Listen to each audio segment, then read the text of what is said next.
Hi guys, my name is Arya and I'm going to be your instructor for this course today. So in this ethical hacking full course video, you'll be learning almost everything that is required for you to get started as an ethical hacker.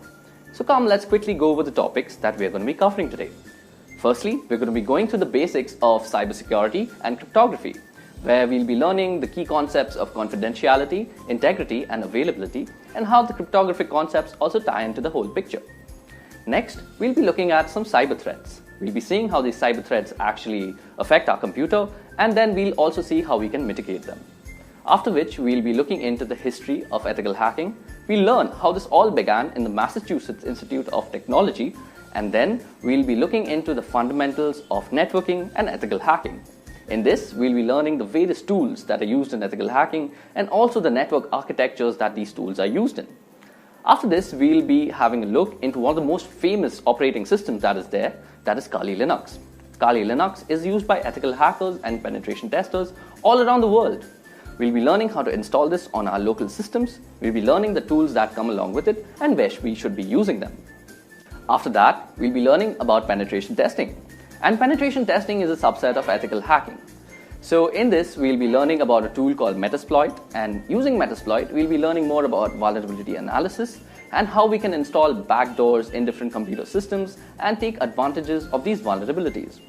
Now, Nmap is also another tool that we are going to be discussing in this course.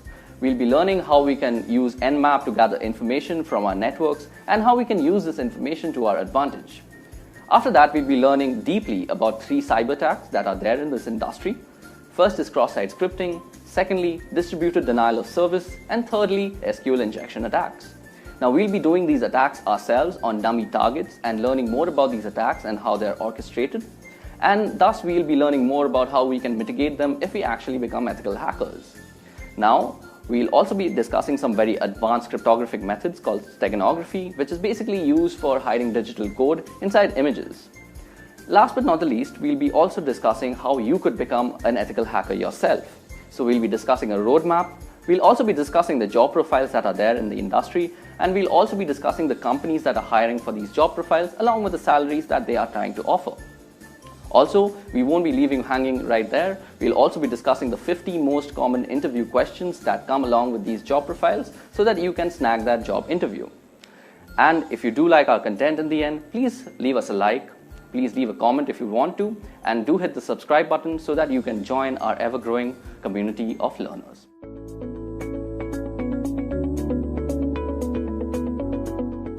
It can be rightfully said that today's generation lives on the internet, and we general users are almost ignorant as to how those random bits of ones and zeros reach securely to our computer. It's not magic, it's work and sweat that makes sure that your packets reach to you unsniffed.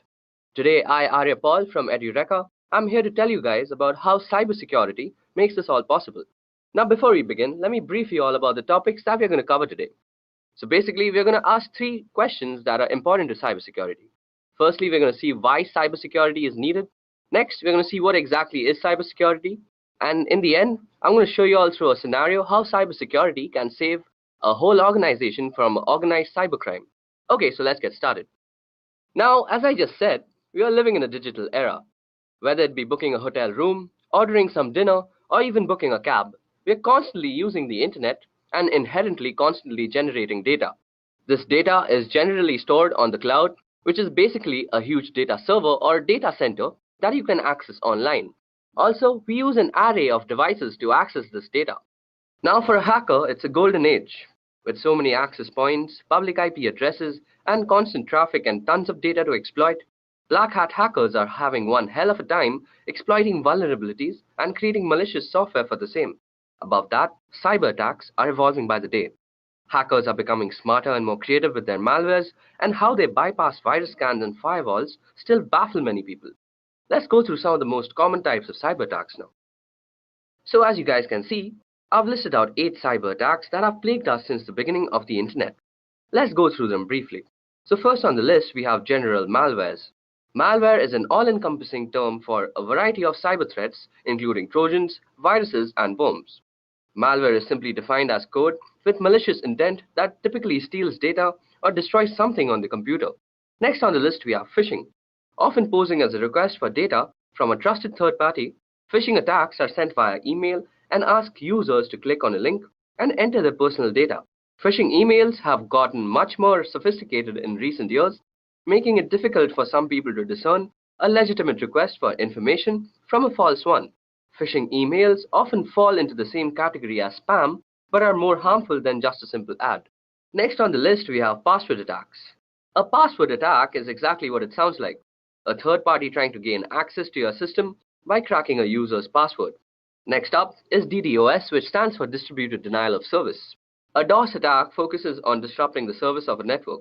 Attackers send high volumes of data or traffic through the network that is making a lot of connection requests, until the network becomes overloaded and can no longer function.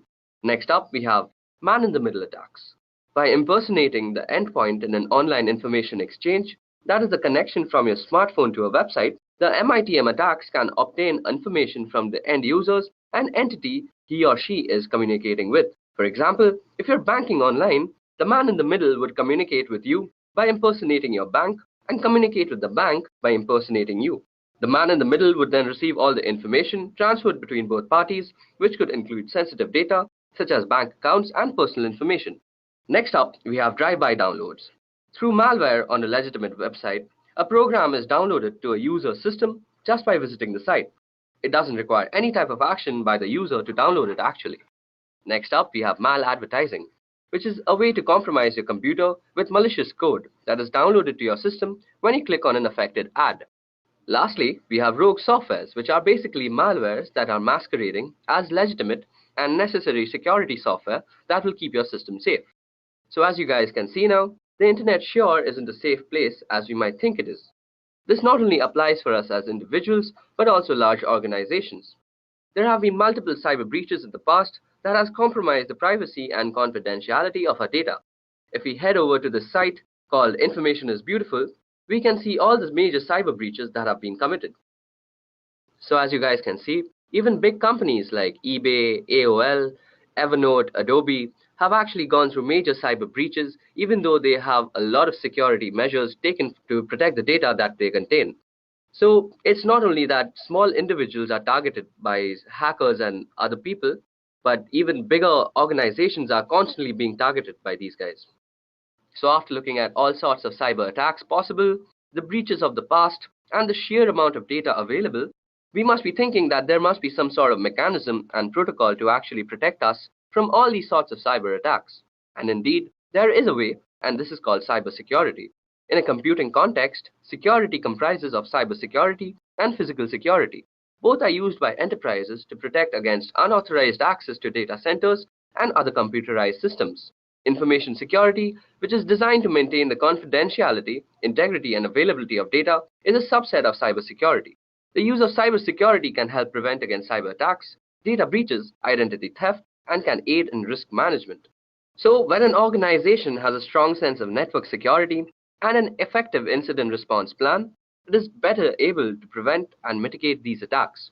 For example, end-user protection defends information and guards against loss of theft, while also scanning computers for malicious code. Now, when talking about cybersecurity, there are three main activities that we are trying to protect ourselves against, and they are unauthorized modification, unauthorized deletion, and unauthorized access. These three terms are very synonymous to the very commonly known CIA triad, which stands for confidentiality, integrity, and availability. The CIA triad is also commonly referred to as the three pillars of security, and most security policies of bigger organizations and even smaller companies are based on these three principles. So let's go through them one by one. So first on the list, we have confidentiality. Confidentiality is roughly equivalent to privacy. Measures undertaken to ensure confidentiality are designed to prevent sensitive information from reaching the wrong people, while making sure that the right people can in fact get it. Access must be restricted to those authorized to view the data in question. It is common as well for data to be categorized according to the amount and type of damage that could be done should it fall into unintended hands. More or less, stringent measures can then be implemented across to those categories. Sometimes safeguarding data confidentiality may involve special training for those privy to such documents. Such training would typically include security risks that could threaten this information. Training can help familiarize authorized people with risk factors and how to guard against them. Further aspects of training can include strong password and password-related best practices and information about social engineering methods to prevent them from bending data handling rules with good intention and potentially disastrous results. Next on the list, we have integrity. Integrity involves maintaining the consistency, accuracy, and trustworthiness of data over its entire life cycle. Data must not be changed in transit, and steps must be taken to ensure that data cannot be altered by unauthorized people, for example, in a breach of confidentiality. These measures include file permissions and user access controls. Version control may be used to prevent erroneous changes or accidental deletion by authorized users becoming a problem. In addition, some means must be in place to detect any changes in data that might occur as a result of non-human caused events, such as electromagnetic pulses or server crash. Some data might include checksums, even cryptographic checksums for verification of integrity. Backup or redundancies must be available to restore the affected data to its correct state. Last but not the least is availability. Availability is best ensured by rigorous maintaining of all hardware, performing hardware repairs immediately when needed, and maintaining a correctly functional operating system environment that is free of software conflicts. It's also important to keep current with all necessary system upgrades. Providing adequate communication bandwidth and preventing the occurrences of bottlenecks are equally important. Redundancy, failover, and even high availability clusters can mitigate serious consequences when hardware issues do occur. Fast and adaptive disaster recovery is essential for the worst-case scenarios. That capacity is reliant on the existence of a comprehensive disaster recovery plan. Safeguards against data loss or interruption in connection must include unpredictable events such as natural disasters and fire. To prevent data loss from such occurrences, a backup copy must be stored in a geographically isolated location, perhaps even in a fireproof water-safe place. Extra security equipments or software such as firewalls and proxy servers can guard us against downtimes and unreachable data due to malicious actions such as denial of service attacks and network intrusions. So now that we have seen what we are actually trying to implement when trying to protect ourselves on the internet, we should also know the ways that we actually protect ourselves when we are attacked by cyber organizations. So the first step to actually mitigate any type of cyber attack is to identify the malware or the cyber threat that is currently going on in your organization. Next, we have to actually analyze and evaluate all the affected parties and the file systems that have been compromised. And in the end, we have to patch the whole treatment so that our organization can come back to its original running state without any cyber breaches. So how is it exactly done? This is mostly done by actually calculating three factors. The first factor is vulnerability, the second factor is threat, and the third is risk. So let me tell you about the three of them a little bit. So first on the list of actual calculations, we have vulnerability. So a vulnerability refers to a known weakness of an asset that can be exploited by one or more attackers. In other words, it is a known issue that allows an attack to be successful. For example, when a team member resigns and you forget to disable their access to external accounts, change logins, or remove their names from the company credit cards, this leaves your business open to both unintentional and intentional threats. However, most vulnerabilities are exploited by automated attackers and not a human typing on the other side of the network. Next, testing for vulnerabilities is critical to ensuring the continued security of your systems by identifying weak points and developing a strategy to respond quickly. Here are some questions that you ask when determining your security vulnerabilities. So you have questions like, is your data backed up and stored in a secure offsite location?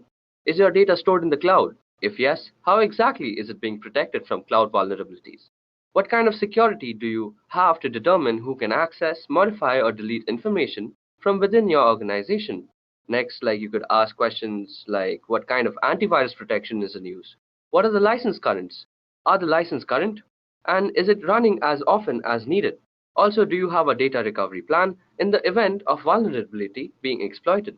So these are the normal questions that one asks when actually checking their vulnerability. Next up is threat.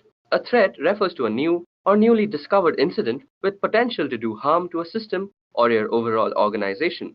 There are three main types of threat: natural threats like floods or tornadoes, unintentional threats such as employee mistakenly accessing the wrong information, and intentional threats.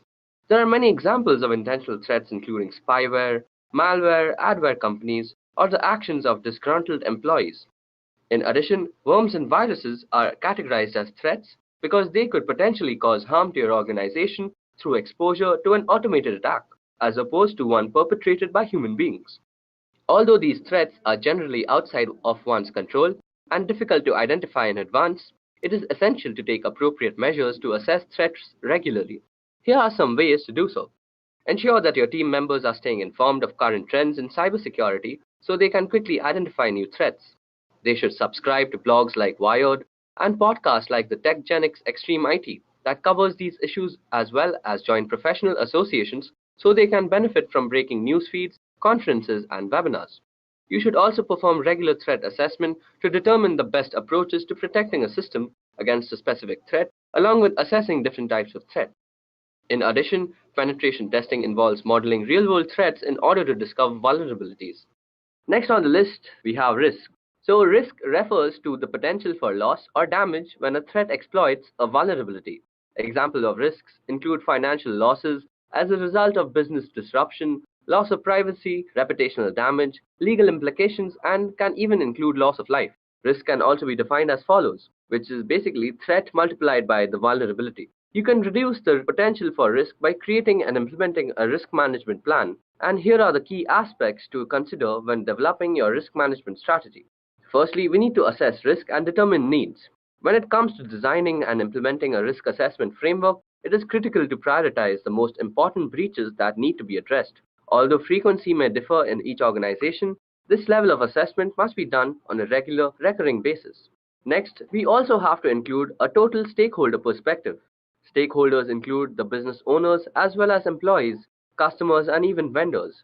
All of these players have the potential to negatively impact the organization, but at the same time they can be assets in helping to mitigate risk. So as we see, risk management is the key to cybersecurity. So now let us go through a scenario to actually understand how cybersecurity actually defends an organization against very manipulative cybercrime. So cybercrime, as we all know, is a global problem that's been dominating the news cycle. It poses a threat to individual security and an even bigger threat to large international companies, banks, and governments. Today's organized cybercrime far outshadows lone hackers of the past, and now large organized crime rings function like startups and often employ highly trained developers who are constantly innovating new online attacks. Most companies have preventative security software to stop these types of attacks, but no matter how secure we are, cybercrime is going to happen. So meet Bob. He is the Chief Security Officer for a company that makes a mobile app to help customers track and manage their finances. So security is a top priority. So Bob's company has an activity response platform in place that automates the entire cybersecurity process. The ARP software integrates all the security and IT software needed to keep a large company like Bob's secured into a single dashboard and acts as a hub for the people, processes, and technology needed to respond to and contain cyber attacks. Let's see how this platform works in the case of a security breach. While Bob is out on a business trip, irregular activity occurs on his account as a user behavior analytics engine that monitors account activity, recognizes suspicious behavior involving late-night logins and unusual amounts of data being downloaded. This piece of software is the first signal that something is wrong. An alert is sent to the next piece of software in the chain, which is the Security Information and Event Management System. Now, the ARP can orchestrate a chain of events that ultimately prevents the company from encountering a serious security disaster. The ARP connects to a user directory software that Bob's company uses, which immediately recognizes the user accounts belong to an executive who is out on a business trip, and then proceeds to lock his account. The ARP sends the incident IP address to a threat intelligence software, which identifies the address as a suspected malware server. As each piece of security software runs, the findings are recorded in the ARP's incident, which is already busy creating a set of instructions called a playbook for a security analyst to follow. The analyst then locks Bob's accounts and changes his passwords. This time, the software has determined the attempted attack came from a well-known cybercrime organization using stolen credentials. Bob's credentials were stolen when the hacker found a vulnerability in his company's firewall software and used it to upload a malware-infected file. Now that we know how the attack happened, the analyst uses the ARP and identifies and patches all the things. The ARP uses information from Endpoint Tool to determine which machines need to be patched, recommends how to patch them, and then allows the analyst to push the patches to all the computers and mobile devices instantly. Meanwhile, Bob has to alert the legal departments of the breach, and the ARP instantly notifies the correct person of the situation and the status of the incident after the attack is contained, and Bob's account is secured. The analyst then communicates which data may have been stolen or compromised during the incident. He identifies which geographies, jurisdictions, and regulatory agencies cover the users and information affected by the attack. Then the ARP creates a series of tasks so the organization can notify the affected parties and follow all relevant compliances and liability procedures. In the past, a security breach this large would have required Bob's company to involve several agencies and third parties to solve the problem, a process that could have taken months or longer. But in a matter of hours, the incident response platform organized all of the people, processes, and technology to identify and contain the problem, find the source of the attack, fix the vulnerability, and notify all affected parties. And in the future, Bob and his team will be able to turn to cognitive security tools. These tools will read and learn from tens of thousands of trusted publication blogs and other sources of information. This knowledge will uncover new insights and patterns, anticipate and isolate, and minimize attacks as they happen, and immediately recommend actions for security professionals to take, keeping data safe and companies like Bob's out of the headlines.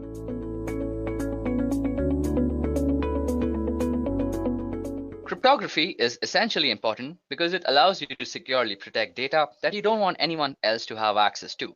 It is used to protect corporate secrets, secure classified information, and to protect personal information to guard against things like identity theft. And today's video is basically going to be about cryptography. Now, before we actually jump into the session, let me give you guys a brief on the topics that we're going to cover today. So first of all, we're going to cover what is cryptography through the help of a very simplistic scenario. Then we are going to go through the classifications of cryptography and how the different classificative algorithm works. In the end, I'm going to show you guys a nifty demo on how a popular algorithm called RSA actually works. So let's get started. Now I'm going to take the help of an example or a scenario to actually explain what is cryptography. Alright, so let's say we have a person and let's call him Andy. Now suppose Andy sends a message to his friend Sam who is on the other side of the world. Now obviously, he wants this message to be private and nobody else should have access to the message. Now he uses a public forum, for example the internet, for sending this message. The goal is to actually secure this communication, and of course we have to be secure against someone. Now let's say there is a smart guy called Eve who has secretly got access to your communication channel. Since this guy has access to your communication, he can do much more than just eavesdrop.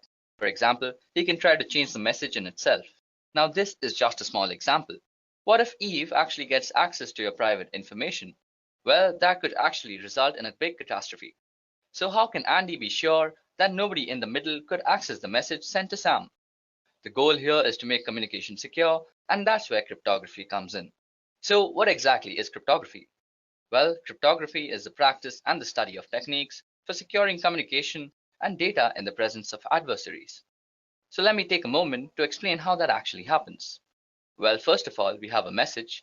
This message is firstly converted into a numeric form, and then this numeric form is applied with a key called an encryption key, and this encryption key is used in an encryption algorithm. So once the numeric message and the encryption key has been applied in an encryption algorithm, what we get is called a ciphertext.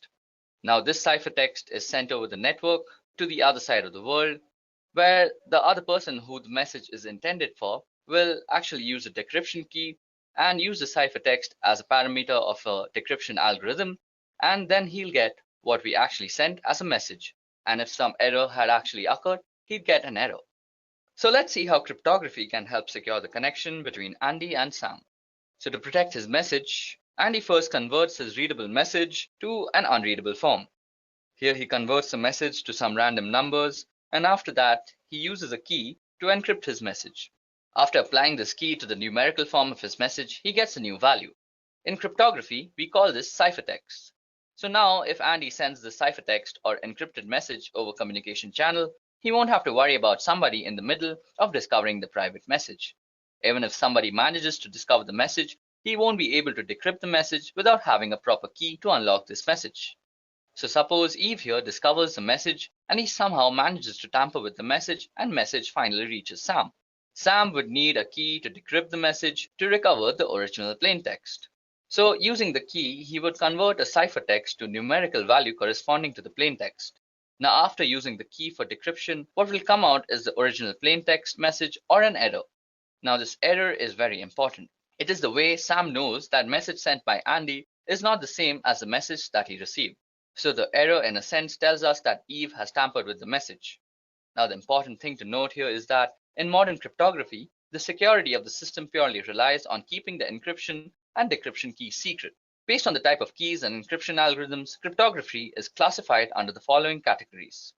Now cryptography is broadly classified under two categories, namely symmetric key cryptography and asymmetric key cryptography, popularly also known as public key cryptography. Now symmetric key cryptography is further classified as classical cryptography and modern cryptography. Further drilling down, classical cryptography is divided into two, which is transposition cipher and substitution cipher. On the other hand, modern cryptography is divided into stream cipher and block cipher. In the upcoming slides, I'll broadly explain all these types of cryptography. So let's start with symmetric key cryptography first. So symmetric key algorithms are algorithms for cryptography that use the same cryptographic keys for both encryption of plain text and decryption of ciphertext. The keys may be identical, or there may be some simple transformation to go between the two keys. The keys in practice represent a shared secret between two or more parties that can be used to maintain a private information link. This requirement that both parties have access to the secret key is one of the main drawbacks of symmetric key encryption in comparison to public key encryption, also known as asymmetric key encryption. Now, symmetric key cryptography is sometimes also called secret key cryptography, and the most popular symmetric key system is the Data Encryption Standards, which also stands for DES. Next up, we're going to discuss transposition cipher. So, in cryptography, a transposition cipher is a method of encryption by which the positions held by units of plain text, which are commonly characters or groups of characters, are shifted according to a regular system, so that the ciphertext constitutes a permutation of the plain text. That is, the order of units is changed, the plain text is reordered. Now, mathematically speaking, a bijective function is used on the character's position to encrypt and an inverse function to decrypt. So as you can see that there is an example on the slide. So on the plain text side, we have a message which says, "Meet me after the party." Now this has been carefully arranged in the encryption matrix, which has been divided into 6 rows and the columns. So next we have a key, which is basically 421635, and then we rearrange by looking at the plain text matrix, and then we get the ciphertext, which basically is some unreadable gibberish at this moment. So that's how this whole algorithm works. On the other hand, when the ciphertext is being converted into the plain text matrix is going to be referred, and it can be done very easily. Moving on, we are going to discuss substitution cipher. So substitution of single letters separately, simple substitution can be demonstrated by writing out the alphabets in some order to represent the substitution. This is termed as substitution alphabet. The cipher alphabet may be shifted or reversed, creating the Caesar and Upstash cipher respectively, or scrambled in a more complex fashion, in which case it is called a mixed alphabet or deranged alphabet. Traditionally, mixed alphabets may be created by first writing out keyword, removing repeated letters in it, then writing all the remaining letters in the alphabet in the usual order. Now consider this example shown on the slide. Using the system we just discussed, the keyword zebras gives us the following alphabets from the plain text alphabet, which is A to Z. So the ciphertext alphabet is basically zebras, then followed by all the alphabets we have missed out in the zebra word. So as you guys can see, it's zebras followed by S, C, D, F, G, H, and so on. Now suppose we were to actually encrypt a message using this code. So as you guys can see on the screen, I've shown you an example, which is a message, "Flee at once, we are discovered," is being actually encrypted using this code. So if you guys can see out here, the F letter actually corresponds to S, and then the L letter actually corresponds to I out here. Then we actually get the ciphertext, which is SIAAZQ, using the code and the process that I just discussed. Now traditionally, the ciphertext is written out in blocks of fixed length, omitting punctuations and spaces.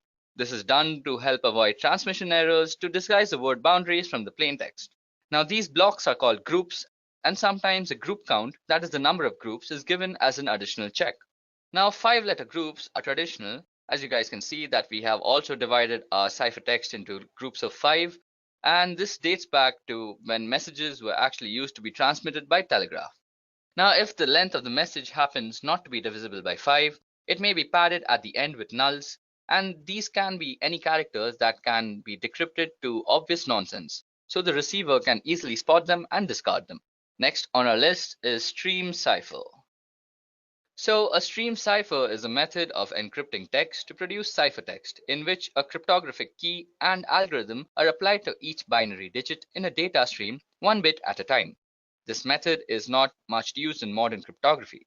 The main alternative method is block cipher, in which a key and algorithm are applied to block of data rather than individual bits in a stream.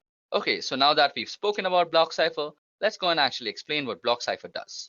A block cipher is an encryption method that applies a deterministic algorithm to the symmetric key to encrypt a block of text rather than encrypting 1 bit at a time as in stream ciphers.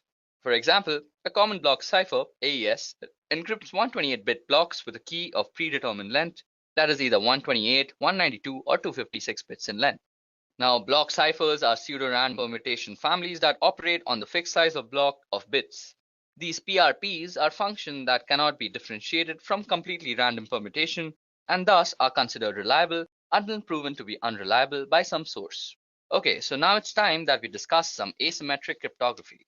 So, asymmetric cryptography, also known as public key cryptography, is any cryptographic system that uses pair of keys, which is a public key which may be disseminated widely, and private keys which are known only to the owner. This accomplishes two functions: authentication, where the public key verifies that a holder of the paired private key sent the message, and encryption, where only the paired private key holder can decrypt the message encrypted with the public key. In a public key encryption system, any person can encrypt a message using the receiver's public key. That encrypted message can only be decrypted with the receiver's private key. So to be practical, the generation of public and private key pair must be computationally economical.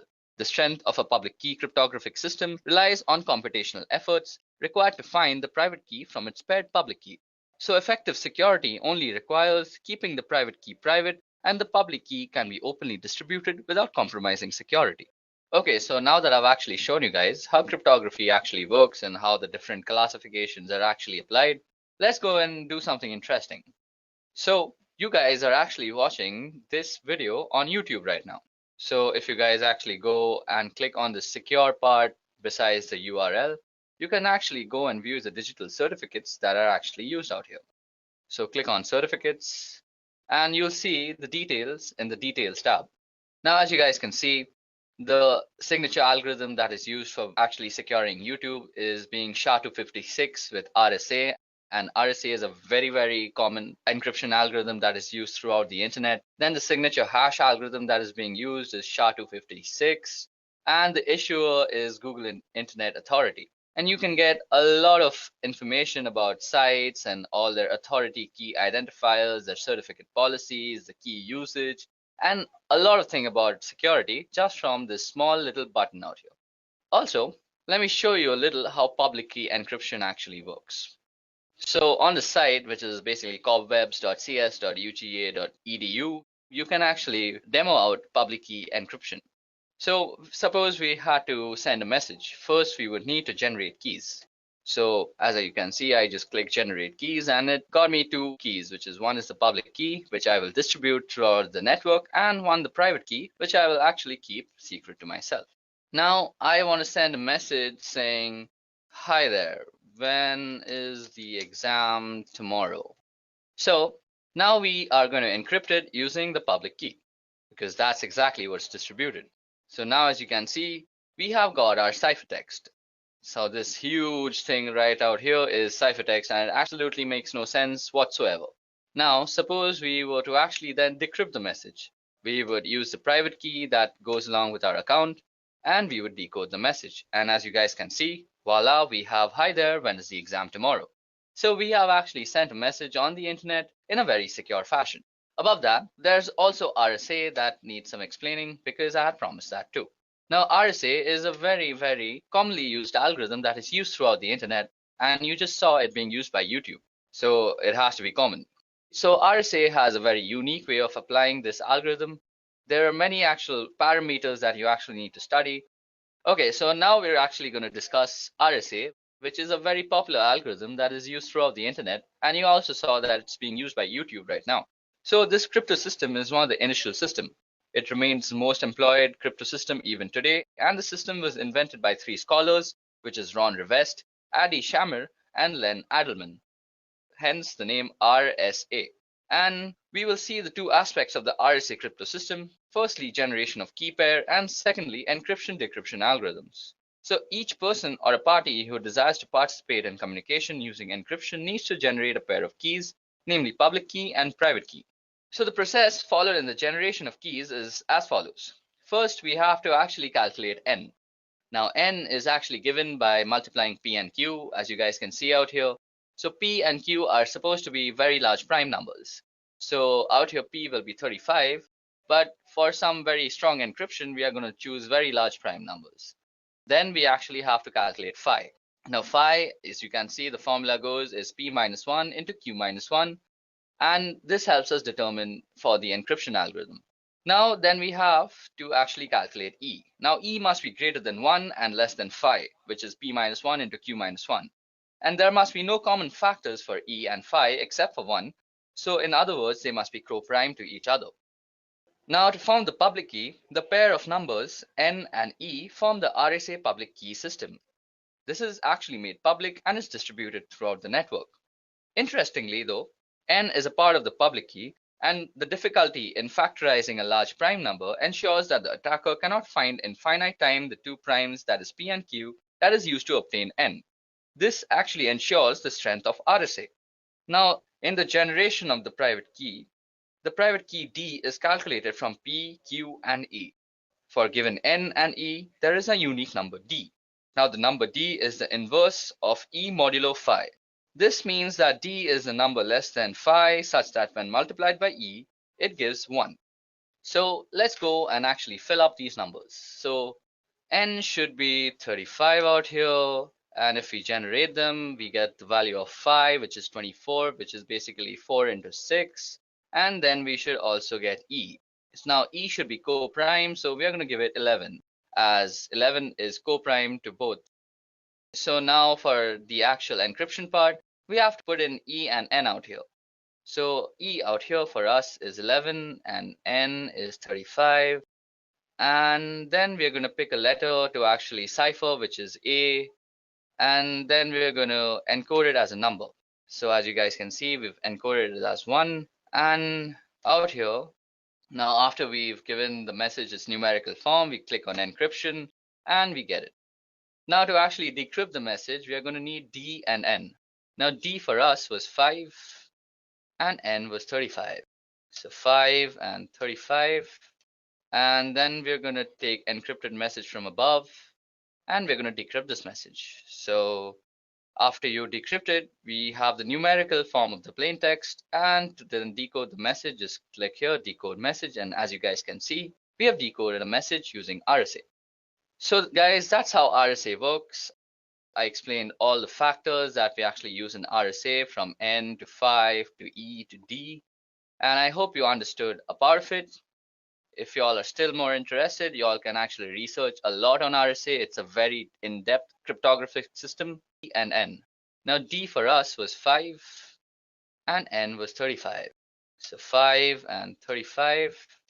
And then we're going to take encrypted message from above, and we're going to decrypt this message. So after you decrypt it, we have the numerical form of the plain text, and to then decode the message, just click here, decode message, and as you guys can see, we have decoded a message using RSA.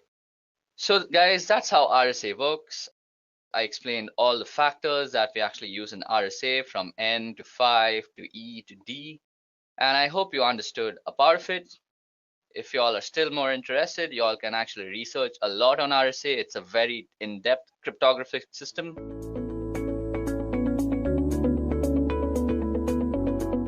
Just as pollution was a side effect of the Industrial Revolution, so are the many security vulnerabilities that come with the increased internet connectivity. Cyber attacks are exploitations of those vulnerabilities. For the most part, individuals and businesses have found ways to counter cyber attacks using a variety of security measures and just good old common sense. We are going to examine 8 of the most common cybersecurity threats that your business could face and the ways to avoid them. So before we actually jump into the session, let me give you how the session will actually work. We are going to discuss the most 8 common cyber threats. We're going to discuss in particular what they are, how the threat works, and how to protect yourself. Okay, so now let's jump in. Now, cyber attacks are taking place all the time.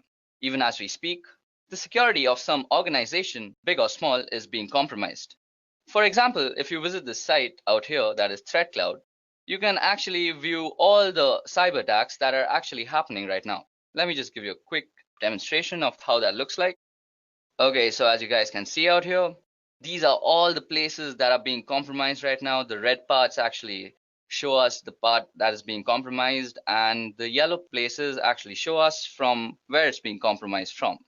Okay, as you guys can see now that someone from the Netherlands is actually attacking this place and someone from USA was attacking Mexico. It's a pretty interesting site and actually gives you a scale of how many cyber attacks are actually happening all the time in the world. Okay, now getting back, I think looking at all these types of cyber attacks, it's only necessary that we educate ourselves about all the types of cyber threats that we have. So these are the 8 cyber threats that we're going to be discussing today. Firstly, we're going to start with malware.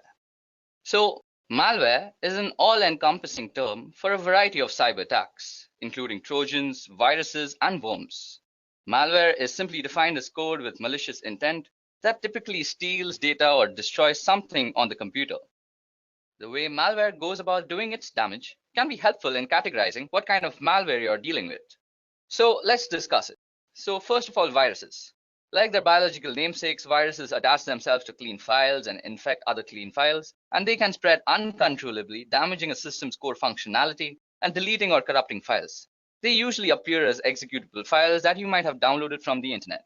Then there are also Trojans. Now, this kind of malware disguises itself as legitimate software or is included in legitimate software that can be tampered with.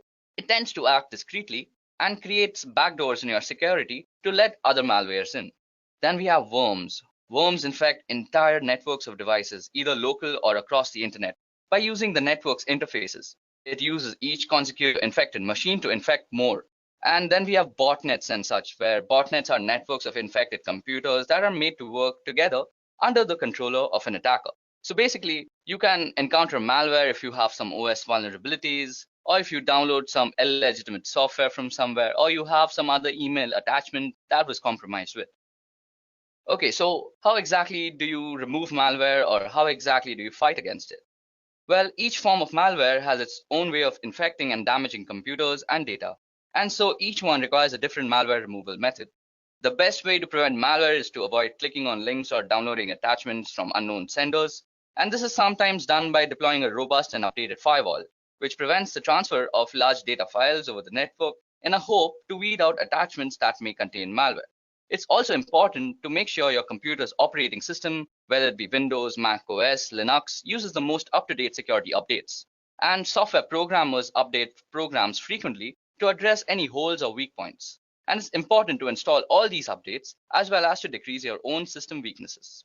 So next up on our list of cyber threats, we have phishing. So what exactly is phishing? Well, often posing as a request for data from a trusted third party, phishing attacks are sent via email and ask users to click on a link and enter their personal data. Phishing emails have gotten much more sophisticated in recent years and making it difficult for some people to discern a legitimate request for information from a false one. Now, phishing emails often fall into the same category as spam, but are way more harmful than just a simple ad. So, how exactly does phishing work? Well, most people associate phishing with email messages that spoof or mimic bank, credit card companies, or other businesses like Amazon, eBay, and Facebook. These messages look authentic and attempt to get victims to reveal their personal information. But email messages are only one small piece of a phishing scam. From beginning to end, the process involves 5 steps. The first step is planning. The phisher must decide which business to target and determine how to get email addresses for the customers of that business. Then they must go through the setup phase. Once they know which business to spoof and who their victims are, phishers create methods for delivering the messages and collecting the data. Then they have to execute the attack, and this is the step most people are familiar with. That is, the phisher sends a phony message that appears to be from a reputable source. After that, the phisher records the information the victims enter into the web page or pop-up windows. And in the last step, which is basically identity theft and fraud, the phishers use the information they've gathered to make illegal purchases or otherwise commit fraud. And as many as a fourth of the victims never fully recover. So how exactly can you be actually preventing yourself from getting phished? Well, the only thing that you can do is being aware of how phishing emails actually work. So first of all, a phishing email has some very specific properties. So firstly, you will have something like a very generalized way of addressing someone, like dear client. Then your message will not be actually from a very reputable source. So out here, as you can see, it's written as Amazon on the label, but if you actually inspect the email address that it came from, it's from management@maisoncanada.ca, which is not exactly a legitimate Amazon address. Third, you can actually hover over the redirect links and see where they actually redirect you to. Now, this redirects me to www.fakeamazon.com, as you can see out here. So basically, you know this is actually a phishing email, and you should actually report this email to your administrators or anybody else that you think is supposed to be concerned with this. Also, let me give you guys a quick demonstration on how phishing actually works from the perspective of an attacker. So first of all, I have actually created a phishing website for harvesting Facebook credentials. I simply just took the source code of the Facebook login page and pasted it, and then made a backend code in PHP, which makes a log file of all the Facebook passwords that get actually entered onto the phishing page. Now, I've also sent myself an email as to make sure this looks legitimate, but this is only for spreading awareness, so please don't use this method for actually harvesting credentials. That's actually a very illegal thing to do. So let's get started. First of all, you'll go to your email and see that you'll get some email saying your Facebook credentials have been compromised. So when you open it, it looks pretty legit. Well, I haven't made it look all that legit. It should look legit, but the point out here is to actually make you aware of how this works. So as you guys can see, it says, "Dear client, we have strong reasons to believe that your credentials may have been compromised and might have been used by someone else. We have locked your Facebook account. Please click here to unlock. Sincerely, Facebook Associate Team." So if we actually click here, we are actually redirected to a nice looking Facebook page, which is exactly how Facebook looks like when you're logging in. Now, suppose I were to actually log into my Facebook account, which I won't. I'll just use some random ID, like this is an email @gmail.com, and let's put password as admin123, and we click login. Now, since my Facebook is actually already logged in, it'll just redirect to facebook.com, and you might just see me logged in. But on a normal computer, it'll just redirect you to www.facebook.com, which should just show this site again. Okay, so once I click login out here, all that the backend code that I've written in PHP out here will do is that it's going to take all the parameters that I've entered into this website, that is my email address and the password, and just generate a log file about it. So let's just hit login and see what happens. So as you guys can see, I've been redirected to the original Facebook page that is not meant for phishing. And on my system out here, I have a log file, and this log file will show exactly, as you can see, I've fished out the email address. This is an email @gmail.com, and it's also showed the password, that is admin123. So this is how exactly phishing works. You enter an email address, and you're entering the email address on a phishing website, and then it just redirects you to the original site. But by this time, you've already compromised your credentials. So always be careful when dealing with such emails. So now jumping back to our session, the next type of cyber attacks we're going to discuss is password attacks. So an attempt to obtain or decrypt a user's password for illegal use is exactly what a password attack is. Hackers can use cracking programs, dictionary attacks, and password sniffers in password attacks. Password cracking refers to various measures used to discover computer passwords. This is usually accomplished by recovering passwords from data stored in or transported from a computer system. Password cracking is done by either repeatedly guessing the password, usually through a computer algorithm in which the computer tries numerous combinations until the password is successfully discovered.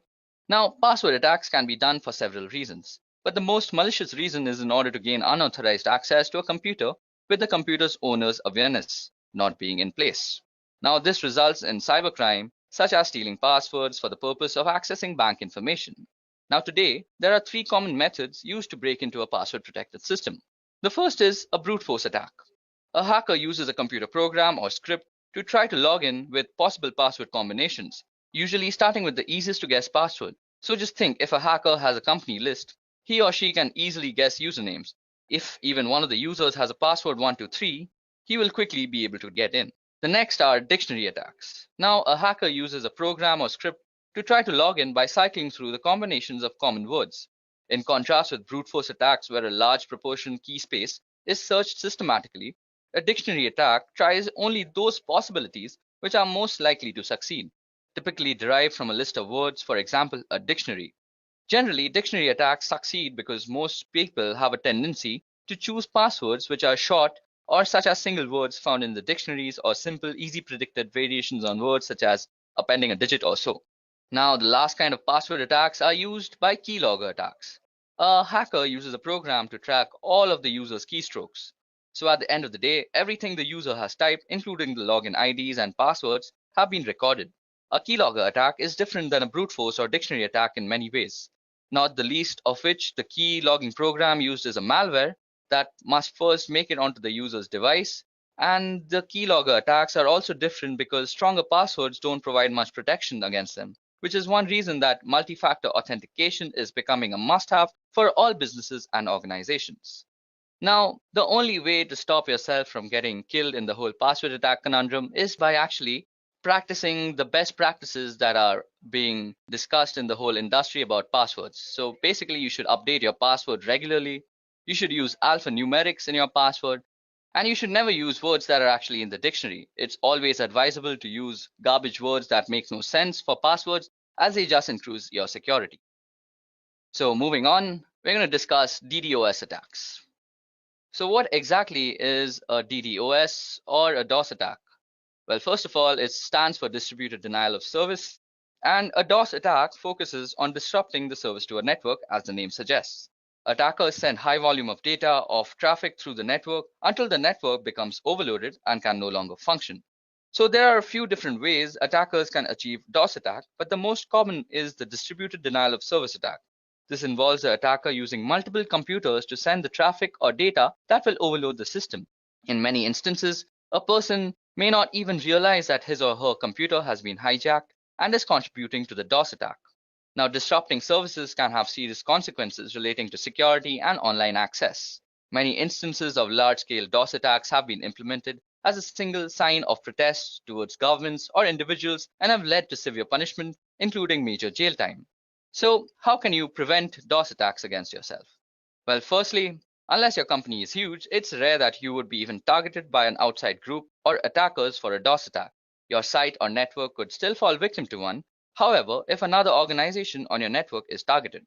Now, the best way to prevent an additional breach is to keep your system as secure as possible with regular software updates, online security monitoring, and monitoring of your data flow to identify any unusual or threatening spikes in traffic before they become a problem. DOS attacks can also be perpetrated by simply cutting a cable or dislodging a plug that connects your website server to the internet. So due diligence in physically monitoring your connections is recommended as well. Okay, so next up on our list is man-in-the-middle attacks.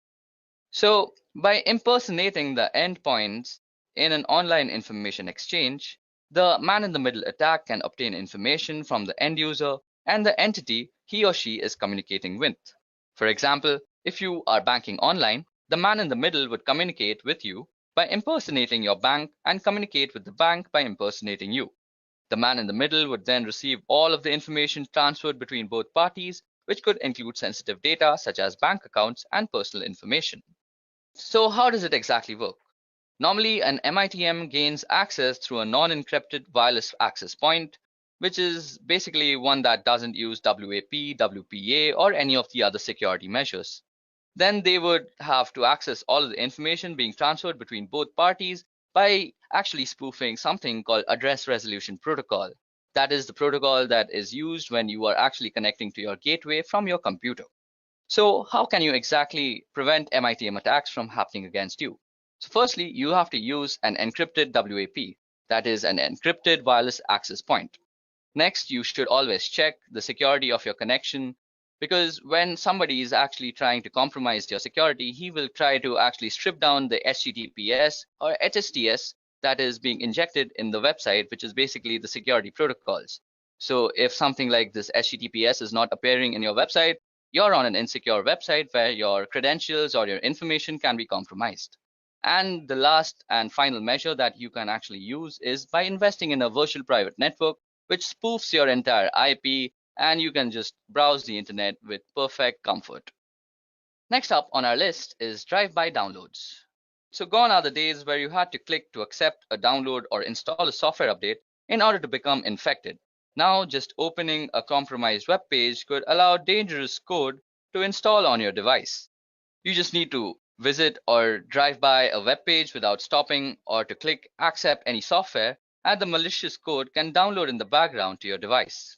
A drive-by download refers to the unintentional download of a virus or malicious software onto your computer or mobile device. A drive-by download will usually take advantage or exploit a browser or app or operating system that is out of date and has security flaws.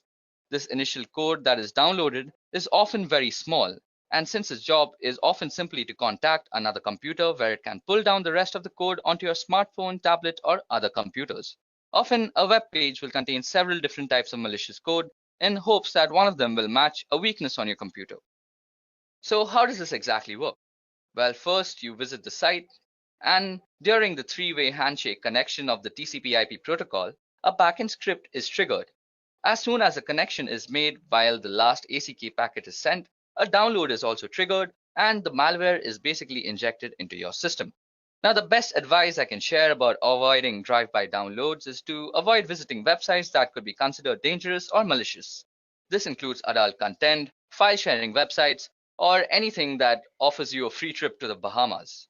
Now, some other tips to stay protected include keep your internet browser and operating system up to date, use a safe search protocol that warns you when to navigate to a malicious site, and use comprehensive security software on all your devices like McAfee All Access and keeping it up to date. Okay, so that was it about drive-by downloads. Next up is maladvertising or malvertising. So malvertising is the name we in the security industry give to criminally controlled advertisements which intentionally infect people and businesses.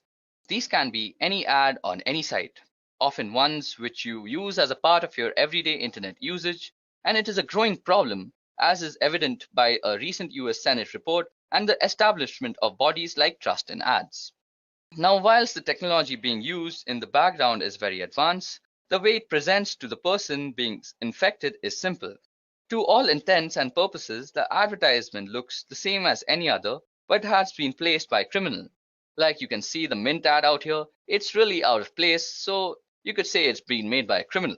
Now, without your knowledge, a tiny piece of code hidden deep in the advertisement is making your computer go to the criminal servers. These then catalog details about your computer and its location before choosing which piece of malware to send you.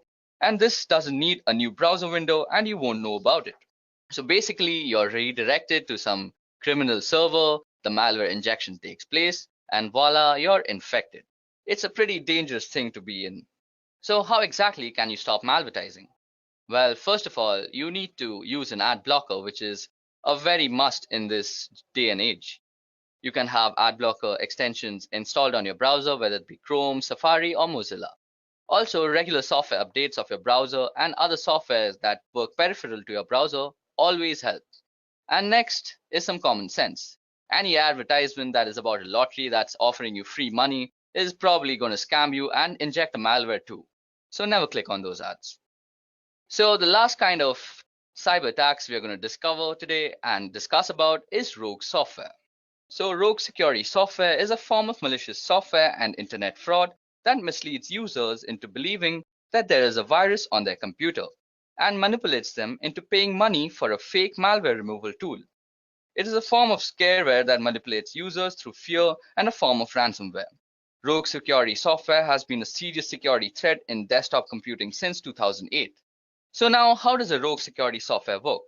These scams manipulating users into download the program through a variety of techniques. Some of these methods include ads offering free or trial versions of security programs, often pricey upgrades, or encouraging the purchase of deluxe versions.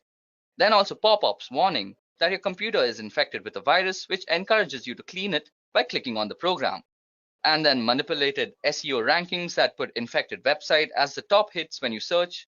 These links then redirect you to a landing page that claims your machine is infected and encourages you a free trial of the rogue security program. Now, once the scareware is installed, it can steal all your information, slow your computer, corrupt your files, disable updates for legitimate antivirus softwares, or even prevent you from visiting legitimate security software vendor sites.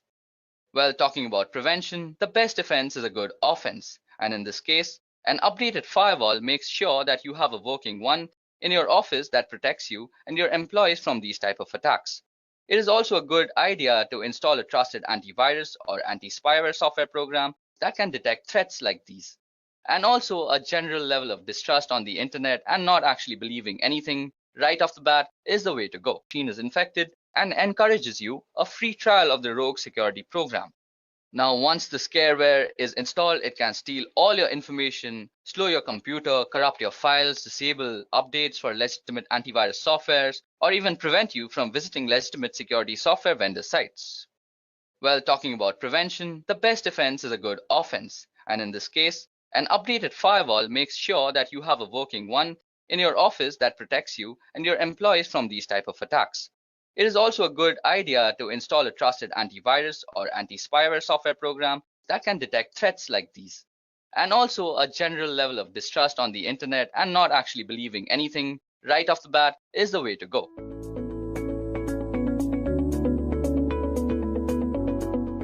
The keyword of this video is ethical hacking course, but in reality, it's just an expansive video on the fundamentals of ethical hacking.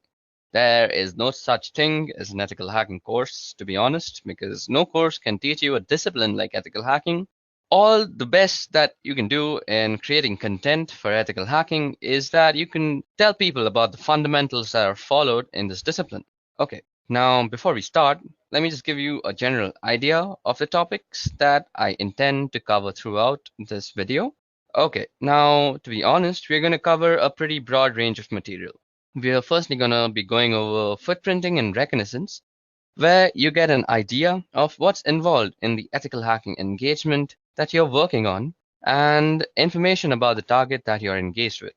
Then we're going to talk about networking fundamentals, and here we're going to get our hands dirty with packets and the understanding of TCP/IP at a deeper level, and also understanding how the different protocols work and why they work that way. Now, we are also going to be talking about cryptography, where we talk about different cryptographic ciphers. We're going to deal with web encryption to SSL and TLS. We are also going to talk about certificates and the creation of certificates and how they actually operate. We will also talk about public key cryptography, and we are also scanning and enumeration, so Nmap, and dealing with Windows servers and using SNMP and LDAP and all that sort of stuff. Then we're going to be talking about penetration, where we deal with different ways of getting into systems and also go over using Metasploit, which is an exploit framework. And we're going to talk about how to use Metasploit, and you actually get into systems and make use of the exploits that they have. Then we're going to talk about malwares, viruses, and worms and rootkits, and all of that sort of stuff. We're going to take a look at the different pieces of malware and how you would pull that apart in order to understand what it's doing and potentially make use of that malware during an ethical hacking engagement. Then we're going to talk about different types of denial of service attacks or DOS attacks, and the difference between a denial of service attack and a distributed denial of service attack. And there is a difference there. So we're going to go over those attacks. Now, we're also going to go over web application hacking and the types of tools that you would use during web application hacking, and the different vulnerabilities that web applications have, and how to make use of these exploits and those vulnerabilities. We're going to talk about wireless networking, how to probe wireless networks, what wireless networks are doing, and how to secure wireless networks. We're also going to talk a little bit about detection evasion, and to be honest with you, detection evasion kind of comes up in a lot of different areas through the many of the topics that we're also going to talk about: programming attacks, and how to protect oneself against programming attacks. Okay, so that was the number of topics that we are actually going to cover through this video.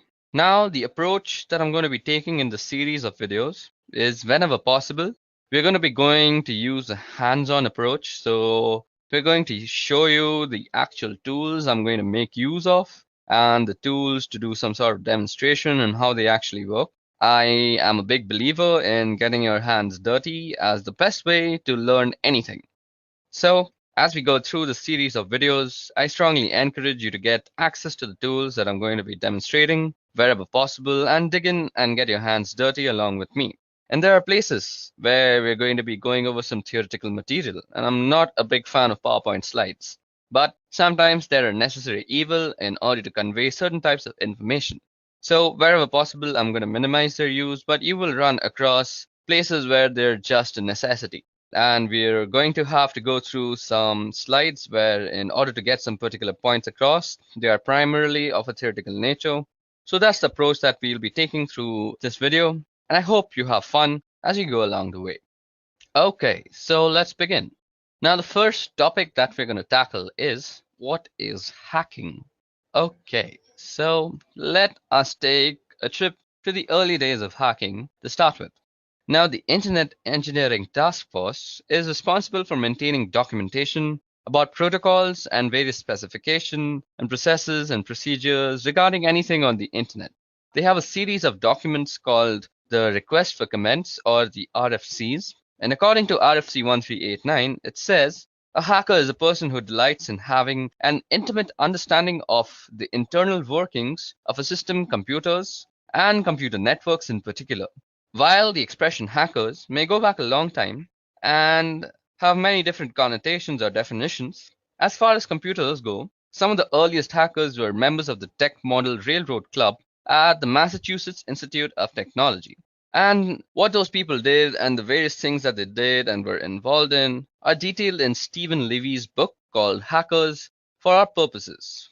Now, for our purposes, we'll be talking about other types of hackers. Although the spirit of what we do goes back to those early days, now the definition of hacking or hackers has changed, particularly in the 1980s, and in part as a result of a couple of people, namely Robert T. Morris, who was a Cornell graduate, who unleashed a piece of software that was called a worm on what was an early version of the internet worm, went on to cause a lot of damage and create a lot of downtime on systems across the country and across the world. Now, the Morris worm did end up resulting in something good, however. That is, the Computer Emergency Response Team at Carnegie Mellon was created primarily in response to the Morris worm. Now, there's also Kevin Mitnick, who is another well-known hacker who was responsible for various acts of computer crime over a couple of decades. He was the first convicted in 1988. So the definition of hacker or hacking moved from something benign to something far more sinister in popular culture. Now, we see hacking or hackers in all sorts of popular culture. We've seen them in hacker movies called war games, also the movie Hackers. Of course, you also see it in the Matrix movies, where you can see, if you look really closely, that they are using a tool called Nmap, which we will get into the use of in great detail later on as we go on. Now, also the movie Sneakers and the movie Swordfish. And on television, in addition to other places, you can see the agents at NCIS regularly doing things like cracking complex cryptography in just a matter of seconds or minutes. So, what is hacking really? Well, hacking is about a deep understanding of something particularly with relation to computers and computing.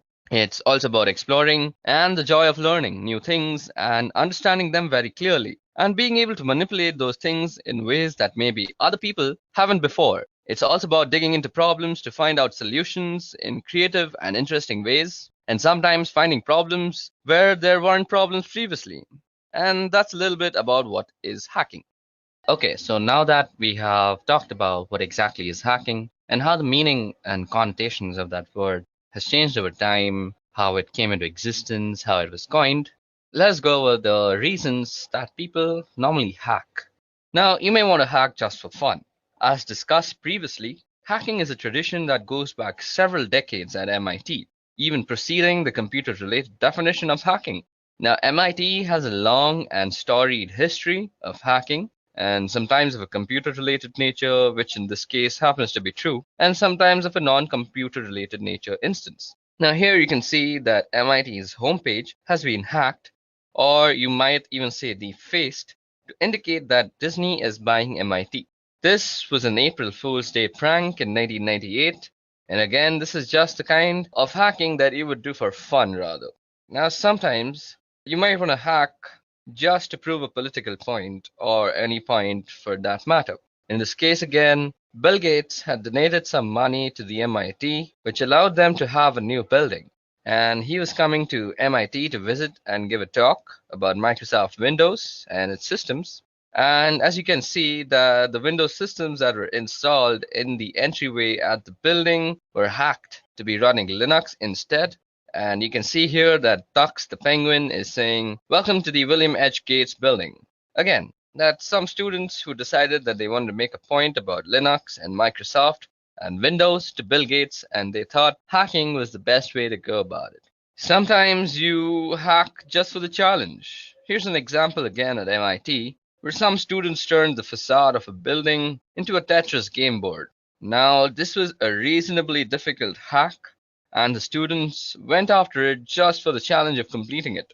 And it just so they could have some pride of ownership and to be able to say that they were able to pull this off.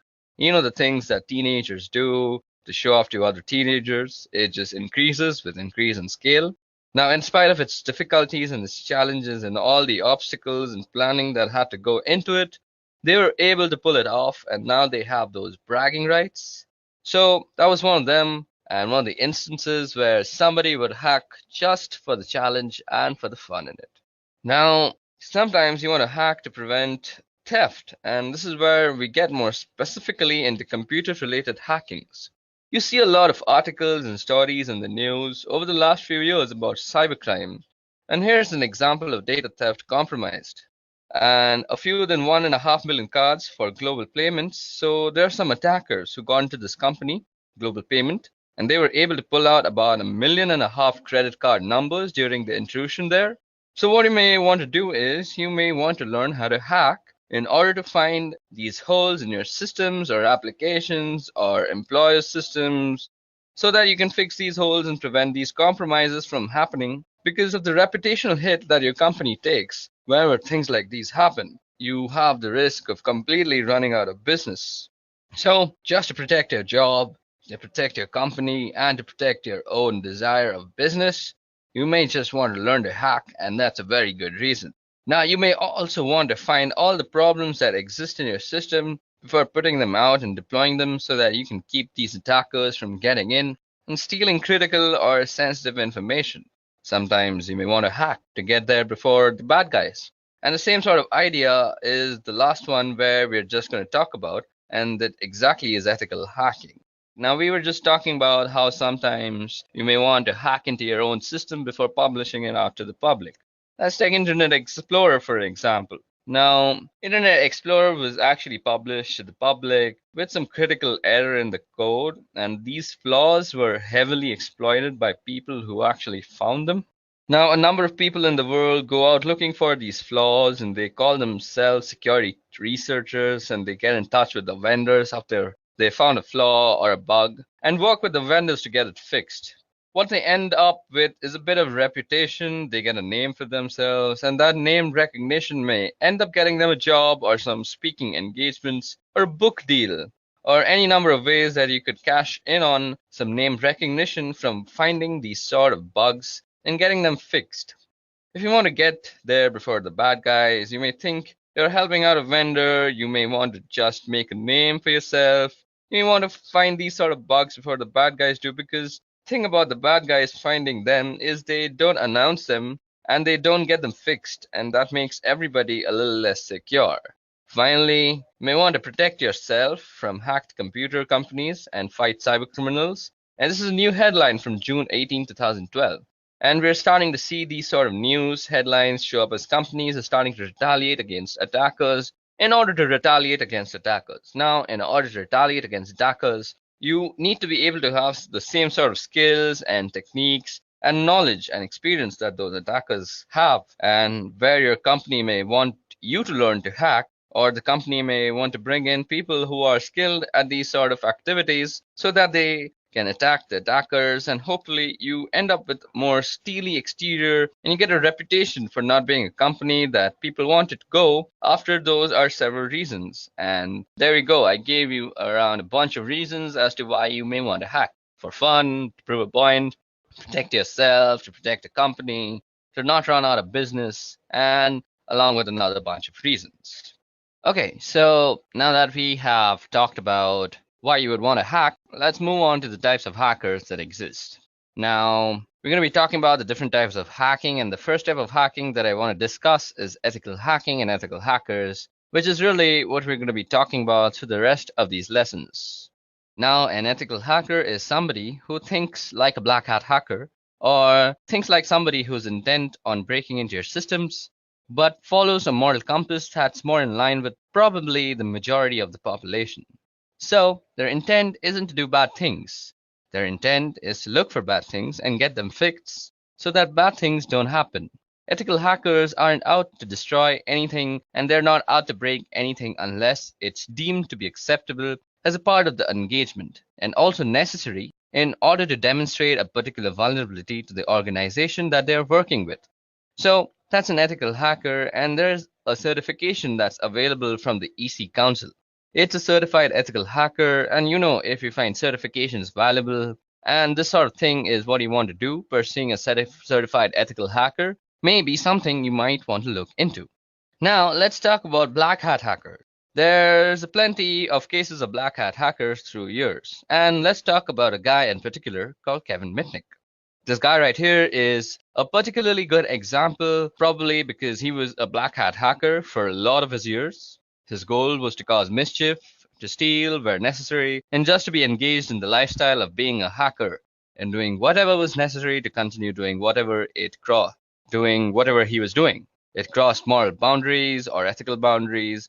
And so Kevin Mitnick here was involved for well over a decade in computer crime and was finally picked up by the FBI, and he was charged and prosecuted, and he was eventually convicted of some of the activities that he was involved with. Now, you may be able to argue that Kevin is a grey hat hacker, and a grey hat hacker is somebody who kind of skirts the line between black and white hat hacking. And white hat hacking is really what an ethical hacker is. So instead of saying ethical hacker, you could say white hat hacker. It's the same idea. A white hat hacker is somebody who hacks for good. If you want to think of it like that, if you want to think of it as a good versus evil, and what they're really doing is they're in it for the technical challenge. They're looking to make things better, make things more efficient, improve them in some way. On the other hand, a black hat hacker is out for the money, for the thrill. It's really a criminal activity. And a grey hat hacker is somebody who may employ the tactics and technique of a black hat hacker, but have sort of a white hat focus. In other words, they're going to do things that may be malicious and destructive in nature, but the reason they're doing it is to improve the security posture of an organization that they are working with. So you can see there's actually a book called Grey Hat Hacking. It's a pretty good book, and it details a lot of the tactics and strategies and techniques we'll be going over in subsequent lessons in this video. Now, one other type of hacking that I want to talk about is a thing called hacktivism, and you'll find hacktivism all over the place. And one example in the last year or so, and certainly in recent memory, is called Lulz Security. Yeah, you heard that right. It's called Lulz Security. And you can argue that Lulz is actually a response to another type of hacktivism. An organization called Anonymous started hacking companies like Sony to protest their involvement in a lawsuit regarding a PlayStation 3 hacker.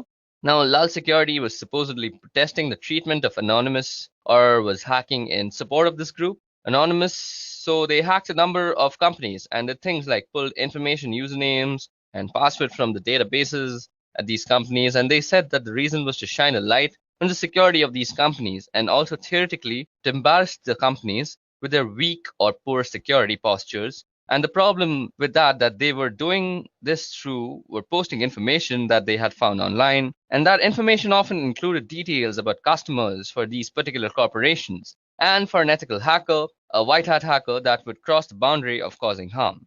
So there's no reason for me as an ethical hacker to post information in a public forum about somebody, because I could be doing damage to them.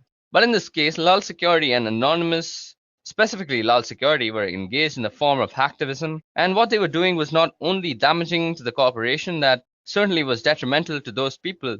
So different types of hackers and different types of hacking. We've got ethical or white hat hacking, we've got black hat, gray hat, and then we've finally got hacktivism. It's really the goal and the means that vary from one to the other. Okay, so now that we've discussed the types of hackers, let's also discuss the skills necessary to become one. So what we're going to discuss in this part are the different skills that are required or will be learned as a part of this video. So initially, just for basic computing, you need a basic understanding of operating systems and how to work them. There are going to be several fundamental types of tasks that I won't be going into any detail at all, and you'll need to know how to run programs and do things like open up a command prompt without me walking you through and how to do that. So I am going to assume that you have some basic understanding of how to do these sorts of tasks. Also, you need an understanding of the basic system software, and you'll need a basic understanding of how to use command line utilities. There are a number of tools and programs that we're going to be going through this video, and many of them use the command line. Now, whether it's on Windows or Linux, you'll need to be familiar with typing and being able to run programs from the command line and the various command line switches and parameters that those programs or types of programs are going to use. Now, from a networking perspective, you need a basic understanding of some simple networking concepts. You need to know what cables are and switches and hubs and how systems are networked together. You don't really need a deep level of understanding. I'll be going through some protocols at a reasonably deep level because I think it's important as an ethical hacker to understand what's going on at the protocol level so that you can know better what you are doing and how to achieve the goals and tasks that you have before you. So we're going to be going over some protocols. So just understanding what protocols are and how they go together, those sort of things are necessary from a networking perspective. Now, we're going to also be learning a bunch of life skills. Yes, there are some life skills that it's important to have. I think the most important one is the ability to accept failure and persevere. And by that, I mean you're going to be just running across several things that just don't work the first time around. And it's going to take a little bit of time and stick-to-itiveness to plug away and keep going until you get something to work. And the way that you get things to work is having an ability to problem solve. And sometimes solving problems requires being a little creative. Sometimes you need to think out of the box and come at a problem from a different perspective in order to find a solution. Throughout the course of this video, you're going to run across a lot of sticky problems through the course of learning about being an ethical hacker and just doing the work because it's not as simple. So here's a little recipe for how to do this.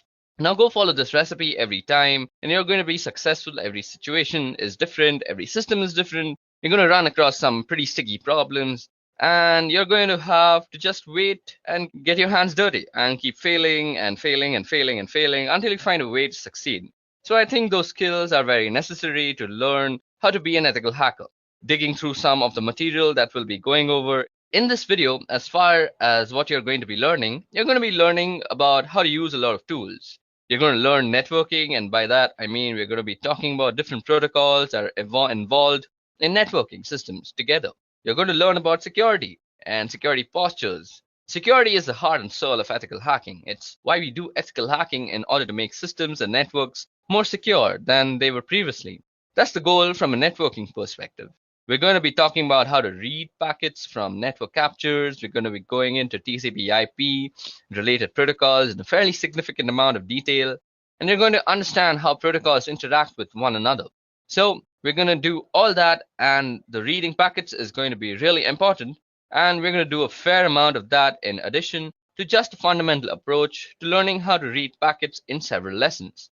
We're going to read packets as a way of understanding the different tools that we're using and how they're going to learn tactics and methodologies. And you get to learn to use the information you've gathered in order to get more information. And information is really what is this all about. You can't do anything without information. And sometimes it takes a fair bit of digging in order to find that information. And what you're going to learn is the entry points and the stepping stones to get the information that you need. And then once you have that information, you're going to be learning about ways to exploit it in order to get deeper into the target. You're going to learn security awareness. We're going to talk about risk and understanding risks and vulnerabilities. primarily recognize the difference between a vulnerability and an exploit, and there's a significant difference. There's security awareness and understanding what a risk is and how that impacts your target, and it's going to be key to a lot of things that we talked about. So it sounds like a lot. We're going to cover a fair bit of ground, not all of it at a deep level. Sometimes we're going to skim the surface, but there's an awful lot of material to be covered. So let's get started into talking about the different skills that are required or will be learned as a part of the series of video. So initially, just for basic computing, you need a basic understanding of operating systems. So it sounds like a lot that we're going to cover, and a fair bit of it is going to be at a very deep level, and sometimes we're just going to skip the surface. But there's an awful lot of material to cover, so let's get started. Okay, so that was all about the skills that we're going to develop throughout this video, and that might be necessary for you to become an ethical hacker. Now let's talk about the types of attacks that you might be dealing with as ethical hacker yourself. So now we're going to be talking about the types of attacks. Now, one type of attack that you'll find common, particularly in cases of hacktivism, for example, or cases where people are trying to make a particular point or just be a general pain, is this idea of defacing. Now, defacing goes back for quite a while. It's the idea of sort of digital graffiti, where you've left your mark or your imprint behind so that everybody knows you were there. Primarily a website thing, and it's really just making alterations to something that used to be pretty common a long time ago.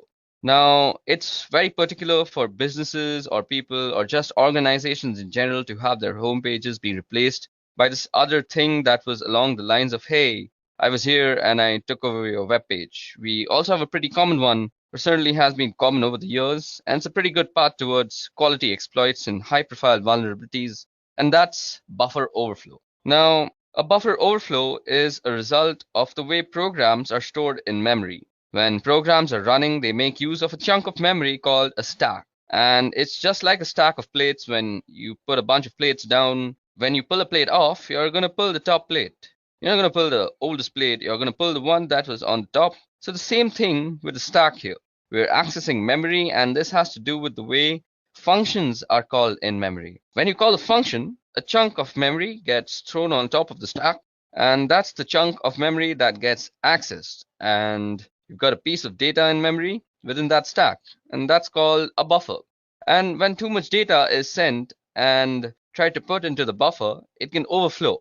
Now, the bounds of the configured area for that particular buffer, it can overflow the bounds of the configured area for that particular buffer. Now, the way stacks are put together, we end up with a part of the stack where the return address from the function is stored. So when you overflow the buffer, you have the ability to potentially override that return. At which point you can control the flow of execution of programs, and if you can control the flow of execution of the program, you can insert code into that memory that could be executed, and that's where we get buffer overflow. That turns into exploits that creates the ability to get like a command shell or some other useful thing from the system where the buffer overflow is running. So that's a buffer overflow in short. Sometimes we also have format string attacks, and sometimes these can be precursors to buffer overflow formats. Now, format strings come about because the C programming language makes use of these format strings that determines how data is going to be input or output. So you have a string of characters that define whether the subsequent input or output is going to be an integer, or whether it's going to be a character, or whether it's going to be a string or a floating point, that sort of thing. So you have a format string that defines the input or the output. Now, if a programmer leaves off the format string and just gets lazy and provides only the variable that's going to be output, for example, you have the ability to provide that format string. If you provide that format string, what then happens is the program starts picking the next piece of data off the stack and displays them, because that way we can start looking at data that's on the stack of the running program just by providing a format string. And if I can look at the data, I may be able to find information like a return address or some other useful piece of information. There is also a possibility of being able to inject data into the stack. I may be able to find some information like a return address or some other useful piece of information. There is also a possibility of being able to inject data into the stack. I may be able to find some information like a return address or some other useful piece of information. There is also a possibility of being able to inject data into the stack using this particular type of attack. Now, moving on to our next type of attack is a denial of service. A denial of service, this is a pretty common one and you'll hear about this a lot. This is not to be confused though with the one that I'll be talking about after this, and that is a distributed denial of service. So this one that you see is a denial of service attack. And a denial of service is any attack or action that prevents a service from being available to its legitimate or authorized users. So you hear about a ping flood or a SYN flood, that is basically a SYN packet being sent to your machine constantly, or a Smurf attack. And the Smurf attack has to do something with ICMP echo requests and responses using broadcast addresses. That one's been pretty well shut down over the last several years. You can also get a denial of service simply from a malformed packet or a piece of data, where a piece of data is malformed and sent into a program. Now, if the program doesn't handle it correctly, if it crashes, suddenly you're not able to use that program anymore. So therefore, you are denied the service of the program and thus the denial of service. Now, as I said, a denial of service is not to be confused with a distributed denial of service. And I know it's pretty trendy, particularly in the media, to call it any denial of service a DDoS or any denial of service a DDoS. Now, it's important to note that any denial of service is not a DDoS. A DDoS, or as you might know, a distributed denial of service, is a very specific thing. A distributed denial of service is a coordinated denial of service making use of several hosts in several locations. So, if you think about a botnet as an example, a botnet could be used to trigger a distributed denial of service, where I've got a lot of bots that I'm controlling from a remote location, and I'm using all these bots to do something like sending a lot of data to a particular server. When I've got a lot of systems sending even small amounts of data, all of that data can overwhelm the server that I'm sending it to. So the idea behind a distributed denial of service attack is to overwhelm resources on a particular server in order to cause that server not to be able to respond. Now, the first known DDoS attack used a tool called Stockholrot, which is German for barbed wire. Now, Stockholrot came out of some work that a guy by the name of Mixter was doing in 1999. He wrote a proof of concept piece of code called TFN, which was the Tribe Flood Network. Let me just show that for you. So you can see on the Wikipedia page that the Tribe Flood Network, or TFN, is a set of computer programs that is used to conduct various DDoS attacks such as ICMP floods, SYN floods, UDP floods, and Smurf attacks. Now, I know many people don't really consider Wikipedia a really good source of any sort of knowledge, but it's a good place to start off. So if you want to read about all these types of attacks like ICMP floods and what exactly is a SYN flood, you can always do that from Wikipedia. It's not that bad a place. Of course, you shouldn't use Wikipedia as your final Rosetta Stone. Moving on. So this program called OldRod, which was used to attack servers like eBay and Yahoo back in February of 2000. So that attack in February of 2000 was really the first known distributed denial of service attack, which is not to say that there weren't denial of service attacks previously. So to that, there were certainly plenty of them, but they were not distributed. Now, this means there weren't a lot of systems used to coordinate and create a denial of service condition, and therefore we get the distributed denial of service attack. So that's a handful of type of attacks and some pretty common attacks that you're going to see as an ethical hacker when you become an ethical hacker, or if you're trying to become an ethical hacker, you should always know about these types of attacks. Okay, so in this lesson, we're going to be talking about penetration testing and some of the details around how it works and logistics and specifically things like scope. So what exactly is penetration testing?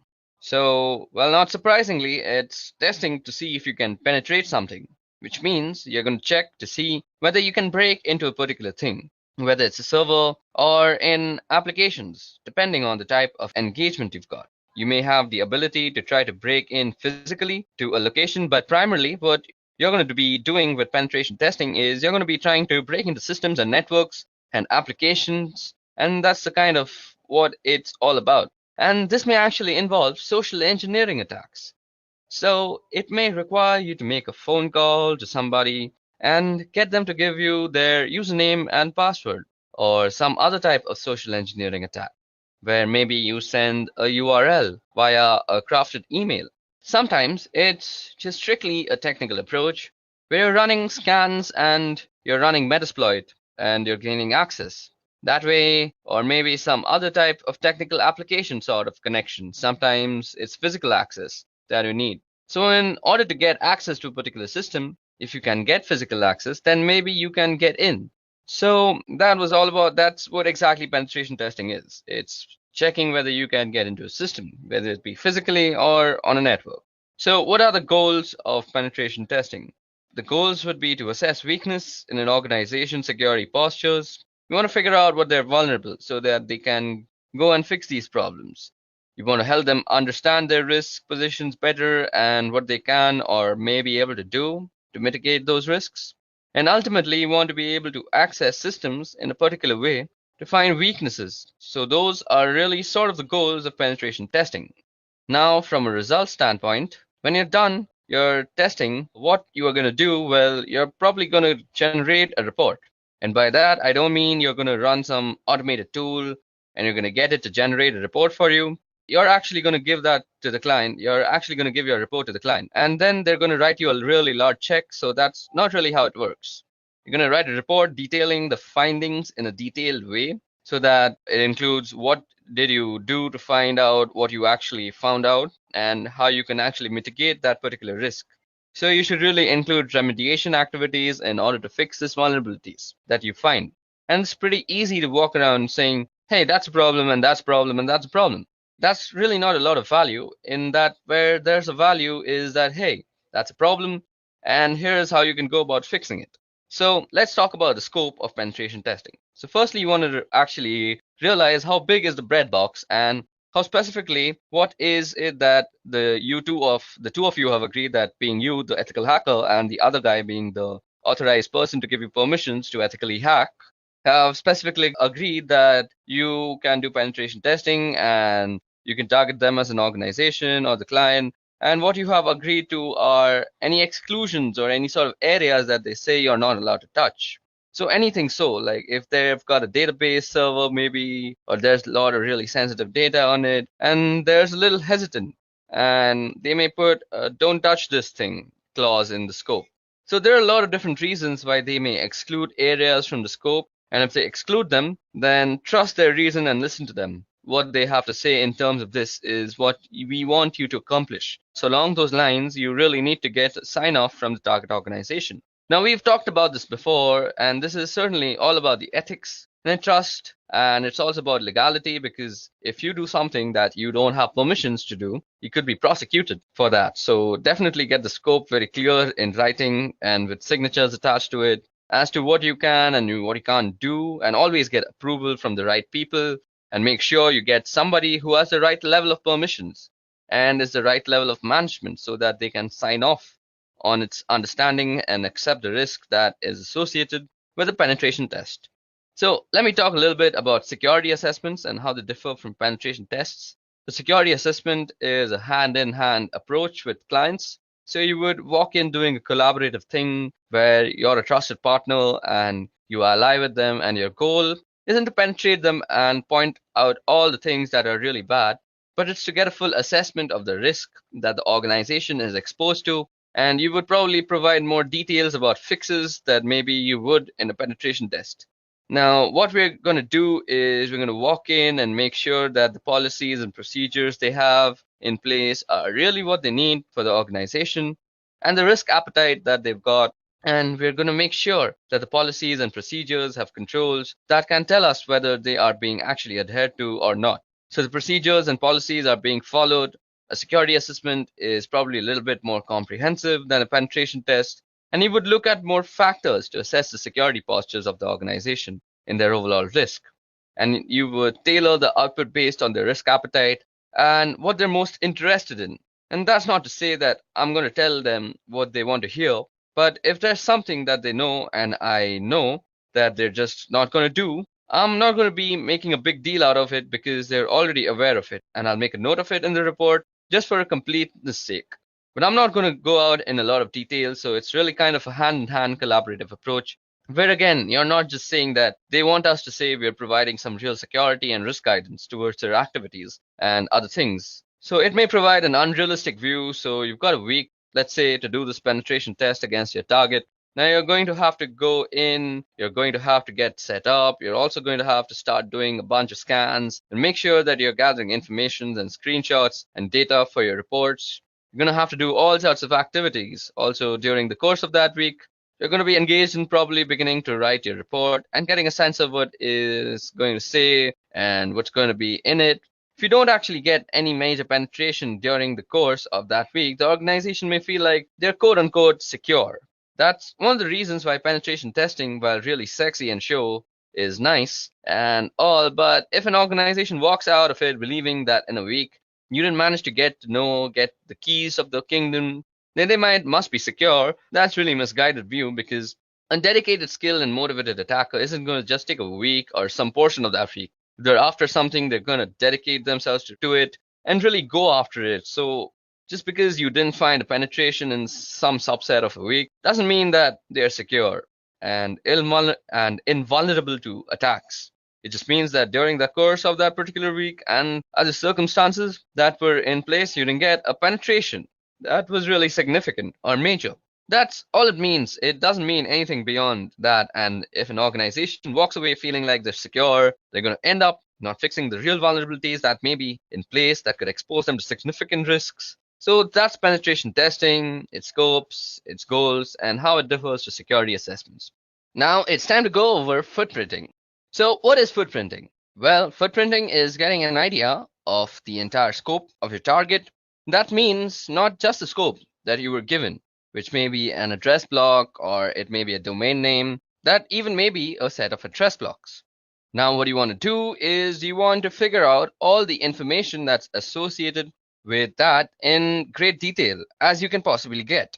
So you want a list of domain names as you're going to go through this. You probably want some sort of database or Excel spreadsheet or something to keep track of all the information, because you're going to have a lot of it at the end. You want to be able to find the information quickly. So having some sort of either notepad going with your notes, or as I said, a spreadsheet or a database. So if you can get organized in that way, you want to keep all those sorts of things down. So in this case, I want to do some sort of search on, suppose, let's say edureka.co. Now I need network blocks. So far we found out that just made up IP addresses, because I'm just putting information down. But I need network blocks. So you may have one IP address that you can find externally, or you're going to want a whole range of internal blocks, and you can do a little bit of digging if you aren't provided those. You want specific IP addresses for critical systems, web servers, email servers, databases, if you can find any of these things of those sorts. And you want system architectures. And what kind of stuff are they running? Are they running Intel? Are they running Windows? Are they running some Unix systems? What are they running? What kind of access control lists they have? These are going to be hard to get, but you may be able to guess them. And you can guess these by doing port scans. So what sort of responses you get back from the port scans with the filters, and or what you don't get back will tell you about if there's an IDS around, or you want to do a system enumeration, or you can get access to a system somehow. You want to know usernames, group names, so on. So the basic idea of footprinting is gathering information. Now, if you can get access to systems somehow, you want to know usernames, group names. So you want system banners, routine tables, SNMP information if you can get it, DNS host names if you can get those. Now, this is for both internal and external on the side. If you're doing an internal penetration test or ethical hacking engagement, you want to know the networking protocols that are there. Are they using TCP/IP, or are they using some UDP, or are they on IPX or SPX? Are they using DECnet or AppleTalk? Or are they using some sort of split DNS? In other words, do they have internal DNS servers that give different form for their external? And will it give different information if you want to check for remote access possibilities? Now, in the footprinting process, you want to be very exhaustive. You might want to try and take out email addresses, server, domain name services, IP addresses, or even contact numbers. And you want to be very exhaustive with your approach. You don't want to miss anything out. Because if you do that, you can continue and also provide some launching points for additional attacks or tests that you may be able to do. But this is definitely a starting point of the types of information that you need to have as you go about footprinting your target. Now, next thing that we are going to see is very interesting. This is one of the many common tools that are out there on the internet, and that is the Wayback Machine, or also known as archive.org. Now, while it might not give you all the information that you need, but it certainly gives you a starting point. And what we're talking about out here is the Wayback Machine, or archive.org. So let me just give you a quick look at what archive.org looks like. Okay, I already have it open out here. So out here, what you can see is how a website looked like around some time ago. So for example, if you want to look at what Google looked like, so you just have to search for Google out here and wait for results to come back. Okay, so we see that Google goes way back to 1998. So that was the last capture, or the first capture rather. It was the first capture by the Wayback Machine, and we can see that it has a screenshot of November 11th and how Google looked. So let's see what Google looked like in November 11th of 1998. So this is what Google looked like. There was actually nothing to it. It just said, "Welcome to Google, Google search engine prototypes," and it has some link. So yeah, this is what the Google search engine looked like. It had a Stanford search, it had a Linux search, and you could do all sorts of stuff. You could just put the results. Now, what I'm trying to tell y'all is you can see the evolution of a website through time through the Wayback Machine. And this gives you rather informative look into how website has actually evolved. Okay, now that we know what footprinting is and how it falls into the whole reconnaissance process, so let's go over a couple of websites to do a little bit of historical digging about companies and the types of infrastructure that they may be using. And this information, of course, is useful so that we can narrow down our focus in terms of what we want to target against them for attacks. Now, over time, we've improved our awareness about what sorts of information we may want to divulge. So several years ago, you may have gone to a company's website and discovered that you could get email addresses and names of people in positions that you may find relevant. And there were all sorts of bits of information that could be used against the company. And over time, we have discovered that those sorts of pieces of information probably don't belong on a website where they can be used against a company, and so they've been pulled off. Now, it used to be also that Google had the ability to pull up information that it had cached so far. For example, if a website was no longer available, or if it was temporarily down and offline, there was a little cache button that you could click when you did, and the Google search, and you could pull up that cached information. So even though the website wasn't available, you could still get information from Google's servers. Now, Google's removed that, so we don't have that ability any longer. However, there is an internet archive that we can use. So this thing is called the Wayback Machine, and I have it open out here. So it's archive.org/web. So archive.org is a website that gives us information about other websites and how they looked like in years ago. And by so, I'm going to go to the Wayback Machine, which you can see is at the archive.org, and I'm going to go and try and search for edureka.co. So now we're going to take a historical look at edureka.co's website, and you can see we've got some years, and they've got information going back up to 2013. So let's look at what this website looked like when it was just 2013. Okay, there don't seem to be any snapshots out here. I wonder what's going on. Okay, so let's go to 2014. And the first snapshot seems to be on the September 12th of 2014. Actually, it's on May 17th too. So let's see what that looked like. Okay, so this is what Edureka looked like back in 2013, or rather 2014, September 12th, 2014 to be actually exact. Now, you can see that we have some live classes and all these pictures are there, and they've got this weird picture of this guy out here. I don't know why that was a thing back in 2014. Now we can browse more advanced screenshots, or rather the screenshots that were taken later on, and see how this company has evolved with its infrastructure and the way it actually lays out its content. Okay, so it still hasn't evolved, but I can go a couple of years ahead and see what this has actually evolved into. So if I were to go to December 2016, so this is what it looked like in 2016, and we can see that they've added this weird box out here about browsing courses. They have added a search bar that kind of looks weird, but it's mostly because my internet is slow and it's not loading all the elements. They've also changed how they've actually laid out the courses. We can also see a change in the prices, I guess. So yeah, this tells us about how it evolves as a complete website. Now, this other website that I want to talk about is called Netcraft. Now, Netcraft does internet research, including the types of web servers that companies run.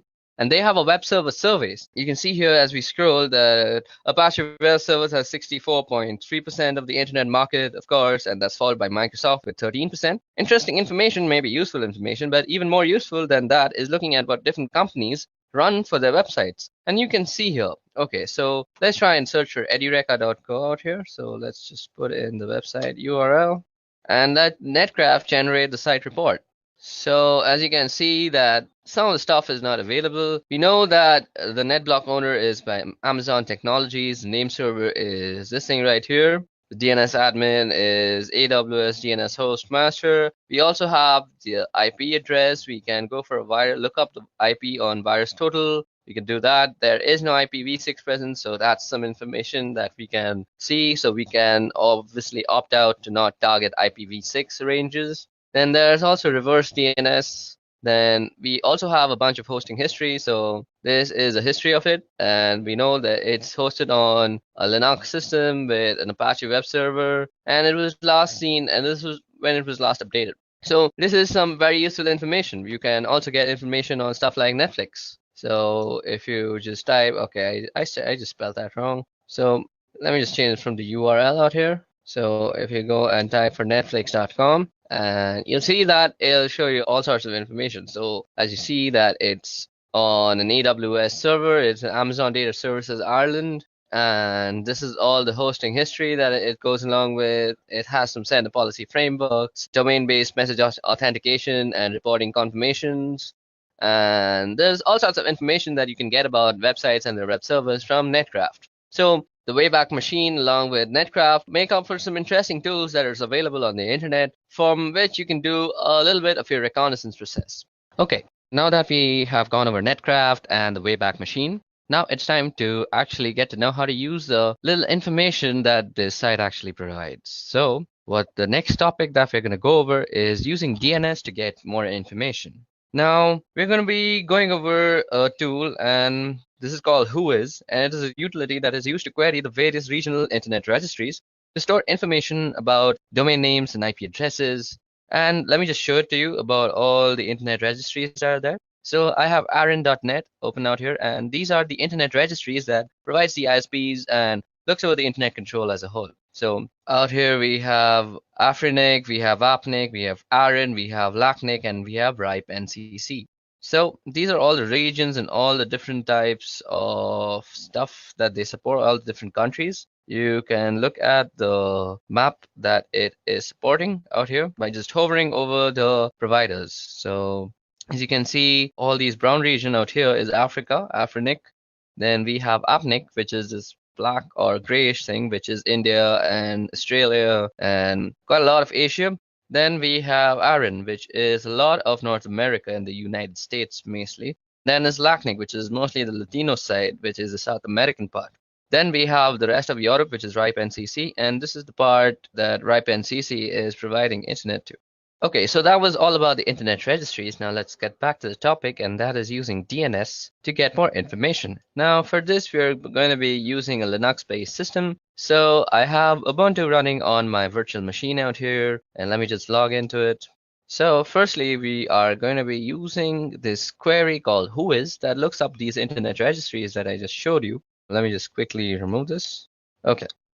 So for querying information from the regional internet registries that I just talked about, you can use Whois to get information about who owns a particular IP address. So for example, I could do Whois, and let's see, I could do Whois Google, or rather Netflix.com, and we can get all sorts of information about Netflix. So we can see that we have the visit mark monitor. Then let's see, let's go up and look for all sorts of information that is being given to us by this Whois query. So as you guys can see, I just went a little bit too much. Okay, so registry domain ID. We have the domain ID where it is registered. The registered URL is mark monitor. Okay, so this is for marking actually. Now the creation date is 1997. So if you haven't realized, Netflix been around for a long time, and it's been updated on 2015. And the registry expiry date, as we see, is 2019. So it's going to actually go off this year. Then this is all useful information. So we can see all sorts of domain status, the name server, the URL, the DNSSEC that it says unsigned. This is very useful information that is being provided by a very simple query. Now, if you want to know who owns a particular IP address, so let's see. Did we get back the IP address out there? We should have got back the IP address, but it's kind of lost on me. So to get back the IP address also for a domain name service that you know, so you could use this command called dig. So you dig netflix.com.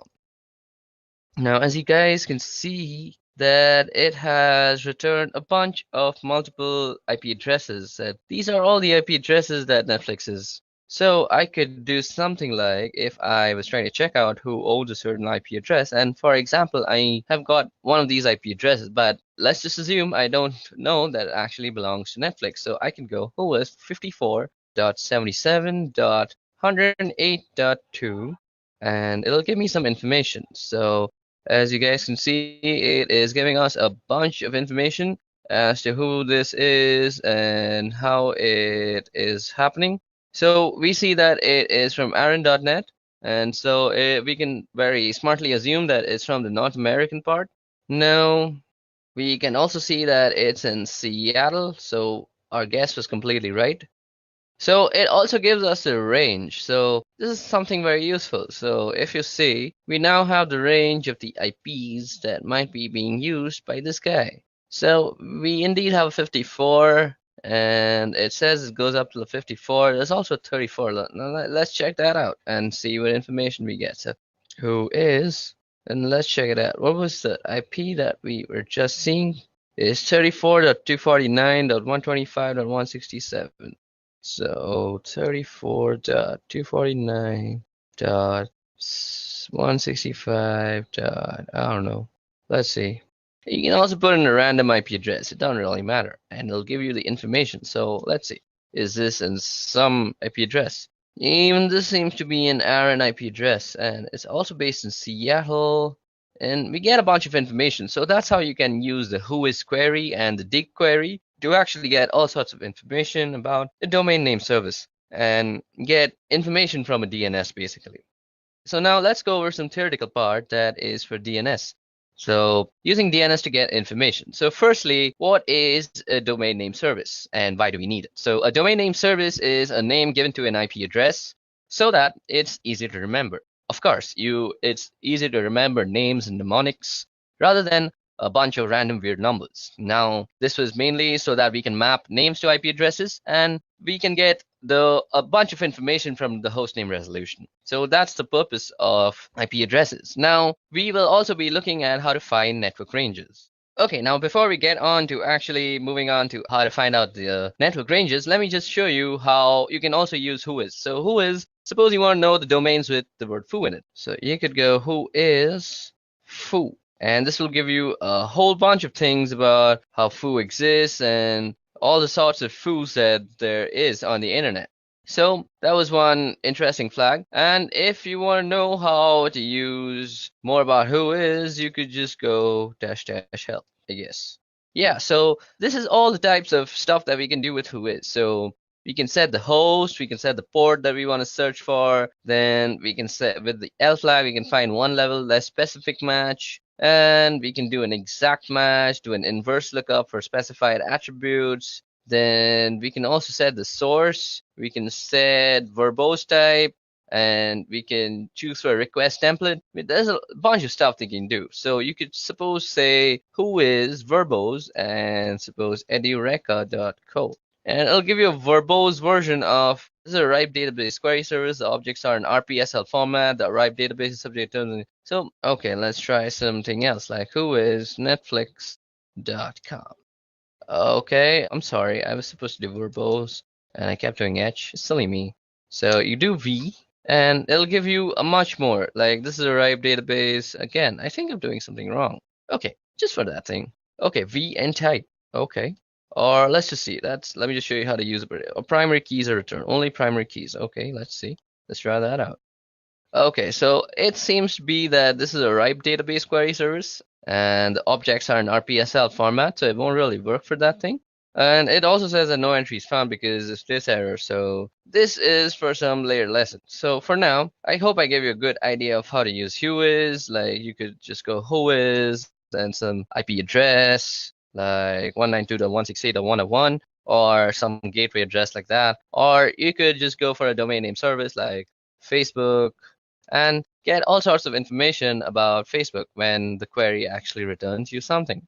Okay, so let's move on to network ranges now. Now, in this part of the video, we're going to be going over the utility called whois, which is used for getting information from the DNS. Now, let me just show you a website out here. So this is the regional internet registries. So the internet registries are used to store information about domain names and IP addresses, and there are 5 regional internet registries. First is ARIN, which is responsible for North America, so that would be the US and Canada. Then we have LACNIC, which is responsible for Latin America and portions of the Caribbean. Then there's RIPE, that's responsible for Europe and Middle East and Central Asia. There's AFRINIC, which is responsible for Africa. And finally, we have APNIC, which is responsible for Asia Pacific Rim. So that's the regional internet registries. And as I said, WHOIS is responsible for querying information from the various regional internet registries, as you can use WHOIS to get information about who owns a particular IP address. So for example, let me just open up my Ubuntu system. Let me clear this out first. So as I was just saying, for example, you could go whoisfacebook.com. Okay, so as you guys can see, we could find out pretty quickly about who owns a particular IP address. So for example, I could do WHOIS and just go facebook.com. It tells me about who it belongs to. It also gives you who owns a particular IP address and who's responsible for them. From the information, you can get email addresses that belong to a particular company. This one has an email address for tech contact of ipreg @ So you can get all sorts of email addresses, tech contacts, and all sorts of stuff out there. The registry database contains only .com and .net and all sorts of information. Now, I want to query a different IP address, and different information belongs in the different regional internet registries, of course. So if I want to go to a particular database, I would have to use the -h flag. So I could do WHOIS ARIN net and remember the IP address, and I'm going to query that again. And of course, I get the same information back because I went there. So you could just go WHOIS h and then follow it with an IP address. So something like 34.205.176.98. So that's just some random IP address I just made up. And it says that WHOIS option. Okay, so it's a capital H. Okay, so let's see that. And we get all sorts of information back from that. So area 8, ARIN, and all sorts of stuff.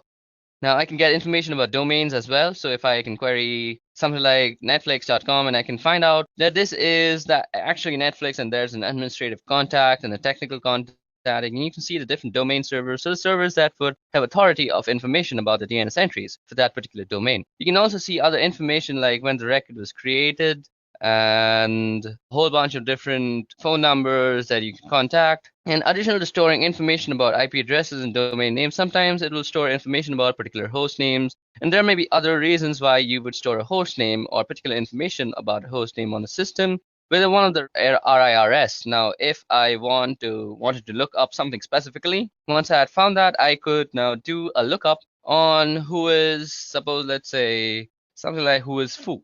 So let's say WHOIS foo. Now, if you already don't have WHOIS installed, you can easily install it by just going apt install WHOIS on your Unix system, and that should do the trick. And then you can start use this really nifty tool. Okay, so that was all about using WHOIS. Now let's get on to actually using how to find out network ranges for a domain. Okay, so now let's talk about how we're going to be going over and finding network ranges.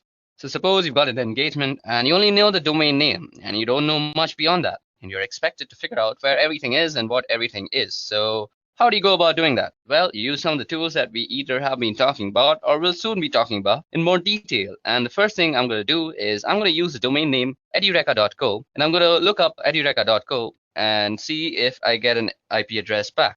So let's just head over there and go WHOIS edureka.co, or we could use the host keyword. So as you see, we get an IP address back, and that is 34.210.230.35, and that is the IP address. And you see that I've got back an IP address. So here's just an IP address, and I don't know what that IP address belongs to. I also don't know how big the network range or network block is, and that's associated with. So what I'm going to do is WHOIS, and I'm going to look up with ARIN who owns that IP address. So you can basically go WHOIS 34.210.230.35. So as you guys can see, that gives us a bunch of information and WHOIS. Now, this doesn't seem to have a very big network range, but unlike something like Netflix, so suppose we were to do something like host netflix.com and see. Now we have a bunch of IP addresses. So suppose we were to do WHOIS let's see, who is 52.19.40.147. Now, I'm expecting Netflix to be a much larger company and have a better, yeah, now see, we get net range. So this is the network range that we're talking about. So we had a random IP address, and now we have found the network range. So that's how you find network ranges, and this can be very useful. So this gives me evidence that Netflix.com has a presence on different addresses. The one I have also located by looking up that particular host name. So I've got one address here that I can look at, and let's take a look at the website because that may be a different address. Now, if I didn't have that, I could also go and do something like an MX flag. So let's see. I could go dig, and this will give us all the mails. So dig MX, and let's see what MX does actually. You go help. So we could do dig -h for a list of options. So these are all the options that we have, and the one that we're going to use is something like this. So dig MX, and we say something like Netflix.com. So these are all the mailings and MXs that we have gotten from Netflix, and this is information regarding it's still producing information. That's a big thing to produce. Okay, so as I was just saying, you can use the MX flag, and I could get back all the mail handlers in this case, and their mail is being handled by Google. And let's see, wait, let's go on top. Then it's going to tell me that Google's not particularly surprising, and other things that you can do is check for different host names, since I'm assuming DNS probably doesn't allow zone transfers, since most DNS servers don't anymore. Although they used to, you may have to start guessing, so I could do something like webmails that we find out here. So this shows us a dump of all the outstanding memory stuff. Okay, so that was all about finding network ranges. Now moving on to our next topic is using Google for reconnaissance. Now some people also call this Google hacking. Now if you know how to use Google to exactly target and find what you are looking for, Google is an excellent tool for reconnaissance purposes. And today I'm going to show you how you could use Google exactly for your searches. So first of all, let's open a tab of Google. Let's open up here. So let's go to google.com. Okay, so now we're going to be talking about how we can use Google to actually gain some information or some targeted information. So this is in general called Google hacking. Now, when I say Google hacking, I'm not meaning by breaking into Google to steal information. I'm talking about making use of specific keywords that Google uses to get the most out of the queries that you submit. So for example, a pretty basic one is the use of quotations. You quote things in order to use specific phrases. Otherwise, Google will find pages that have instances of all those words, rather than the words specifically together in particular order. So I'm going to pull this query up, and this shows a list of, let me just show it to you. So if you go index of, now this is showing us an index of all the films. Now this is basically all those index of sites that you want. So as you guys can see, this shows us an index of all sorts of films that are there. Now you can use the index of, and you see that we have also an index of downloads or something like that, hyphen.com/download. And it is an index of all sorts of stuff. Now you can go into some folder and check them out.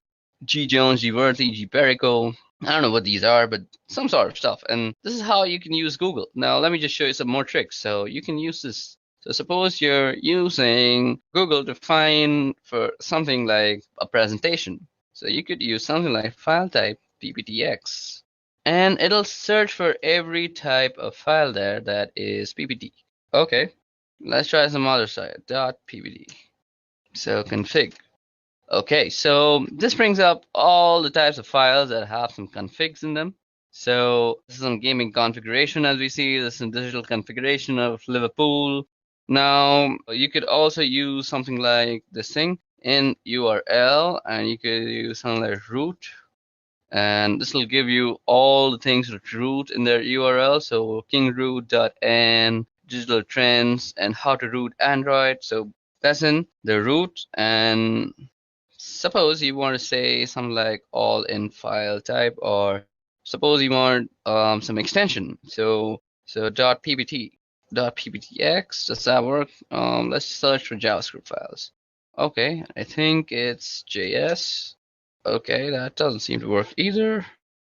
This shows us all the things with JS in it. No, it's just external JS. I'm doing this wrong. So you could use file type. So let's see, file type, and we go, see, doc. So these are all the documents that you could find with the file type thing. And you could also do JS, I guess. Yep, this will give you all the JavaScript files that are there. So this is how you can use Google to actually narrow down your searches. So suppose you want a particular set of keyword and we want to make sure we get the passwords file from Google. Okay, so now let's go into more details about the various things you can find using Google hacking techniques. Now, while Google hacking techniques are really useful for just general searching in Google, they're also useful for penetration testers or ethical hackers. You can narrow down information that you get from Google. You get a specific list of systems that may be vulnerable. So we can do things like look for error pages that do in the title error. So I'm going to get a whole bunch of information. So suppose like we go in title and we say error. So as that we get all sorts of stuff, and we can do the minus Google part. So if you do a minus Google, it'll not show you the stuff that's from Google. So we get various documentation pages about different vendors and the errors that they support. So here's one doc about Oracle, about Java error. If you know something more specific, we may be able to get errors about all sorts of other stuff. So this is how you could use the Google hacking technique to your own advantage if you're a penetration tester. Now, let's also show you something called the Google hacking database. Now, this is very useful for an ethical hacker. Now, the Google hacking database was created several years ago by a guy called Johnny Long, who put this Google hacking database together to begin to compile a list of searches that would bring up interesting information. Now, Johnny has written a couple of books on Google hacking, so we're at the Google hacking database website here, and you can see them talk about Google Docs and all sorts of stuff. Now, you can see that we can do all sorts of searches like in URL, SAP, BC, BSP. This brings up some portal pages. Now, out here you can bring up some password, APS password in URL. Now, this will give you all sorts of stuff on Google. So suppose you go in URL, so like APS password. Now, you can get all sorts of stuff like which have passwords in their URL. So maybe you can just guess a password from there too. Now, that was Google hacking. So Google hacking entries, and they also have a number of categories and that you can look through to find some specific things. So you may be interested in, of course, and you can search specific information that you may be looking for with regards to a specific product. For example, let me just show you exploit database. These are all the types of stuff you can go through out here. And as you see, we have all sorts of stuff like this is an SQL injection thing. This is something regarding peer archive tars. So these let you get a foothold into some password cracking attempts, and you can do some brute force checking. And you can see here if it talks about the type of search it is and what it reveals. You can just click here on Google search, and it will actually bring up Google with a list of responses that Google generates. So let's look at this one here. This type is a log. So this is something about cross-site scripting logs, and we can also see some potty logs if I was not wrong. So there's some denial of service POC, and we can see a bunch of stuff. And if you continue to scroll down, there are a lot of interesting information in here. So somehow somebody's got a potty log that has logged a lot of information. They've got it up on a website, and it's basically a bunch of information that you can see. You can also get some surveillance videos sometimes, and you can look into them. And this is basically how you could use Google. So it's basically a list of queries that you can go through, and this is a very useful site if you're a penetration tester and looking for some help with your Google hacking terminologies. So that's it for Google hacking. Now let's move on. Okay, so now it's time for some networking fundamentals, and what better place to begin with TCP/IP. Now we're going to be talking about the history of TCP/IP and the network that eventually morphed into the thing that we now call the internet. So this thing began in 1969, and it spun out of this government organization called ARPA, which Advanced Research Projects Agency, and they had an idea to create a computer network that was resilient to a certain type of military attacks. And the idea was to have this network that could survive certain types of war and warlike conditions. So ARPA sent out this request for proposals to BBN, which is Bolt, Baranek, and Newman, and they were previously an acoustical consulting company, and they won the contract to build what was called the ARPANET.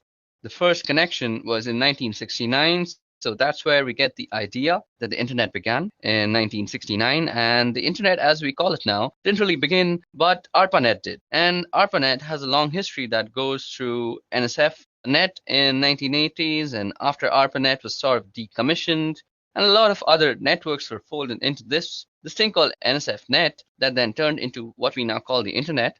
And once a lot of other networks were connected into its first protocol on the ARPANET, initially there were 18 to 22 protocols, which was very first protocol defining communication on ARPANET. And it was called 1822 protocol because BBN report 1822, which describes how it worked shortly. And after that, there was this thing called the Network Control Program.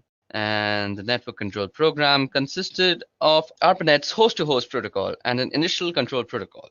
Now, there's certainly not a direct correlation or an analogy here, but if you want to think about it in particular, where you could say that the ARPANET host-to-host protocol is kind of like UDP, and the Initial Connection Protocol, or ICP, is kind of like TCP. So the host-to-host protocol provided a unidirectional flow control stream between hosts, which sounded a little bit like UDP, and ICP provided a bidirectional pair of streams between two hosts. And again, these aren't perfect analogies, but the host-to-host protocol is a little bit like UDP, and ICP is a little bit like TCP now.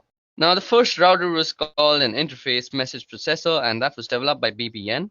It was actually a ruggedized Honeywell computer that had special interfaces and software. So the first router wasn't a ground-up built piece of hardware, but it was actually an existing piece of hardware that was specially purposed for this particular application. So Honeywell had this computer that they made out, and BBN took that and made some specific hardware interfaces and wrote some special software that allowed it to turn into this interface message processor, which passed messages over ARPANET from one location to another. So where did IP come in here in 1973?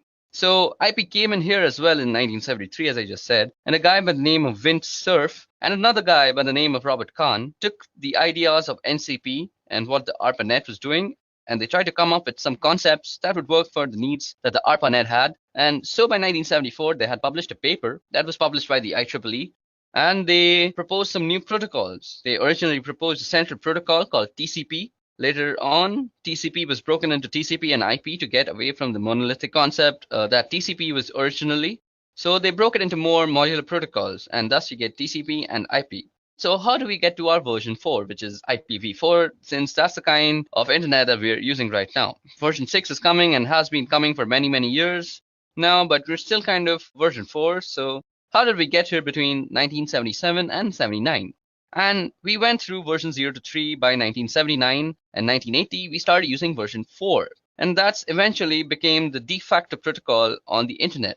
In 1983, when NCP was finally shut down, because of all the hosts on the ARPANET were using TCP/IP by that point in 1992, work began on an IP next generation, and for a long time, all of the specifications in the RFCs talked about PNG eventually, and IPNG became known as IPv6.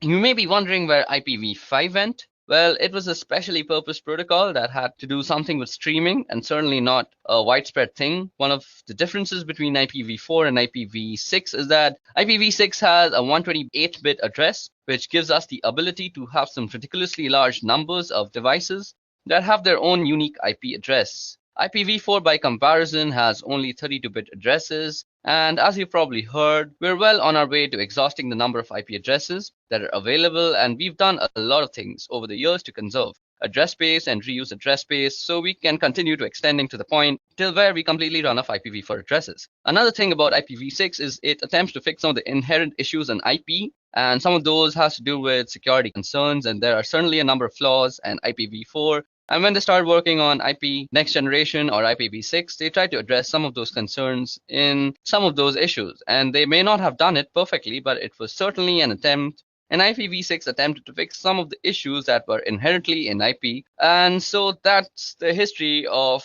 TCP/IP till where we've reached today. Okay, so now that we've discussed a brief history on TCP/IP and how it came about to the TCP/IP version 4, let's discuss the model itself.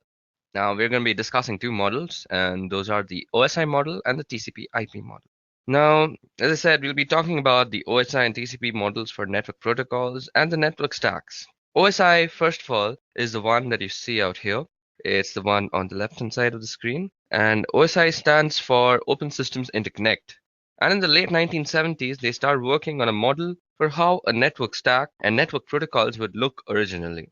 The intent was to develop the model and then develop the protocols that went with it. But what ended up happening was after they developed the models, TCP/IP started really taking off. And the TCP/IP model was what went along with it and matched better what was going on with TCP/IP, which became the predominant protocol, and as a result, the OSI protocols never actually got developed. However, we still use the OSI model for a teaching tool, as well as a way of describing what's going on within the network stack. And in networked applications, you'll often hear people talking about different layers, like that's a layer 2 problem, or we're under a layer 3 space. Now, continuing through these lessons, I'll refer occasionally to the different layers, and when I do that, I'm referring to the OSI model. So let's take a look at the OSI model. Starting from the bottom, we have the physical layer, which is where all the physical stuff lives. The wires and cables and network interfaces and hubs, repeaters, switches, and all that sort of stuff. So all that sort of physical stuff is sitting in the physical layer. Now, sitting above this is the data link layer, and that's where the Ethernet protocol, ATM protocol, frame relay, those sort of things live. Now, I mentioned the switch below the physical. The switch lives at layer 1, but it operates at layer 2. And the reason it operates at layer 2 is because it looks at the data link address and the layer 2 or physical address, and that's not to be confused within the physical layer. It does get a little mixed up sometimes, and we refer to the MAC address. Now, the MAC address is not the physical address that I'm talking about. It is the message authentication code address on a system the MAC address on a system as a physical address because it lives on the physical interface and bound physically. However, that MAC address or media access control address lives at layer 2 at the data link layer. The network layer, which is right above at layer 3, that's where the IP lives, as well as ICMP, IPX, and from IPX, SPX suite of protocols from novel routers operate at layer 3. And at layer 4 above that is the transport layer. That's the TCP, UDP, and SPX again, from the IPX, SPX suite of protocols. And above that is the session layer, and that's layer 5. And that's AppleTalk, SSH, as well as several other protocols. And then there's a presentation layer, which is layer 6. And you'll often see people refer to something like JPEG or MPEG as examples of protocols that live at that layer. Then there's a presentation layer, which is the final layer, which is layer 6, and you'll often see people refer to something like JPEG or MPEG as examples of protocol that live at that layer. And then they live at that layer, which is the presentation layer. Finally, we have layer 7, which is the application layer. And that's HTTP, FTP, SMTP, and similar application protocols, whose responsibility is to deliver and use a functionality. So that's basically the OSI model, and that's the 7 layers of the OSI model. And there's some important thing to note here. That is, when we are putting packets onto the wire, the packets get built from top of the stack from the top of the stack to the bottom of the stack, which is why it's called a stack. Each layer sits on top of the other, and the application layer is responsible for beginning the process, and then that follows through the presentation session and transport layer and down through the network data link until we finally drop it on the wire at the physical layer. When it's received from the network, it goes from the bottom up, and we receive it on the physical, and it gets handled by the data link and then the network and till the application layer. So basically, when a packet is coming in, it comes in from the application, goes out from the physical, and then when it's going out also, it goes from the physical through the data link, then the network, transport session, presentation, and application, and finally to the target system. Now, what we're dealing with is an encapsulation process. So at every layer on the way down the different layers, add bits of information to the datagram or the packet. So that's when it gets to the other side. Each layer knows where its demarcation point is.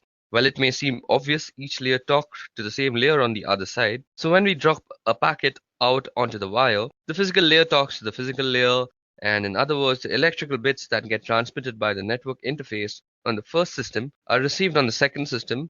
On the second system, the layer 2 headers that were put by the first system get removed and handled as necessary.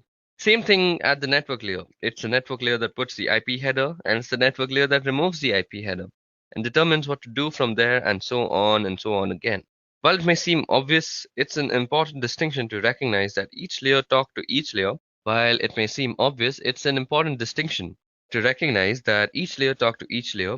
And when you're building a packet, you go down through the stack, and when you're receiving, you come up through the stack. And again, it's called a stack. because you keep pushing things on top of the packet and they get popped off the other side. So that was detailed and brief working on how the OSI model is set up and how the OSI model works. Now let's move on to the TCP/IP model, which is on the right hand side. And you'll notice that there's a really big difference here.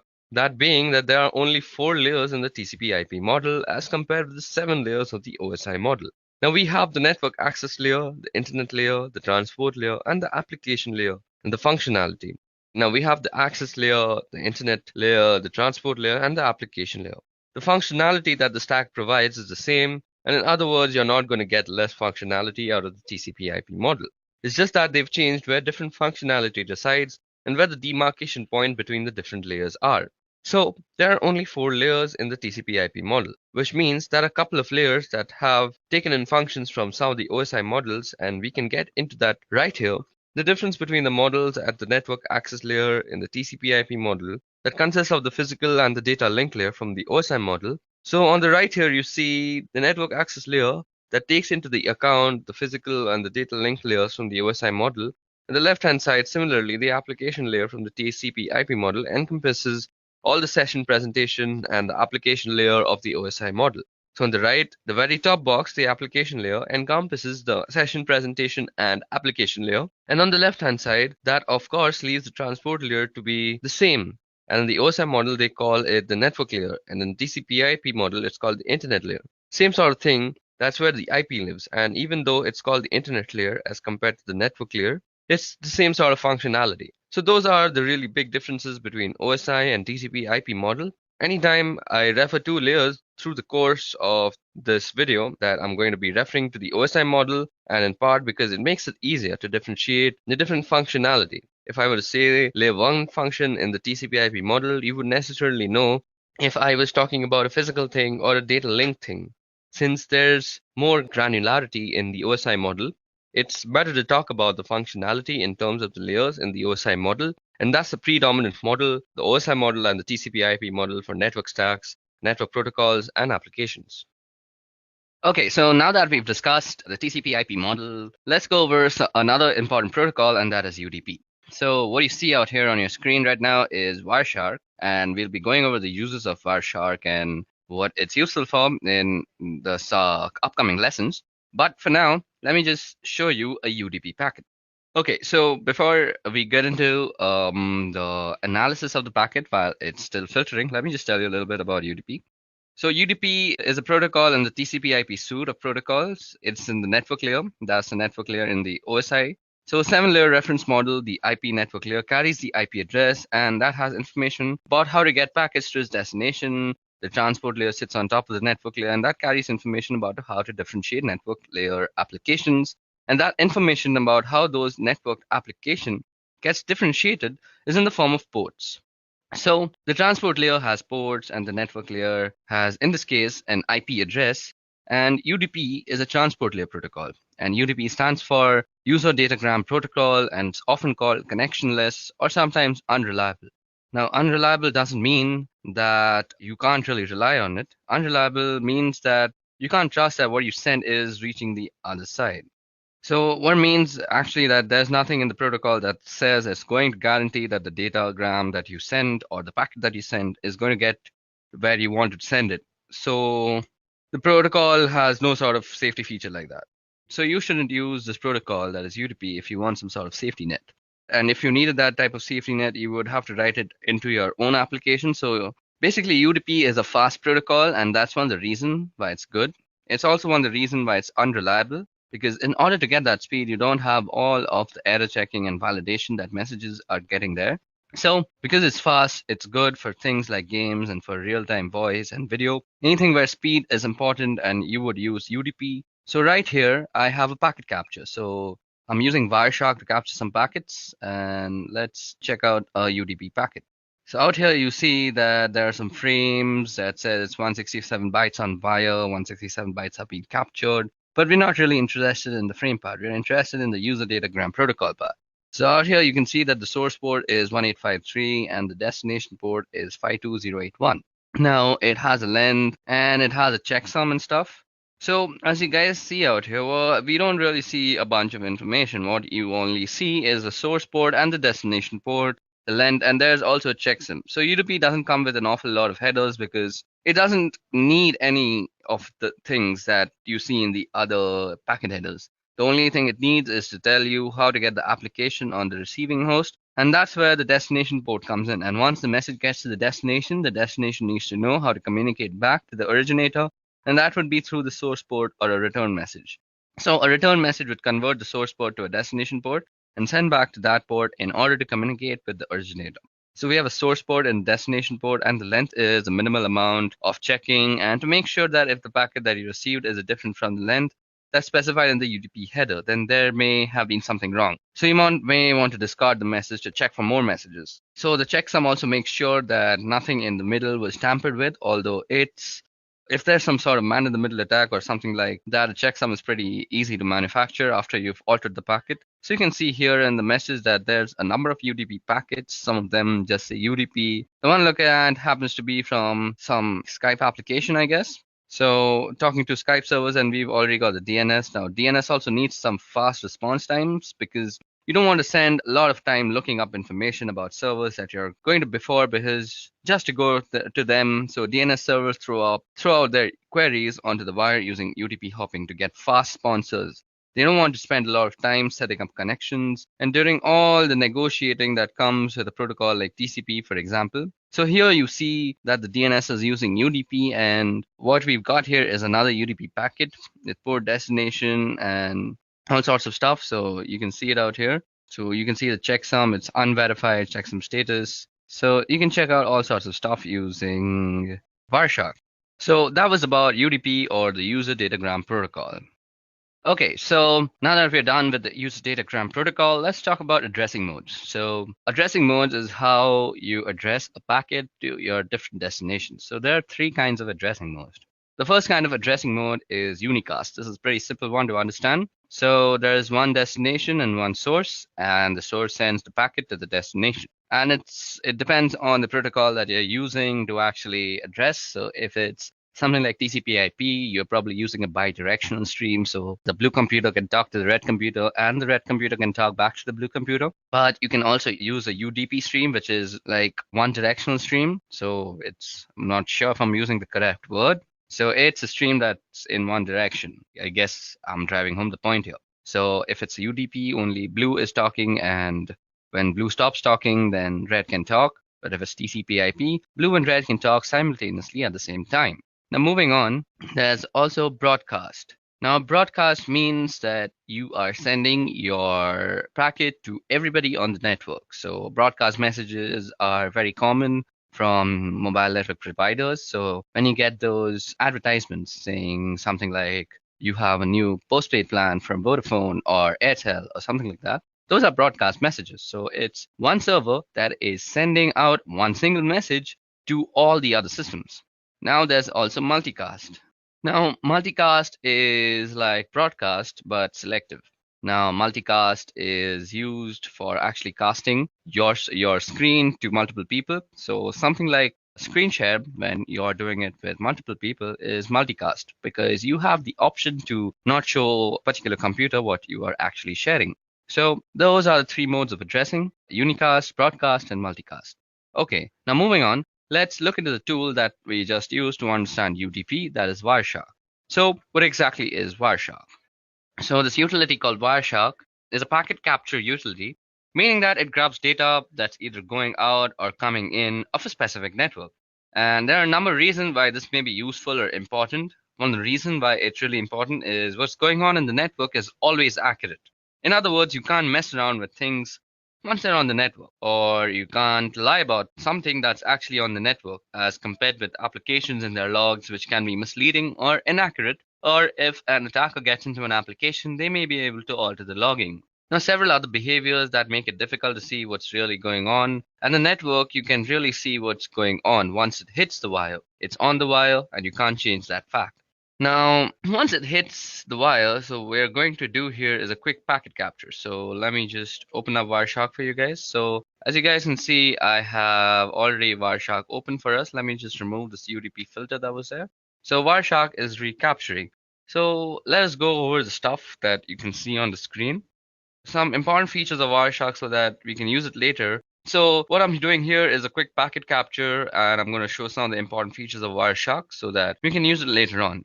Now, when we're starting to do some more significant work, I select the interface that I'm using primarily, which is my Wi-Fi, and I'm going to go over here and we'll bring up a Google page so that we can see what's happening on the network. So let me just quickly open up a Google page.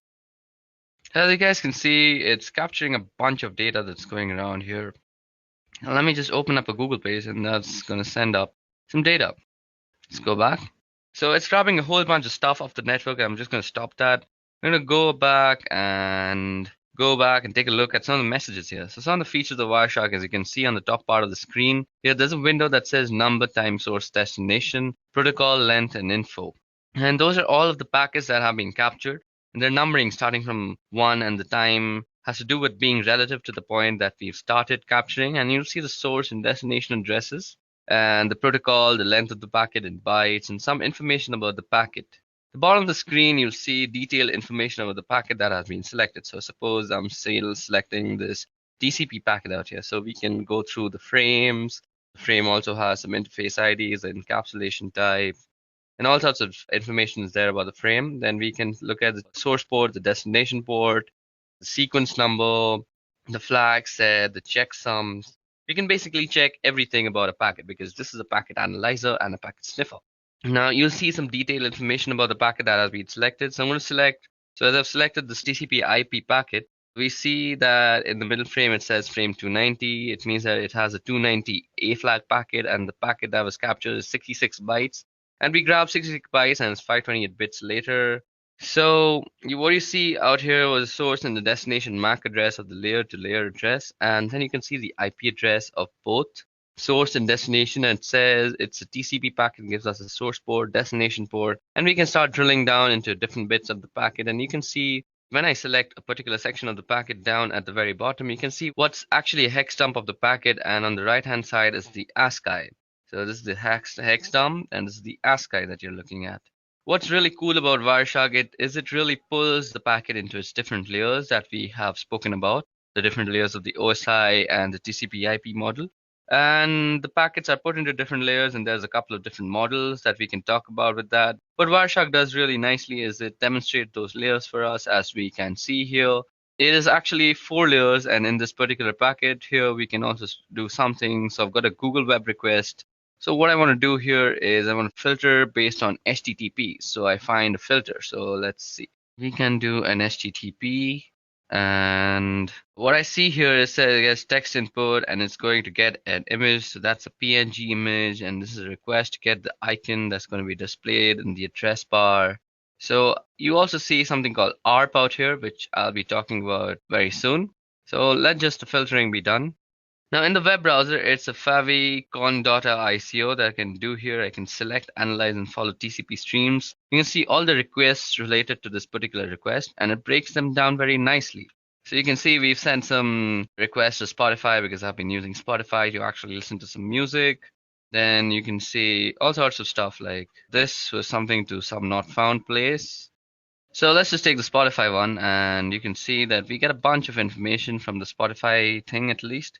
You can see the destination, the source, it's an Intel Core machine. So the first part of the MAC address, the first few digits lets you tell if it's what is the vendor ID. So Intel has its own vendor ID. So F496 probably tells us that that's an Intel Core. So Wireshark does this very neat little thing that it also tells us from the MAC address what type of machine you're sending your packets to from the MAC address itself. So it's coming from a Sophos 4C and going to an Intel Core, and the type is IPv4.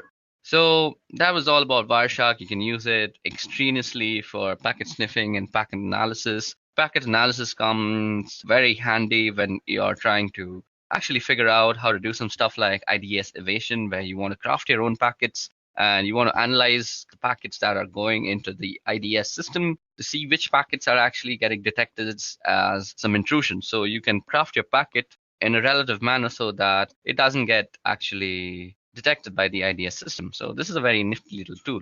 We'll be talking about how you can craft your own packets just in a little while, but for now, let's move ahead. Okay, so now that we are done with our small little introduction and a brief use and history of Wireshark, now let's move on to our next topic for the video, that is DHCP. Okay, so DHCP is a protocol and it stands for Dynamic Host Configuration Protocol. So DHCP is a network management protocol used to dynamically assign an internet protocol address to any device on a network so they can communicate using IP.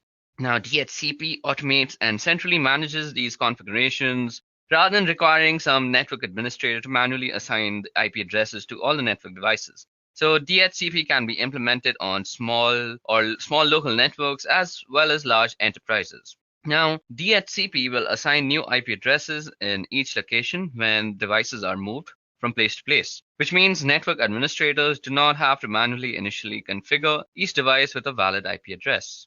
So if a device with a new IP address is moved to a new location of the network, it doesn't need any sort of reconfiguration.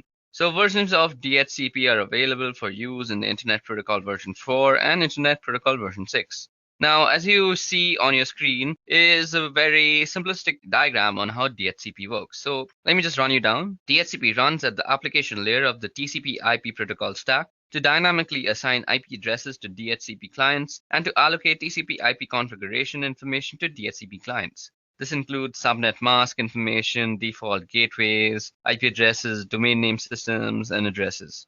So DHCP is a client-server protocol in which servers manage a pool of unique IP addresses, as well as information about client configuration parameters, and assign addresses out of those address pools. Now, DHCP-enabled clients send a request to the DHCP server whenever they connect to a network. The clients configured with DHCP broadcasts a request to the DHCP server and the request network configuration information for a local network to which they're attached. A client typically broadcasts a query for this information immediately after booting up. The DHCP server responds to the client request by providing IP configuration information previously specified by a network administrator. Now, this includes a specific IP address as well as for the time period, also called a lease, for which the allocation is valid. When refreshing an assignment, a DHCP client requests the same parameters, but the DHCP server may assign a new IP address based on the policies set by the administrator. Now, a DHCP server manages a record of all the IP addresses it allocates to networks, nodes. If a node is reallocated in the network, the server identifies it using its media access control address, now which prevents accidental configuring multiple devices with the same IP address. Now, DHCP is not a routable protocol, nor is it a secure one. DHCP is limited to a specific local area network, which means a single DHCP server per LAN is adequate. Now, larger networks may have a wide area network containing multiple individual locations depending on the connections between these points and the number of clients in each location. Multiple DHCP servers can be set up to handle the distribution of addresses. Now, if network administrators want a DHCP server to provide addressing to multiple subnets on a given network, they must configure DHCP relay services located on interconnecting routers that DHCP requests to have to cross. Now, these agents relay messages between DHCP client and servers. DHCP also lacks any built-in mechanism that would allow clients and servers to authenticate each other. Both are vulnerable to deception and to attack, where rogue clients can exhaust a DHCP server's pool. Okay, so let's move on to our next topic, and that is why use DHCP. So I just told you that DHCP doesn't really have any sort of authentication, so it can be fooled really easily. So what are the advantages of using DHCP? So DHCP offers quite a lot of advantages. Firstly is IP address management. A primary advantage of DHCP is easier management of IP addresses. In a network without DHCP, you must manually assign IP address. You must be careful to assign unique IP addresses to each client and to configure each client individually. If a client moves to a different network, you must make manual modifications for that client. Now, when DHCP is enabled, the DHCP server manages the assigning of IP addresses without the administrator's intervention. Clients can move to other subnets without manual reconfiguration because they obtain from a DHCP server new client information appropriate for the new network. Now, apart from that, you can say that DHCP also provides a centralized network client configuration. It has support for boot TP clients. It supports the local clients and remote clients. It supports network booting. And also it has a support for a large network, and not only for short, like small scale networks, but for larger networks as well. So that way you see DHCP has a wide array of advantages, even though it doesn't really have some authentication. So because of these advantages, DHCP finds widespread use in a lot of organizations. Okay, so that winds up DHCP for us. So let us go into the history of cryptography now. So let me give you a brief history of cryptography. Now, cryptography actually goes back several thousand years before, shortly after people began to find ways to communicate. There were some of us who were finding ways to make the understanding of that communication difficult so that other people couldn't understand what was going on. And this led to the development of Caesar cipher that was developed by Julius Caesar. And it's a simple rotation cipher. And by that, I mean that you rotate a portion of the key in order to generate the algorithm. So here's an example. We've got 2 rows of letters and that are alphabetical in order, and means we basically written the alphabets down, and the second row is shifted by 3 letters.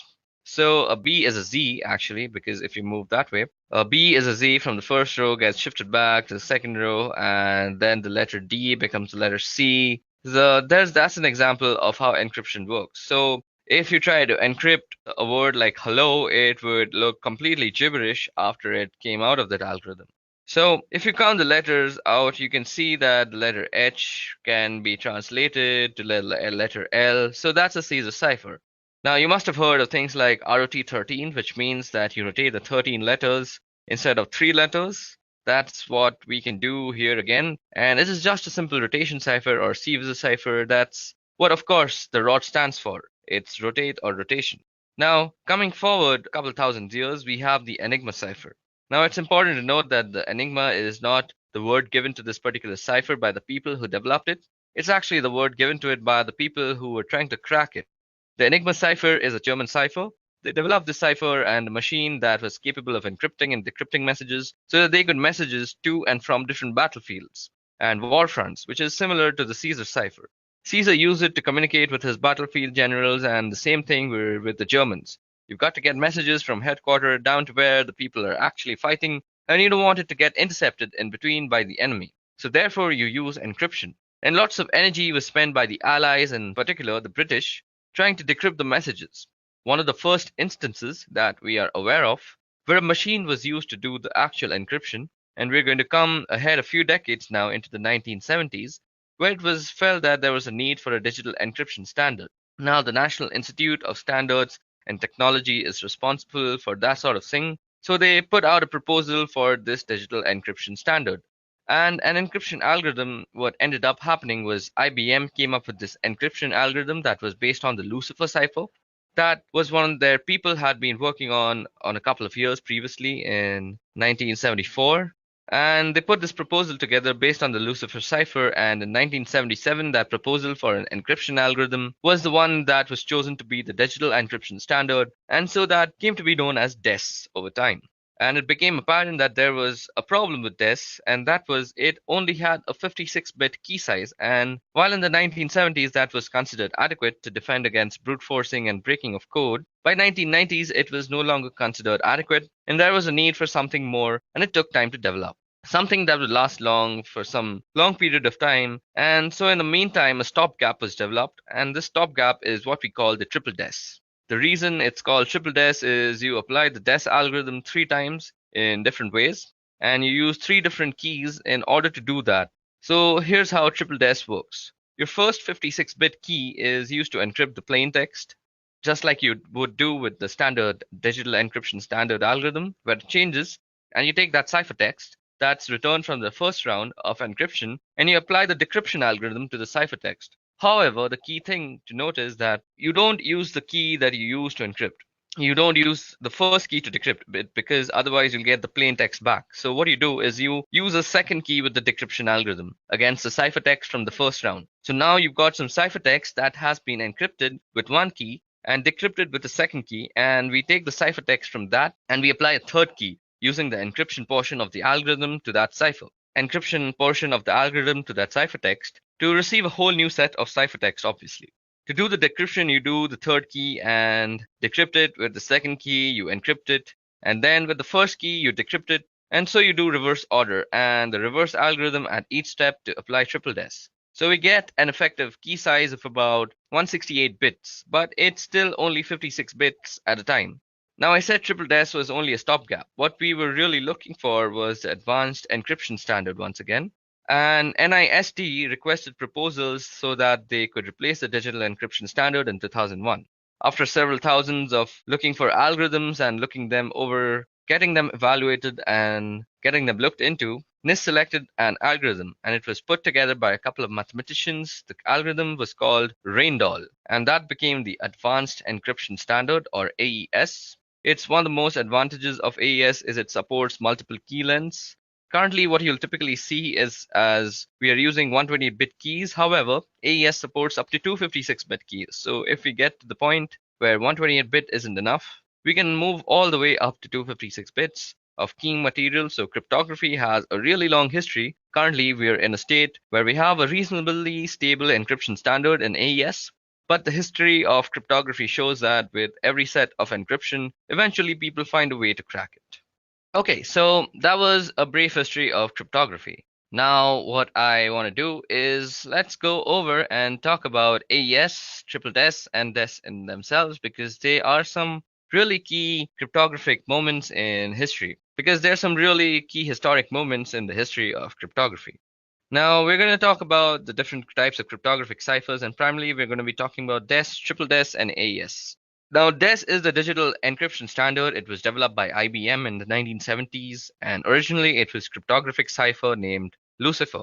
And after some modifications, IBM proposed it as the digital encryption standard, and it was selected by the digital encryption standard. Ever since then, it's been known as DES.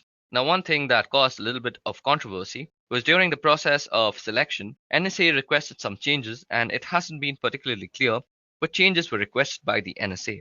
There has been some speculation that wondered if the NSA was requesting a backdoor into this digital encryption standard, which would allow them to look at encrypted messages in the clear. So basically, it would always give the NSA the ability to decrypt DES encrypted messages. It remained the encryption standard for the next couple of decades or so. So what is DES and how does it work? Basically, it uses 56-bit keys rather than a stream cipher. It's a block cipher and it uses 64-bit blocks. And in 1998, DES was effectively broken. When a DES encrypted message was cracked in 3 days, a year later, a network of 10,000 systems around the world cracked the DES encrypted message in less than a day. And it's just gotten worse since then with modern computing power being what it is. Since DES was actually created, we already had come to the realization that we needed something else. So along came triple DES. Now, triple DES isn't 3 times the strength of DES necessarily. It applies DES just 3 times. And what I mean by that is what we do is we take a plain text message, then let's call that P, and we're going to use a key called K1, and we're going to use that key to encrypt the message. And use a key that we will call K1, and we're going to use that to encrypt the message. And that's going to result in the ciphertext, and we'll call this C1. So C1, the output of the first round of encryption, we're going to apply a second key, and we'll call that K2 with that second key. And we're going to go through a decryption process on C1. Since it's the wrong key, we're not going to get plain text out on the other end. What we're going to get is another round of ciphertext, and we will call this C2. What we do with C2, we are going to apply a third key, and we will call this K3, and we're going to encrypt ciphertext C2, and that's going to result in another round of ciphertext, and we will call that C3. So we have 3 different keys applied in 2 different ways.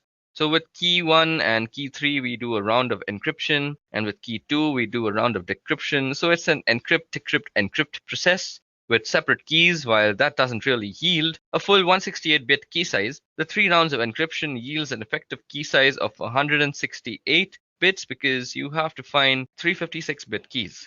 So speaking of that, technical detail for triple DES, we're still using the DES block cipher with 56-bit keys, but since we've got 3 different keys, we get an effective length of around 168 bits. Triple DES was really just a stopgap measure. We knew that if DES could be broken, triple DES could surely be broken with just some more time, I guess. And so the NIST was trying to request a standard that was in 1999, and in 2001, NIST published an algorithm that was called AES. So this algorithm that was originally called Reindoll was published by NIST as the Advanced Encryption Standard. Some technical specifications about AES is that the original Randall algorithm specified variable block sizes and key lengths. And as long as those block sizes and key lengths were multiples of 32 bits, so 32, 64, 96, and so on, you could use those block sizes and key lengths. When AES was published, AES specified a fixed 128-bit block size and key length of 128, 192, and 256. AES with 3 different key lengths, but 1 block size, and that's a little bit of detail about DES, triple DES, and AES. So when AES was published, AES specified a fixed 128-bit block size and a key length of 128, 192, and 256 bits. So we've got with AES 3 different key lengths, but 1 block size. And that was a little bit of detail about DES, triple DES, and AES. We'll use some of these in doing some hands-on work in the subsequent part of this video. Okay, so now that I've given you a brief history of how we have reached the encryption standards that we are following today, that is the advanced encryption standard, let's go ahead and talk a little bit more about DES, triple DES, and AES. So DES is a digital encryption standard. It was developed by IBM in the 1970s, and originally it was a cryptographic cipher named Lucifer. And after some modifications, IBM proposed it as the digital encryption standard. It was selected to be the digital encryption standard, and ever since then, it's been known as DES or DES. One thing that caused a little bit of controversy was during the process of selection, the NSA requested some changes, and it hasn't been particularly clear what changes were requested by the NSA. There has been some sort of speculation that wondered if the NSA was requesting a backdoor into this digital encryption standard, which would allow them to look at encrypted messages in the clear. So basically, it would always give the NSA the ability to decrypt DES encrypted messages. It remained the encryption standard for the next couple of decades or so. And what is DES and how does it work? Now, DES remained the digital standard for encryption for the next couple of decades. So what does it do and how does it work? So basically, it uses a 56-bit key rather than a stream cipher. It's a block cipher and it uses 64-bit blocks. And in 1998, if you know, DES was effectively broken when a DES encrypted message was cracked in 3 days. And then a year later, a network of 10,000 systems around the world cracked a DES encrypted message in less than a day. And it's just gotten worse since then with modern computing being what it is today. Now, since DES was created and broken, we knew we needed something. And what came in between advanced encryption standards and DES is triple DES. Now, triple DES isn't 3 times the strength of DES necessarily. It's really DES applied 3 times. And what I mean by that is we take a plain text message, then let's call that P, and we're going to use a key called K1. And we're going to use that key to encrypt the message, and that's going to result in the ciphertext 1. So we'll call that C1. Now C1 is the output of the first round of encryption, and we're going to apply a second key called K2.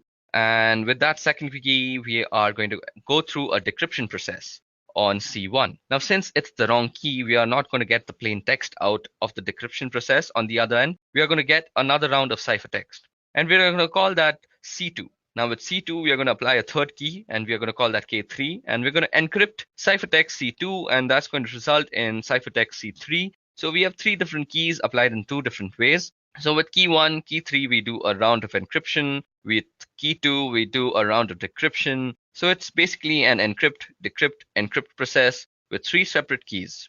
But what it does really is it doesn't really yield a 168-bit key size, because in effectiveness, it's basically 56-bit keys that are being used thrice, whether it be 3 different keys. So in effectiveness, you could say that it's a 168-bit key, but it is not the same strength, because people realize that triple DES can be easily broken, because if DES is broken, you can do the same thing with 3 different ways with whatever key that you use. So it just takes longer time to decrypt if you don't know the key, and if you are just using a brute force attack, you know that triple DES can be broken if DES can be broken. So triple DES was literally a stopgap between DES and AES, because people knew that we needed something more than triple DES. And for this, the NIST, or the National Institute of Standards and Technology, in 2001, they chose AES as the algorithm that is now called the Advanced Encryption Algorithm. So it was originally called the Randall algorithm. And the main thing about the Randall algorithm and the Advanced Encryption Standard algorithm is that the Randall algorithm specifically states in its papers that it has a variable block size and a variable key size as long as they are in multiples of 32. So 32, 64, 96, like that. But what AES does differently is that it gives you one block size, that is 128 bits, and gives you three different key sizes, that is 128, 192, and 256. So with AES, three different key lengths, but one block size. Okay, so that was a little bit more information on AES, DES, and triple DES, and we are going to be using this information in some subsequent lessons. Okay, now moving on. Okay, so now that we've discussed the different history of cryptography and the more important cryptographic algorithms, let's discuss the different types of cryptography. Now, the first type of cryptography I'm going to talk about is symmetric cryptography. And by symmetric cryptography, I mean that the key is the same for encrypting or decrypting. So I use the same key whether I am encrypting the data or decrypting the data. One of the things about symmetric key cryptography is that they use a shorter key length than for asymmetric cryptography, which I'll get into a couple of minutes. It's also faster than asymmetric, and you can use algorithms like DES or AES, as those are both symmetric key cryptography algorithms, and you can use a utility like AES script. Let me just demonstrate how symmetric key cryptography works. So for this, we can use a tool called AES script. So in AES script is actually available for Linux and Windows and Mac, all the systems. So I'm using it on the Windows one, and I'm using the console version. So first of all, I have a text file called text.txt. So let me just show that to you. So as you guys can see, I have this thing called text.txt. Now to do text.txt, let me just show what text.txt contains. So as you guys can see, it has a sentence called "The quick brown fox jumped over the lazy dog." So that's the sentence that has all the alphabets in the English language, rather. So now we are going to try and encrypt it. So we can use something like AES or DES because both of them are symmetric key ciphers, symmetric key algorithms, rather. So we are using AES in this case. So what we're going to do is say AES script. We're going to encrypt it, and we're going to use the password of, let's say, Pokemon. So we're going to call it Pokemon, and we're going to do text.txt. We're going to encrypt that file. So now we have encrypted that file. Now let's go see. We must be having a new file. So this is called text.txt.aes. So that is our encrypted file, and this is what we would generally send over the network if we are sending it to anybody. So let's assume the person who's received it also knows our encryption algorithm. I mean encryption algorithm and the key that goes along with it. So let's try to decrypt it now. Now before I decrypt it, let me just show you what an encrypted message looks like. So this is what the ciphertext looks like. Type text.txt.aes. So yeah, as you guys can see, the Windows console can't really read everything, but if I were to go here, if I were to just go into the file and just edit with Notepad++, you'll see that it's a bunch of crap. You really can't make out anything. What is being made here, we can't really decipher much.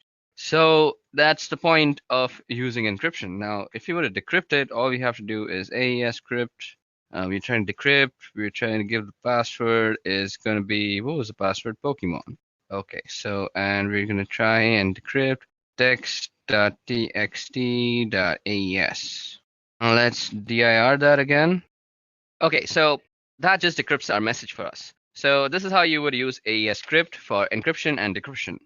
So that just decrypts it, and that's how you would use symmetric key encryption to encrypt a file for this example. Symmetric key uses either a stream cipher or a block cipher, and the differences between stream or block ciphers is that block takes a block of bits at a time, and it's a fixed length. So for example, 64 bits, if I were to use a block cipher with 64 bits, I would need to take in 64 bits before I could start encrypting. Now, if I didn't have 64 bits to encrypt, I would have to fill it with padding in order to get up to 64 bits a stream cipher. On the other hand, it will encrypt a bit at a time, so it doesn't matter how many bits you've got. You don't need to have some multiple of the block length in order to encrypt without padding. And another type of cryptography is asymmetric. Now, asymmetric, as you would expect, uses two different keys, and that's where we have public key and private key. Asymmetric key cryptography uses a longer key length, and it also has more computation, and the encryption process is slower with a symmetric key encryption. And the encryption process is slower than with the symmetric key encryption.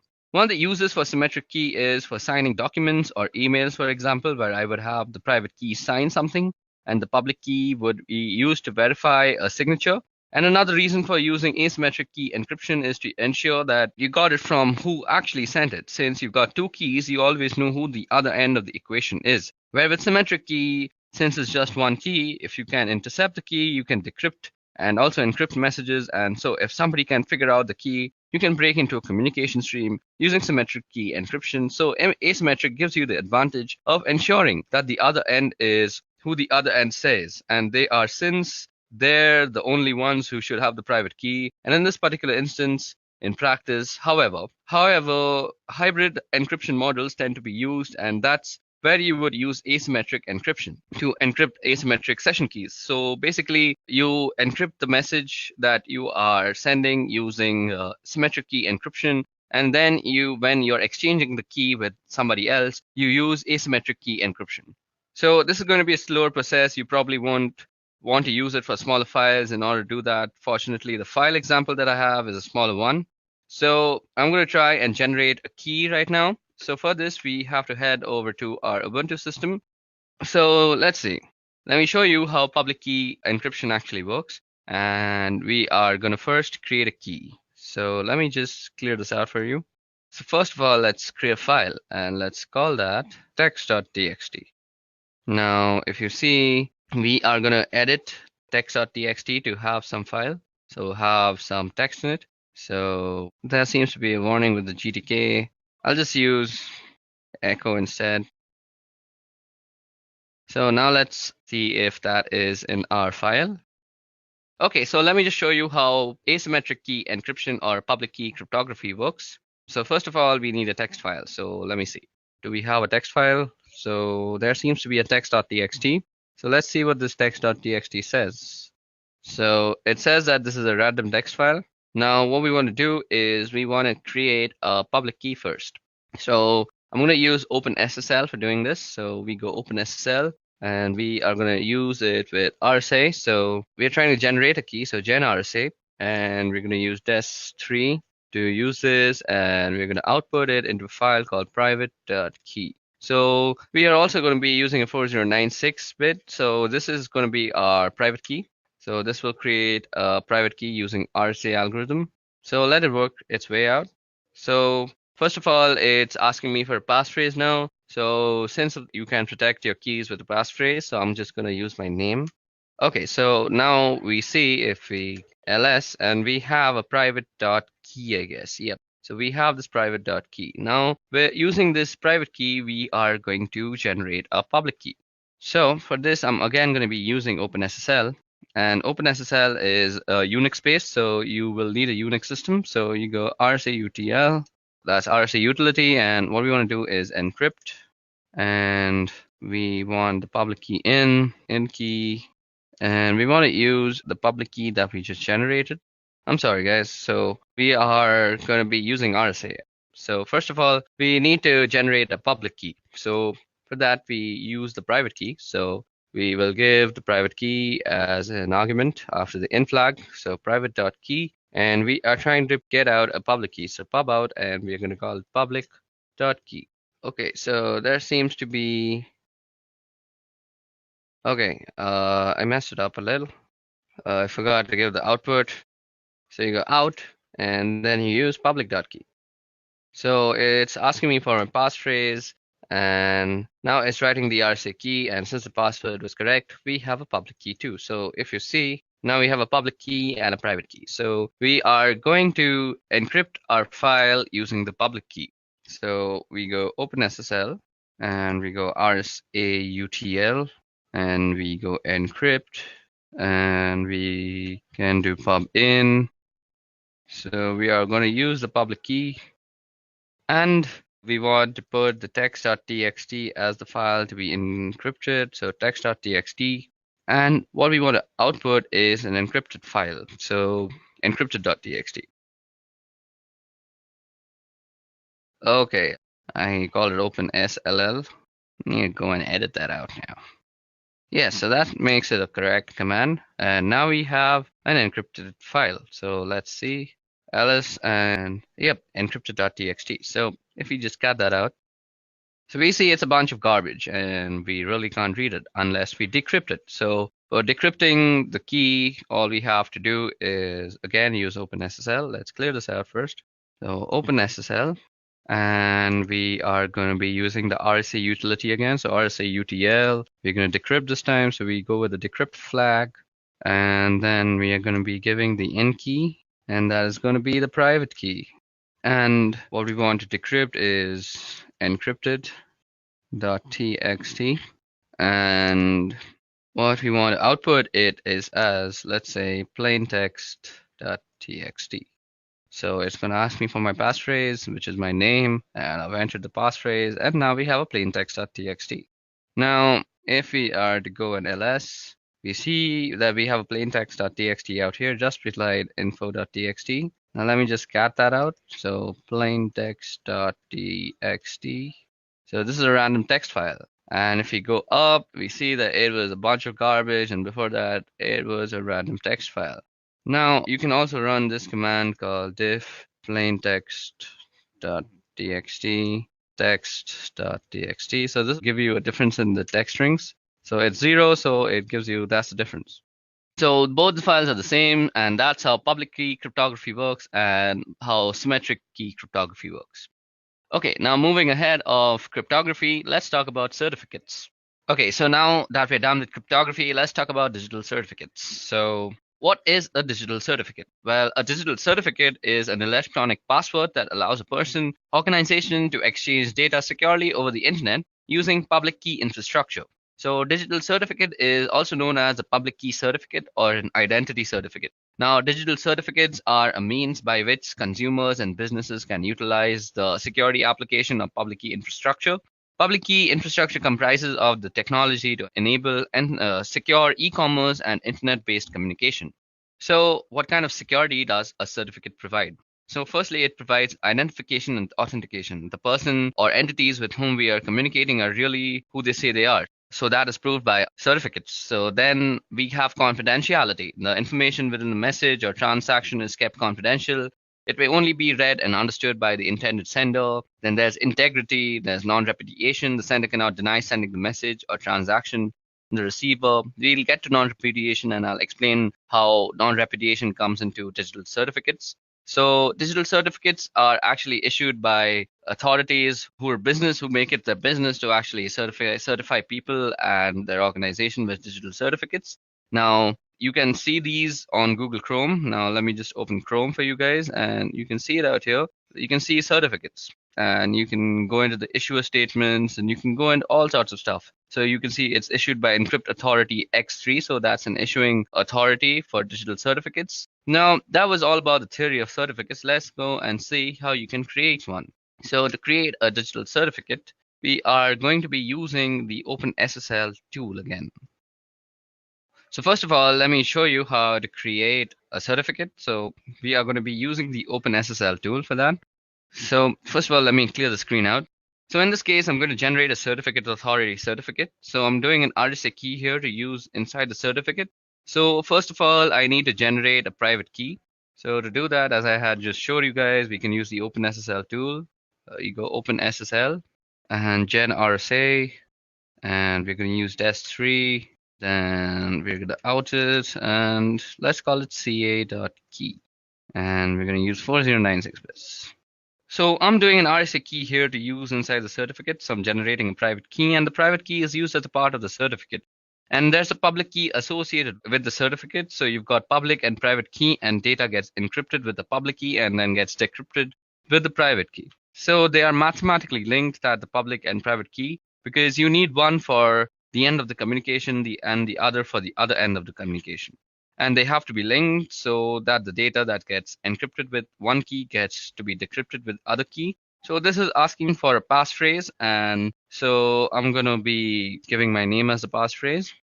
So that has generated the key for us. So now I'm going to generate the certificate itself.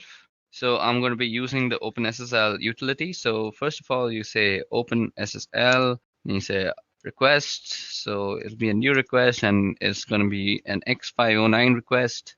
It's going to be valid for 365 days, and let's see, the key is going to be ca.key, and we're going to output it into ca, or let's call it edureka.crt. So this is a certificate that I'm producing in the name of the company that I'm working for. So that is Edureka. So it says it's unable to load the private key. Let me just see, is the private key existing? I had a previous private key, so let me just remove that. Does it have a ca.key? Seems like I put the name differently. So let me just try that again. Open SSL, then we do request. So we're requesting a new certificate, and it's going to be X509, and it's going to be there for 365 days, and key is ca.key. Apparently that's what it's called out here. So, and it's going to be out into edureka.crt. Let's see if that works. So let's enter the passphrase. So it's my name. So now it's going to ask me a bunch of information that's going to be inside the certificate. So let's say it's asking the country name. Again, so let's put in the state. Okay, so IN, state, province name, some state. So Bangalore. Locality, let's say Whitefield. Organization name is Edureka. Unit name, Brain Force. Common name, let's leave that out. Email address, let's leave that out too. And we have our certificate. So if you go and list out your files, you'll see that there is a certificate called edureka.crt out here, which is highlighted. Okay, so now if you want to view this file, you could always use the OpenSSL. You could always use the OpenSSL utility. So you say you want to read an X059 request and you want it in text, and what you want to see is edureka.crt.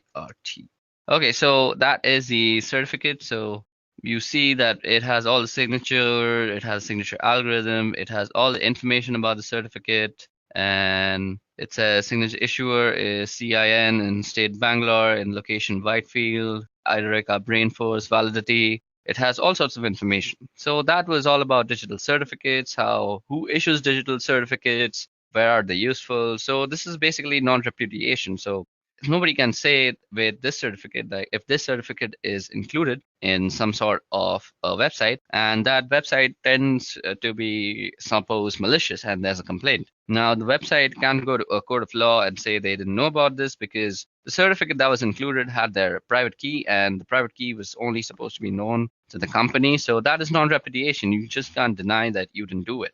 Okay, so that was all about certificates. Now moving on. Okay, so moving on, we are going to be talking about cryptographic hashing.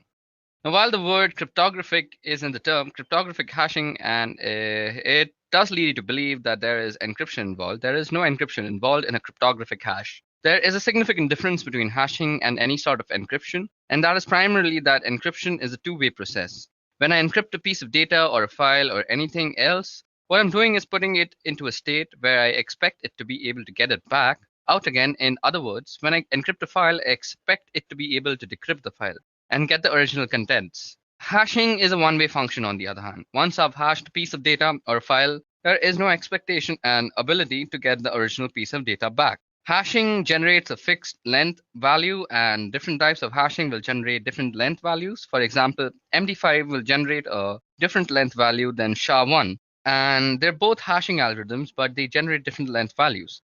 And the resulting value from a hash function should be in no relation at all to the original piece of data. As a matter of fact, if two inputs generate the same hash value, it's called a collision. And if you can generate collisions, you may be able to get a point where you can generate a piece of data that are going to generate the same hash values, and that leads you to the potential ability to break the particular hashing algorithm that you're using. So what we can use hash is for, well, one thing we can use hash is for file integrity. We can run a hash on a file and get a value back, and later we can check that the value to make sure if it's the same. If it's the same, I can be sure that the same file was hashed in both instances.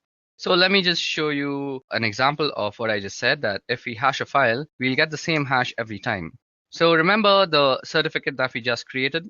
Let me just log in again. So we are going to hash this certificate and it will create a certain hash. And we are going to see that every time we hash it, we are getting the same hash. So we can use this command called md5 sum and we can do edureka.crt. So this is the hash produced after you've hashed edureka.crt. So if I do an md5 again, so md5 is a hashing algorithm that you should know of. So edureka.crt, and it will produce very similar hash. Let's see if SHA-1 works like this. So SHA-1 edureka.crt. Okay, SHA-1 is the SHA from the SHA utils package. Okay, so I've proved my point that with MD5, which is a cryptographic hashing algorithm, we are getting the same hash back. So if you are able to produce the same hash, that means you have broken the algorithm in itself. So if you run MD5 on Linux, you can get a version of MD5 and MD5 summation program on Windows and Mac OS, where with the utility MD5, which does the same thing. So I just showed you the file and I hashed it. And another reason we use hashing is we are storing passwords. So passwords are stored after hashing. We hash the passwords, and the reason for hashing passwords is so you're not storing the password in clear text, which would be easily seen even if you got it protected with permissions. If I hash the password every time I hash that password, I'm going to get the same value back from the same algorithm. So what I do is store the hash in some sort of password database. Since it's a one-way function, you can't get the password back directly from the hash. Now, what you can do with most password cracking programs, do some variation of this, and you just generate hashes against a list of words until you get a hash value that matches the one in the password. Once you get the hash that matches the one in the password, you know what password is there and here, and we come back to the idea of collisions. If I can take two different strings of characters and get the same values back, then it's easier to crack the password because I may not necessarily get the password, but if the hash that I get back from a particular string of data is the same as that I get from the original password, then it doesn't matter whether I know the password because the string of data that I put in is going to generate the same hash value that you're going to compare when you log in. And this hash value will just give you that it's valid and you'll be able to log in. So suppose the password that you chose while making your account is dog, and the dog word produces this hash value. And if I were to like hash cat with the same algorithm, and if the algorithm was prone to collisions, it might produce the same hash value as dog. So with the password cat, I could open up your password. I could open up your account. So that was all about hashing and hashing algorithms. Let's move on now. Okay, so in this part of the video, we're going to go over SSL and TLS. Now, SSL and TLS are ways of doing encryption, and they were developed in order to do encryption between websites, web servers, and clients or browsers. SSL was originally developed by a company called Netscape. And if you don't remember, Netscape eventually spun off their source code and became Mozilla Project, where we get Firefox from. So back in 1995, Netscape released a version 2 of SSL, and there was a version 1, but nothing was ever done with it. So we got to version 2 of SSL, and that was used for encryption of web transmission between the server and the browser to do a whole number of flaws between the server and the browser. Now, SSL version 2 had a whole number of flaws, and SSL 2 has the type of flaws that can lead to decryption of messages without actually having the correct keys and not being the right endpoints. And so Netscape released SSL version 3 in 1996. And so we get SSL 3.0, which is better than 2.0, but it still had some issues. And so in 1999, we ended up with TLS. Now, SSL is secure socket layer and TLS is transport layer security. They both accomplish the same sort of thing, and they're designed for primarily doing encryption between web server and web browsers because we want to be able to encrypt the type of traffic. So let me show you what kind of traffic looks like. So first of all, let me open Wireshark. And out here, I already have a TLS scan ready for you guys that you can see we have all sorts of TLS data. So you can see that here's my source and it's 1.32 and destination is 7612.4059.46, doing a client key exchange and a change cipher spec and an encrypted handshake message. And then we start getting application data.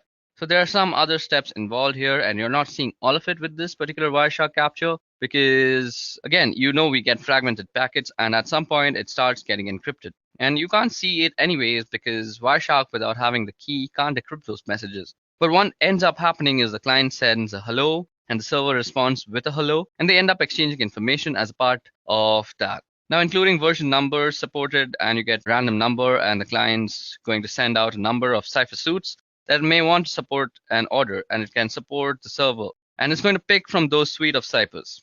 Now, then we start doing the key exchange and then do the change cipher spec and from the client and server, and eventually the server just sends a finished message. And at the point we've got this encrypted communication going on, but there's this handshake that goes on between the two systems. And there's a number of different types of handshakes depending on the type of endpoints that you've got.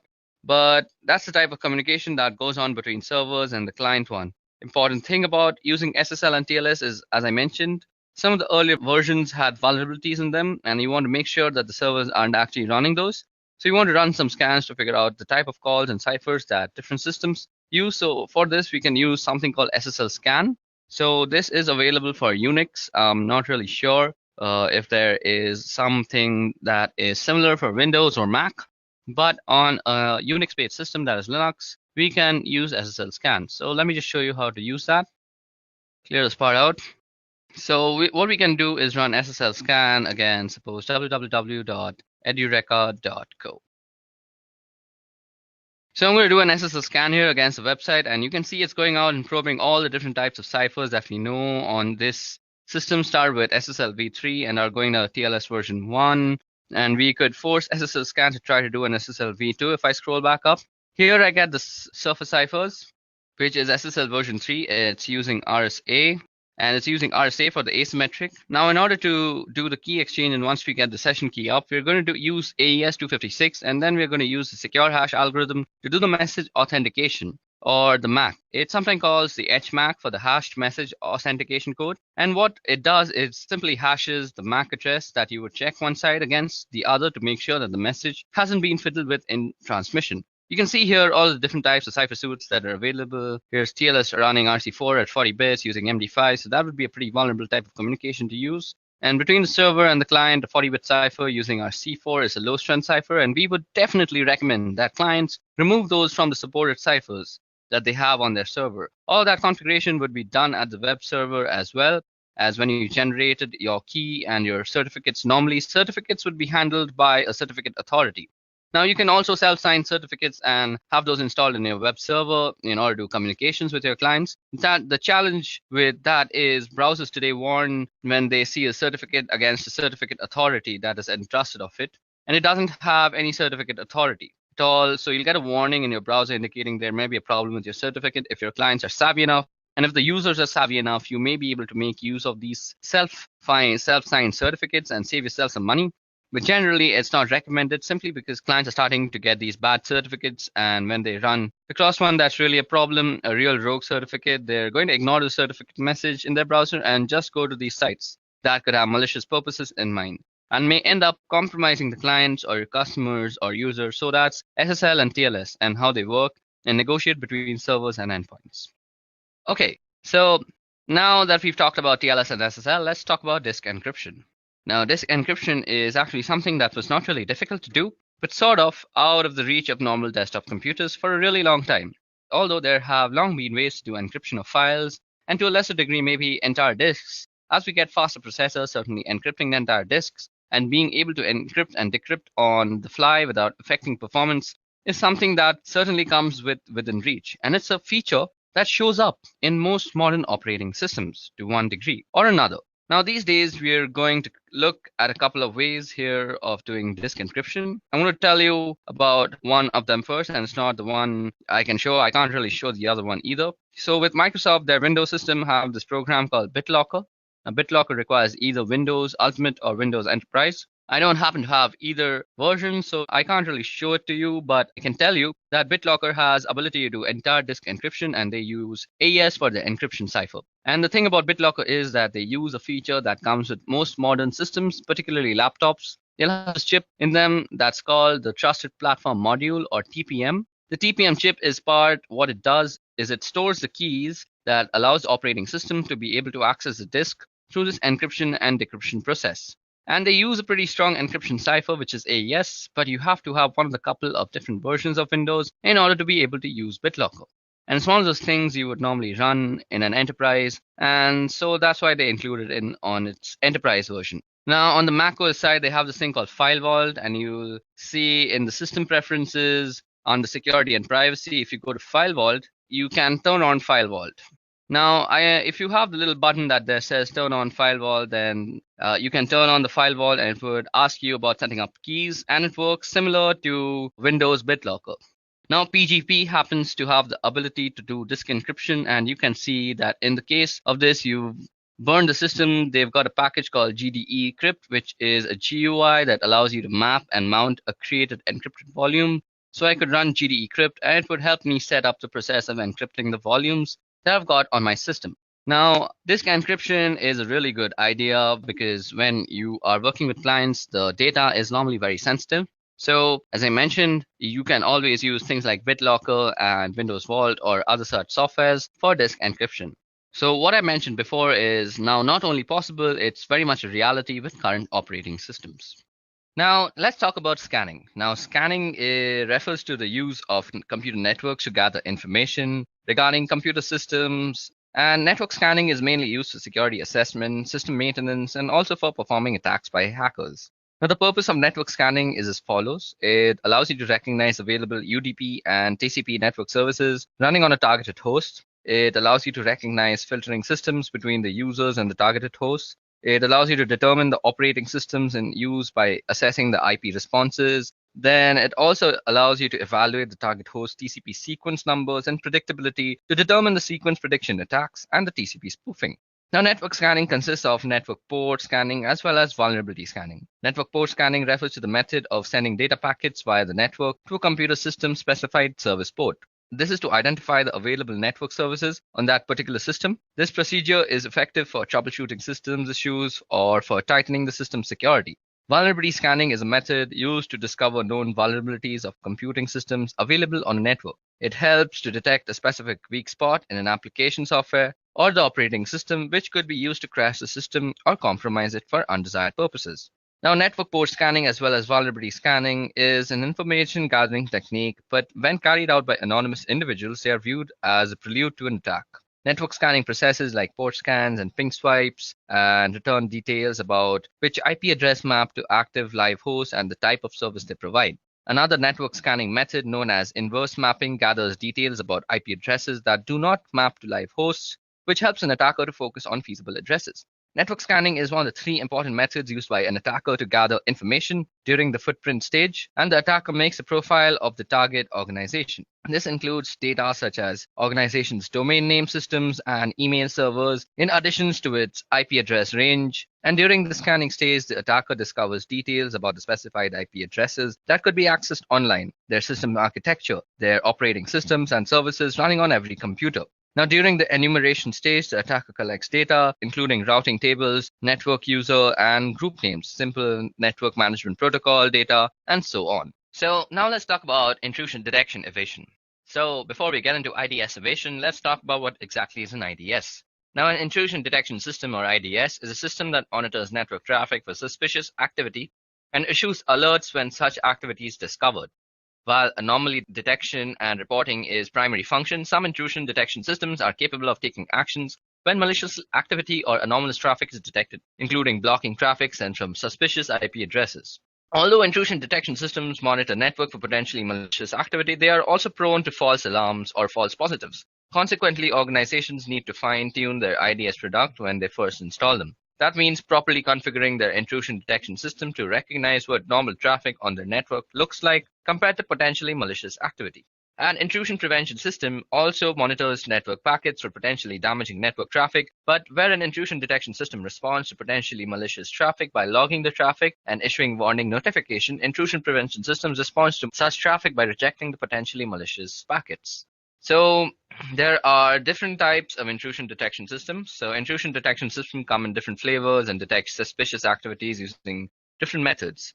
So kind of intrusion detection is a network intrusion detection system. So that is NIDS is deployed at a strategic point or points within the network where it can monitor inbound and outbound traffic to and from all the devices on the network. Then there is host intrusion detection system, that is HIDS, which runs on all computers or devices in the network with direct access to both the internet and the enterprise internal network. HIDS have an advantage over NIDS in that they may be able to detect anomalous network packets that originate from inside the organizations or malicious traffic that NIDS has failed to detect.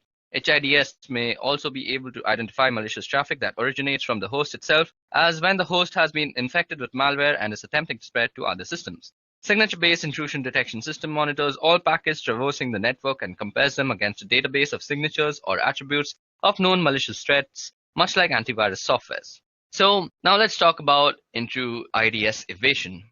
Okay, so now let's talk about IDS evasion. Now, IDS is an intrusion detection system, as we just spoke about, and is there to detect exactly the types of activities that we are engaged in sometimes. And sometimes you may be called in to work on a target where activities are known and should be known by the operators or the operations people involved in monitoring and managing the network. And the idea being not only do they want to assess the technical controls that are in place, but they also want to assess the operational procedures and ensure that the systems and processes are working the way that they are supposed to be working. Now, when you are engaged with a target that you are in full cooperation with, you don't need to do these types of evasion tactics. All these techniques may be actually avoided. But if you're asked to perform an assessment or a penetration on a target where they are not supposed to see your activities, then you need to know some different techniques to evade detection from an IDS. So we're going to talk about a couple of different things that you can do. So one thing that you can do is manipulate packets to look a particular way. Now, for this, there is a tool called Packeth. So Packeth is a really good way to actually manipulate traffic, and by actually manipulating the contents of a packet, like you can specify the destination and source. So it's a really useful tool to set up packets, look a particular way. One thing it can do is allow you to spoof IP addresses. So I could set a source IP address here that was something completely different from mine. Now, if I'm using TCP or UDP, I'm not going to see the response back. And in this case, TCP, I'm not even going to get the three-way connection made because the responses are going to go back to the source IP. But what you can do is, in addition to spoofing, you can set up particular ways that a packet may look, like changing the type of service, or by changing the fragmentation offset, or by different flag settings that may allow you through an IDS without maybe getting flagged. And it may also allow you through a firewall. Now, it's a slim possibility, but it's a possibility. Now, another thing you can do is use Packeth to generate a lot of really bogus data. And what you might do is hide in the noise generated by Packeth. So you could create some really bogus packets that are sure to set off IDS alarms, and then you can run some legitimate scans underneath and hopefully be able to get some responses different from mine. Now, if I'm using TCP or UDP, I'm not going to see the response back. And in this case, TCP, I'm not even going to get the three-way connection made because the responses are going to go back to the source IP. But what you can do is, in addition to spoofing, you can set up particular ways that a packet may look, like changing the type of service, or by changing the fragmentation offset, or by different flag settings that may allow you through an IDS without maybe getting flagged. And it may also allow you through a firewall. Now, it's a slim possibility, but it's a possibility. Now, another thing you can do is use Packeth to generate a lot of really bogus data. And what you might do is hide in the noise generated by Packeth. So you could create some really bogus packets that are sure to set off IDS alarms, and then you can run some legitimate scans underneath and hopefully be able to get some responses.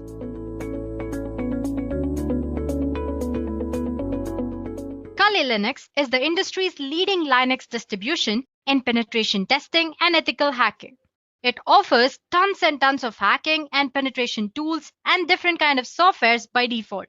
It is widely recognized in all parts of the world, even among Windows users who may not even know what Linux is. Well, to be precise, Kali Linux was developed by Offensive Security as the rewrite of Backtrack. Backtrack, just like Kali Linux, was a Linux distribution that focused on security. It was used for digital forensics and penetration testing purpose. But the question here is, why should you choose Kali Linux when you have other choices like Parrot Security Operating System, Backbox, Black Arc, and many more out there? Let me list out few reasons as to why Kali Linux is the best choice. First and foremost, it offers more than 600 penetration testing tools from different kinds of security fields and forensics. Secondly, Kali Linux is customizable. So if you're not comfortable with current Kali Linux tools or features or graphical user interface, you can customize Kali Linux the way you want. It is built on a secure platform. The Kali Linux team is actually made up of a small group of individuals. Those are the only ones who can commit packages and interact with repositories, all of which is done using multiple secure protocols. So Kali Linux is definitely a secure platform.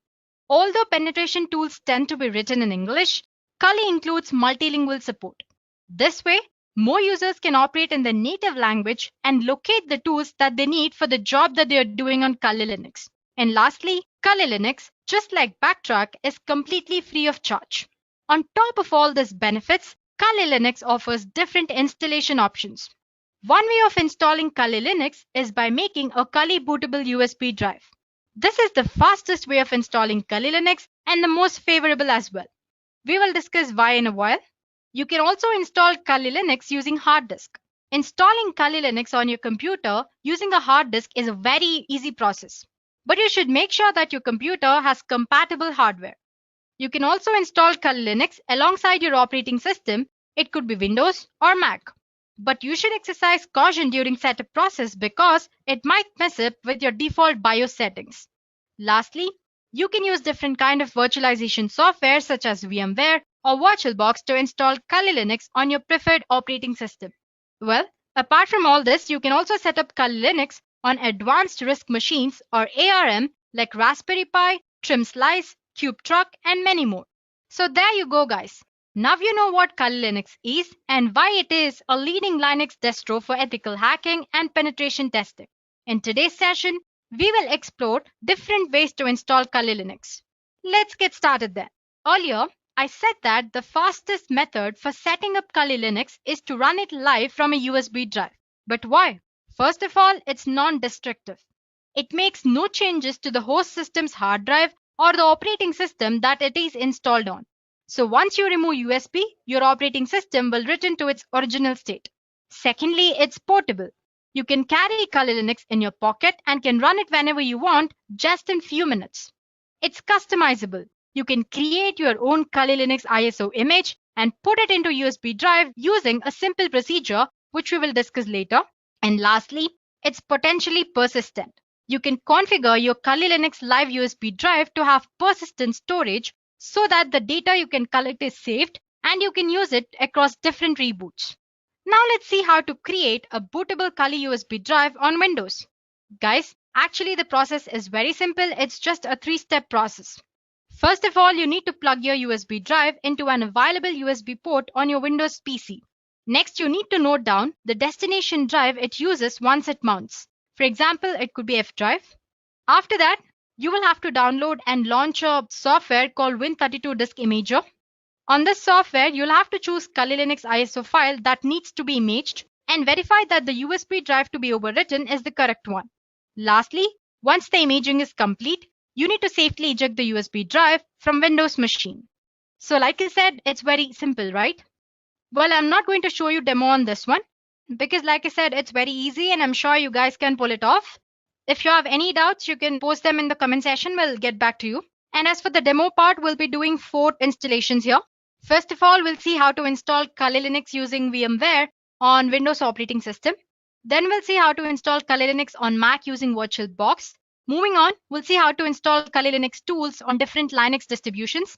I'll be showing how to install it on Ubuntu. Well, the procedure is same for every other Linux distribution, so you can go ahead and use the same procedure for the Linux distribution that you're using.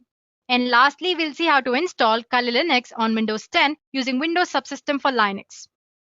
So I hope it's clear that what we'll be learning in the session.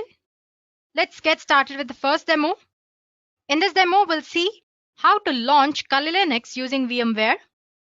So guys, you can install Kali Linux using any virtualization software. It could be VMware or VirtualBox. In this demo, I'll show you how to install it using VMware. So first of all, obviously, we'll have to install VMware, right? So just type of VMware. And it's the first link that you find. You can go ahead and download VMware Workstation Pro. You have it in the downloads. Here you can download Workstation Player as well. Or you can download VMware Workstation Pro. Now, once that is downloaded, you'll have to download a Kali Linux ISO image. For that, you'll have to go for official Kali Linux website. Just type for Kali Linux and it's the first link. You can see downloads option here. Click on download. And yeah, you can see different download options here. You have Kali Linux Lite for 64-bit as well as 32-bit. And then there is Kali Linux 64-bit and 32. And you have separate images for VMware and VirtualBox as well. Suppose you want to skip the entire lengthy procedure of installing it and you want to just use the image, then you can go ahead and use this Kali Linux 64-bit for VMware or VirtualBox. Same goes for the 32-bit as well. But since we are focusing on installing right now, let's just go ahead and download our ISO file and install it from the beginning until last step. I've already downloaded it, so I have an ISO file downloaded on my computer. So all you have to do is just click on the torrent link, it'll be downloaded. Let's open VMware then. So as you can see, I have VMware Workstation Pro installed here. So I already have about two virtual machines installed on my VMware Workstation. As you can see on the home page, 3 different options. It says create a new virtual machine or open a virtual machine and connect to remote server. So if you want to create a Kali Linux or any other virtual machine from step 1, you can use this create a new virtual machine option. Well, if you have an image of a virtual machine already, and if you want to just use it and avoid installation procedure, then you can go ahead and use this open a virtual machine option.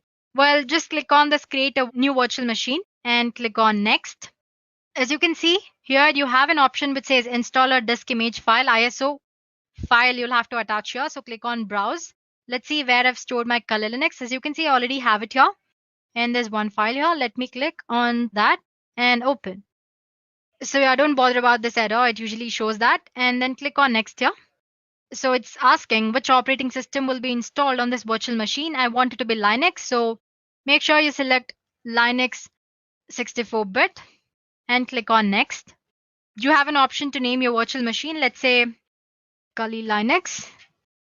And where do I want to store it? In my documents under virtual machines, Kali Linux. Sure. And click on next. It says it already exists. Let me try this one then. Let's say Kali Linux 1 and next. Yeah. So basically your Kali Linux will need about a 20 GB. Let's assign some 40 GB here. That's the maximum disk size that you can allot. Well, you can allot more than that as well, but minimum it needs about 20 GB. And you have an option which says store virtual disk as a single file or multiple files. Let's just select store virtual disk as a single file to avoid complications and click on next here. So as you can see, you can review your virtual machine settings here. You have an option to make changes to the settings. You can make changes right now or you can do it later as well. Let's just go ahead and make changes now. Click on this customize hardware option here. Well, as for the memory for this virtual machine, it totally depends on what you're using virtual machine for. If you're not using it for heavy works, then you can assign least amount of memory. Let's say I want to assign about 2 GB. There we go. And as for the processors, number of processors 1. And the number of core processors, you can choose as many as you want. Let's say 2. This will increase the performance of your virtual machine. So, and again, it totally depends on whatever you want to choose. And yeah, we have already attached the image. Network adapter, you can set for NAT. USB controller and sound card, you can retain the default settings. And as for the display, click on accelerated 3D graphics since what Kali Linux has a graphical user interface. And it says 768 MB is the recommended amount of memory that you can use for graphics. So let's go ahead and select that and click on close. Well, you can actually make all the settings after installing Kali Linux as well. No problem there. Once you've done that, click on finish here. As you can see, my Kali Linux image is ready for installation. You have two options to power up. As you can see, you have this option here. You can click on that to power on this virtual machine, or you can go ahead and click on this. Let me click on this. So once you click on that, you should be greeted with this Kali boot screen. As you can see, there are a lot of options here. We did discuss live option earlier, right? So if you don't want any trace of Kali Linux on your operating system, you can go ahead and use live option here. You have live USB persistence mode and live USB encrypted persistence as well. Suppose you want to store some data and save it for a later reboots, you can use live persistent option here. And most of the time people get confused with this install and graphical install. Just don't go ahead and click on install option. Do it only if you're well versed with command line interface. So basically that install option is for command line interface. So you'll be greeted with Kali Linux command line interface. Since if you're using Kali Linux for the first time, go ahead with graphical install.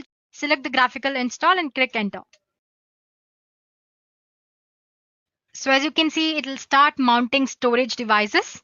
Whole installation process might take about 10 minutes. So it's prompting you to select a language. So select your preferred language, then your country location. Let's say English and click on enter. And it's asking you for the country location. Just give United States and enter. And I want the keyboard to be configured with American English.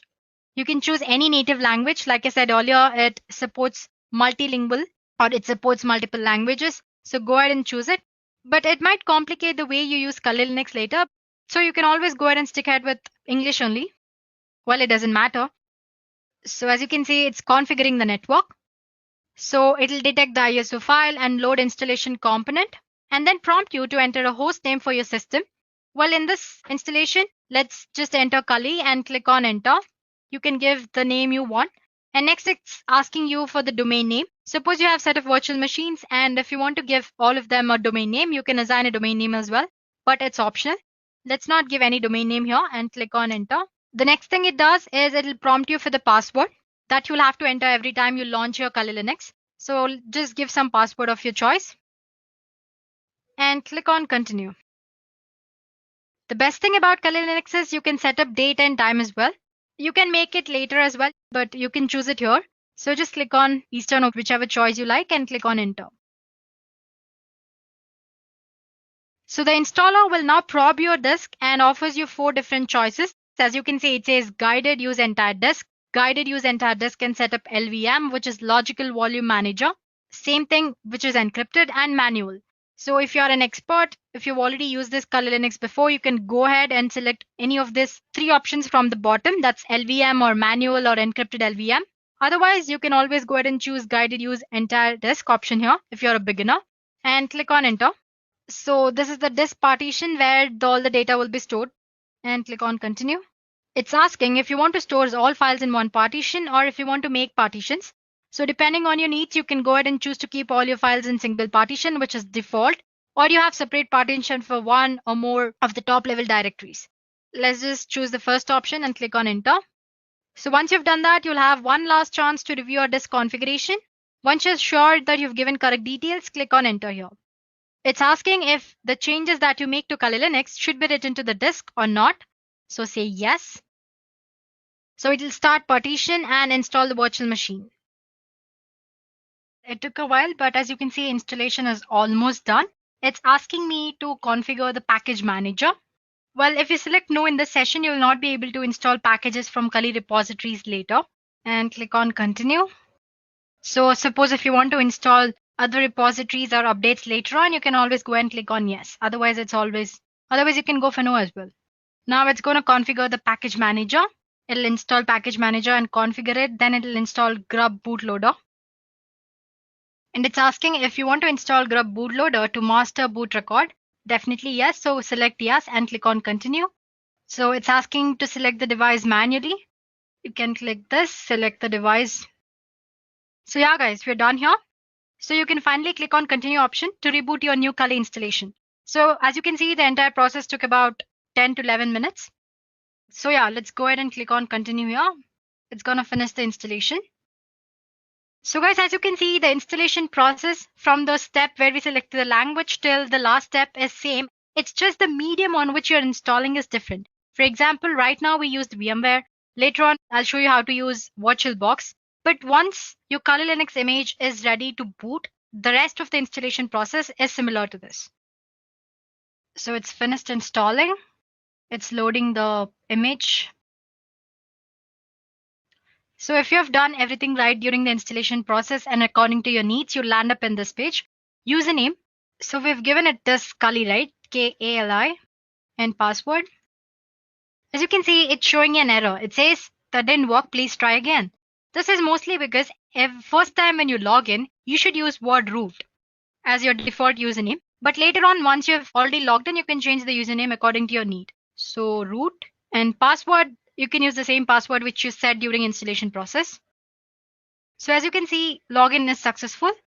And here I go. My Kali Linux is up and running. So I can start using Kali Linux according to my needs. So once you've done that, you can go ahead and install VMware tools so that you can maximize it, full screen and all that stuff. You can also go ahead and change the date and time settings. As you can see here, you can go for the settings option here and do the settings. And you can start using Kali Linux for hacking and penetration testing purposes. So it's as easy as that, guys. So please go ahead and try installing it. Well, if you find any errors during installation process, let us know in the comment section. We'll get back to you as soon as possible. Now let's move on to our second demo. Now we'll see how to launch Kali Linux on Mac operating system using VirtualBox. In the previous demo, we used VMware, and now we'll be using VirtualBox. But actually, I'm not using any Mac system here, operating system. But I'll show you how to install using VirtualBox. The procedure is very similar. So all you have to do is on your Mac operating system, go ahead and click for VirtualBox download. So this is the VirtualBox official page. You can go ahead and click on downloads here. As you can see, you have different options here. It says Windows for Windows operating system, OS X host, Linux, and Solar host. Since if you're using Windows, then go ahead and select Windows host. But as for Mac, you'll have to select this. It's mostly a .exe file. Once you've done that, you can install VirtualBox. It's just click on next, and it'll work out and provide settings according to your need. I already have installed VirtualBox. The next thing you do is similar as what you've done with VMware. go ahead and download official Kali Linux image. Make sure you don't download any duplicate versions of ISO file from other websites. Make sure you download it from original website. If you want to do it from the beginning, go ahead and install ISO file here, torrent, or you can just go ahead and download just the image for VirtualBox here for 64-bit, and you have option for 32-bit as well. I've already done that. So let me open my VirtualBox. Yeah, here it is. The procedure for VMware and VirtualBox is almost same, just slight difference. Let me maximize the screen for you guys. As you can see, I already have a virtual machine launched up here. I haven't powered it up yet. Anyway, I'll show you how to install new one. Just click on new option here. This is your VirtualBox homepage, guys. So click on new here and just give a name. We've already given Kali Linux earlier, right, for the virtual machine. So let's give it some other name. Let's say capital KL Linux, and choose the type of operating system, that's Linux. And here 64-bit, minus 64-bit. According to your operating system needs, you can go ahead and choose 32-bit as well. Click on next. And again, like I said earlier, depending on what you're doing on Kali Linux operating system or virtual machine, you go ahead and assign the memory. Since I'm just showing you how to install, I'm not assigning much memory here. So let's just retain the default 1024 MB, that's 1 GB, and click on next. And it's asking, you have 3 options here. You have not to add virtual hard disk, create a virtual hard disk now, and you can go ahead and add a virtual hard disk here, use an external virtual hard disk. Go ahead and select the second option, click on create, and use VirtualBox image. Like I said earlier, we downloaded ISO image, right? And it's an ISO file with extension .iso. So basically it's nothing but image. So click on next, and I want to the storage on physical hard disk to be assigned dynamically, and click on next. So this is the name of the virtual machine which we just gave earlier. It's asking you to choose the path wherever you want to store your virtual machine. Let's say documents and virtual machines. Click on open and save. So that's the path I've set up. And as for the memory, Kali always needs you to assign at least 20 GB. So let's go ahead and give 20 GB. You can always assign more than that.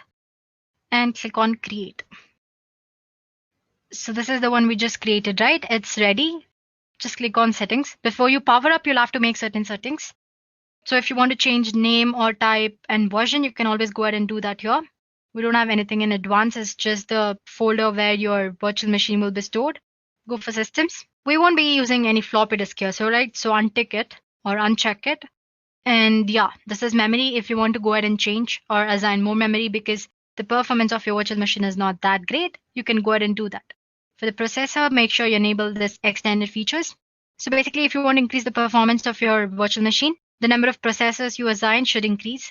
Well, for now, since I'm just showing you how to install, I'm just going to assign 1. You have option to increase to say 2, like that. And as for the display, you can enable 3D acceleration display. Storage settings, this is the most important one. Right now, we don't have any image attached here. So click on this empty and click on the CD image that you see here and choose virtual disk. And attach the image or the ISO torrent file which you just downloaded. Click on open. And audio, no settings, default, network. By default, you can always set it for NAT since we're using only one virtual machine here. But if you want to use your Kali Linux with any other virtual machine like Metasploitable 2, you can go ahead and use this host only adapter option here. Because when you use NAT and when you have 2 virtual machines, both of them will be assigned with same IP address, which will definitely a problem because both of these virtual machines need to interact, right? So yeah, well, I'm just saying all this for the information. So you can go ahead and click on host only adapter if you're using 2 virtual machines and you want them to interact. As for now, I'm just retaining it NAT. And rest you don't have to make any changes. And click on OK. Once you've made all the settings, click on this. Or you can go ahead and click on start option here. You can right click on it and start. Again, like I said, the installation process from step 1 is very similar to that we did using VMware. So again, you'll be greeted with Kali boot screen and you have multiple options. Again, I'm not repeating the entire thing here. So go ahead and click on graphical install. And if you're a pro and using command line, you can always go for install option. And if you want to just use it for one time purpose, you can always go for live option here. That's all, guys. I'm sure you can catch up from here, right? Because it's almost similar for the ones we did using VMware. If you have any doubt, just go back and take a look at it. Yeah, well, like I said, I showed you on how to use VirtualBox to install Kali Linux on Windows operating system. Well, it's same for the Mac as well. You just have to download your stuff there instead of Windows. You have another option with this operating system. You can dual boot your Kali Linux with Windows or Mac. It's not as easy as these installation process because it will involve you setting the BIOS changes that you get to see when you power up your computer initially. So make sure you refer to Kali Linux official documentation and make sure you've done the installation properly so that you won't mess up your default settings. So guys, we are done with two ways of installing Kali Linux, one on Windows and one on Mac. We saw how to install it using VMware as well as VirtualBox. In the third part, we'll see how to install Kali tools on any Linux distribution. It could be Ubuntu, Fedora, Peppermint operating system, or any other version or distribution of Linux. The procedure is actually similar in every Linux distribution. So if you follow up on one Linux distribution, you can go ahead and do it on the Linux distribution of your choice or the one that you're using. One thing you should remember is that Kali Linux is not for the daily Linux purposes. Well, it's only for ethical hacking or web application penetration testing for these purposes. So guys, we'll be using a tool called Katulin. Let me spell it for you guys. It's Katolin. So let's just search for that. There we go. It's a script that helps you to install Kali Linux tools on your Linux distribution of your choice. So it's usually the GitHub script. So click on the first link that you find. So for those of you who like to use penetration testing tools provided by Kali Linux development team, you can effectively do that on your preferred Linux distribution using this tool, which is Katulin or Katolin. So as you can see, once you've installed Katulin properly on your operating system, you should be greeted with this page. I'll show you how to do that. Don't worry about it. So the purpose of asking you to see this page is to take a look at prerequisites. So first thing, you need to have a Python of version 2.7 or above installed in your operating system. And you need a Linux distribution system. It could be Ubuntu or it could be Fedora or Peppermint, any other Linux distribution. I have Ubuntu here. I'll be using VMware Workstation Pro. It's already open, but let me just go back. All you have to do is search for Ubuntu and click on the first link. So as you can see, there are a lot of options to install Ubuntu. Just click on this and you'll be able to download a file, ISO image. I've already done that. I'm not doing it again. Let's go back to VMware Workstation. As you can see, I already have my Ubuntu operating system installed. Installing Ubuntu is very straightforward. So just take a look at the instructions that you need to know when you're installing Ubuntu. Once you've done the installation, it should look something like this. So let me power up my Ubuntu operating system.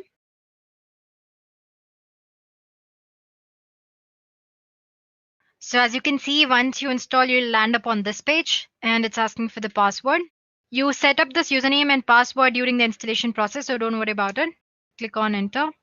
So let's say you are a Unix lover, you like using Unix platform. But right now you want to use certain tools for performing application penetration testing and ethical hacking. You just don't need all the tools, you need few tools. In that case, instead of installing Kali Linux on your operating system, installing only certain Kali Linux tools will be the best option, right? For that, like I said earlier, we'll be using Katulin. I have a set of 4 or 5 commands that you need to use to install Katulin. First of all, you need to have Git on your operating system. Let me check if I have it or not. Anyway, I have these 5 or 4 set of commands which we'll be using. I'm going to attach them in the description below. So if you want, you can use them. As you can see, install Git, first command. It says unable to use it because I have to log in as a root user. So let me it's asking for the password. Yeah, now I'm a root user. So let me try the command again. That's apt-get install Git. Yeah, installing Git. It's just going to take a few minutes. While this is happening, let's go ahead and explore Katulin tool. Let me go for Firefox here. Let's search for Katulin. So it's the first link, guys, like I said earlier. So let me scroll down. As we saw, this should be the home page, and we did take a look at the requirements. So let's just go back and see if it's done. It's still happening.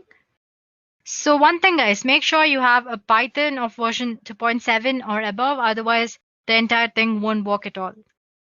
Yeah, guys, it's done. Now we are done with the first step. We need to install or we need to clone the Katulin, right? So what you do, like I said, I have a command right here. Just copy this and place it over there. Control C. Let's go back to terminal and let me clear the screen for you guys. Yeah, and paste. So basically, I'm cloning it here. And the next command is I'm copying the Python file to this directory and click on enter.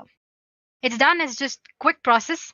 Now we'll have to change permissions so that we have access to use Kotlin. For that, basically we are giving execute permission. So chmod plus X. Make sure you take a look at that.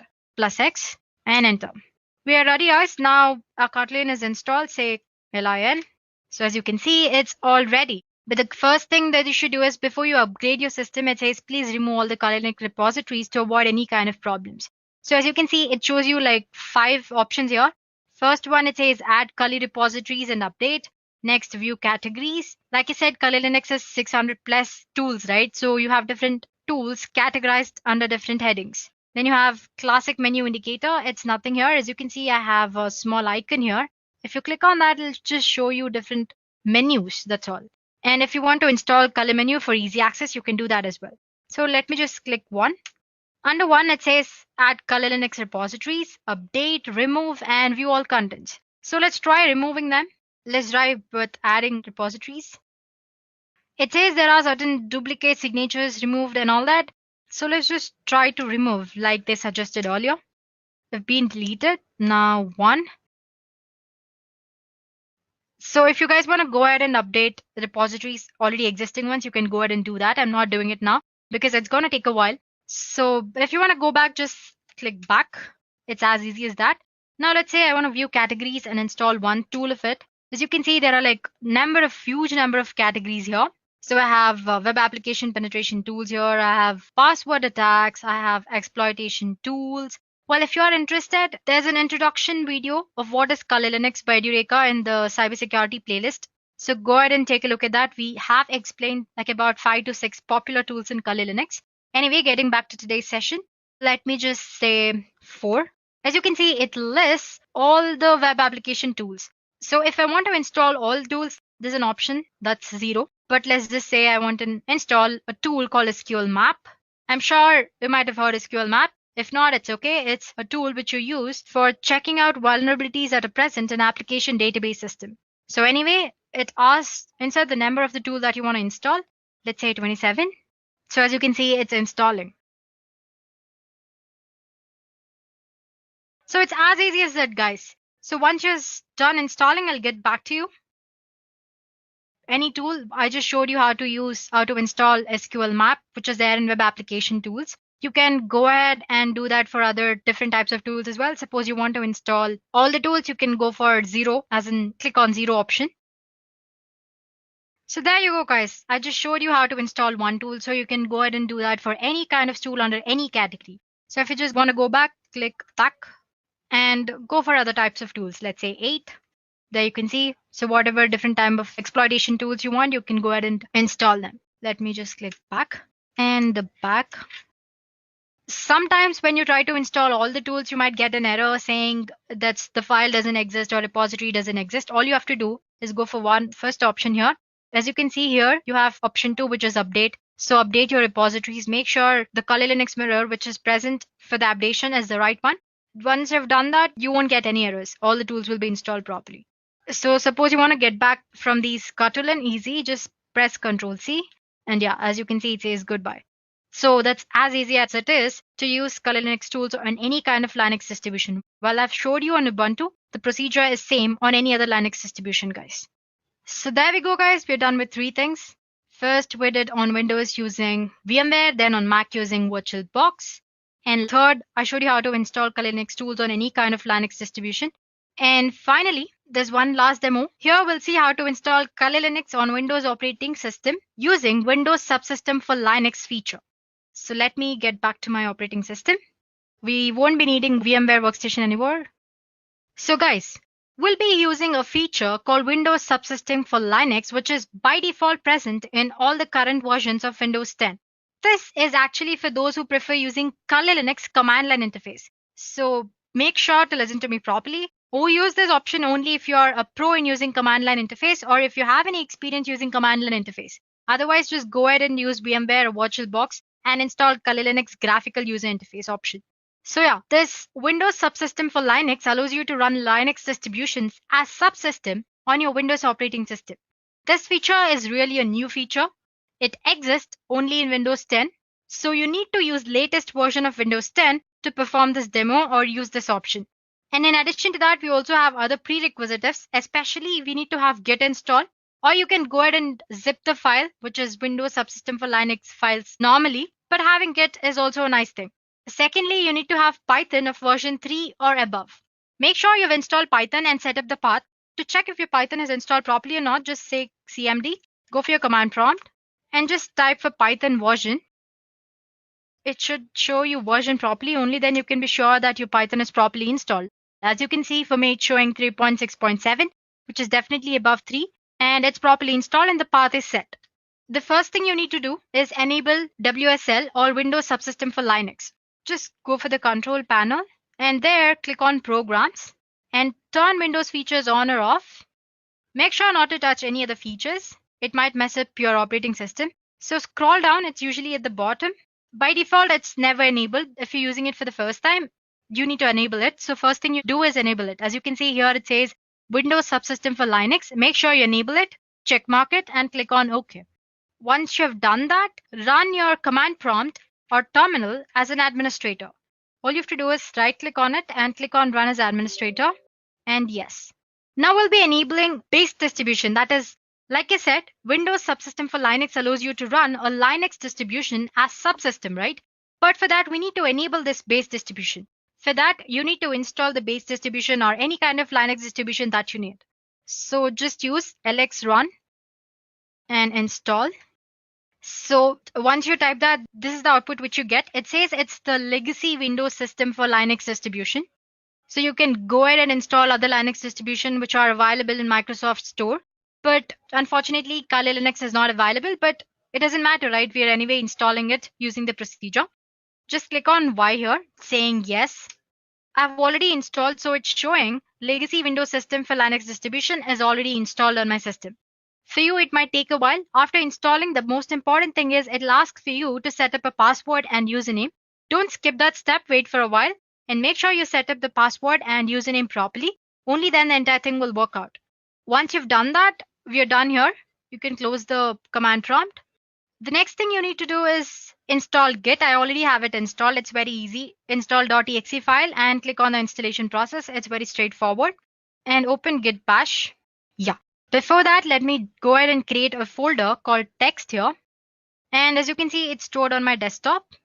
Right now it's empty. Anyway, let me go back to Git here and cd desktop test. Earlier we enabled Windows Subsystem for Linux, but now we have to download the script, right? For that, search for Windows Subsystem for Linux switcher. And the first link is the GitHub link. Click on that. There you go, guys. It says Windows Subsystem for Linux distribution switcher. It says the purpose is to let you easily download and install Linux distribution as subsystem on your Windows operating system. So yeah, as you can see, you have different options here for the base operating systems. So yeah, copy this link here, Control C, and go back to Git clone, and paste the link which you just downloaded, paste it. It shouldn't take very long. It's done, guys. So now if you check your test folder, Windows Subsystem for Linux will be downloaded properly. Let's just go back and check that. Here is our test folder. As you can see, Windows Subsystem for Linux is already there. Now open your command prompt, cd, let's go for the text file. And if you search for the directories under that, you can see WSL here. Now let's go for that as well. You can just press tab, directories under that. So as you can see, the two things, the most important things is this get prebuild.py and install py. This get prebuild.py will fetch Kali Linux Docker files, and install.py will install Kali Linux for you. I already have it installed, but I'll just show you how to do it. So go back to the browser and type Docker file. Click on the second link. I just wanted you to copy the command easily so that you won't make mistakes. This is the one which you'll have to copy to fetch the Kali Linux Docker file. So you can just copy this part and go for command prompt. Let me maximize this for you. Here you can say, so if you remember, I said Python is must So make sure you've installed it properly and set up the path. Python get pre-built. Let me just pre-build.py and copy it. As you can see, it's installing. It's going to take probably like 2 minutes.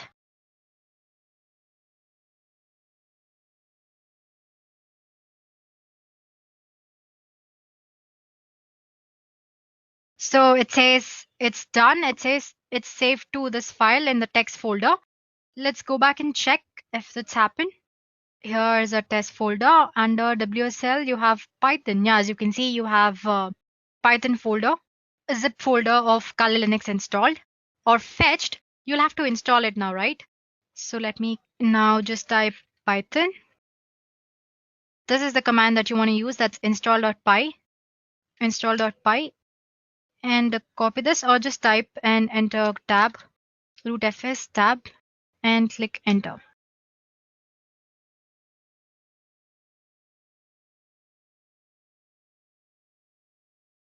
So as you can see, it took a while, but it did install, right? Now all you have to do is it's installed, so you can close the CMD and open your command prompt and run it as an administrator. Click yes. Let me maximize the screen. You'll have to set the root password or the default user as root. So set default. It's the command that you need to use. Set default user as root. As you can see, it's now set to root, and click bash. Done, guys. Right now we are running on Kali operating system on command line interface. If you want to make sure if you're actually running on Kali, just type cat etc and issue. It shows that Kali Linux rolling. So as you can see, we have successfully installed Kali Linux command line interface, or how to use command line interface on Windows using Windows subsystem for Linux.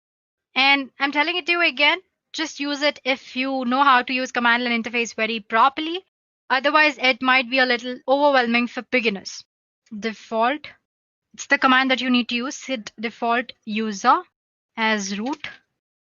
As you can see, it's now set to root, and click bash. Done, guys. Right now we are running on Kali operating system on command line interface. If you want to make sure if you're actually running on Kali, just type cat etc and issue. It shows that Kali Linux rolling. So as you can see, we have successfully installed Kali Linux command line interface, or how to use command line interface on Windows using Windows subsystem for Linux. And I'm telling it to you again, just use it if you know how to use command line interface very properly. Otherwise, it might be a little overwhelming for beginners.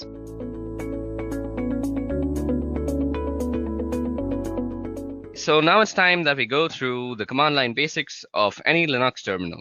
Now, the Linux terminal is a very powerful tool. It allows you to move around the whole operating system through the files and folders. It allows you to create files, change their permissions, change how they behave, and a bunch of other things. You can do filtering, you can grab stuff, the specific stuff from a specific file, and there's a bunch of interesting things that you can do. And as an ethical hacker, you will be working with a Linux distribution most of the time, whether it may be Kali Linux or some other thing like Parrot OS. But you will be working on Linux most of the time because it's a powerful tool for networking analysis and scanning and all sorts of stuff that you want to do as an ethical hacker. So the first essential step is to actually know how to use the tool that is available to you. And that is out here, which is the terminal. Now, as I'm running this on a virtual machine, you might find it that my execution times are much slower. And that is because I have a very, very slow laptop because my virtual machine is actually eating up a lot of my RAM. And I have a bunch of other processes that are also rendering. I do this on my free time. So let's go ahead and go through the commands that we are going to actually go through. Now, let me actually make a list of commands that I want to teach you guys. So let me see if LeafPad is available. Firstly, LeafPad is basically a text editor. So the first command that we are going to start off with is cd. Now, cd stands for change directory. Now, at this moment, we are in the root directory, as you guys can see. We can print the current working directory with this thing called pwd, and that is a current working directory. As you see, it's called root. And suppose we want to change our directory to the home directory. So all we have to do is cd, which stands for change directory, as I just said, and specify the path. Now, cd/home. Okay, so once we're in home, I want to make a list of commands that are used on the CLI that I want to teach to you guys. So what would I do? I would firstly see if any files are available that I can edit. Okay, so these files are available, but let's create a new file for ourselves. So firstly, let's do nano list.txt. Now what nano does is Nano will open up a small command line text editor. Now, command line text editors are very much used by ethical hackers because they save a bunch of time.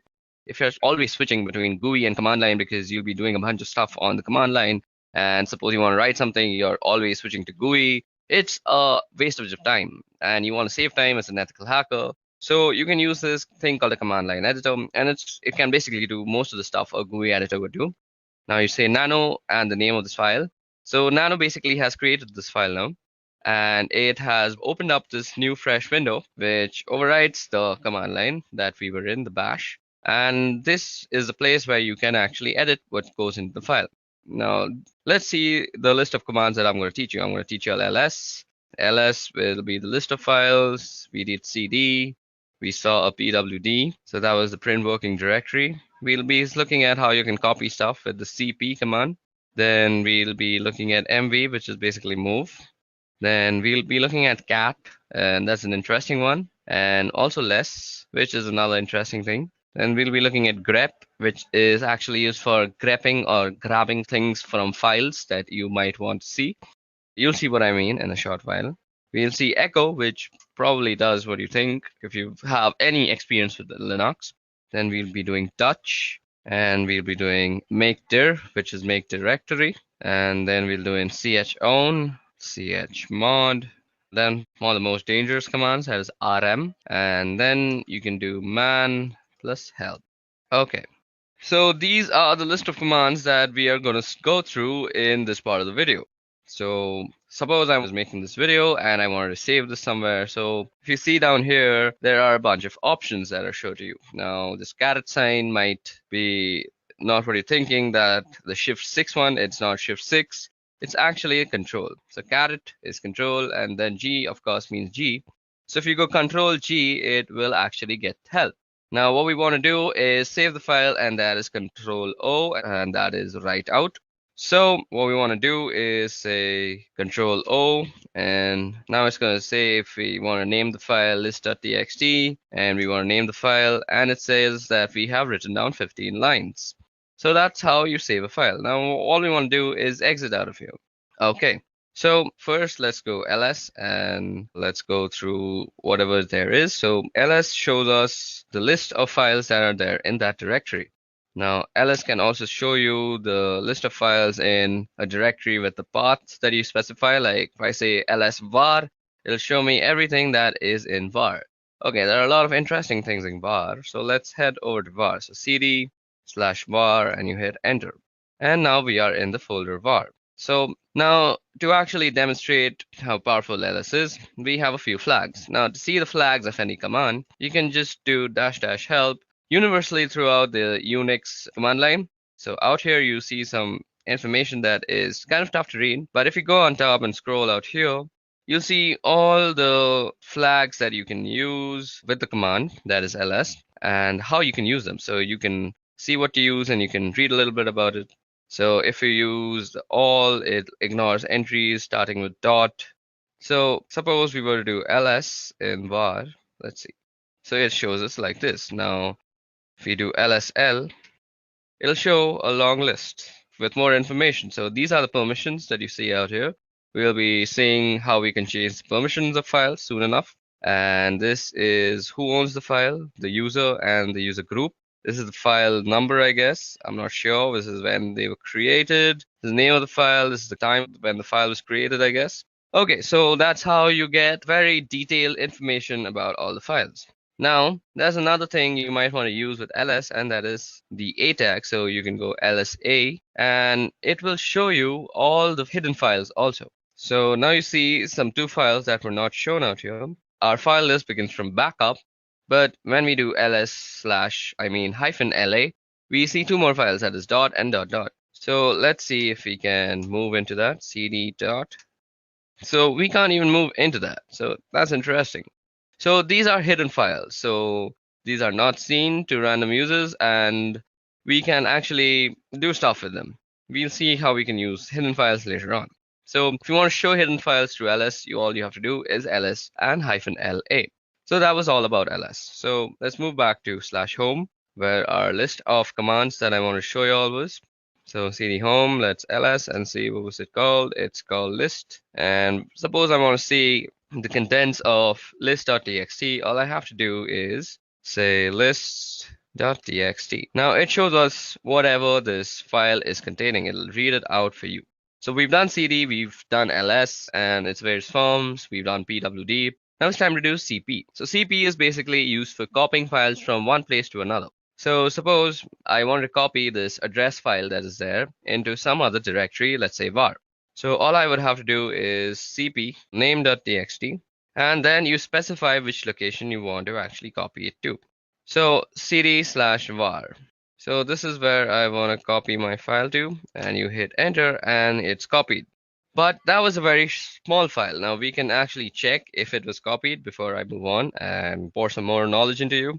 So let's go into var. So cd/var, hit enter, and you're in var again, and you see ls, and now you see a name.txt. So let's remove name.txt from here because I want to copy it again and show you all a difference between a flag that I'm going to use right now. So the hyphen and letters that you use are called flags technically in the Linux terminology.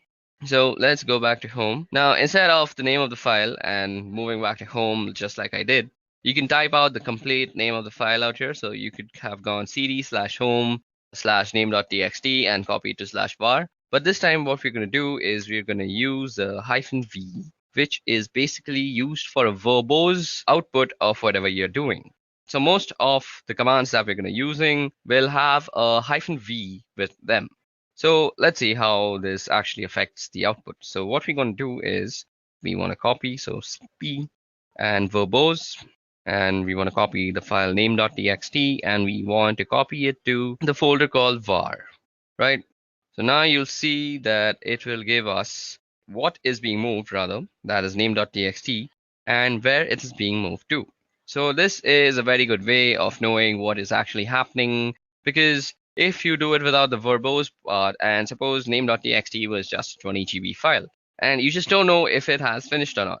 So if it's a 20 GB file, it'll continuously update you on where what is being copied. So basically, all you have to do is type -v if you want to know where your file is being copied on the exact path. Okay, so that was about how you can copy files from here and there. Now, what was the next command that we want to see? So cat. So let me just go and see the next command that is there. So list.txt. So after cat, I want to show less. Okay, so we've done cp. We also have to do mv. Now, as you guys can see, that cp is basically a copy. Copy is, as you would expect, it leaves a copy of the file that in the original directory while also maintaining a copy in the directory that you specified. But if you want to move the file completely, all you would have to do is use the command mv. So mv is for moving the file. Now let's see what all goes with mv. So you can type help, and as I said, you get the verbose option and you get suffixes. You can force things to happen. So suppose you don't have the permission, do not prompt before overwriting. So it'll give you a prompt and you can completely overlook the prompt with the F thing. So let me just show you how that looks like. We'll be doing a verbose and we will be copying the address.txt file. And okay, so every time I've been actually typing, so you can do address.txt by just pressing tab and it'll autocomplete. So address.txt to /var. Now it'll show you that it is actually renamed address.txt to var address.txt.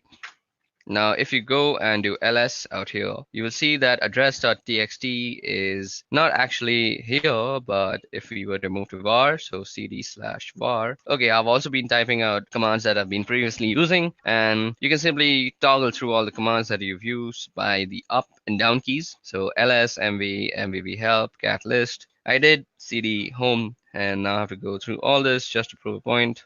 So cd var, we want to change there. Now we're in the variable folder, and we also want to see what we have out here. So address should be out here, and ls. And as you guys can see, address.txt is the first file that has come up. And it is basically the same file, and I can prove that to you by just catting the file, and there's address.txt. And you see that is some random address for some random person. Okay, now let's quickly clear out our file, our window. You can do that with the Control L, or you can just type out clear. Now, what we want to do is move back to home. So yeah, cd home. Okay, so now that we're back in home again, let's cat out our next file. So list.txt, and after move, I wanted to go through cat. Now cat, as you guys can see, is printing out the contents of a file, and there's also less, which does something very similar to cat. So let's see what it does.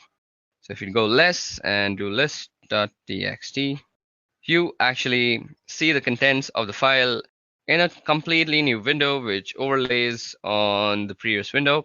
And this is a very neat way to actually see the contents of a file, which is through less if you want to keep your main command line interface not so cluttered, which cat clutters it completely. So if you want to get out of this place, this less place, and all you have to do is press Q, and Q gets you back. And as you see, nothing was printed out on our main interface. So this is a very cool way to actually keep your command line interface neat and tidy when you're doing work. Okay, so grep. So grep is used for actually filtering out stuff from a file. So suppose we want to see whether a command has some verbose option to it or not. So now I know that mv has a verbose command, but suppose I didn't know that. So mv -- help, then you use the pipe sign. So what the pipe sign means is you have to take this command, the first command, and then you pipeline it through the second command. And you want to see grep -v if that exists. Okay, so let's see grep verbose. Yep, so a verbose exists, and that is -v, and that's -- verbose. So explaining what is being done. So what happened out here is basically we took this first command and then we filter it, and filtering is done through the piping. So basically think about you're taking some information and pipelining it through something else, which funnels it out of this command, which is grep. So you can use mv/help in conjunction with a bunch of other commands, just not grep. And I'll leave the creativity up to you. So grep is basically used for getting what you want from a file. And grep is used very, very much throughout this course of this video, through this Kali Linux tutorial that you're going to be watching. So that is a very easy way to see if you have a particular option, or let me do something else also. So cd/var. Now we're in the var folder, and let's ls. We actually have name.txt. Now let's also go into backup. So cd b and tab, and that brings us the backup folder, and we're now in the backup folder. Let's do an ls out here. Okay, so we have a bunch of files. Okay, we have some password.back. Now see, if you have cat and you go password.back, you can see the entire thing. Now what if you didn't want this entirety of it, or if you wanted something in particular? You want to be very neat. So you can do that same command. You can pipeline it, and you can say grep, and you want everything with no login. So we can see that there are a bunch of things that say no login, and we only want those. And these are all the things that say no login in them. And it's a much lesser list, and it gives us a very particular list that you are looking for. So that is how you use grep. So now let's head back to home. Okay, I typed that wrong. And again, let's see what the next command is. So now let's start txt. So we've done grep. We now have to do echo and then touch. Okay, let's go back. Q. We press Q and we get out of there.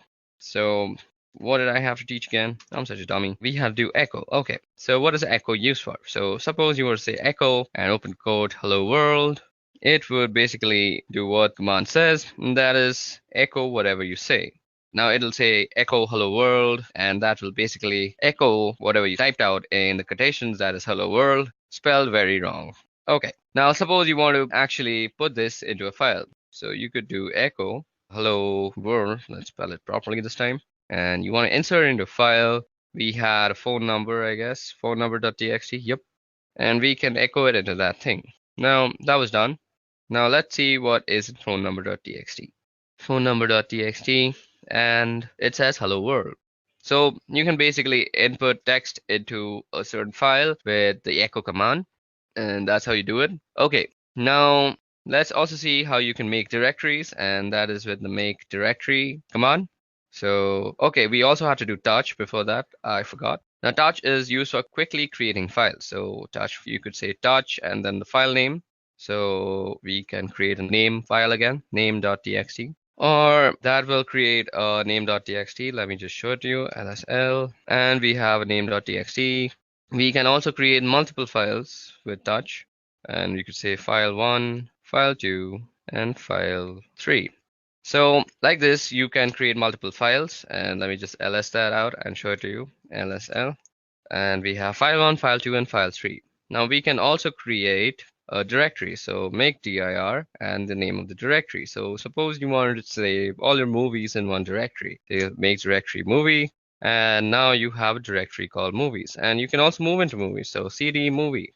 Okay, so that's how you create directories, and you can move into them with the change directory folder. Now let's see what the next command was. So cd and dot dot. So with cd dot dot, you can move back to the previous folder if I'm already not told you that. And since we're in movies, we can just go back to home with cd dot dot after. Now let's see what else is there. So cat list.txt. And okay, now chown chmod. Now chown will be a little tough to show because we don't have any sort of other user out here. The root user is the only user that we have on this VirtualBox that is set up. But if you want to change the ownership of a file, let's say, so you can see the ownership of a file through the lsl command, and you see that root and root. So this is the owner name and this is the owner group, and they're mostly the same thing.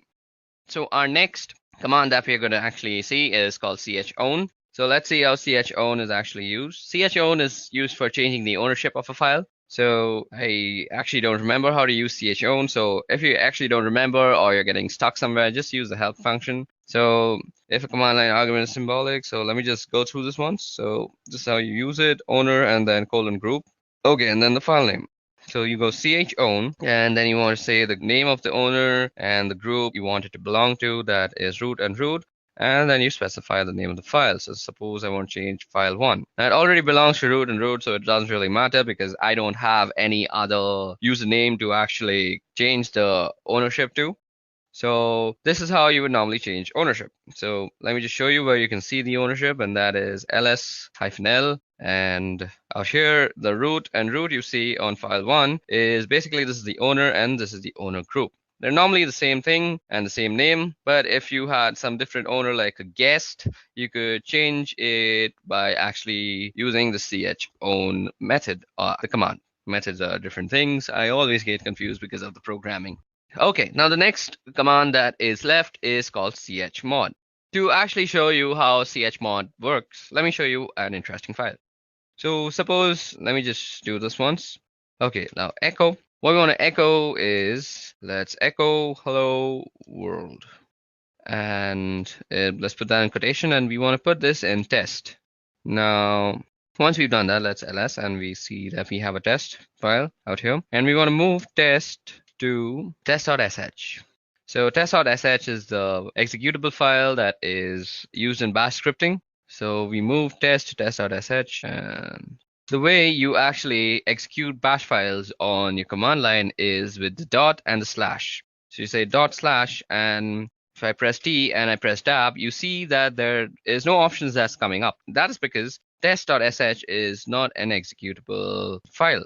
So test.sh don't have the executable permission. So let me just show that to you. ls, and you see test.sh. It doesn't have the executable. Now you see movie, it is executable. I don't know why, it is a directory, so it is an executable. You can move into it. So it's blue in color. So the way you actually can make this an executable is by changing its permissions. So the way you do that is chmod, and basically you change it to an executable. So plus x, that is making an executable. If you do plus r, it'll make it readable, and if you do plus w, it'll make it writable also.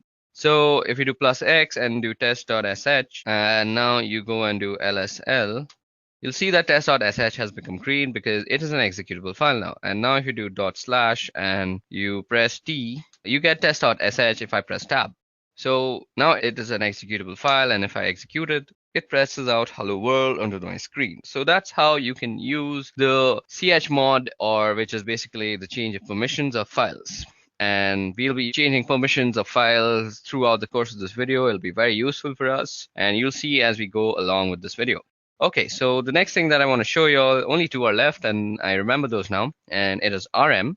And RM is used for actually removing files. So you should be very careful while using RM or any sort of removing command on a Linux system, because once you remove something, it is very difficult to get it back, and it's almost near impossible. It's not like Windows where it's basically just disappeared in front of your eyes, but it's still there in the memory, cluttering it all up.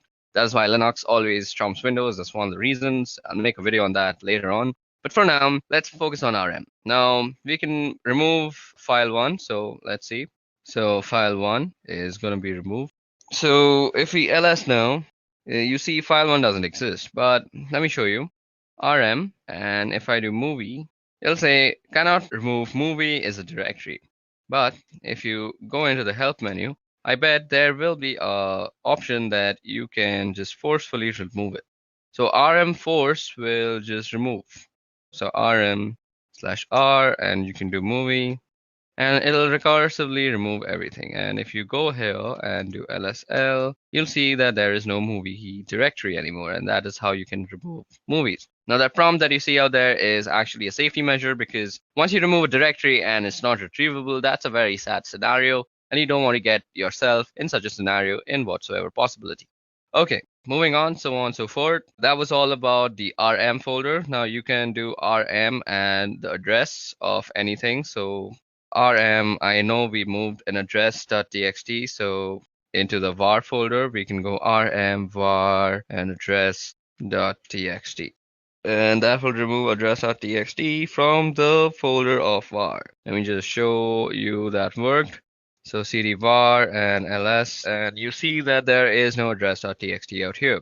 Okay, another way to get help for any command that you want is man, and suppose you want to see about rm. It'll show everything about RM that is there to show to you. It'll show you how to use it. It'll give you a description, synopsis, the name, remove files or directories. It's a very useful way. So out here you see this is the manual page. So that is what it means, man. And you can press line 1 or H, or you can press Q to quit. So that's very much helpful. Okay guys, so that was all about the command line interface and how we can use it to go about the operating system and change file permissions, copy files, remove files, and a bunch of other stuff. Now it's time to get on with the interesting stuff, and that is, firstly, we're going to be learning how you can actually stay anonymous with proxy chains. Okay guys, so now that we are done with the command line basics, it's time that we move forward with proxy chains. So before we move forward with proxy chains, let us head back to our PowerPoint presentation and see what exactly proxy chains are. Okay, so proxy chains. Now, as the name suggests, proxy chains are basically a chain of proxies. Now, where is a proxy used? A proxy is used whenever you want to anonymize yourself on the wire or the network. You do not want to know, or you do not want your others to know what the source IP address was for your client system. And to do this, all you have to do is send your packets through a bunch of intermediary systems, and these intermediary systems carry the packet out and they transmit it to the target system. And this is much slower, and let's see how we can use this in Kali Linux now. In combination with Tor, in order to anonymize traffic, not only on web browsing traffic, but rather instead on all networks related traffic generated by pretty much all your applications. But you can also change this in the settings. Now, what we're going to do is we're going to open up the proxy chain configuration file, and we're going to understand all its options that are available. So to do that, all you have to do is say nano. You go into the etc folder, and then you go for the proxy chain.conf. And what you see out here is the nano editor, and we had spoken about the nano editor when we were discussing the CLI part. I hope you haven't skipped that. Now what you see out here is a bunch of instructions and options. So let me just zoom in into this command line interface, and now you can read everything much well. So what proxy chains is, well, it gives you the ability rather to route your traffic through a series of proxy servers and stay anonymous in such a fashion by hiding behind them or by having them forward your requests, so it looks that on the other side that your requests are coming from them as opposed to you. Now, surprisingly enough, there are a large amount of these proxy servers out there that you can use, but they're not very stable. You know, they go up and down and they're not very fast. So for specific targets, they can be useful, but not for brute forcing and not for any sort of computing attack. So suppose you're doing something to a certain target. If you're trying to log in or you're already logged in, you can definitely do it through proxy chains. And it will be reasonably fast and reasonably stable as well. But if you're doing some sort of mass scanning or you're brute forcing a password or something of a kind of a proxy chain with a list of proxies selected from the internet, especially the free proxies, it's not going to work. I mean, it's going to work out eventually in a technical sense, but it will consume more time than you can spare. And by that, I mean, it can be a very, very long time. It can take about months or two to do a simple scan. So that's not an option. And there are other ways of doing that. But for the time being, I just want you to know how you can use proxy chains and how you can configure it. And actually, because it's really useful and I use it fairly often, and a lot of people do, and it's a fantastic piece of software. So first off, we have the types of proxies. So you see HTTP, SOCKS 4, and SOCKS 5. Now, there are fundamental differences between these protocols, and you always want to find yourself a SOCKS 5 proxy, as that's the best possible one, and that has the ability to anonymize all sorts of traffic. HTTP, well, as the name it says, it's for HTTP traffic, and SOCKS 4 is very similar to SOCKS 5, but it does not support IPv6 protocol and it does not support UDP protocol.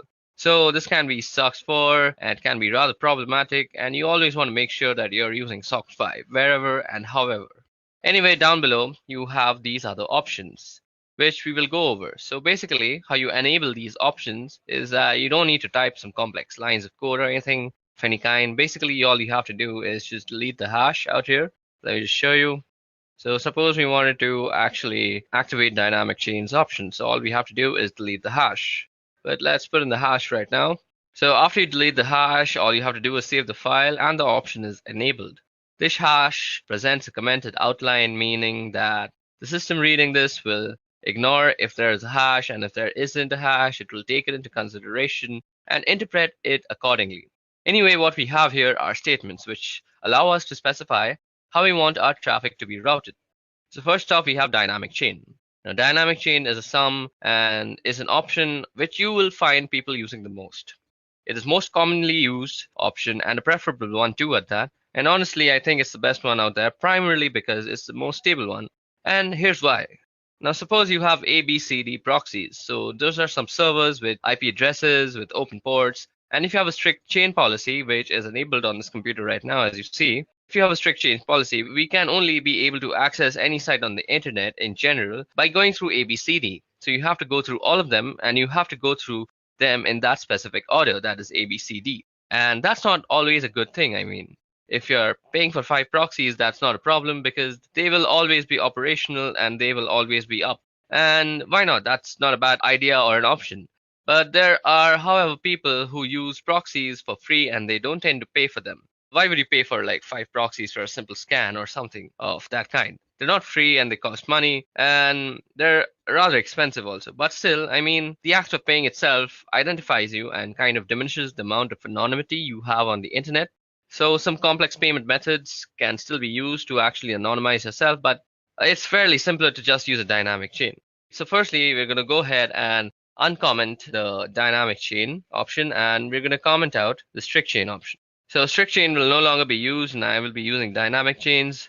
And one more thing to note here is that if you want to use proxy chains in combination with Tor, if you want to route all your traffic through the Tor network, not just web traffic, you must be enabling dynamic chains. I mean, there is a chance that it will work with strict chains, but due to the instant instability of Tor nodes, it is highly unlikely you will need dynamic chains, and that is why I'm using them. Anyway, if you're using dynamic chains, just give you the ability to go from ABCD to your desired destination by not having to adhere to any order. So let's say C is down and you would go a B, D, and it would work with no problems.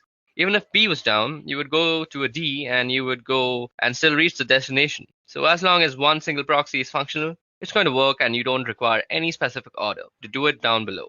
Now down below you have some other options too. So first is random chains. Now random chains in effect are basically the same thing as resetting your service. I mean, if you're resetting your Tor, you will be now assigned a new IP address. Tor assigns you a new IP address every 10 minutes or so. Anyway, with the random chain, you can specify a list of IPs, and then you can tell your computer, okay, I want you to try, and I want you to connect to this point. And every time you connect, every time you transmit a packet, I want you to use a different proxy. And we can do that as well. And that's one of the options definitely. And you can say, okay, use this phone 5 times and then change to another one or some kind of like that. There are a lot of options to specify there, primarily the chain length. Anyway, down below there's quiet mode. And you don't really need that. Then that's proxy DNS request no leak from DNS data. This is very important. You cannot have any DNS leak. And let me explain to you what DNS leaks are. And even though somebody cannot get your particular IP address, they can get the IP address of the DNS server that you are using. And that DNS servers do is resolve the main domain to the IP address and vice versa. So for example, if you typed in youtube.com, the DNS server of your local ISP provider will resolve that into some sort of IP address that YouTube has, and it will make a request. No problem. And you do not want that happening because your local DNS server will be discovered, and that is information that can be used in order to figure out your personal IP address. And when that is done, your physical location is pretty much compromised, and that's a no-go. And you definitely need proxy DNS here. It might slow you down a bit, but without that, you're practically not anonymous, and it's just a matter of time before somebody finds you. Now, if you go down below, we have some other options here, but we're not really interested in them at the moment. What we here are for the formats for entering proxies, and I'm going to leave it at that. So what you see out here is first the type of the proxy, that is SOX5, then the IP address, then the port number, and then 2 words, that is Llama secret and then juice to hidden. Okay, so now what you see out here, as I just said, is how you would actually write down your proxy chains. And now, as I had already also said, you always want to be using SOX5 and you don't want to be using HTTP because they're not really that safe. And SOX5 doesn't support a lot of options anyway. And this is the IP address of the proxy server that we will enter a few of them manually later on. And this here is the port number that you see on which the proxy server is listening.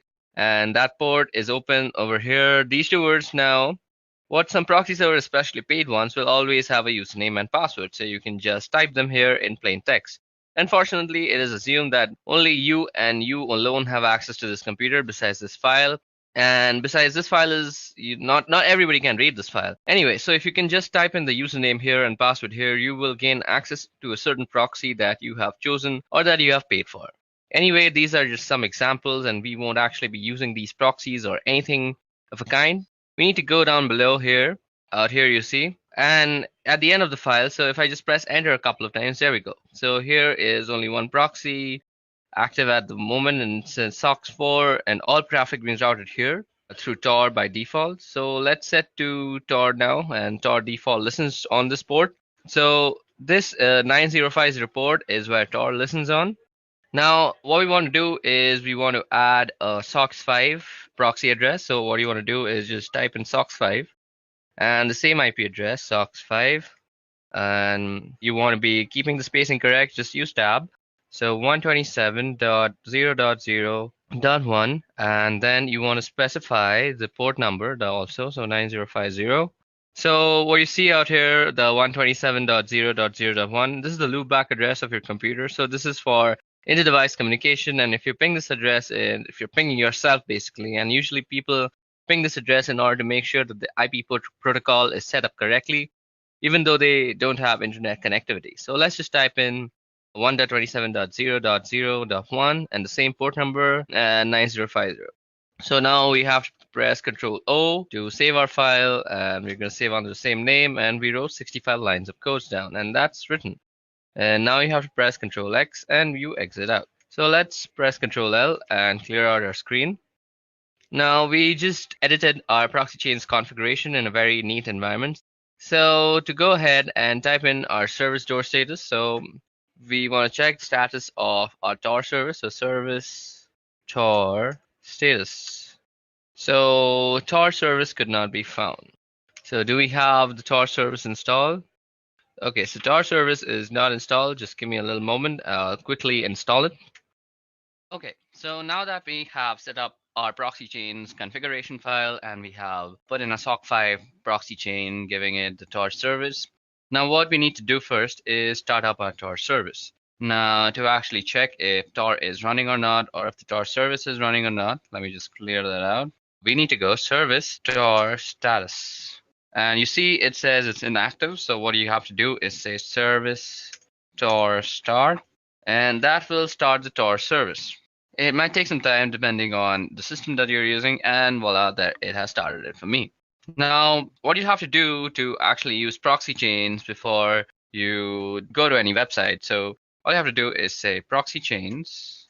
Then you specify the browser that you're using. So we're going to be using Firefox, and you could say something like www.duckduck.com. So now here you will see how your thing is being transmitted to duckduckgo.com. When I say thing, I mean your packets and your requests. I'm sorry for my vocabulary. So now your packets are going to be directed through a bunch of IP addresses, but we haven't actually put a bunch. We just have put the loopback for the Tor network. So we will let Tor do the rest of the things for us. Okay, so depending on your system, this might take a little bit of time to actually open up. Okay, so let's go ahead and see what's actually happening on the terminal while this thing is loading up. Okay, as you can see, it's going through a bunch of proxies out here, and some are denying it, and some are saying it's okay. So as you guys can see, most of the time you might get denied, and it'll be a lesser number of okays, and that is exactly what we're looking for. Because primarily we have gone a great extent for the anonymity, and what you want to do is stay like that. So this is basically how you use proxy chains. Now, if this computer just decides to open up duckduckgo.com on Mozilla, I could actually show you some interesting stuff, but it seems my computer has kind of given up on actually opening DuckDuckGo. It's still waiting for DuckDuckGo's actually confirmation, but that's about it. So this is how you can actually configure proxy chains. I'm really sorry that my computer isn't working right now so well, and nothing is actually opening on Mozilla. It's mostly because my RAM is overloaded. I think I should go ahead and get myself a new RAM. But for now, let me just also say that we can put some custom proxy lists, and instead of just saying, let me just go ahead and open up that file again. As you guys can see out here, I'm going to end this right now because my computer can't really take all this pressure. See, it's lagging so hard. Okay, let me just quit out of that and let me just open up a new one. Now, as I had said that you can put up some custom proxy lists. Not really going to do that, but let me just show you how you can do that. You go nano and you go etc. and proxy. So you basically have to go into the proxy chain. Okay, so I think I have to put this again. Yeah, now if you just go in and edit out here, all you have to do is set up dynamic chains, and you can go online and search for free proxy lists, and that'll give you everything with the port number to the IP address. Let me just show it to you. Free proxy server list. So all you have to do is search for a free proxy server list, and you can see out here the proxy type is HTTPS, and you basically want to find a SOC5 proxy. To find SOC5 proxies, just add that into your keyword. And once you find those proxy addresses, all you have to do is take down this IP address and followed by the port number, and you go ahead and just put it down in this configuration file, and then you hit Control O and you just save it, and then you just go back. So that was all about proxy chains and how you can set up proxy chains to make yourself very anonymous. I'm sorry, the whole Mozilla part didn't work. That's the sad state of my computer. But moving on, let's go ahead and study about MAC changes. Okay guys, so that was all about proxy chains. Let's move ahead to MAC changer. Okay, now before we go into the tool called MAC changer, let's just see what a MAC address is. Now, MAC address actually stands for Media Access Controller Address of a device and is a unique identifier assigned to a network interface controller for communication purposes. Now, MAC addresses are used as a network address for most IEEE 802 network technologies, including Ethernet, Wi-Fi, and Bluetooth. Now, in this context, MAC addresses are used in the medium access control protocol sublayer, and as typically represented as MAC addresses are not recognizable as 6 groups of 2 hexadecimal digits each. Now, these are separated by a colon, and the first 3 hexadecimals are actually the organizationally unique identifier, so they actually represent your vendor, and the next 3 hexadecimals actually represent your network card uniquely. Okay, so when you are actually on a network, you are recognized on something called an ARP table. Let me just show you the ARP table, how you can see it. Let's go in. So the password is root. So an ARP table is basically an address resolution protocol table, and well, this is a virtual machine and it doesn't really know many machines on the local network. But if I were to go on my Windows system and show you my ARP table, let's see. Okay, so if I show you the ARP table of my Windows machine, on any machine that has a TCP/IP protocol suite installed, you will have this command that is working called ARP. and you give the -a, and now you see that your IP address or somebody else's IP address is actually mapped to a physical address. Now, the MAC address is very commonly used in the ARP protocol, and this is how you are actually identified on a network. Now, sometimes what you want to do is be unknown on this network. There are various reasons why you want to do that. Let me just give you an example of a very malicious reason that was done in my college. So we as students would actually change the MAC address of our own computer to the professor's computer. So we would somehow look up the professor's IP address and then come to know about his MAC address. And then we would spoof our MAC to be his MAC address. And then we would do some sort of malicious activity on the college internet. And then the internet administrators of our college would come to know that that MAC address is doing some sort of malicious activity. And that MAC address would get permanently banned for that session on the college network. So basically, our professor would not be able to use the wireless projectors that he would use to actually show us his presentations. And we'd end up getting a free class. Now, I am not actually promoting any sort of bad activity like this. I have just experienced this in my own college life. So that was something. But there are many other reasons that you might want to spoof your Mac. Now, Mac Changer is an amazing tool for actually spoofing your Mac. So first of all, how do you come to know your MAC address? So let's see, you go ifconfig, and this will give us our MAC address. Now, this address that you see out here is the MAC address of this machine. So you can also check out the MAC address by going Mac Changer. Then let's type in the help options, and this will show us how to get the MAC address. So if you see there's a show flag, so we can go Mac Changer, and you can put the S and then you put the interface. Now the interface is where it's working. So eth0 is where we are actually getting. We don't want the loopback one. So eth0, and this will give us the MAC address. So our current MAC address is 080027. Let's see if that was the same one shown. Where is that MAC address? Okay, so ether 080027. So I'm sorry, this was the MAC address. I selected the wrong thing. What I was showing you is the IPv6 address, and you can see that's very, very long. So this is our MAC address. Now, what you might want to do to change your MAC address, well, let's see. With V, we can get the version. With S, you can show. We can do the E. And as I said, if you remember that the first 3 bits is about the vendors, so you can also get the vendor list by going -L. So you go -L, and this will give you a list of MAC addresses and which vendor they belong to. So sometimes if you know the vendors that are actually being used on the network of your college, for example, and you want to just stay anonymous and not raise any flags of suspicion, so you could hide yourself as a Cisco router. So suppose your college was using all sorts of Cisco routers, and you decided that today I'm going to spoof myself as a Cisco router and I'm going to screw around with the network. So it would not raise any flags before you actually decided to do some malicious activity. In some deeper inspection of your MAC address, people would actually realize that you are actually spoofing the address. And after some investigation, they would indeed take some time to actually reach to you and how you spoofed it. But the point of changing your MAC is not raising any flags. And that is exactly what you should try to do. So MAC Changer is also very useful for getting the list of all the MAC addresses and their vendor IDs. Now let me just clear the screen out quickly. So we go clear, and let's bring back the help. So we go MAC Changer and --help. Now what we want to do is give ourselves a random MAC address. Now MAC Changer, so that is done with the R flag, and we want to do it on ETH0. So once you run that, you will be given a new MAC address. So our new MAC address is F6C649. Now you can verify that by running ifconfig. Now we could just do ifconfig, and you see our new MAC address is on Ether. So we could also do something like this, ifconfig, and you could grep Ether. So that is telling you the MAC address, and this is completely new. Also, you could show it through the MAC Changer tool itself. Okay, so we need to give it the ETH0. I forgot that. Now you see that this is our current MAC address and this is our permanent MAC address, and they two are completely different. Sometimes you also might want to actually change your MAC when your laptop is or your system is booting up, because you might want to stay anonymous all the time. Who knows? And sometimes you might think, I'll actually change it when I want to change it. But let's face it, we are forgetful as human beings, and we tend to forget things that we are supposed to do.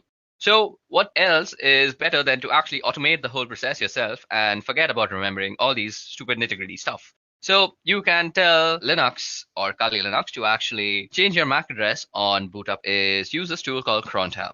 Now crontab is actually used for scheduling tasks on Linux. So let me show you how to do that. Firstly, let's clear our screen and go crontab and go help. Now you see it's a pretty small menu. So first we start with the U flag, which user this file is going to work for. Then we got the E flag, which is for editing crontab users, the users crontab list. And you can see the list of users crontab. And let's see, so do we have any crontab lists? So there is no cron tab at this moment, so we can set up one for ourselves by going to the E. Then there's the R, which is delete users cron tab. And I want to tell you all, be very careful when deleting anything of that sort, because once you delete something from Linux, as I've already said, that it is very, very difficult to actually retrieve it back. You might get fragmented pieces of what you had actually deleted, and that will only leave you with sadness and devastation. Now, what you want to do is go through cron tab and press E, and this will bring us to select an editor. To change, later run select editor. So we'll do it with nano. So what you have out here is the README file of cron tab, and if you read this entire thing, you will get how to use cron tab completely. But if you have any sort of doubts, even after reading it, you can leave them down in the comment section below. Now, what you want to do is actually set up a cron tab so that you can change your MAC address whenever you reboot your computer. So all you have to do is say at reboot, what you want to run is MAC changer. And if you remember, we want a random MAC address and we want it on ETH0. So that's done. Now all you have to do is save this thing. So you go Control O, and that will write it out to cron tab.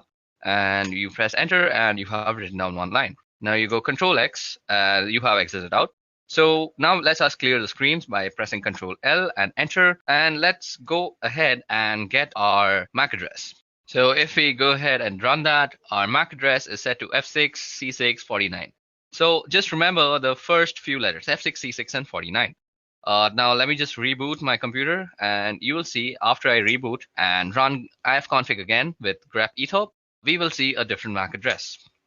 Now, rebooting might take some time because I'm actually using a virtual machine, but till now it's given problems with the Firefox, but let's hope this won't take much time. Okay, so now that our computer has booted up and we have actually opened up our terminal, let's go in and type ifconfig and let's get in our ether, that is the MAC address. So if you remember the MAC address, now you see that it has completely changed. And that's how you can spoof your MAC address on your local network. And this will basically help you in staying anonymous on our protocols and anything that actually maps your IP address to the MAC address. Okay, so that was all about MAC changers. I'll meet you in the next section now. So in this section, we'll be talking about wireless encryption protocol cracking. So that is basically Wi-Fi cracking. Now, Wi-Fi in today's day and age uses pins or passwords to normally encrypt their data usage. Basically, if you want to access the wireless access point, you need a password or a pin to actually gain authorization. Now, this authorization is done using a four-way handshake, which we will try to capture using a tool called AirCrackNG. And then we will try to crack into the password using a wordless generator called Crunch. Now you can use AirCrackNG to crack WPA and WPA2. There's also another protocol called WEP or WEP, and that is not normally used these days. If you find anybody using that, you should always advise them to actually upgrade to WPA or WPA2, because WEP is actually very easily cracked in these days, and people are generally punished for using WEP by hackers all around the world. Okay, so now you can actually go ahead and go into a terminal and type ifconfig to actually look at your network card name. As you guys can see out here, it's called WLO1. So the first step that we need to do to actually go into the process of Wi-Fi cracking is set up our network access card or our access point into monitor mode. So as you guys can see out here, after typing ifconfig, it shows me that my Wi-Fi access card is WLO1 interface. Now, our process of cracking passwords is pretty simple. What we want to do is actually monitor for all sorts of access points that are nearby to us. Once we have chosen the access point that we want to actually penetrate into and find the password, what we want to do is run an arrow dump scan on it, and then we will try and de-authenticate any device that is connected to that access point. Now, one assumption out here is that the password is saved in that device and it will automatically try to re-authenticate itself with the access point. And we want to catch and log this re-authentication process, which will actually have a four-way handshake between your device and the access point. So this is basically the procedure we are going to follow. Now, another thing that you need to know before actually using this process to gain any access to any Wi-Fi is that you need to know a little bit about what the password is. Maybe it could be the length, or it could be something like a specific character at a specific place. Maybe you know a series of characters. So you just can't really guess the password out of thin air. That is not how cracking works, unless you have some unlimited potential of processing power. In that case, you can very well brute force it and just find the password. But if you're not somebody who has unlimited processing power and you're trying to use AirCrackNG, you need to know a little bit about the password. Also, before we proceed with this wireless encryption protocol cracking, what I want to say is if you want to get into somebody's Wi-Fi network or you want to actually test for vulnerabilities, it's better that you test for router vulnerabilities than actually cracking a Wi-Fi password, because you're more likely than not to find more router vulnerabilities than actually successfully crack a Wi-Fi password if you don't know anything about it. If you don't know anything about the password, just go ahead and run some vulnerability tests on the router itself, and more often than not, you will just find something you can abuse. Okay, now let's talk about the two tools that I'm going to be using. Now, these two tools, one of them is already installed on Kali Linux, but if you're not using this on Kali, you can also use this on any Linux-based system. So what you have to do is download and install AirCrackNG, which is easily installed with the command apt-get install AirCrackNG. And you also have to install this word list generator called Crunch. Now, Crunch is easily downloadable by just Googling the name, and the first link will be a SourceForge link, and all you have to do is go inside that and install it. And once you figured out how to install Crunch, you can make sure that it's installed.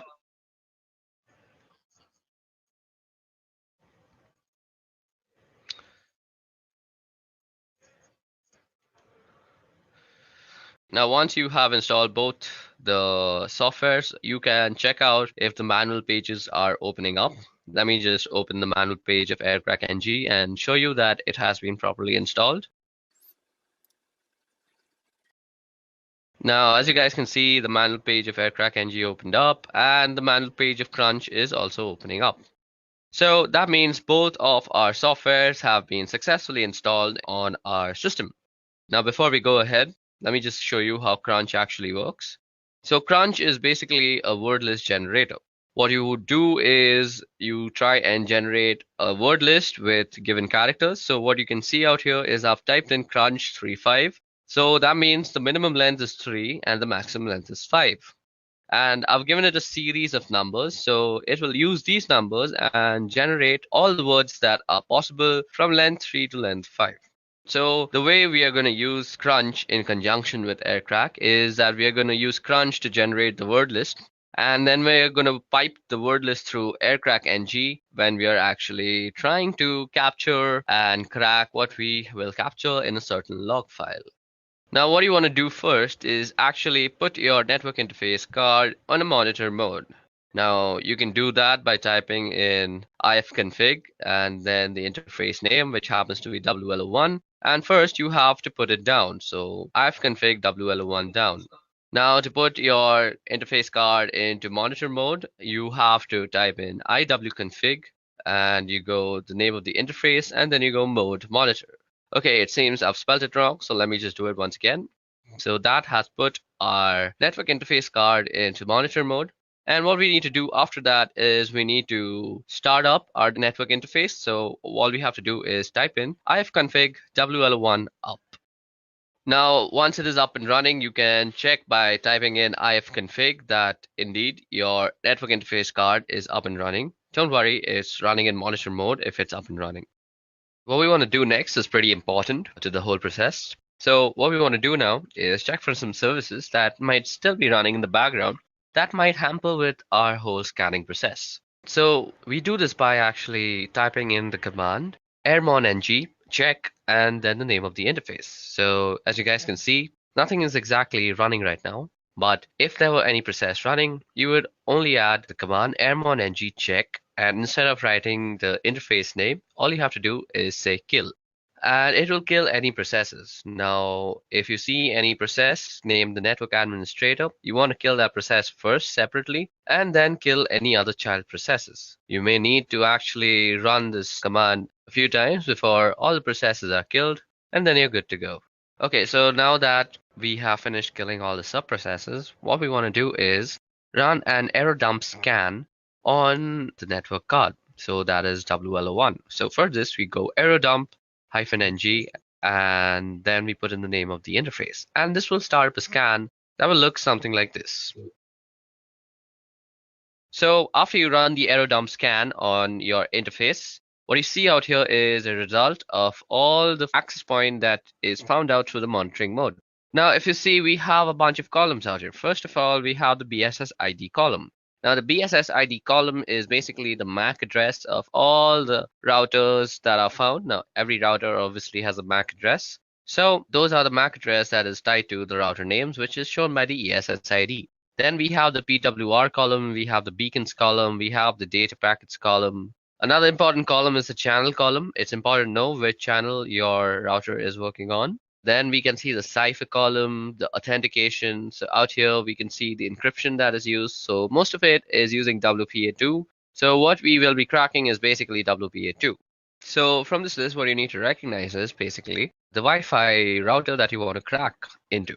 Now, I'm performing this particular test in my office, and I don't really have the permission to actually go in and test them for these vulnerabilities. I'm not the security analyst of here, so I don't really have the permissions to penetrate into them. So what I have done is I have run a similar test at home using my own Wi-Fi, and I will show you the results for that. But for this working example, you will see the scans that I'm running in this office. So as we intend to stay ethical, what we are going to do out here is we are going to capture whatever we find in our office for only educational purposes. But when we are doing the actual cracking step, that is the last step of this whole procedure, I'll be running it on a file that I had generated at home, as I just said, because I have permissions to do whatever I want with my own Wi-Fi and passwords. Okay, so for this example, I'm going to pick this Wi-Fi that is called Ethio Tech Wi-Fi, and it's running on channel number 6. So what we want to pick from here is the BSS ID and the channel number. We need to remember these two things. First, the BSS ID, and second, the channel number. Now, what you want to do after that is open up a new window on your terminal and log in as root. Now, what we want to do here is run a separate error dump scan on this specific BSS ID and check for all the devices that are actually connected to this access point. Now, we do this by running the command error dump ng, and while we are doing this, we also want to capture all the scan outputs that we actually get into a certain file. So we'll be actually storing it in a file called capture, and then we just have to pass in the BSS ID and the interface. We also have to specify the channel. So let's see what the channel is one. So the channel is channel 6. So that's what we want to do. And we specify the channel with the -C flag.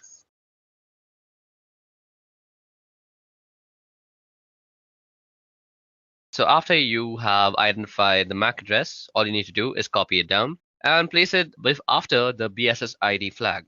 Okay, so we're going to run our command out here, and we just want to say our file is going to be called test.capture. Now that our scan is up and running, all we want to do is wait till someone is actually connected to this access point. So I forgot to mention this. For this process to actually work properly, somebody needs to be connected to that access point, because what we are going to try and do is disconnect that certain device and let them reconnect and capture that log file. Okay, so it seems like nobody is actually connecting to it. So at this time, all I'm going to do is go back to our error dump scan that we had run on our network interface and look for some other MAC address or other access point to actually penetrate into. And let's see if something has actually connected to that. Okay, so, oh, voila. Now what you see out here is that somebody has actually connected to this access point, and his MAC address can be seen under the stations tab. Now, what we want to do is run a deauthentication broadcast message on that station and deauthenticate that guy. Now, to actually run the deauthentication process, all you have to do is go ahead and open up a new terminal window again and let the scan be running in the background. Don't close any scan at this moment. Okay, so the information that we need to remember is the BSS ID, or rather the MAC ID of the station. Now, you also want your monitoring to be running on the same channel so that your deauthentication message is being already broadcast on the same channel. So we can do that easily by going airmon ng and saying WL1, and you can say start on the specified channel. So what we want to be doing is running this on channel 6. Then we want to go and use the third suite of tools, that is Air Replay. Now, Air Replay is used for broadcasting deauthentication messages and all sorts of stuff. Now, you can see all this in the help menu also, and you can do that by typing in --help. If you go down, you see that you can send a deauthentication message using the -0 flag, and that's exactly what we're going to do. Then we say 0 again because we want to constantly send a broadcast of deauthentication. So it's looping basically. And until and unless we stop the scan, nobody will actually be able to access the Wi-Fi. So it's basically like a small DOS attack. And then we want to specify the BSS ID. Okay, so it seems like I forgot the whole A tag before the BSS ID, and that should get it working. Okay, so it seems like I have copied some wrong BSS ID, I guess. So let me just go ahead and copy that once properly. Okay, so now that we have the proper BSS ID, as you guys can see, we are running a deauthentication broadcast message on that particular network access card. And now you want to run this for around a couple of minutes so that you become sure that all the devices have disconnected. Now, while this is happening, what you're doing is basically sending a DOS attack to that small little Wi-Fi, and you want to catch the handshake that occurs between devices and the router that it is connected to while reconnecting themselves. Okay, so now that we've let the scan run for a couple of minutes, let us just stop it. Let's stop this other scan too. Now, if I go and list out the files on my desktop, you should see that there's something called the test capture.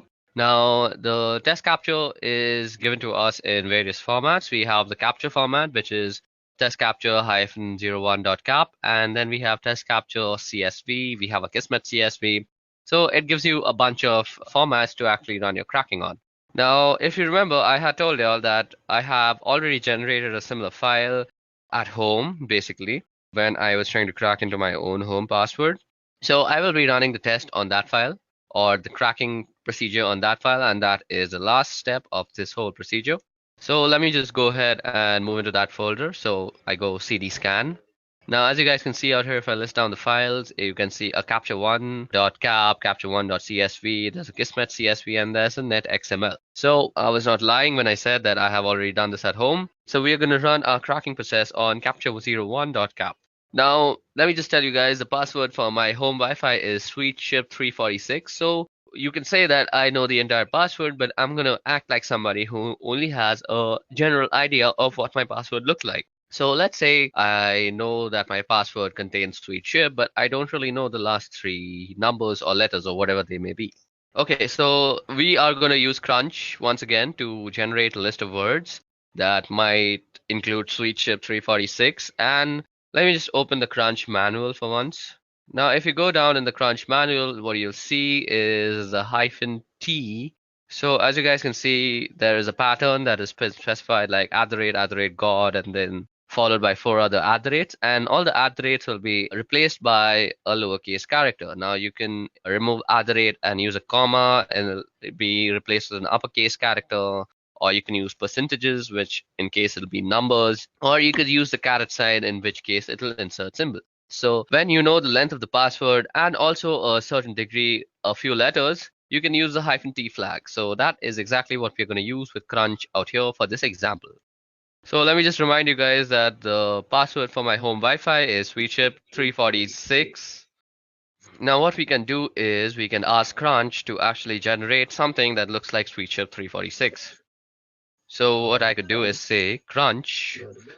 So the minimum length is 12. I already know that. And the maximum length is also 12. Now let me just input in the pattern. So we put in the pattern after -t. So now I'm going to just show you how long it can take. So we are just going to say sweet and then put in some @, and then also try and guess in the numbers. So after you've put in the pattern, you want to also input which letters and numbers they could be. And I'm just going to input my entire keyboard out here.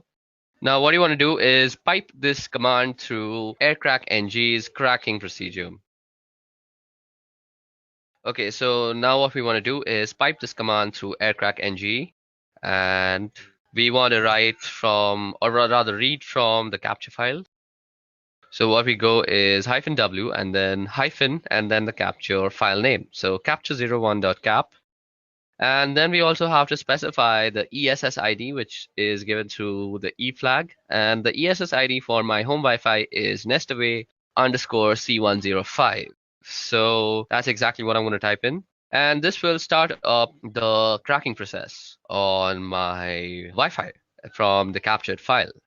So as you guys can see, this is going to take a long time, and I'm not really actually going to complete it. So in this time, I'm actually just going to try and explain why this is not very feasible on a virtual network.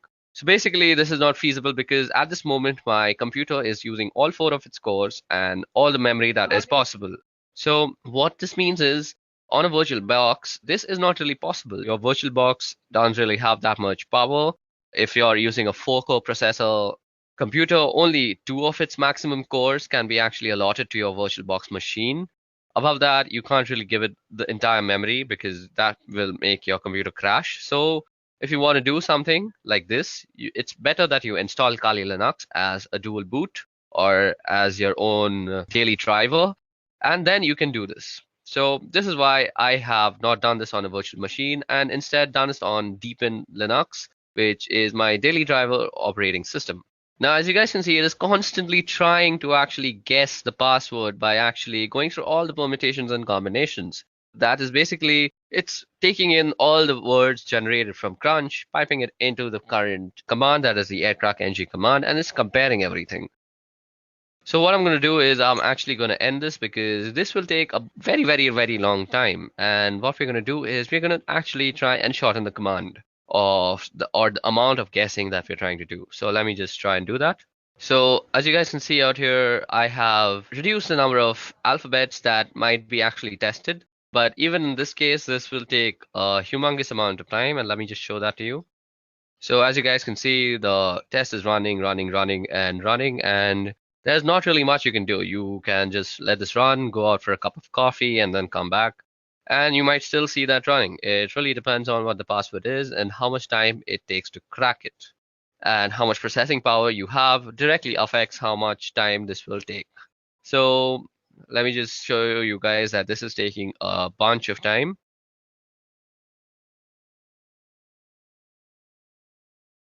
Okay, so now that I have fast forwarded a lot into the scan, you can see that I have tried almost 2127608 keys. So that's more than 1 million keys. That's 2 million keys that I've tried.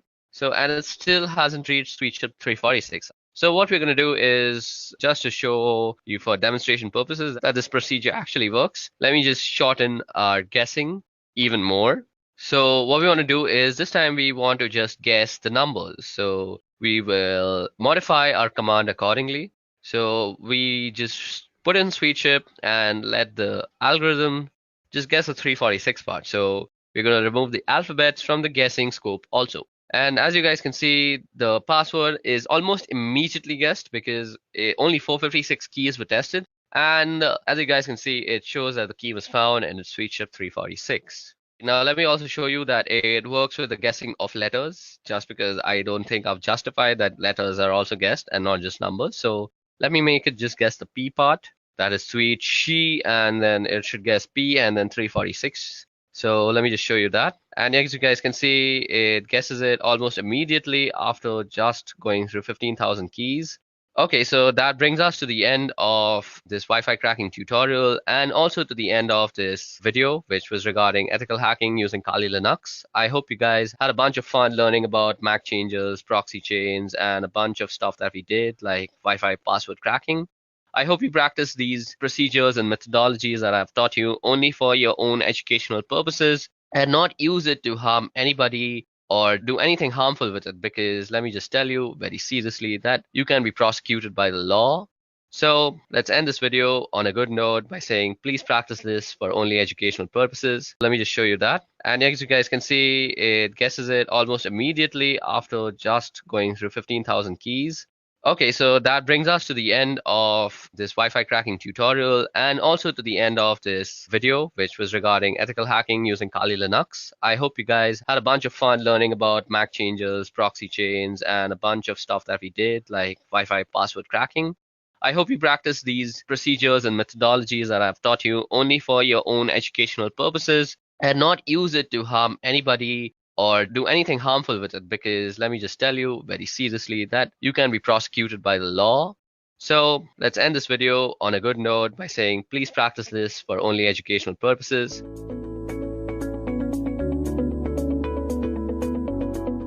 If you are a hacker, pen tester, security researcher, or just another person who pings Google in front of friends to look cool, then it's likely that you must have already known about some Linux distros which are particularly made for them. Today, we are going to explore one such Linux distro, Parrot Security OS, one of the leading Linux distribution in penetration testing and ethical hacking. So let's quickly go through today's agenda first. We will begin by discussing how Linux distributions are suitable for ethical hacking and different type of Linux distros that are available for ethical hacking and penetration testing. Then, we will begin with our today's topic, which is Parrot Security OS. We will discuss its features, its history, if or not Parrot Security OS is suitable for you. Moving on, we will see how Parrot Security OS is different from Kali Linux. And then I'll show you how to install Parrot Security OS using VMware software. And finally, we'll end this session by taking a look at few popular Parrot Security OS tools. So I hope agenda was clear to you guys. Let's get started then. A security-focused operating system is a hacker's best friend, as it helps a hacker to detect the weaknesses in computer systems or computer networks. Whether you want to pursue a career in information security, or you are already working as a security professional, or if you are just interested in this specific field for fun, a decent Linux distro that suits your purpose is always a must. Now, if you're wondering what a Linux distro is, it is a Linux distribution that has been curated to perform security-related tasks. And most of the time, a Linux distro will have a Linux base of Ubuntu or Debian flavor, and they usually have some custom tools pre-installed in it as well. As you guys know, Linux is the best choice for security professionals for obvious reasons, and hence, most of the distros are usually built on it. A Linux distro can help you in performing analysis, ethical hacking, penetration testing, digital forensic tasks, and various other auditing purposes. But guys, apart from these distros, there are other open source tools as well that you can bundle and use as per custom requirements. But using these distros have a lot of advantages. Like first of all, they save a lot of time and effort that you need to spend when you are dealing with custom requirements. Secondly, they help beginners to easily start with security testing without having to get into the nitty-gritties of operating system. And lastly, the most popular reason is you have great pool of distros that you can choose from. Most of the time, Kali Linux is the obvious first choice of operating system for every new hacker. If you ask me why, the obvious answer would be because Kali Linux has a lot of cool things. It comes bundled with a curated collection of tools. Moreover, these tools are organized into easy to navigate menu and a live boot option that's very newbie user friendly, as in it's very friendly to new ethical hacker. But guys, Kali Linux isn't the only distribution which is targeted at pen testers. There are many exciting alternatives that may better fit your use case. Anyway, let's begin our discussion with Kali Linux. It was developed by Offensive Security as a rewrite of Backtrack. Kali Linux distros tops the list of best operating system for ethical hacking purposes.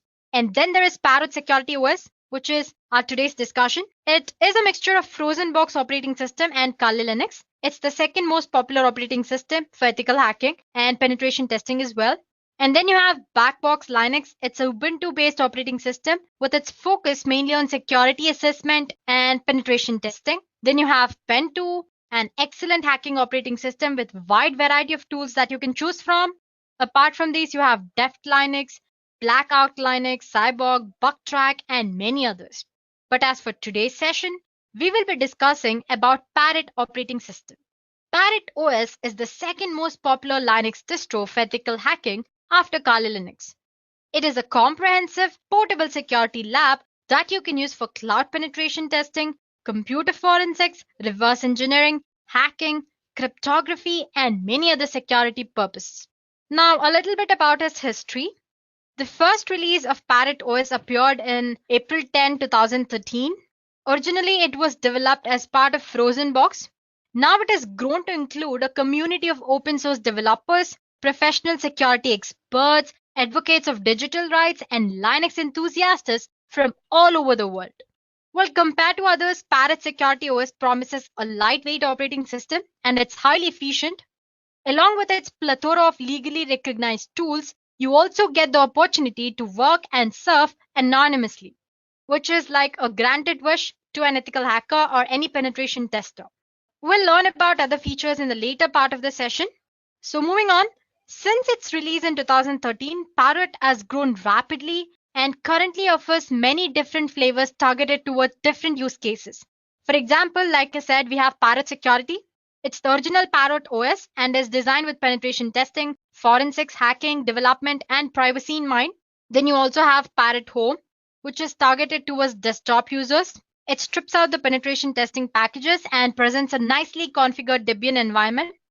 Then you have Parrot Air. It's focused on wireless penetration testing. Parrot Studio. It's designed with multimedia creation in mind. Then you have Parrot Cloud, the most popular. It targets server applications, giving the user access to full suite of penetration testing tools included in Parrot Security. But it doesn't have a graphical front end like we do in Parrot Security. Moving on, we also have Parrot IoT. It's designed for low resources devices such as Orange Pi, Raspberry Pi, and you have Pine64 and many others.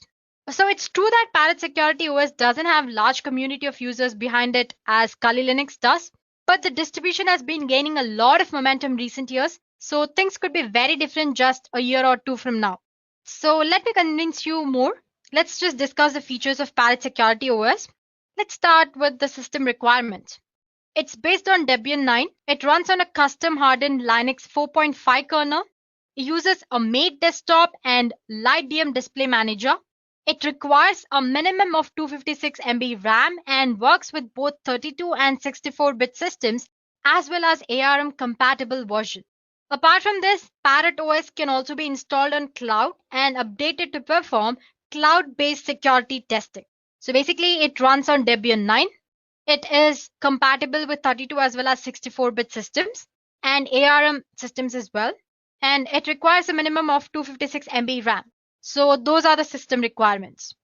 Moving on, it also supports anonymity. It offers a tool called AnonServe, including anonymization of entire operating system. It comes with custom-built anti-forensic tools, interfaces for GPG and CRISP setup. Additionally, it also supports encryption tools such as LUKS, TrueCrypt, and VeraCrypt, and many others. Moving on, it also supports forensic boot option to shut boot automounts plus many more. It braces Falcon programming language, multiple compilers, debuggers, and beyond. It also provides full support for developing frameworks for embedding systems and many other amazing features. So guys, these are few features of Parrot OS. So basically, Parrot operating system supports anonymity. It offers different kind of cryptography tools. It also supports forensic mode. And it also provides opportunity to develop frameworks for embedded systems and many other amazing features. Moving on, before you go ahead and use Parrot OS, there are some important considerations that you need to take a look at. First of all, Parrot OS provides general purpose features like any other normal operating system. But guys, before you go ahead and use Parrot OS, there are some important considerations that you need to take a look at. First of all, it provides general purpose features like any other normal operating system does, but at its core, it is still tuned for security and forensics. Now let's see how different Parrot OS is from other distributions. Parrot is different from a general purpose distribution because it does not try to hide its features. For example, there is a tool called Parrot Update Reminder. It's simple yet powerful program. Using this program, you can check for system upgrades once a week. But instead of hiding the upgrade process behind a progress bar like any other operating system, it shows the user the full upgrade process from the apt output. So you can see the upgrade process going on. Secondly, Parrot was designed to be a very comfortable environment for security experts and researchers. It includes many basic programs for daily use, which other penetration testing distributions usually exclude. Parrot security includes its own sandbox system. I mean, it provides a secure distribution. User applications in Parrot are protected to limit the damages in case if the system is compromised anytime. So this way, no harm is caused. So like we discussed earlier, it also supports digital forensics. Digital forensics experts need an environment that does not compromise their proof. So Parrot comes with auto-mount functions which are disabled by default to allow forensics acquisitions to be performed in a very safe way. So before you go ahead and choose any of these operating systems, make sure you check out their features or the services they offer and make sure if they are suitable for the task which you want to perform. But as for Parrot OS, these are its features we discussed earlier, and these are the certain points that you should take into consideration before you go ahead and use it. Now, if you're wondering who the Parrot security is made for, well, it's made for security experts, digital forensics experts, engineering and IT students, researchers. You have journalists and activists as well in the list, and you have the newbie hackers, police officers, and special security institutions. So basically, if you ask me, it's suitable for a student or the entry-level security experts as well. So first, I'll show you how to install Parrot Security OS on VMware. So basically, when it comes to installation, you have two options. You can install Parrot Security OS alongside your operating system using dual boot option, or you can install it using any of these virtualization software like VirtualBox or VMware. As for today's session, I'll show you how to install it using VMware. So let's get started with our installation. So guys, just search for the Parrot Security OS and it's most probably the first link that you find on the net. This is Parrot Security OS official website. As you can see, there's a little bit about its history, its features. It says it's based on Debian. It's designed for security development and privacy in mind. It also includes a laboratory for security and digital forensics experts. Along with that, it also focuses if you want to develop your own software and all that. And its project goals mostly are security, privacy, and development. This is the part which you should consider important development, unlike other operating systems. Its features, it's secure, lightweight when compared to Kali Linux or any other operating systems, and it's a free source. So go ahead and explore it. So as for the download options, you can go for Security Edition here. In the download menu here, you can see other options as well. It says Home Edition, Security, and other builds. We discussed few of the flavors of Parrot OS earlier. We discussed Parrot Home, Parrot Air, Parrot Studio, and many others. Anyway, today we're concerned with Parrot Security. 4.5.1 is the current version that's running. So you have two options here to download. First of all, take a look at the size. It's 3.7 GB and 5.9 GB. So make sure whichever you want, you're downloading it depending on your operating system requirements. And as you can see, this is a live blood installer ISO. This is a virtual appliance. You can choose any of these. If download is taking a little longer than you've expected, maybe you can go for Mirrors or a torrent. So I've already installed it. I'm not doing it. I have both ISO file as well as this OVA format installed as well. Next thing we need to do is install VMware. So VMware Workstation Pro. So you have a download option here. You can go ahead and download it. You have for the free option here. You also have VMware Player, I guess. Wait, here I go for the link. Sorry about that. Here in the downloads. So you can go for Workstation Pro or you can also go for Workstation Player here. Any of this, whichever suits you. I've already downloaded it. It's going to take for a while and then all you have to do is install, click on next and finish the installation process. So before you start your virtual machine, make sure you have your Parrot OS image, ISO file or OVA format, whichever is of your choice. And then here we go, VMware Workstation homepage. Yeah, as you can see, I already have a Parrot OS operating system installed here, a virtual machine installed here. I've installed it using ISO file. It's very easy. I'll show you how to do it. But if you have OVA format, all you have to do is click on this file menu here, open. And as you can see, I have a Parrot Security OVA here and click and import it. That's all. Click, select it and click on open. So I'm not going to show you how to do that. So it's very straightforward process. That's it. This is my ISO file. Let me show you to again how to install it anyway. Click on file or you can just go for create a new virtual machine here. Click on next and attach the ISO file. browse. I have it in my local disk. Here I have Parrot Security and open. Next, it's a Linux Ethiopian, the latest version, which is 64-bit, and click on next. Give any suitable name for your virtual machine. Let's say Parrot Security. Okay, OS, and click on next. Let's assign about 40 GB. It again depends on what you want to do. If you're doing heavy tasks, maybe you can assign more disk. So as it asks, store virtual disk as a single file or split into multiple files. I'm going to choose single file. Click on next. And you can always go ahead and make this customize hardware settings later. But you can do it now as well. Customize hardware. I have NAT connection as for network adapter, memory 512. Let's just say 2 GB. And NAT, yeah, we set processors. I'm just assigning 1 for now. Cool. And close. As you can see, the changes which you have made are displayed here. Once you're satisfied with your settings that you made, click on finish. You're good to go. Your security system has been displaying here. So like I said, you can always make settings later on. You have this edit virtual machine setting options here. Just click on this. Let me maximize the screen for you guys.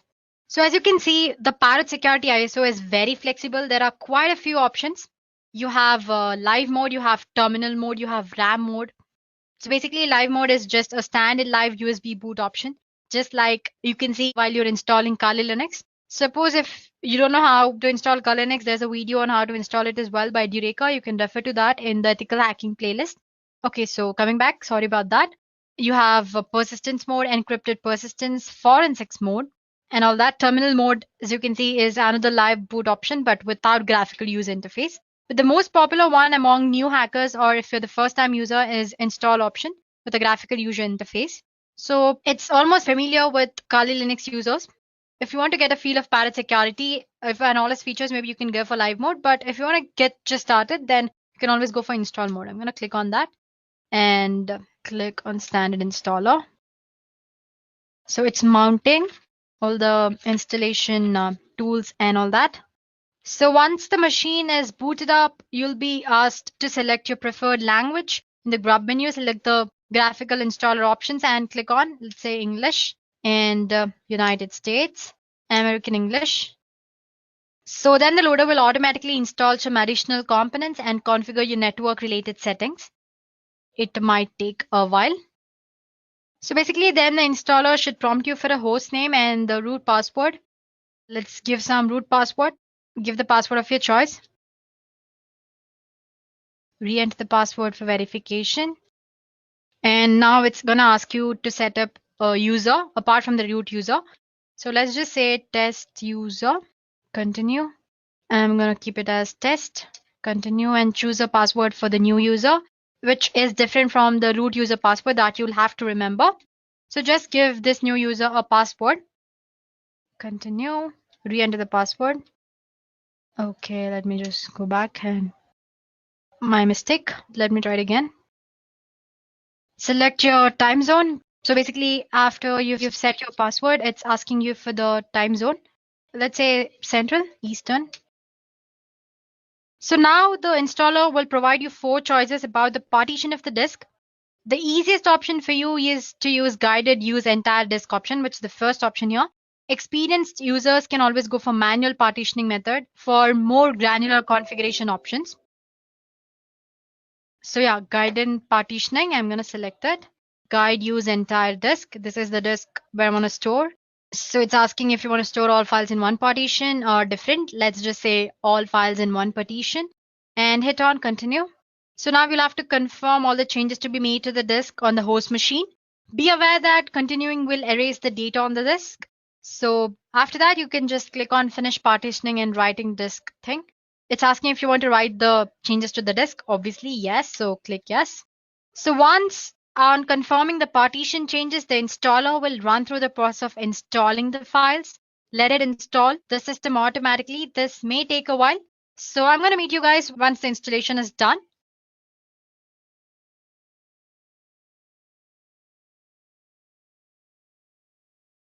So once the installation is done, it'll ask you if you want to install the grub bootloader on your hard disk. Just say yes and click on enter device manually. Oh, sorry, just click the device which is already there. Go back. The installation process is now almost complete. So guys, the installation is done. Once the installation is done, you can see the machine boots you into Mate desktop environment. As in, if you've chosen the install option, you'll be presented with a LightDM login screen. So basically, you'll have to enter the password and the which you set up for the test user earlier, not the root password. Please do remember that. I'm sure you remember setting up a password for the user, right? That password. And login. So here we go. So guys, here we are. As you can see, the machine boots you into the Mate desktop environment. Let me pronounce it M-A-T-E. You can call it whatever you want, Mate or Mate desktop environment. So as you can see, it's very good looking. Apart from that, Parrot Security will automatically detect when updates are available and prompt you to update the system as soon as you install it. Here, it's not showing it to me because I've already updated it.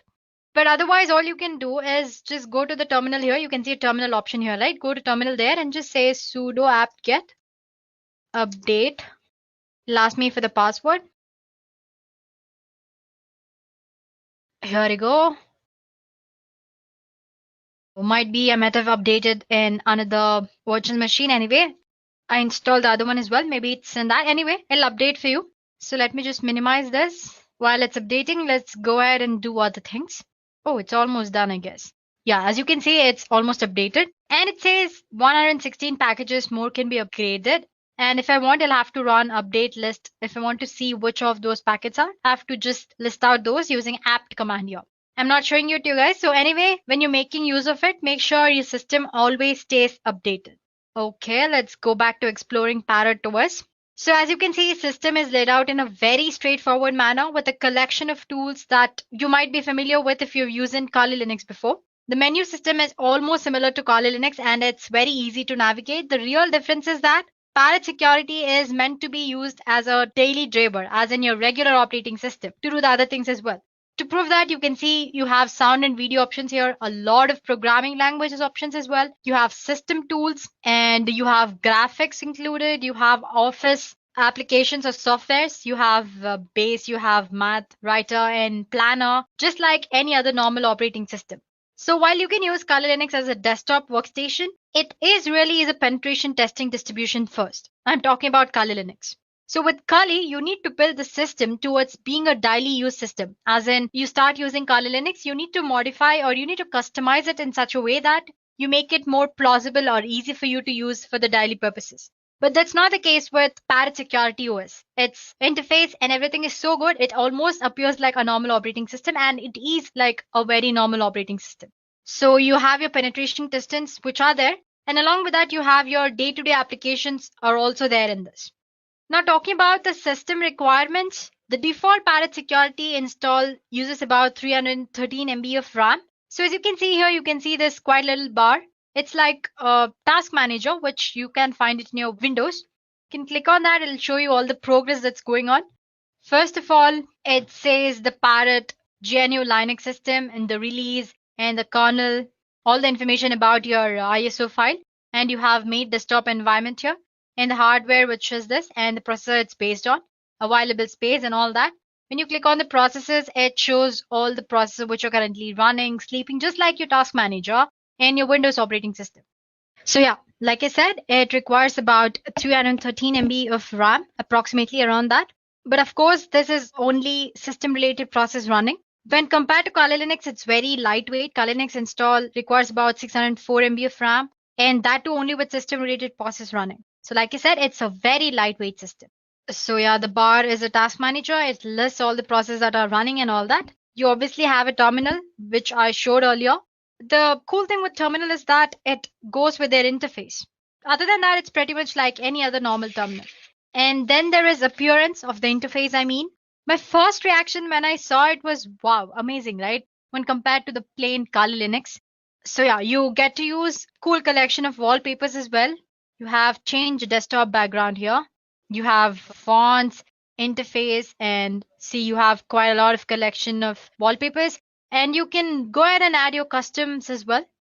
That's all about the interface. And like I said, it's like any other normal operating system. So it comes with a lot of programming languages and a bunch of text editors. You also have IDEs as well. It uses Pluma as your default text editor. So that's it when talking about the normal operating system. Now talking about the performance, almost all of us know that Kali Linux is a bit laggy, and when you run it on a low-end system, sometimes it's like a nightmare when you have brute force attack going on in the background or you're doing something else. It's gonna, stuck, or it's very slow. But in Parrot OS, it's very lightweight and doesn't lag much. As you can see, it's smooth. Now talking about hardware requirements, pretty much both Kali Linux and your Parrot require high-end hardware, but Parrot needs low specification hardware as compared to Kali. So if I have to conclude in one word, Parrot is a good-looking distro. It's very lightweight. It's resource friendly, and if you want to know how much resources it's consuming and all that, you can always go ahead, click on the little bar which is available there, click on the resources. You can see the CPU history, memory, network history, file systems, and all that. So basically, it's a good-looking distro, lightweight, resource-friendly. All these features apart, Parrot Security OS has pretty good collection of features as well, which we discussed earlier. It comes like with hell lot of tools, but if you see the sections, there are a lot of other things which are not in Kali Linux. So the most pointed tool here is that in Kali Linux, suppose if you want to say private when you're doing hacking or any other stuff, you'll have to install Anonsurf, Tor, and then enable them, or proxy chain. You also have option of proxy chains to stay yourself anonymous on the system while you're doing hacking or pen testing or anything. But with Parrot OS, you already have Anonsurf pre-installed. All you have to do is click on that start button. So let me show you how to stay anonymous. So this is one of the best feature in Parrot Security OS. It has proxy chains as well as Anonsurf to make yourself anonymous.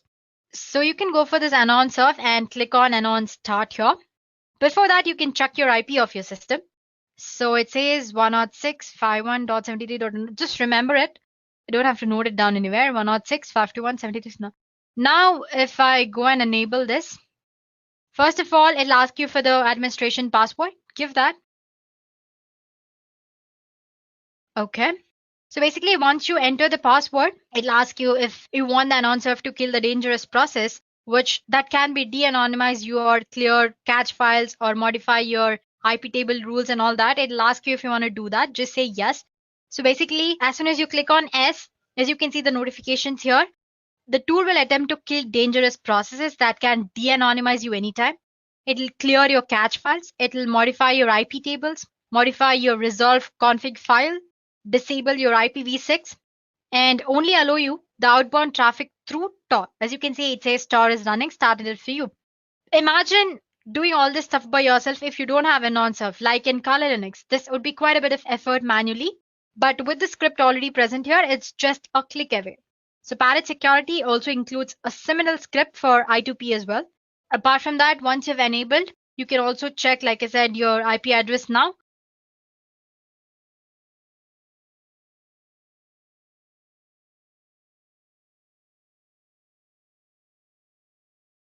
So as you can see, it says global anonymous proxy activated, dance like no one's watching, encrypt like everyone is. So basically, it's saying that surf is started up. As you can see, my IP address has been changed. It was something of 160 something, but right now it's 182. So Anonsurf has made me anonymous. Now I can do whatever you want in an anonymous mode. So that's all I wanted to show you here. Now going back to Firefox, it has quite a documentation part. Well, it's still in the creation stage here. As you can see, documentation. It's not all that well prepared or created yet. So if you have any minor doubts, you can go ahead and refer to the documentation part here. So yeah, here you go. Okay, then let's go back to the distro. One thing that you can point out about Parrot OS is that it has a lot of cryptography tools, such as it has Zulu script, Zulu mount, a graphical utility that will help you mount your encrypted volumes. Then there is something called CryptKeeper. It's another graphical utility that allows you to manage encrypted folders and much more. These utilities makes confidentiality easily accessible even with the minimal experience. I mean, if you do not have any idea about cryptography, you can easily start learning here. That's what I meant. So it just doesn't stop with cryptography or Anonsurf. You have a lot of other tools which you might not find in Kali Linux. So let me show you guys that Parrot, as you can see, you have a lot of tools. You have most used tools which is Armitage, you have Wireshark, ZenMap, OWASP, and all that. Then you have wireless testing tools. Give me a second. Yeah, post-exploitation. This set of tools, mostly you can't find them in the Kali Linux. You have OS backdoor tools, web backdoor tools. You have Webco, Weavly, and all that. And you have something called Social Engineering Kit.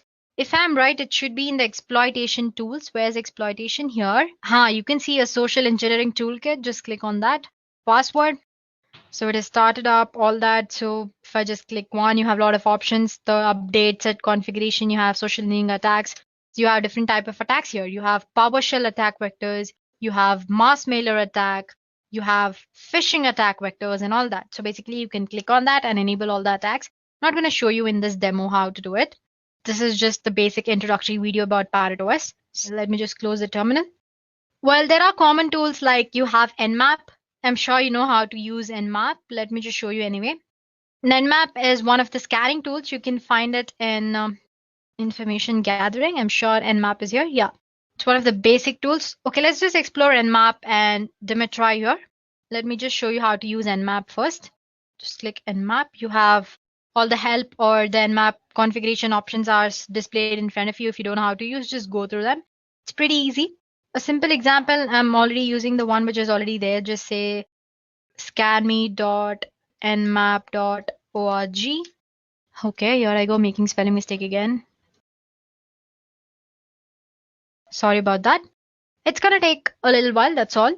While it's scanning, let me just show you another tool, which is Dimitri. It's a deep magic information gathering tool. It has ability. So here it is. It should be in the information gathering only. You have, yeah, here it goes. So basically, like I said, it has ability to gather as much information as possible about a host subdomains, its email information, TCP port scan, who's lookup, and all that. Let's just check out if the Nmap scanning is done. Here is the terminal. Yeah, it's going to take a little while. So once the scanning is done, it's going to show you how many seconds it took, what are the ports which are open, and the closed ports and all that. Now about Dimitri, you can enable it from your terminal, but you can also do it from here, information gathering, and click on Dimitri. Password. So let's say, here we go. So let me maximize. All you have to do is you have a lot of options here. You have W, which performs a who's lookup. You can do it online as in using Firefox. As well, you have a lot of websites where you can gather all the information once you have your IP address and all that. And you have retrieve ncraft.com information on a host, perform search for possible subdomains, email address, and all that. So basically, you can give all these options in one go. Let's say try -o option says the output to your host.txt or to the file specified by -o. So I just press click 0. Let me just give sudo.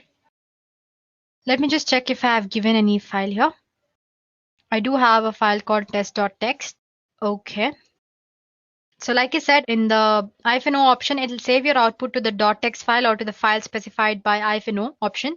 So basically just specify the file name where you want to store all the scan info and the website where you want to, website of whose information you want to scan. So let's say www.pinterest.co. Here you go. It started a scanning. Let me just scroll up.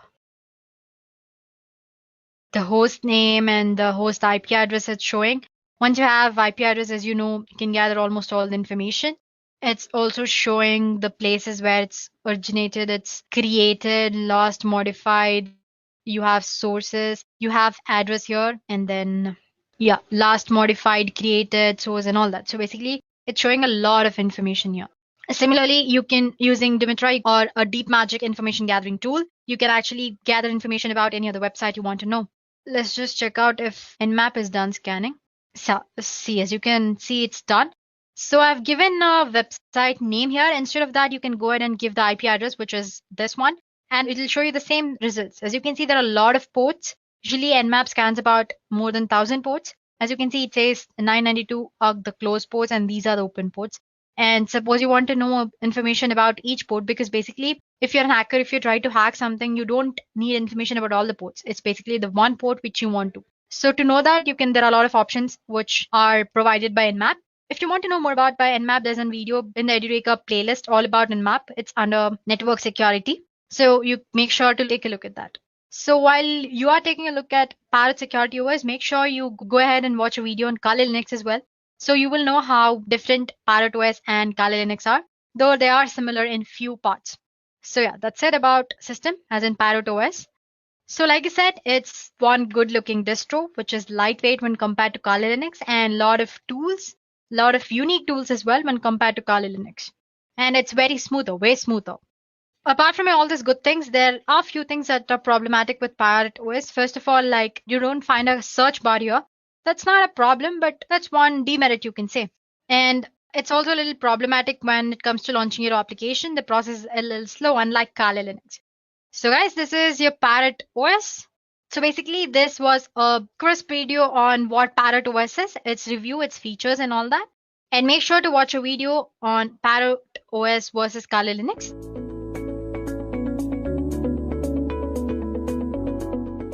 So, Linux has been known for its various distributions that cater to various needs. One of the most famous distributions is Kali Linux. That is a penetration testing oriented distribution which was built to bring about much needed corrections in its previous iteration known as Backtrack OS.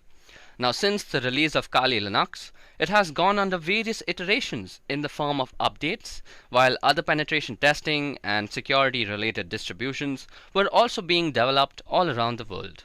So in this session we will compare Kali to one such distribution that has come under the spotlight, and that is Parrot OS.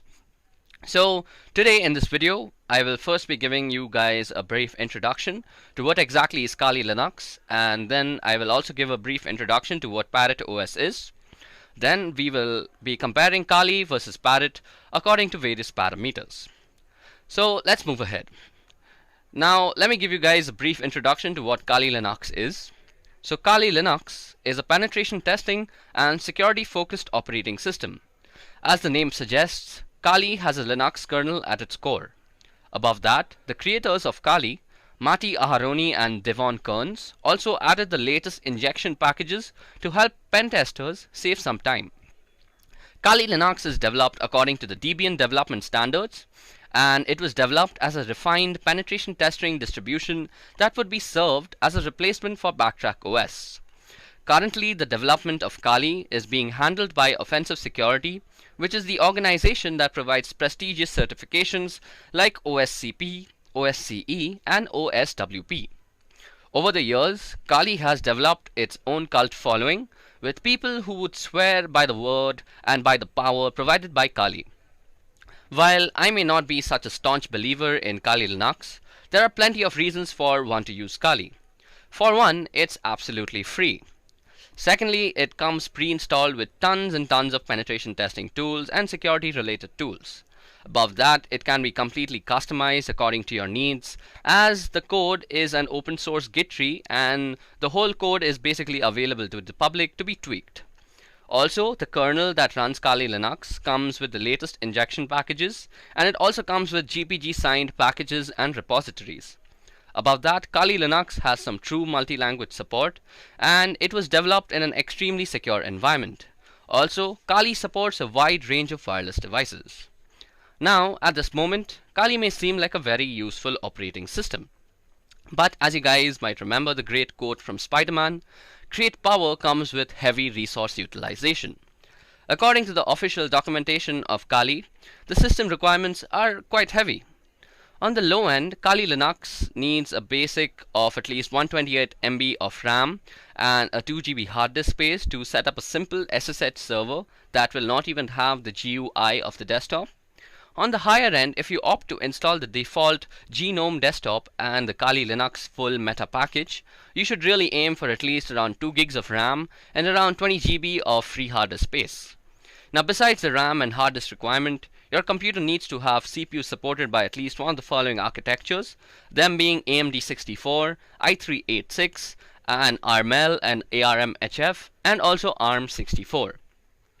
Now, even though the official documentation says 2 GB of RAM is enough, I have personally faced numerous lag and stutter issues when running Kali on a virtual machine with 6 GB of allocated RAM, which in my opinion is a definite bummer.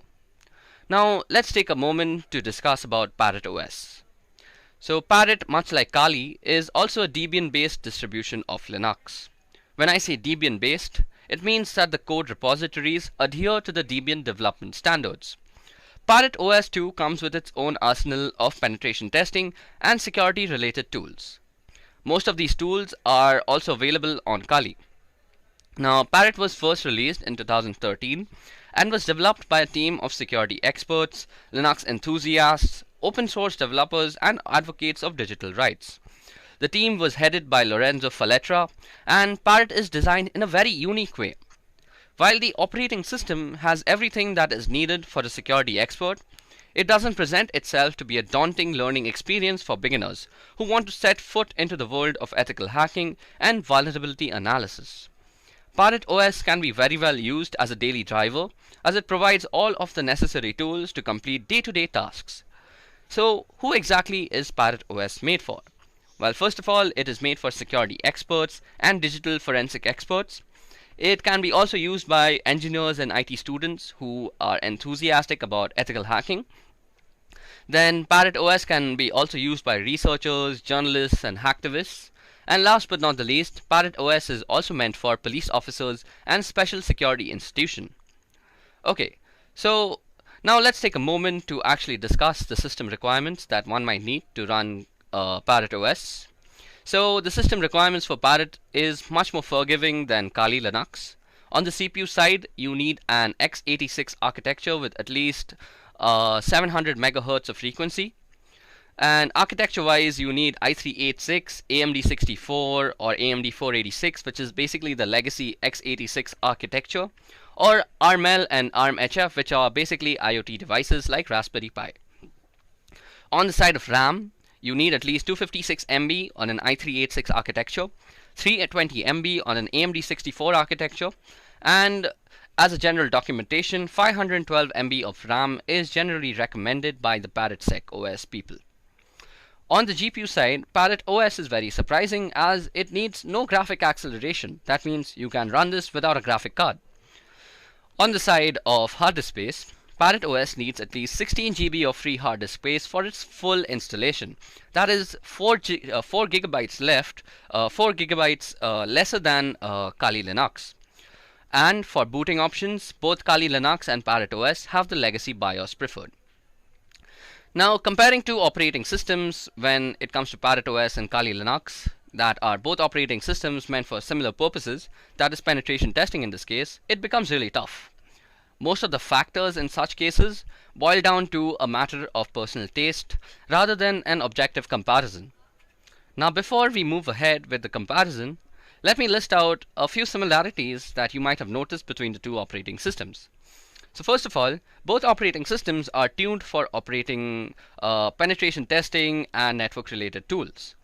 And both operating systems are based on Debian development standards.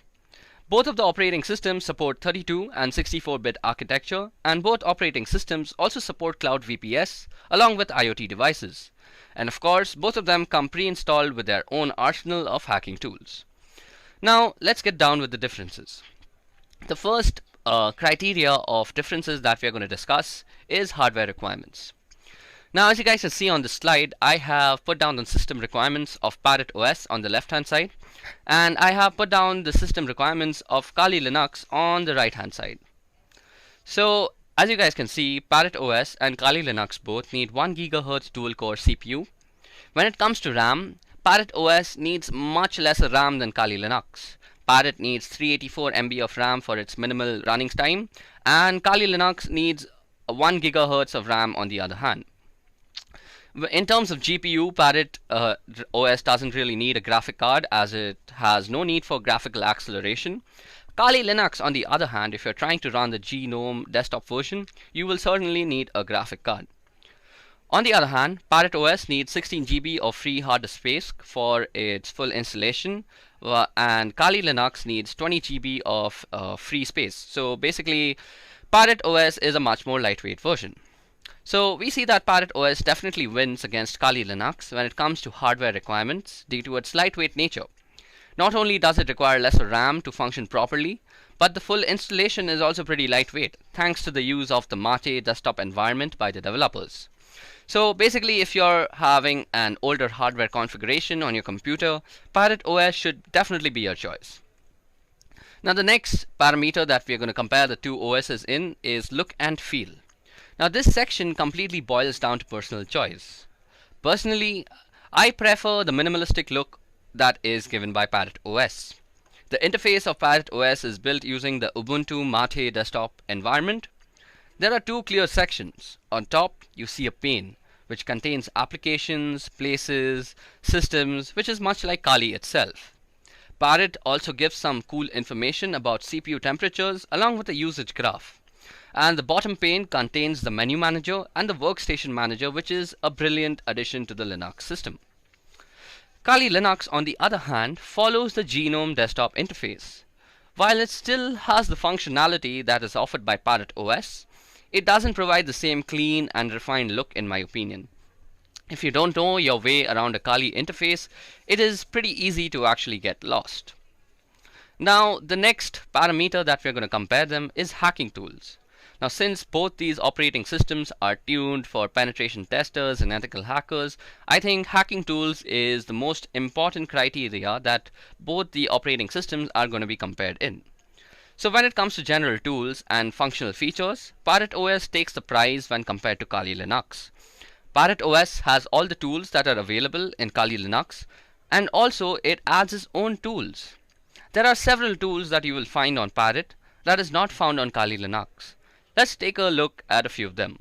So the first one that you see is called Wi-Fi Fisher. Now Wi-Fi Fisher is a rogue access point framework for conducting red team engagements or Wi-Fi security testing. Using Wi-Fi Fisher, penetration testers can easily achieve a man-in-the-middle position against wireless clients by performing targeted Wi-Fi association attacks. Wi-Fi Fisher can be further used to mount victim customized web phishing attacks against the connected clients in order to capture credentials or infect the victim stations with some sort of malware. Another tool that is seen on Pirate and is much appreciated that is not seen on the Kali side is called Anon Surf. Now, being anonymous for a hacker is the first step before hacking a system. And anonymizing a system in an ideal way is not an easy task. No one can perfectly anonymize a system, and there are many tools available on the internet that say that they anonymize system. One such tool is Anon Surf. Now, Anon Surf is pretty good as it uses the Tor IP tables to anonymize the whole system. Also, if you guys have not already realized this, Tor also comes pre-installed on Pirate, while it has to be externally installed on Kali.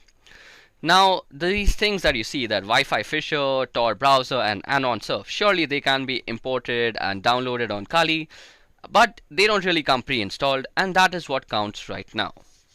So, since Pirate OS also is designed with development in mind, it also comes pre-installed with a bunch of useful compilers for various languages and IDEs for their respective development, which is completely absent on the Kali Linux side.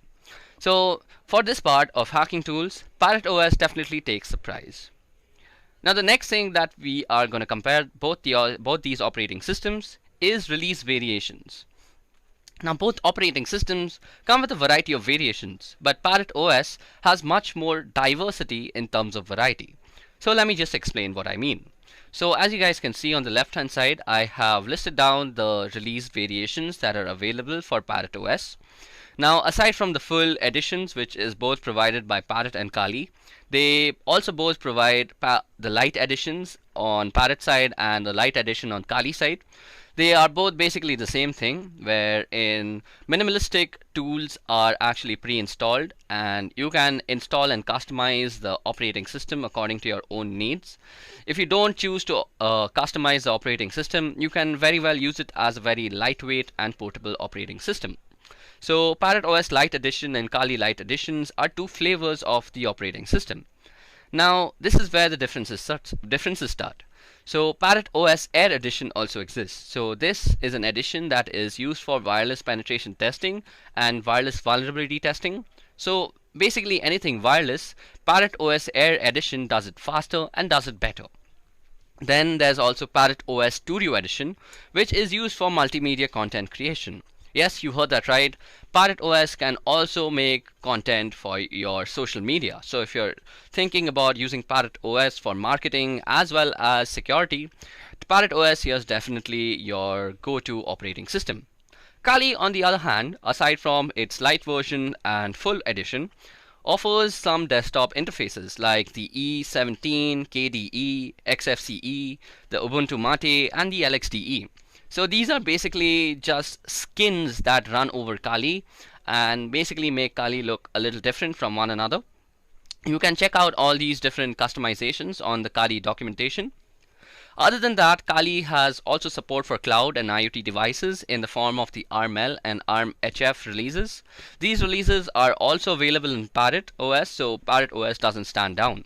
So as you guys see, Parrot OS provides you a lot of diversity in the variety that it is offering. So in my opinion, Parrot OS also takes the prize in this section. Now the main question remains, which of these two distributions is better for beginners? Well, it is to be duly noted that both these distributions are not exactly meant for beginners. If you want to learn about Linux as an operating system, you're better off using something like Ubuntu or Deepin. This also doesn't mean that you cannot learn the basics on Parrot or Kali. On the other hand, if you are already knowing the basics of Linux and want to get your hands on an operating system to learn ethical hacking, I'd personally recommend using the Parrot Sec OS Lite Edition. This is because the Lite version comes with the bare minimum of networking tools. This means as you learn your ethical hacking concepts slowly, you could develop or install tools one by one, instead of being overwhelmed with a whole bunch of them from the beginning. Not only does this allow yourself to evolve as an ethical hacker and penetration tester, but it also makes sure your fundamentals are built in a methodical manner. Now, I recommend Parrot OS over Kali for one other reason too. That is because the default user for Kali is root. This makes the environment a whole lot more aggressive, and mistakes tend to be punished and a whole lot more difficult to deal with. So this means that Parrot OS is generally the winner in my opinion.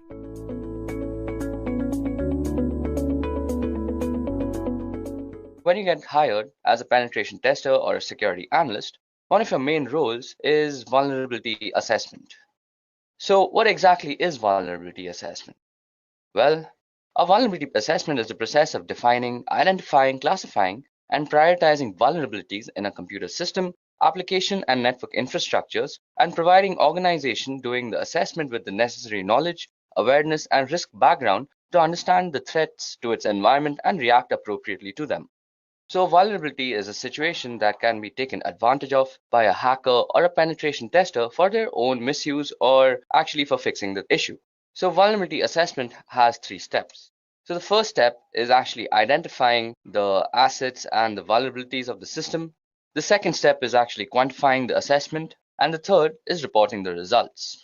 Now, vulnerability assessment is only a small part, and pen testing is an extended process of vulnerability assessment.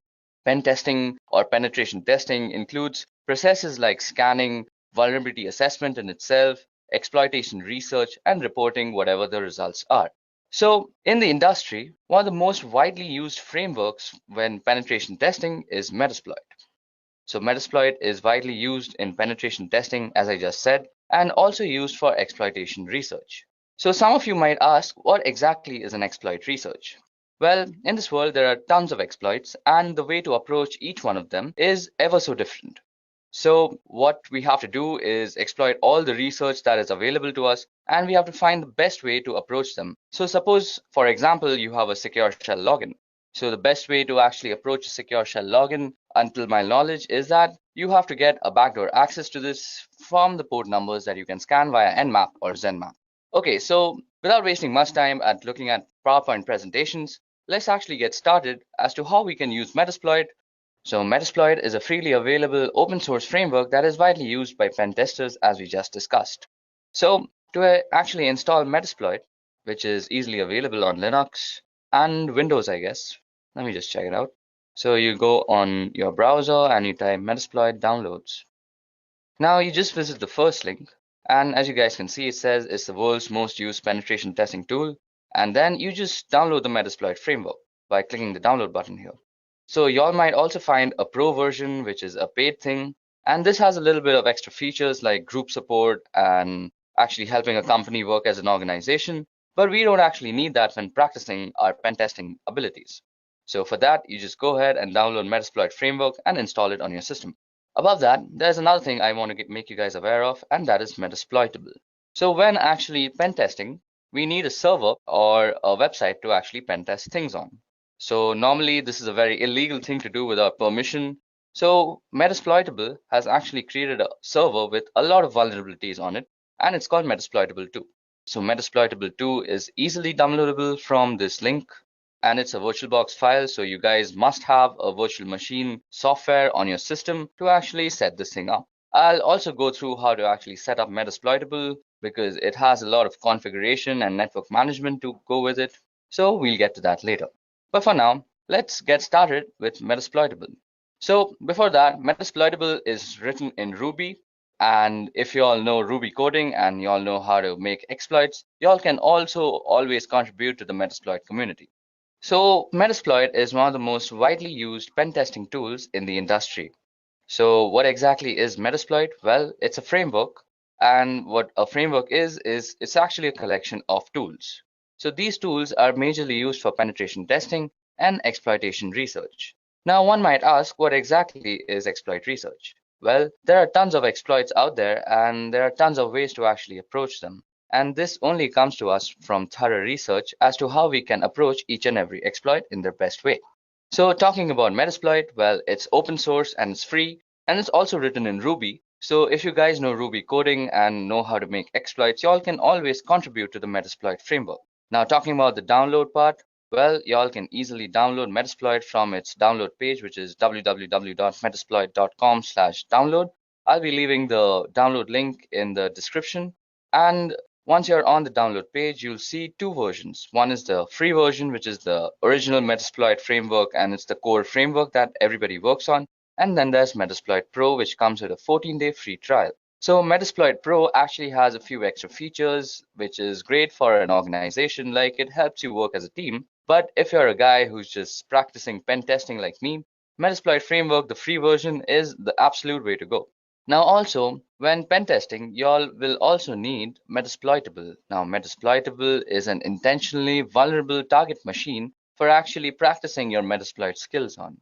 So we'll go over the installation of Metasploitable later, but for now, let's go over Metasploitable. So once you guys have actually downloaded the link, y'all can actually install it on your systems, and Metasploit actually has three interfaces. So we are going to be using the command line interface, or the MSF console in other words, but y'all can also use the GUI interface, which is called Armitage if I'm not wrong. So let's get started.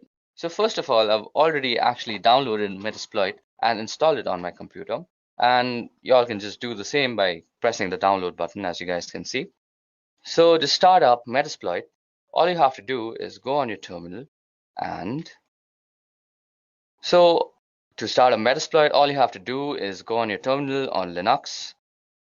Well, we're starting a PostgreSQL server because first of all, the PostgreSQL server is the basis of all the Metasploit exploits that are stored, and starting it will just make it run faster. So we go service PostgreSQL and start. So that should start up a service, and indeed it has.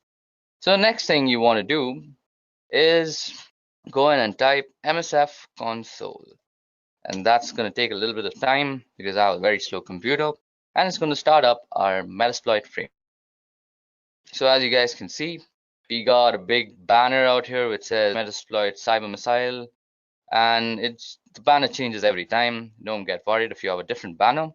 And the main thing is that you should see this MSF thing out here. So this means we are in the MSF shell right now, which is the Metasploit framework shell. So let's get started by actually clearing our screen. So first things first, the first command that you might want to run on Metasploit is the help command. So help will tell us everything that we can do with this framework. So as you guys can see, there are a bunch of commands and their descriptions to go along with it. Y'all can give it a quick read and find the things that are interesting to you. So as you guys can see, banner is display an awesome Metasploit banner. Y'all can change the banner. As you guys can see, there are a lot of juicy commands, like there's a banner command, which I just had used. So if you go and type banner, it'll give you a nice cool banner about Metasploit. And there are other commands which work very similar to Linux, like cd, which changes the current directory. You can change the color by toggling colors. And then you can connect with the host and all sorts of stuff. So Metasploit has a bunch of exploits. So before we go further, I want to make you guys aware of 3 important terms regarding Metasploit. So the first is a vulnerability. And we had already discussed this, that a vulnerability is a situation which can be taken advantage of by a system or a person who access. So the second part is an exploit. So what exactly is an exploit? Well, an exploit is a module which is a bunch of code written in Ruby on Metasploit that is used to target different vulnerabilities. And the third thing is a payload. So a payload is the action that you do once you actually have access to somebody's system. So basically, suppose you've hacked somebody and you've gained access to their system. Now the activities you do after gaining access is defined as the payload. So we just spoke about exploits, and I told you guys that Metasploit has a bunch of exploits. So how do we see all the exploits that are there? So you go show exploits.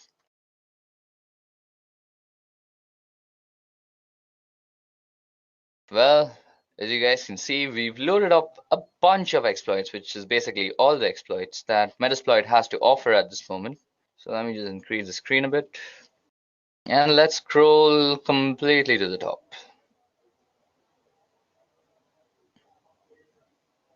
Yep. So as you guys can see, show exploits gave us a bunch of exploits, and it shows their name, a description, a disclosure date, and a rank. So the name and description is, as it says, it's the name of the exploit and it's a short description about it. The disclosure date is when the exploit was actually released by Metasploit, and the rank is how it has fared against the vulnerability it was released for since it was actually released. So as you guys can see, ranks range from excellent, great, good, and stuff.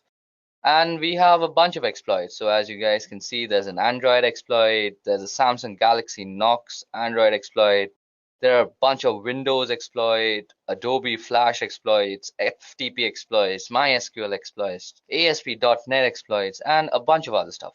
So as you guys can see, there are a bunch of exploits to use, and it can get confusing and rather troublesome to search for the exploit you actually want to use.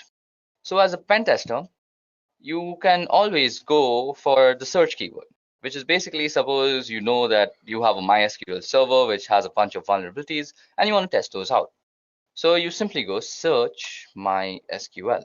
Now I'll search the database for all the exploits that are related to MySQL and present them to you.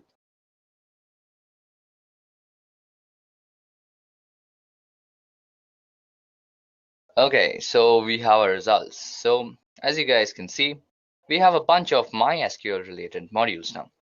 Now this makes it way easier if you're a pen tester and you're looking for MySQL exploits. Now suppose you choose your exploit and let's see. Let's choose, which one do we want to use today? We're going to just use this MySQL hash dump. So to actually use this, we have to copy the name. So double click on it and it'll just select it, and then you go Control-Shift-C in your terminal. So that copies it. And so if you want some more information about it, you can always go info and then just paste in the name of the exploit.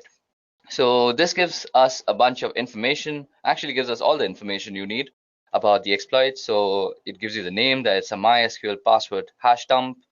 Its module name is auxiliary scanner and all this stuff. It's licensed by Metasploit framework in itself, and it has a normal rank. And these are all the options that you might need to set when actually using the exploit. And this also gives you a small description. So it says this module extracts the usernames and encrypted password hashes from a MySQL server and stores them for later cracking. So seems like pretty cool stuff you can do with MySQL server and its password database. So if you actually want to use this, so you have to use the use keyword. So we go use and Control-Shift-V. So as you guys can see, it's denoted in red out here that we are indeed in the exploit that we want to use. Now, the first thing you want to do when you're using an exploit is you want to go and say show options. Now, as you guys can see, these are the options that we actually need to set before using the exploit. Now, the options can be necessary or they can be optional. So there's a password field out here, which is not really necessary, but will help your exploit if you actually provide it. But you need to provide the R hosts, which is the targeting host machine, and the port and the threads is already set. Now, suppose you want to set the R hosts, so you can just go set R hosts, and you can set it to whatever IP address you want. Like suppose you want to address 192.168.2.56, something like that. So that will set the R hosts. You can also set the number of threads.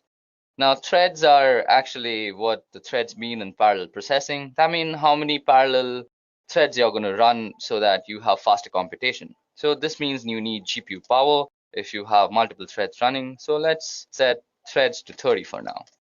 So we've set the threads to 30, and then you can go show options again and see that you have indeed actually set your options.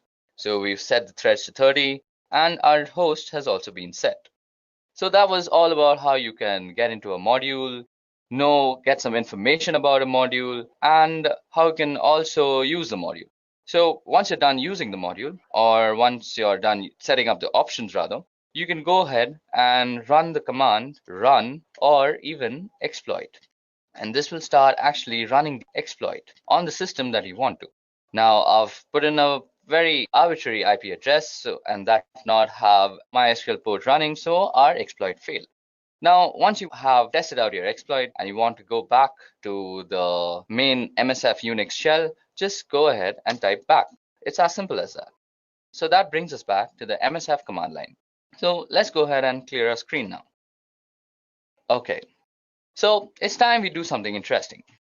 So to do that, first of all, we need to go ahead and actually download Metasploitable 2. So to download Metasploitable 2, you have to go on this link. I'll leave the link in the description. So, or rather, you can just go on your browser and type in Metasploitable 2 download. So Metasploitable, as we had earlier discussed, is a Linux-based distribution, and it's mostly meant for actually practicing your pen testing skills. So basically, it has a bunch of ports open on it. So it's basically just for your ease so that you don't go ahead and test it out on some valid website and then get thrown into jail, because that's a very illegal thing to do. So go ahead and download Metasploitable 2, and then also download Oracle VirtualBox Machine or Oracle VirtualBox. So you all can also easily download that from www.virtualbox.org. And this is because you should never run Metasploitable 2 on a system that is connected to a network. You should always use it on a virtual machine because it's protected that way so that nobody else can access it. So to actually set up Metasploitable, once you've downloaded it, you go ahead and open up your VirtualBox. So out here, you have to go into Global Tools and you create a host-only network manager. Now I've already created a host-only network manager, and then you go ahead and enable the DHCP server by pressing this out here, like enable. Then you go back and you just go new. You give it a name, like whatever you want to name it. I have already named mine Metasploitable 2, as you guys can see. So we're going to call this demo for just demonstration purposes. Choose the type to be Linux, and it's Ubuntu 64-bit. Click next, give it a gig of RAM, and you are going to use an existing virtual hard disk. So out here, you just click on this button out here, and you browse to the place where you've actually downloaded and unzipped your Metasploitable download file. Then you'll get this virtual machine disk file, which is a VMDK file, and you just go ahead and load it up. So I'm not going to do that again because that's just going to eat up my RAM, and I've already installed it out here. So that was all about the installation and the configuration. So now let's get started and let's start playing around with Metasploitable. So once you're done downloading and installing Metasploitable on your computer, all you have to do is go ahead and start it up in your VirtualBox machine. And the login ID and the password both are MSF admin. So first of all, we need the IP address of our Metasploitable server. So we go ifconfig, and this gives us the address. So as we can see out here, our address is 192.168.56.101. So once you go ahead and started up Metasploitable, it's time that we go ahead and exploit all the vulnerabilities that is presented to us by Metasploitable 2. So to do that, let's head back to our Linux terminal again. So once we have the IP address, that was 192.168.56.101 if I am correct. So let's go and quickly get a little bit of information about that. So who is 192.168.56.101? So this will give us a who is on Metasploitable 2, and it'll give us a bunch of information as to how the server is set up, where it is set up, the ports that are open, and various other things. So as you guys can see, this gave us a complete who is. So to get some more information about our Metasploitable server, we're going to be using Nmap.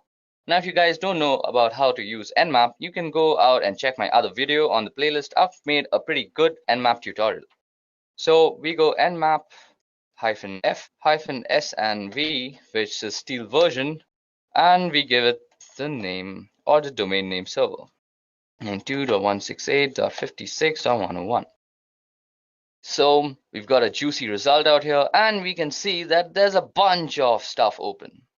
So as you guys can see, there's the FTP port open, which has a version of VSFTPD 2.3.4. There's also OpenSSH, which is 4.7 P1 Debian.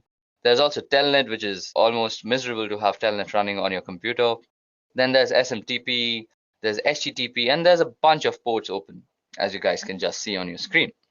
So it's time we actually use Metasploit like a pen tester to go ahead and test out these vulnerabilities. So let's choose these FTP things. So we have this FTP out here. So from the version number, which is given to us by the steel version flag on Nmap, we know that it's using VSFTPD 2.3.4. So we can easily search for an exploit of the same version. So as a pen tester, you would go search VSFTPD 2.3.4. So this should give us all the exploits that are available for this particular vulnerability. So as you guys can see, after a long search from the search VSFTPD, we found a vulnerability or an exploit that can take advantage of the vulnerability. So it's time we actually use this. So first of all, let's get some info about this. So info, let's copy down this thing, and then let's get some info about this.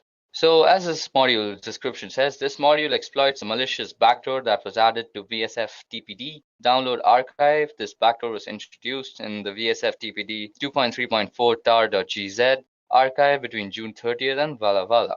So we have the options of setting an R host. It has an available target. It's provided by these guys, and it's a pretty good exploit in my opinion. So let's go ahead and use it. So we go use and the name of the exploit. So it's visible to us that we've again entered the exploit module, which is Unix/FTP/VSFTPD 234 backdoor. So what we're going to do is we are going to actually gain a backdoor access to our Metasploitable system. So to actually make this more believable, so if you guys go into your Metasploitable system, so you guys can see that you're in the root directory. So you can gain some root access by going sudo su and going msf admin. So we're now a root user in the msf admin, or rather the Metasploitable console. So if we go ls, we can see the various files. And if we go /home, we're in the home directory now. And if we do ls out here, we can see that there are a bunch of stuff. So there's an FTP folder, there's a hacked folder, there's an MSF admin folder, and there's service and there's user. So that's 5 folders if you guys remember. So now what we're going to do is we're going to gain some backdoor access into this system, and we're going to create a bunch of folders in the home directory. So let's get on doing that.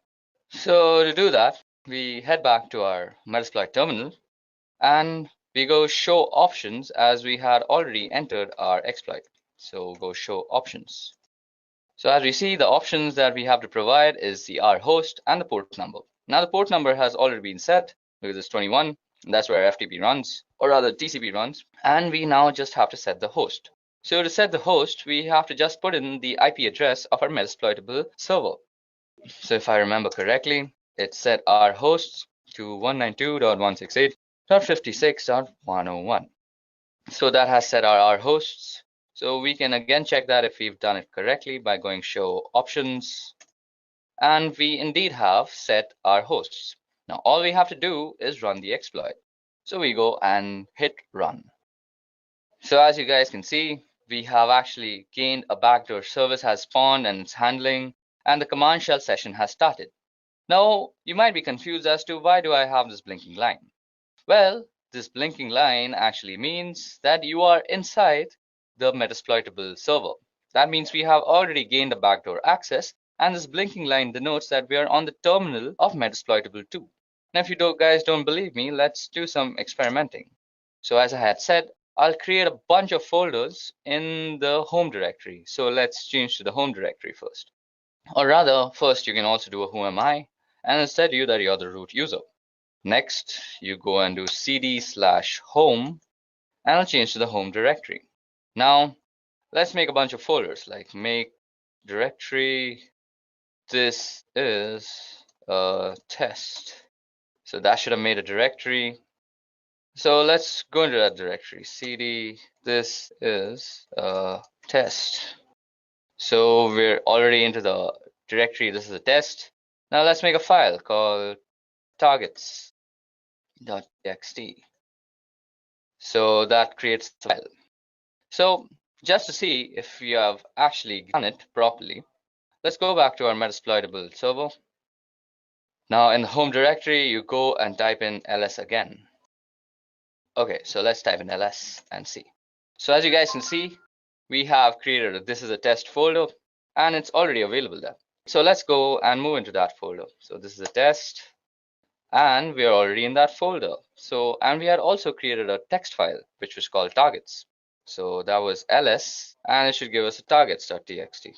So as you guys just saw, we gained a backdoor access into a remote system through a vulnerability that was available to us on the FTP port. So we first did that by scanning the entire domain name server of Metasploitable via Nmap and gaining some intelligence as to what ports are running and what ports are actually open.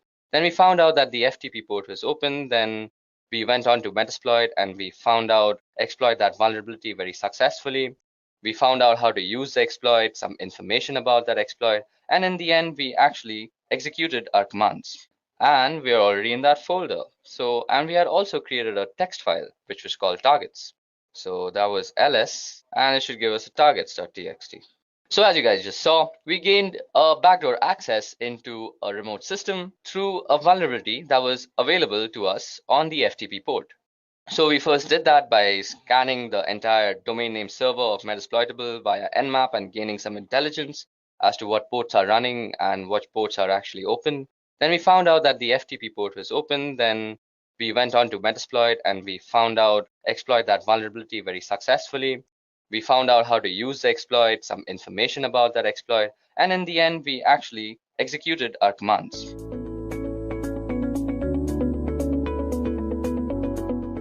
Now, you guys must be wondering what exactly is Nmap and why should I learn it? Well, Nmap is a network scanner that is widely used by ethical hackers to scan networks, as the name suggests. Now, you might wonder, why do I need a network scanner? Well, let me give you an example. So, suppose you have a Wi-Fi that has been set up in your new house, and you realize that your data is being actually consumed at a faster rate than you are using it. Now, you have suspected that it's your pesky neighbor who keeps on connecting to your Wi-Fi and eating up all your data. So to actually confirm all your doubts, what you want to do is a network scan. And Nmap is a pretty wonderful tool to do that. Now, Nmap runs on Linux, Mac OS and Windows, and I'm mostly going to be running this on Linux because that's what I do most of my penetration testing and network testing on. So let's go ahead and get on with the installation of Nmap on your computer. So what you do is go apt-get install Nmap. Now for this you have to be logged in as root. If you're not logged in as root, just add sudo before this whole command and it will install it. Now I already have Nmap installed, so I'm not really going to install it again and again, so let's just go ahead and just do a few scans on our website, that is www.edureka.co, and we are going to see what we get back as results. So first of all, let me just show you how you can scan a certain domain name service or certain DNS. So Nmap, we are going to use a flag all the time. Now let me just tell you what are flags. So if you just go into Nmap and type --help, this will give you all the flags and options that are available to actually use on Nmap. So if you are actually stuck and you can't remember stuff, just go in and type nmap --help and it will give you all the stuff. Now, network scans generally take a long time, so I'm going to be using the fast mode most of the time. So for fast mode, all you have to do is type in edureka.co and sit and wait for this scan to get over. Now when the scan gets over, you will see a bunch of information, and let me just wait till that information pops up and then we'll talk about the information together. Okay, so as you guys can see, our scan has been completed. It took 13.71 seconds to actually do the scan. Now as you guys can see, it shows us the ports, the states, and the services. Now the ports is basically the port number which our service, that is also bind to, is working on. So we can see that SSH service is working on port number 22, SMTP on 25, HTTP on 80, RPC bind on 111, and HTTPS on 443. So that is how you can use Nmap to scan a certain website. Now if you see, Nmap has also given us the public IP of the DNS, because what Nmap does is it looks up the DNS and then translates it to an IP that is recognized to that DNS server. So Nmap also returns the public IP. So what we can do also is Nmap -f and 34.210.230 and .35. Okay, so as you guys can see that our command also works when we put in the IP address and it produces the same results. Now we can also scan for multiple hosts. Now suppose you are on a network and you want to scan for multiple hosts. Now you don't really want to run different commands for that. Now what you can do is just go in and type nmap and a bunch of IP addresses like 192.168.1.1 and 192.168.1.2 and 192.168.1.3. And what this will do is it will run an nmap scan on these three different IP addresses, and you did this in just one command. So that's a way that you can do this. Now you can also know about how much of your scan is left by just pressing the up button. So that will tell you and give you a constant update on how your scan is going. Like mine is 32.4% done and 34.7 now, and also show you kind of the time remaining. Okay, so till this port scan is going on, let me just tell you about the states. Now states can be of two types: open, closed, and unavailable. Sometimes you'll see that it is unavailable, and that's because some sort of firewall or something is running out there. States can also be closed. In that case, mostly Nmap will not return you any result unless you're explicitly finding something of the closed state. So that was a little trivia on states and how they work. Let's see how much our scan is done. So our scan is done 81% and it takes around another 20 seconds. It should be done soon. Now this scan could be significantly made faster with just the F tag, but I really want to give you all a good look into how this works. 97, 98, 99. Okay, so as you guys can see, this is our result. It gives us a bunch of ports and services. Now, as I just said, this thing can be also closed and also unavailable. So open and closed, we see both the examples. Okay, so that was about how you can scan multiple ports. So you can also scan multiple ports with this command, as I will show you. So 192.168.1.1 to 30. Now what this will do is basically scan everything from 192.168.1.1 to 192.168.1.2 up till 30, like that. So this is a very useful way of actually scanning multiple IP addresses, and let me just show you how that works. Since we have used the F flag, this is going to work considerably faster. Now as you guys can see out here, this had taken around 119 seconds, so that's around 2 minutes. Now this will take a considerably lesser time. So let's see, this was done in 29.91 seconds and we did 30 IP addresses. So we see that -F surely speedens the whole scanning process. Now you can also give nmap a target list. Now let me make a target list. So targets.txt. Let me just cat it out for you. So there's nothing in it. Now all I want to do is edit this file. So let me just edit that file and put in 192.168.1.1, 192.168.1.2, 192.168.1.3, 192.168.1.4, 192.168.1.5, or 15. Boom, roasted. Now all we have to do is save it. So that saves it, and Control X to actually exit it. Now you can go ahead and view what is in targets.txt. So as you guys can see, this is what is in targets.txt. And now you can just pass it to nmap with the IL flag, and you could say that nmap is going to actually scan all the IP addresses that are in this file. So let that just run. So this will take a little bit of time because it's 5 IP addresses and it's not really running on the fast mode. 83% of our work is done. Okay, so as we see, our scan has been completed.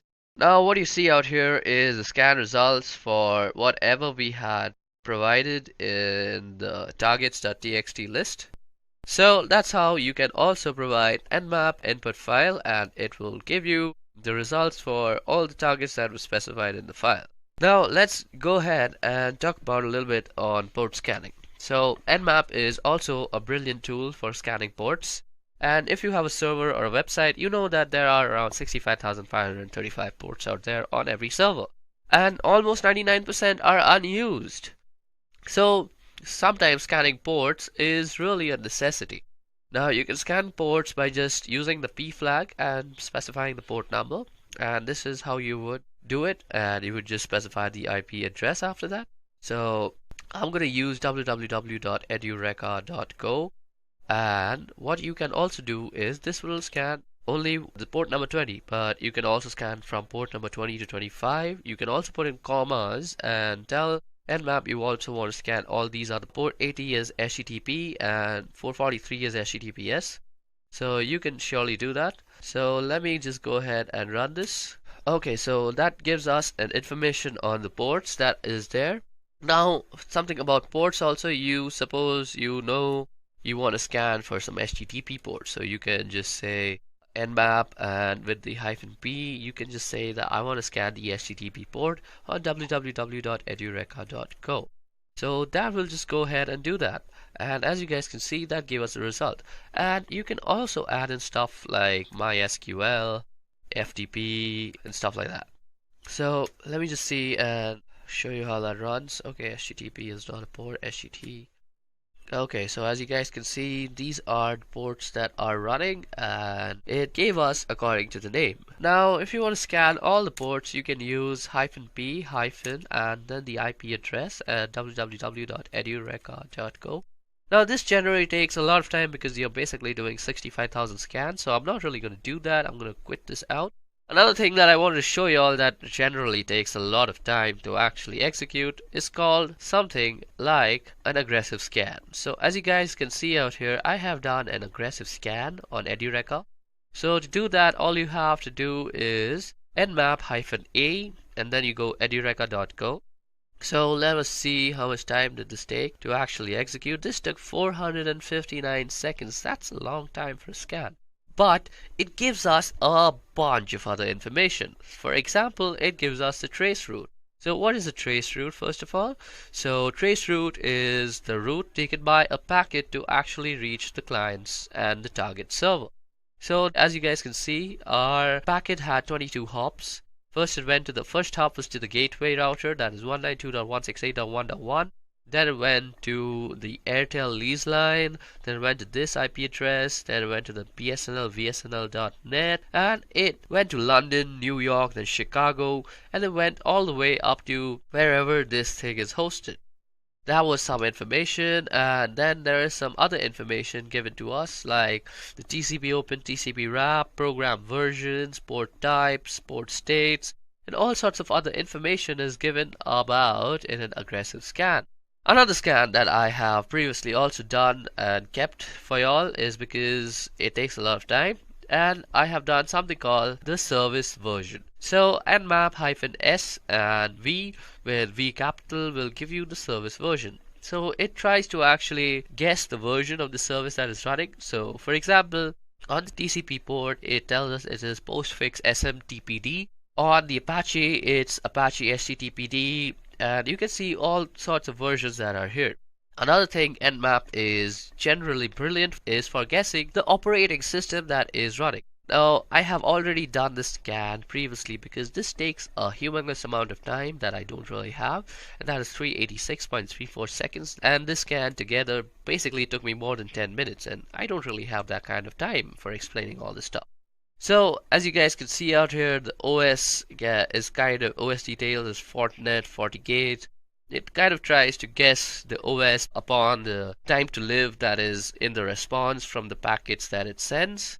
So, -SV, -O, and -A are some really cool stuff that you might want to know. Another thing that you can do is traceroute, as I had just told y'all, and y'all can do traceroute separately. So you go --traceroute, and then you say the name of any sort of website. So suppose I want to know how I reach netflix.com. So I go netflix.com, and this will give me a traceroute that shows me how my packet actually reaches netflix.com.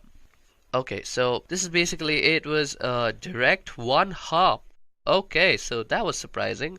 On the other hand, if I were to do this on edureka.co, it would take a bunch of hops to actually reach there. Okay, this might just take some time to run. Okay, so it's 94% done. I'm just waiting for it to get completed. Okay, so this gave us the hop, and as you guys can see, we took 22 hops to actually reach edureka.co, and it's the same process. You go through a bunch of IP addresses, and then you reach this thing called US West to compute.amazon AWS. Okay, so that was about traceroute. Now, just to end this tutorial, let me just tell you guys that you all can also save a file to Nmap, and that is basically save all whatever you found from a search into a file, and let me just show you how to do that. Now, sometimes when you are working as a security analyst, you will have to perform network scans on a wide area network that is huge. It's basically huge. And these scans take a lot of time, and you don't really have the space on your command line to actually store that and see that in a way that is feasible for analysis. So what you want to do is actually save it in a file. So what you can do is say nmap on, and then you can say the name of the file. We could say results.txt, and we could save this in file. So www.edureka.co. So whatever search result is going to be generated is going to be stored in this file called results.txt. Now this file need not exist from before. It will just be created by Nmap. And now you see if I do ls, we have a targets or a results.txt. Now if I just cat out that file, let me just less it actually. Results.txt. And what you see out here is an Nmap scan result that is stored. Another thing that I would like to show you all before I end this Nmap tutorial is a verbose mode. So for verbose mode is basically when we were pressing up arrows to see how much of our scan is done, you can basically do that with verbose mode. So you go -F and -V for verbose, and you could say www.edureka.co. And this will basically give you a verbose mode of what is actually going on. I'll tell you everything, and boom, roasted, there it's done, and we have finished our Nmap tutorial. And now you see if I do ls, we have a targets or a results.txt. Now if I just cat out that file, let me just less it actually, results.txt. And what you see out here is an Nmap scan result that is stored. Another thing that I would like to show you all before I end this Nmap tutorial is a verbose mode. So for verbose mode is basically when we were pressing up arrows to see how much of our scan is done, you can basically do that with verbose mode. So you go -F and -V for verbose, and you could say www.edureka.co. And this will basically give you a verbose mode of what is actually going on. I'll tell you everything, and boom, roasted, there it's done, and we have finished our Nmap tutorial.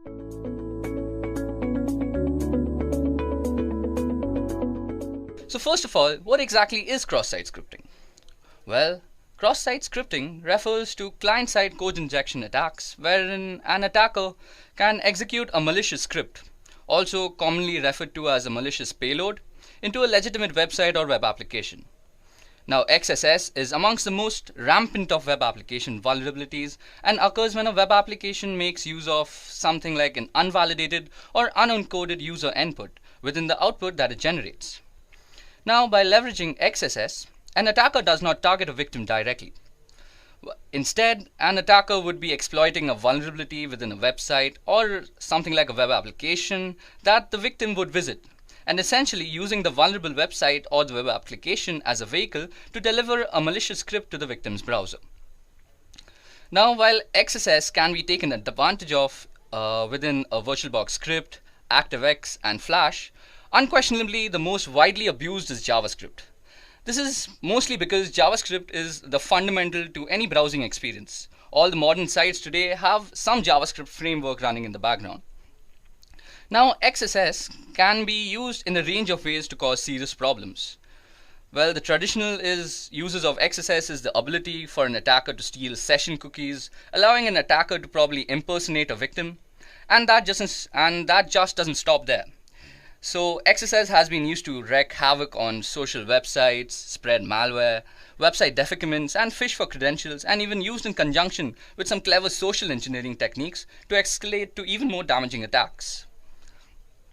Now, cross-site scripting can be classified into three major categories. So the first is reflected cross-site scripting, the second is stored or persistent cross-site scripting, and the third is DOM-based cross-site scripting. So out here, DOM refers to the document object model that is used while web application building. So let's take a moment to discuss the three types of cross-site scripting. So the first one we're going to be discussing is reflected cross-site scripting. Now, by far the most common type of cross-site scripting that you'll be coming across is probably reflected cross-site scripting. Here, the attacker's payload is a script and has to be part of a request which is sent to the web server and reflected back in such a way that the HTTP response includes the payload from the HTTP request. Now, using a phishing email and other social engineering techniques, the attacker lures in the victim to inadvertently make a request to the server which contains the cross-site scripting payload, and then he ends up executing the script that gets reflected and executed inside his own browser. Now, since reflected cross-site scripting isn't really a persistent kind of attack, the attacker needs to deliver this payload to each victim that he wants to serve. So a medium like a social network is very conveniently used for dissemination of these attacks. So now let's take a step-by-step look at how cross-site scripting actually works. So firstly, the attacker crafts a URL containing a malicious string and sends it to the victim. Now the poor victim is tricked by the attacker into requesting the URL from the website which is running a website response script, and then the website includes the malicious string from the URL in the response. And then in the end, the victim's browser executes the malicious script inside the response, sending the victim's cookies to the attacker's server. Okay, so at first, reflected XSS might seem very harmless because it requires the victim himself to actually send a request containing a malicious string. Now, since nobody would be willingly attacking himself, so there seems to be no way of actually performing the attack. But as it turns out, there are at least two common ways of causing a victim to launch a reflected cross-site attack on himself. So the first way is if the user or targets a specific individual and the attacker can send a malicious URL to the victim, for example using email or for example instant messaging, and then trick him into visiting the site. Secondly, if the user targets a large group of people, the attacker then can publish the link or the malicious URL on his own website or social media, and then he'll just wait for visitors to click on it. So these two methods are similar and both can be very successful with the use of a URL shortening service like one provided by Google. So this masks the malicious string from users who might otherwise identify it. Okay, so that was all about reflected cross-site scripting. Let's move on to stored cross-site scripting now. So the most damaging type of cross-site scripting that is there today is persistent or stored cross-site scripting. In stored cross-site scripting attacks, in stored cross-site scripting attacks, the attacker is injecting a script into the database that is permanently stored on the target application. So a classic example is a malicious script inserted by an attacker in the comment field or on a blog or a forum post. So when a victim navigates to the affected web page now in a browser, the cross-site scripting payload will be served as a part of the web page, just like any legitimate comment would be. Now this means that the victim will be inadvertently ending up executing the malicious script once the page is viewed in the browser. Now let's also take a step-by-step look at how cross-site scripting in the stored version works. So the attacker uses one of the website's form to insert a malicious string into the website's database first. Now the victim unknowingly requests a page from the website, and then the website includes the malicious string from the database in the response and then sends it to the victim. Now the poor victim will be actually executing the malicious script inside the response and sending all the cookies to the attacker's server. So that's basically how stored or persistent cross-site scripting works. Now it's time for the last type of cross-site scripting, which is document object model based cross-site scripting. So DOM based cross-site scripting is an advanced type of cross-site scripting attack, so which is made possible when the web application's client-side script writer uses provided data to the document object model. So basically it means that data is subsequently read from the document object model by the web application and outputted to the browser. So if the data is incorrectly handled in this place, an attacker can very well inject a payload which will be stored as a part of the document object model and then executed when the data is read back from the DOM. Now let's see how that actually happens. So first the attacker crafts a URL containing a malicious string and sends it to the victim. Now this victim is again tricked by the attacker into actually requesting the URL from the website. This is like the primary step in actually performing cross-site scripting. Now the third step is that the website receives the request but does not include the malicious string in the response. Here's the catch of DOM-based cross-site scripting. So now the victim's browser executes the legitimate script inside the response, causing the malicious script to be inserted into the page. That is basically into the inner HTML attributes. And the final step is then the victim's browser then executes the malicious script inserted into the page and then just sends the victim the cookies to the attacker's server. Now, if you guys must have realized, in the previous examples of persistent and reflected cross-site scripting, the server inserts the malicious script into the page, which is then sent as a response to the victim. Now when the victim's browser receives the response, it assumes that the malicious script is to be a part of the page's legitimate content and then automatically executes it during page load as with any other script would be. But in a DOM-based attack, there is no malicious script inserted as a part of the page. The only scripts that are being actually automatically executed during the page load is legitimate part of the page. So that's the scary part. So the problem is that this legitimate script directly makes user input in order to add HTML to the page. So the malicious string is inserted into the page using inner HTML. So it's passed as HTML. So mostly people who are actually servicing or surveying any server for cross-site scripting attacks, they will not be actually checking the client side. So it's a very subtle difference, but it's very important.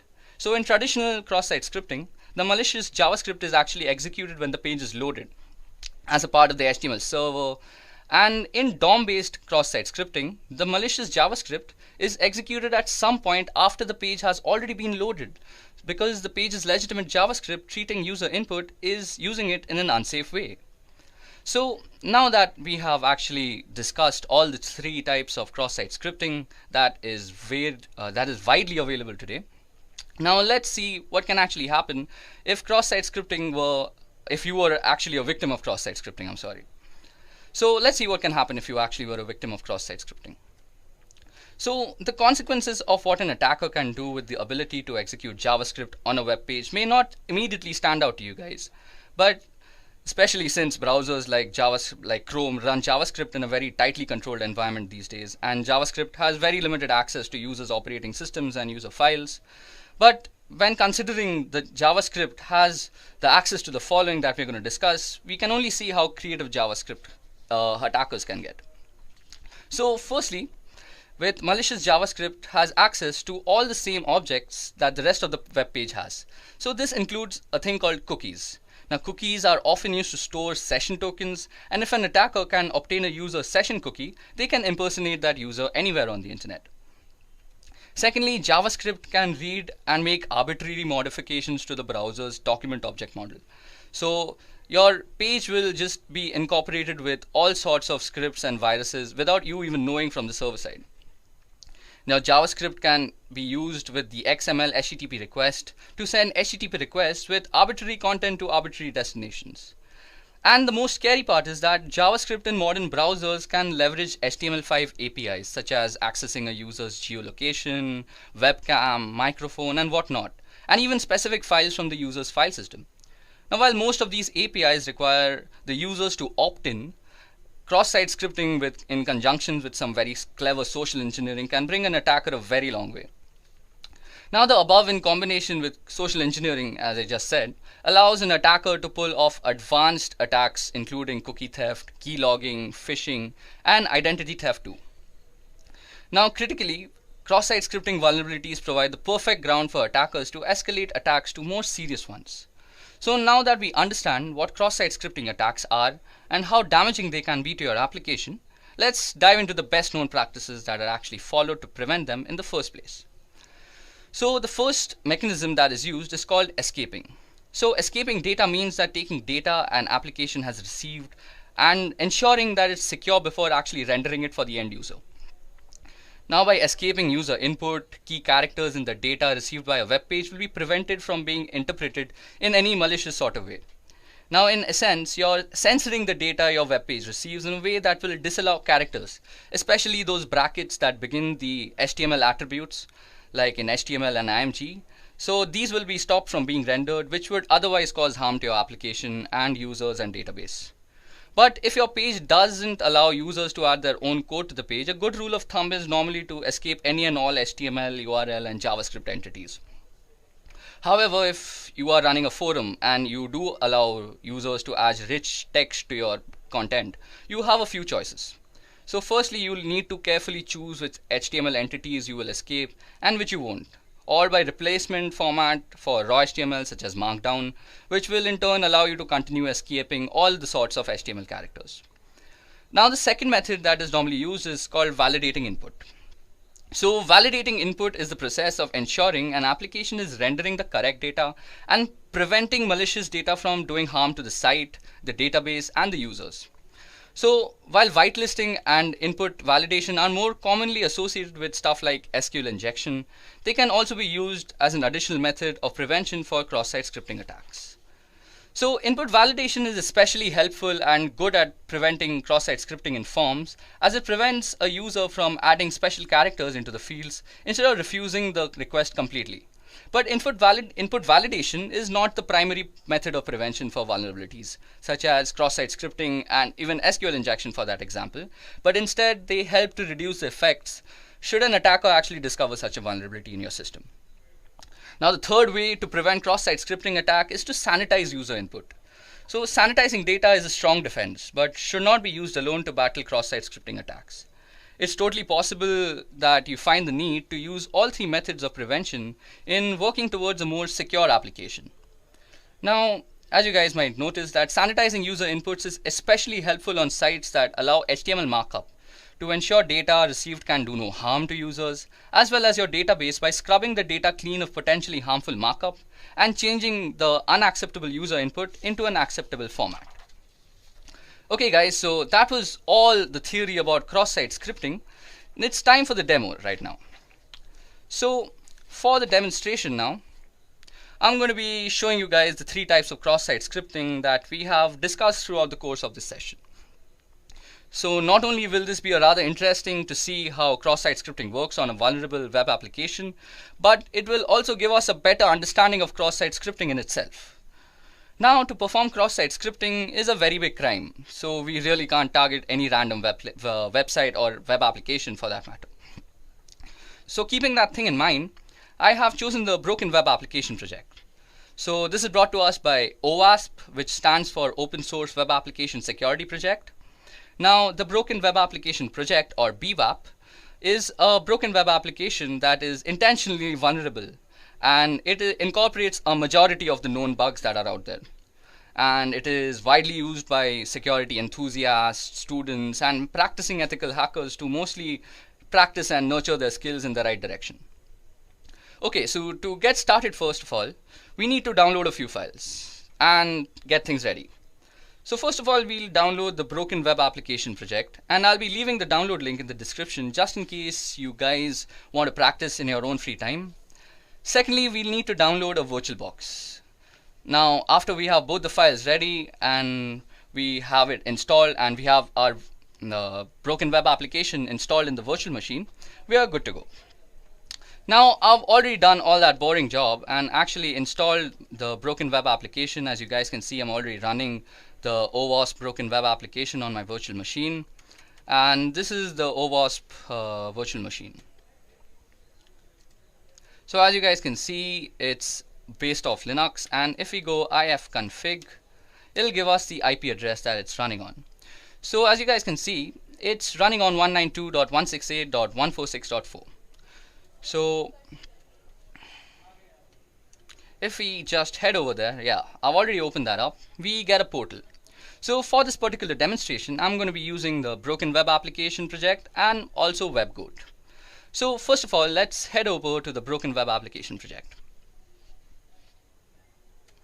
So we'll be greeted with a login screen out here, and the credentials for this is B and bug, as you guys can see. So just go and enter login after you've entered the credentials.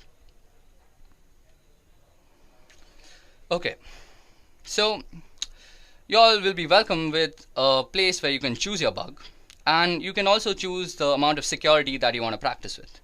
So since this is a very simple demonstration, I'm going to set the security to low, and the first thing that we're going to test is actually reflected cross-site scripting. So reflected cross-site scripting mostly has things to do with the GET request when we are actually coding on the back end. So let's see. So first of all, we go ahead and choose reflected cross-site scripting for the GET method, and we go and press hack. Now we'll be presented with a form. Now form is a very good way of actually showing reflected cross-site scripting, because normally when an attacker will be trying to attack you, he'll be trying to send you a form or any way you can actually input something into his server. So interestingly, if we go and just input nothing into these two fields and just go, we'll see the URL change out here. So firstly, you guys see that the fields are very clearly visible, and these are the two fields, and that means that it's an unencoded input. So this is a very rich place to actually practice your web vulnerability and penetration testing skills. So if I were a hacker, I would try and run a script out here. So if I were to go script, and I've already practiced a few out here, as you guys can see. So if we go script alert, this is an example of reflected XSS. Yeah, and if we go and just end the script out here, this is going to actually render the JavaScript input as a part of the page, and we are going to get an output because of this. So that's how reflected cross-site script is actually working. So as you guys can see, what am I saying? As you guys can see, the web application has actually rendered our JavaScript, and now we can see that reflected cross-site scripting is actually working out here. So now you guys must have realized that in a practical scenario, this form must be sent to the victim and must be tricked into filling the form for the attack to be successful. Also, in more practical scenarios where sites are also having forms, they're going to be putting filters to the content of the input parameters such that you cannot run JavaScript in them, and you cannot also input any unencoded inputs into them. So that was all about reflected reflected cross-site scripting. So now let's move on to stored cross-site scripting, which is the most dangerous form of cross-site scripting. Okay, so as I had discussed, the comment sections are normally the best place for actual stored cross-site scripting. So as you guys can see out here, we already have a few comments that I had added for practicing. Now in stored cross-site scripting, the attacker is normally attacking the data that is stored. So basically we are going to inject the script into the database, into the server. So if the script has some malicious intent, and it can do a multitude of things if it has a malicious intent, we'll not get into that.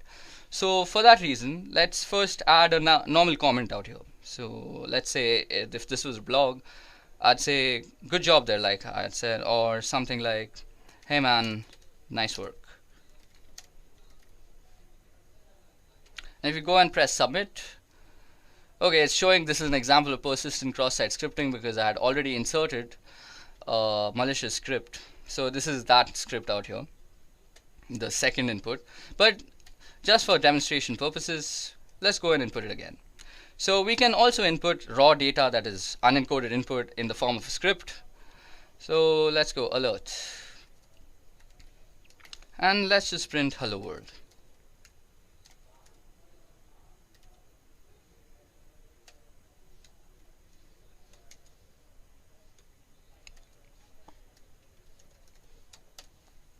So if we go and press submit, so it first runs that other cross-site script, and then it'll say that this page isn't working. So this is also a very good example. Now we have two scripts actually running on this page. So the first one is actually, this is an example of cross-site scripting, persistent. So that was the second one. And then comes the hello world. So that's actually two scripts running back to back. So anybody, if I were to actually come back to this site any other day and these comments existed, it would just get automatically executed from the database because we are referring to it. Okay, so time for DOM-based cross-site scripting, and I was using this application for the first time yesterday, and I realized that there is actually no way that we can actually test DOM-based cross-site scripting here. So to actually test DOM-based cross-site scripting, we are going to be using this thing called WebGoat. Now the login credentials to WebGoat is guest for the username and guest for the password. I had already logged in, so it didn't ask me. So now if you go out here and go under cross-site scripting in XSS, you will also see that there is no options available for actually DOM-based cross-site scripting. This is because it's under AJAX security, or AJAX if you might pronounce it that way. So this is under AJAX security because if you guys remember, we had just discussed that DOM-based cross-site scripting is a client-side cross-site scripting. So things like a normal script would normally be checked on the server side. But when we are talking on client side, we are talking about languages like HTML, AJAX, etc. So you can put your scripts in HTML form. So suppose we were to go, so let's input a script first. So suppose we were to go script hello world. Now if we go and submit the solution, nothing actually happens because we are actually putting in encoded inputs out there. It's the DOM that is unencoded. Now if we were to actually go in and input in a language that the client side actually understands, for example HTML, so we'd immediately get a result. So first of all, it's going to actually manipulate the inner HTML attributes of the site. So if we go image and we put a source, now let's not give the source anything, and on alert, on an error, we're going to run some simple JavaScript. So alert, and we can say this is an example of DOM-based XSS. Now as soon as I end the image tag, this is going to get run because the client side is always rendering the client side page. So watch this. Sorry, I think I mistyped somewhere. Okay, let's go again. So image. Okay, let's use something I've already used. And you can see that it says hacked. And out here, we've not even pressed submit solution. So out here, you can see that as soon as we completed it, it's again saying hacked. So that means as soon as you complete the query or the client-side HTML language, so that will completely trigger the cross-site payload. Image tag, this is going to get run because the client side is always rendering the client side page. So watch this. Sorry, I think I mistyped somewhere. Okay, let's go again. So image. Okay, let's use something I've already used. And you can see that it says hacked. And out here, we've not even pressed submit solution. So out here, you can see that as soon as we completed it, it's again saying hacked. So that means as soon as you complete the query or the client-side HTML language, so that will completely trigger the cross-site payload.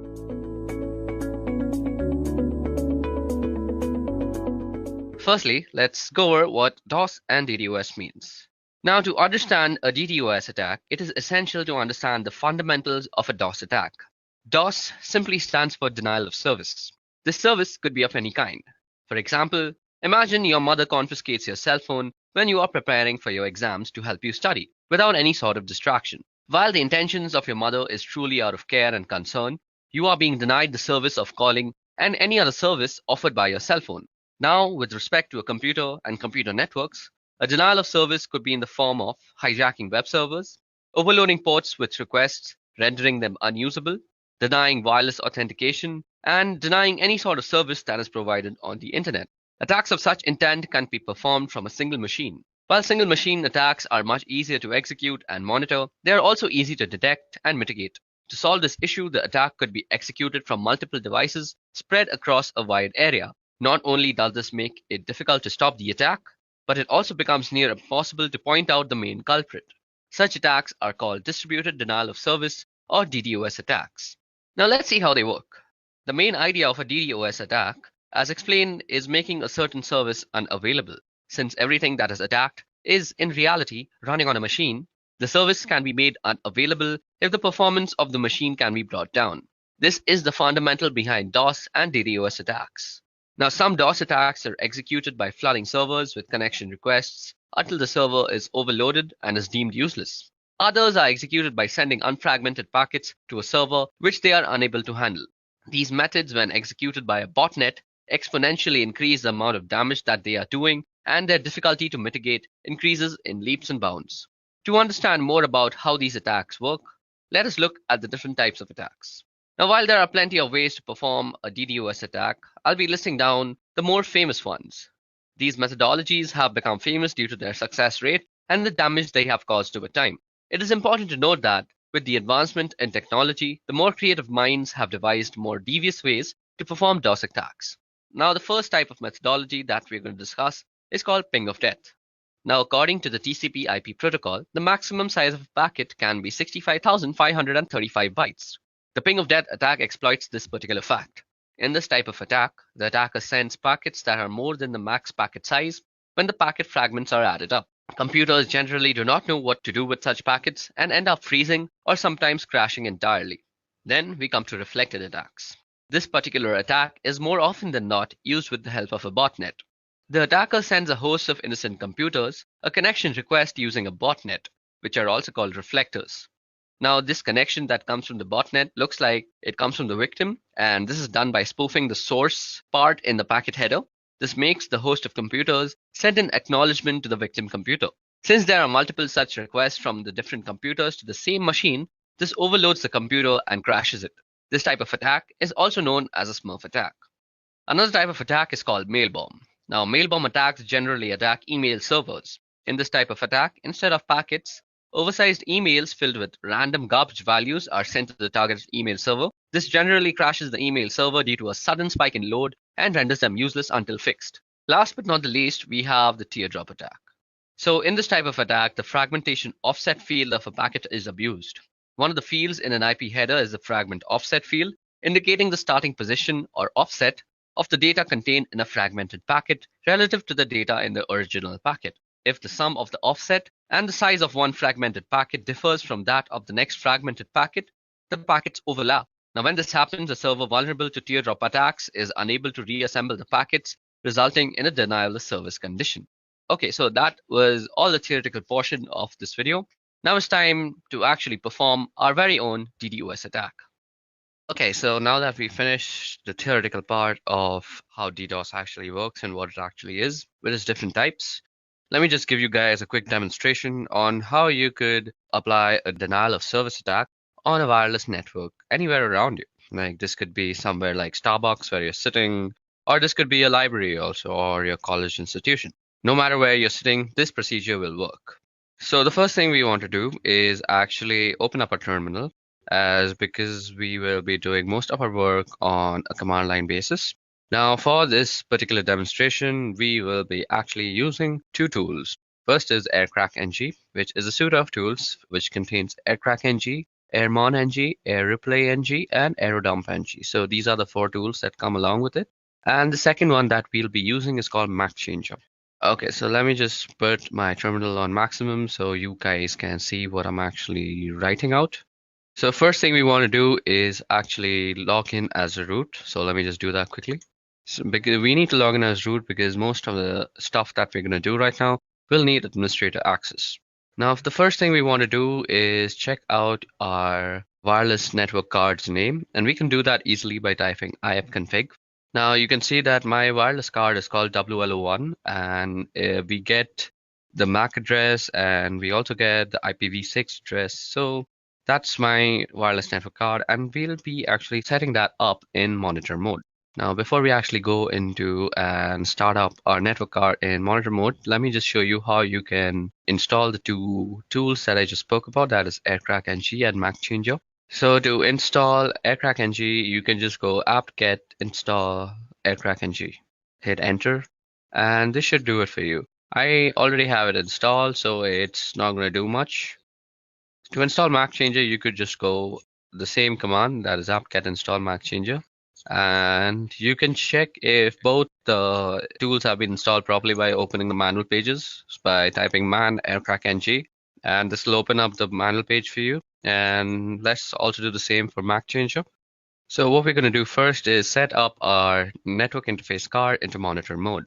So to do that, all we have to do is type ifconfig, and we need to put our network interface card down. So we go WLO1 down, and with the command iwconfig, we go mode monitor. Don't forget to specify the interface that you're working on. So iwconfig WLO1 mode monitor. And all we have to do now is put it back up. So what we are going to type is ifconfig WLO1 up. You can check the mode. It'll say managed if it's in monitoring mode. So as you guys can see, it says mode managed. So that's how we're going to go ahead. So you can check that just for your own purposes. So we can also check for only WLO1 by specifying the interface. Or you could also check the mode only by passing it through a pipe function, and that is using grep mode. So iwconfig WLO1 grep and mode. Well, mode begins with a capital M, so that's how you would probably return it. So as you guys can see, that has returned the mode for us, along with the access point and the frequency. Okay, so that was a little fun trivia on how you could fetch the mode from a certain command, that like iwconfig, by passing it through a pipe and grabbing it with mode. Grab basically means grab. Okay, so now moving on, we'll get to the more important stuff now.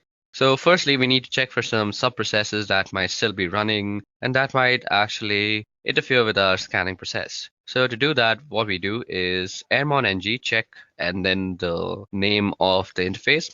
Now, as you guys can see, I have the network manager that is running out here, and we need to kill that first, and that can be easily done by going kill with the PID. After that, you can run a general command called airmonng check and kill. So whatever it finds, it will kill it accordingly. And when it produces no results like this, that means you're ready to go, as there are no sub-processes running that might actually interfere with our scan.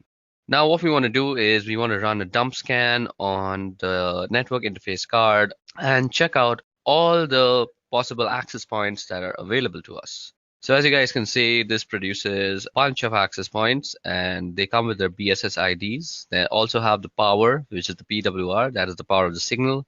And let me go down back again. So yeah, you can see the beacons, you can see the data, you can see the channels available. And what the BSS ID is, it's the MAC ID that is actually tied in with the ESS ID, which basically represents the name of the router. Now what we want to do from here is we want to choose which router we want to actually DOS. Now the whole process of DOSing is actually we will continuously de-authenticate all the devices that are connected to it. So for now, I have chosen EduReca Wi-Fi to actually DOS out. And once I send a de-authentication broadcast, it will actually de-authenticate all the devices that are connected to it. Now, this de-authentication is done with a tool called AirReplay, which is a part of the AirCrackNG suite of tools. Now, let us just see how we can use AirReplay by opening up the help command. So we go --help, and this opens up the help command for us. Now, as you guys can see, it shows us that we can send a de-authentication message by typing in the -0. and then we need to type in the count. So what we are going to do is type in -0, which will send a deauthentication message, and now we can type 1 or 0. So 1 will send only one deauthentication message, while 0 will continuously loop it and send a bunch of deauthentication messages. We are going to say 0 because we want to be sure that we are deauthenticating everybody. And we can also generally specify the person we also want to specifically deauthenticate. But for this demonstration, I'm just going to try and deauthenticate everybody that is there. So what we are going to do is we are going to copy down the MAC address or the BSS ID as you would know it. And then we are going to run the authentication message. Now, as you guys can see, our deauthentication message is beginning to hunt on channel 9. Now, as you guys know, and as I already know, that our BSS ID or the MAC address is working on channel 6. Now, we can easily change the channel that our interface is working on by just going iwconfig w1 and then channel and then specifying the channel. Now, as you guys can see, our chosen router is working on channel 6, so that's exactly what we're going to do. Now, as you guys can see, it immediately starts sending deauthentication codes to the specified router, and this will actually make any device that is connected to that router almost unusable. You might see that you are still connected to the Wi-Fi, but try browsing the internet with them. You will never be able to actually reach any site, as I'm constantly deauthenticating your service. You will need that 4-way handshake all the time, and even if it completes, you are suddenly deauthenticated again because I'm running this thing on a loop. Now, you can let this command run for a few moments or how much of a time you want to DDoS that guy for. Well, this is not exactly a DDoS because you're doing it from one single machine, but you can also optimize this code to actually look like it's running from several different machines. So let me just show you how to do that. We're going to write a script file to actually optimize our code a lot. So this script file will actually automate most of the things that we just did and also optimize a little by changing our MAC address every single time. So we become hard to actually point out. So the first thing that we want to do is we want to put our wireless network card down. And maybe that's not the first thing that I want to do. Just give me a moment to think about this. I haven't actually thought this through, and I'm doing this on the fly. Okay, so the first thing that we're going to do is we're going to start a while loop that is going to continuously run until we actually externally stop it. So we go while true, and then we're going to say do.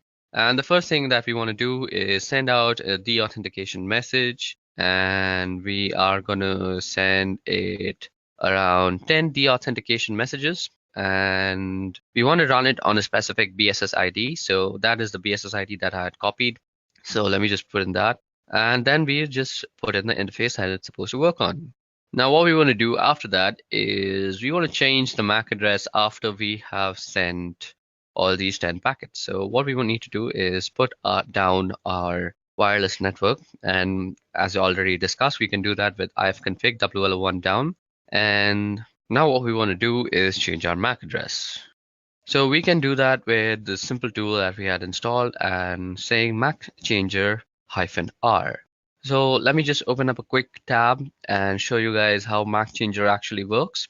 Now you can already check out my other video called the ethical hacking course, which actually covers a lot of topics, and MAC changer is just one of them. And you can check how to use it in depth in that video. But for now, let me just give you a brief introduction to how MAC changer works. The MAC changer will basically give you a new MAC address every time. Let me just open up the help menu for you guys.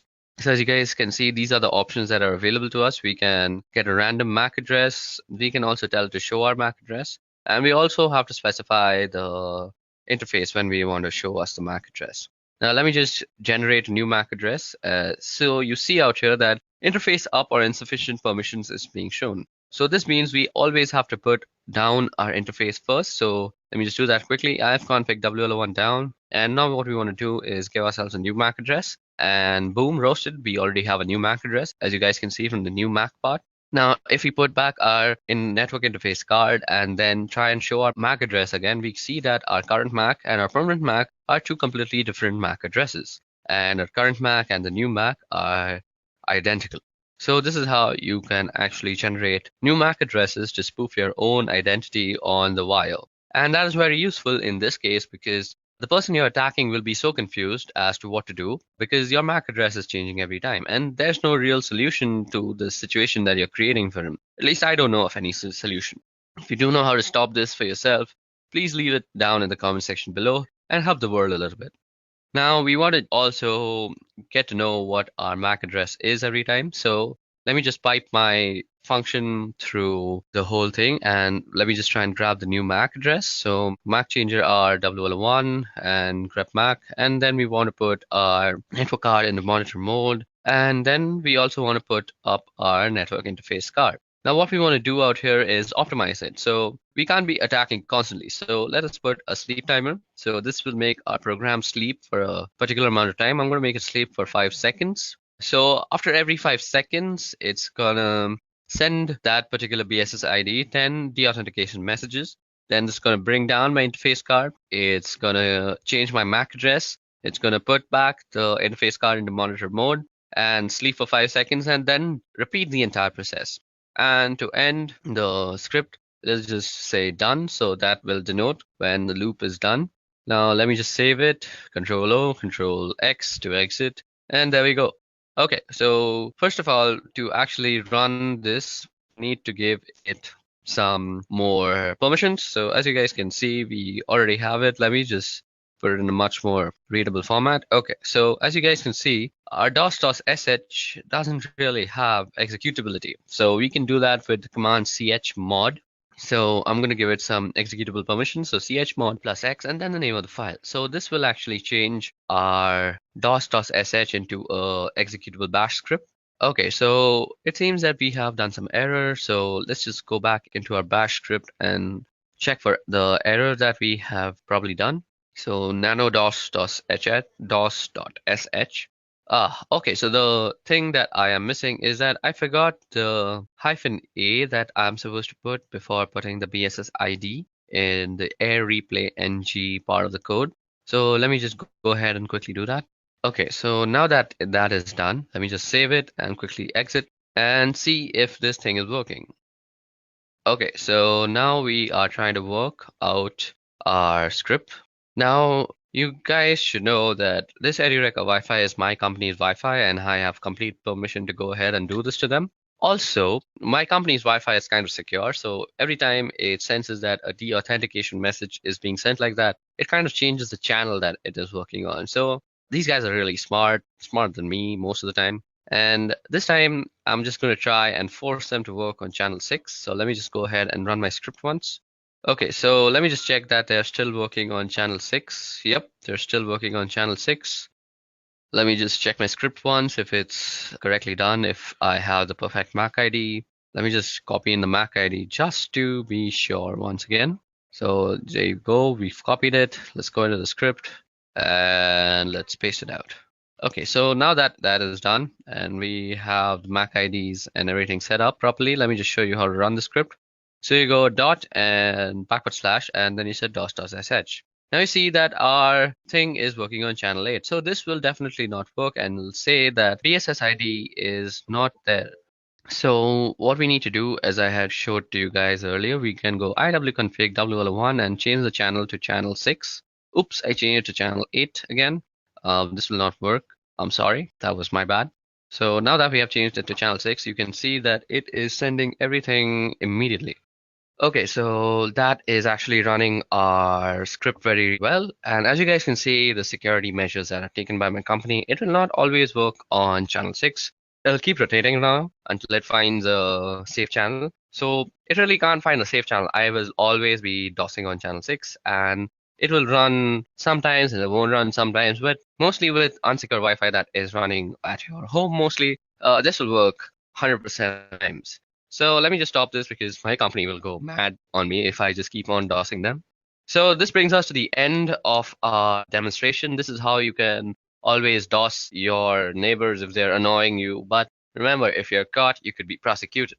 So this was about how DDoS works, what DDoS actually is, and the different types, and how you can do one on your own with your own system. And by my company, it will not always work on channel 6. It'll keep rotating now until it finds a safe channel. So it really can't find a safe channel. I will always be DOSing on channel 6, and it will run sometimes and it won't run sometimes, but mostly with unsecure Wi-Fi that is running at your home mostly, this will work 100% times. So let me just stop this because my company will go mad on me if I just keep on DOSing them. So this brings us to the end of our demonstration. This is how you can always DOS your neighbors if they're annoying you. But remember, if you're caught, you could be prosecuted. So this was about how DDoS works, what DDoS actually is, and the different types, and how you can do one on your own with your own system.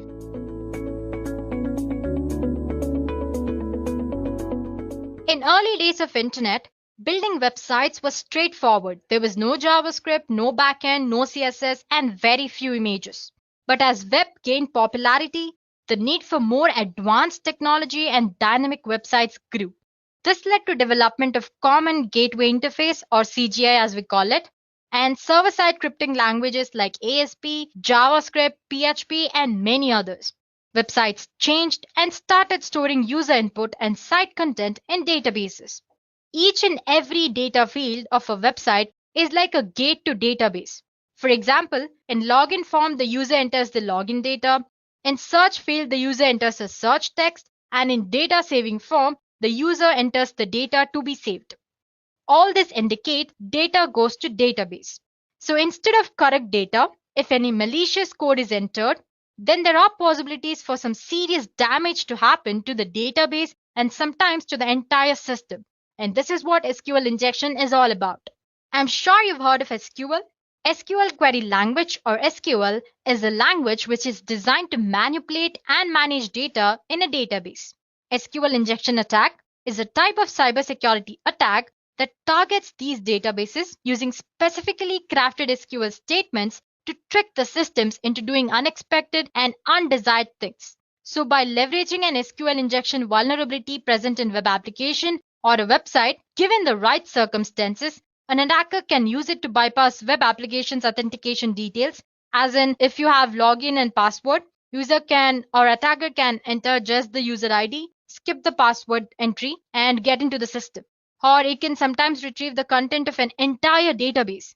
He can also use SQL injection vulnerability to add, modify, and sometimes delete records in a database, affecting data integrity. Well, using this vulnerability, attacker can do unimaginable things. This exactly shows how dangerous an SQL injection can be. Now let's check out how a typical SQL injection is carried out.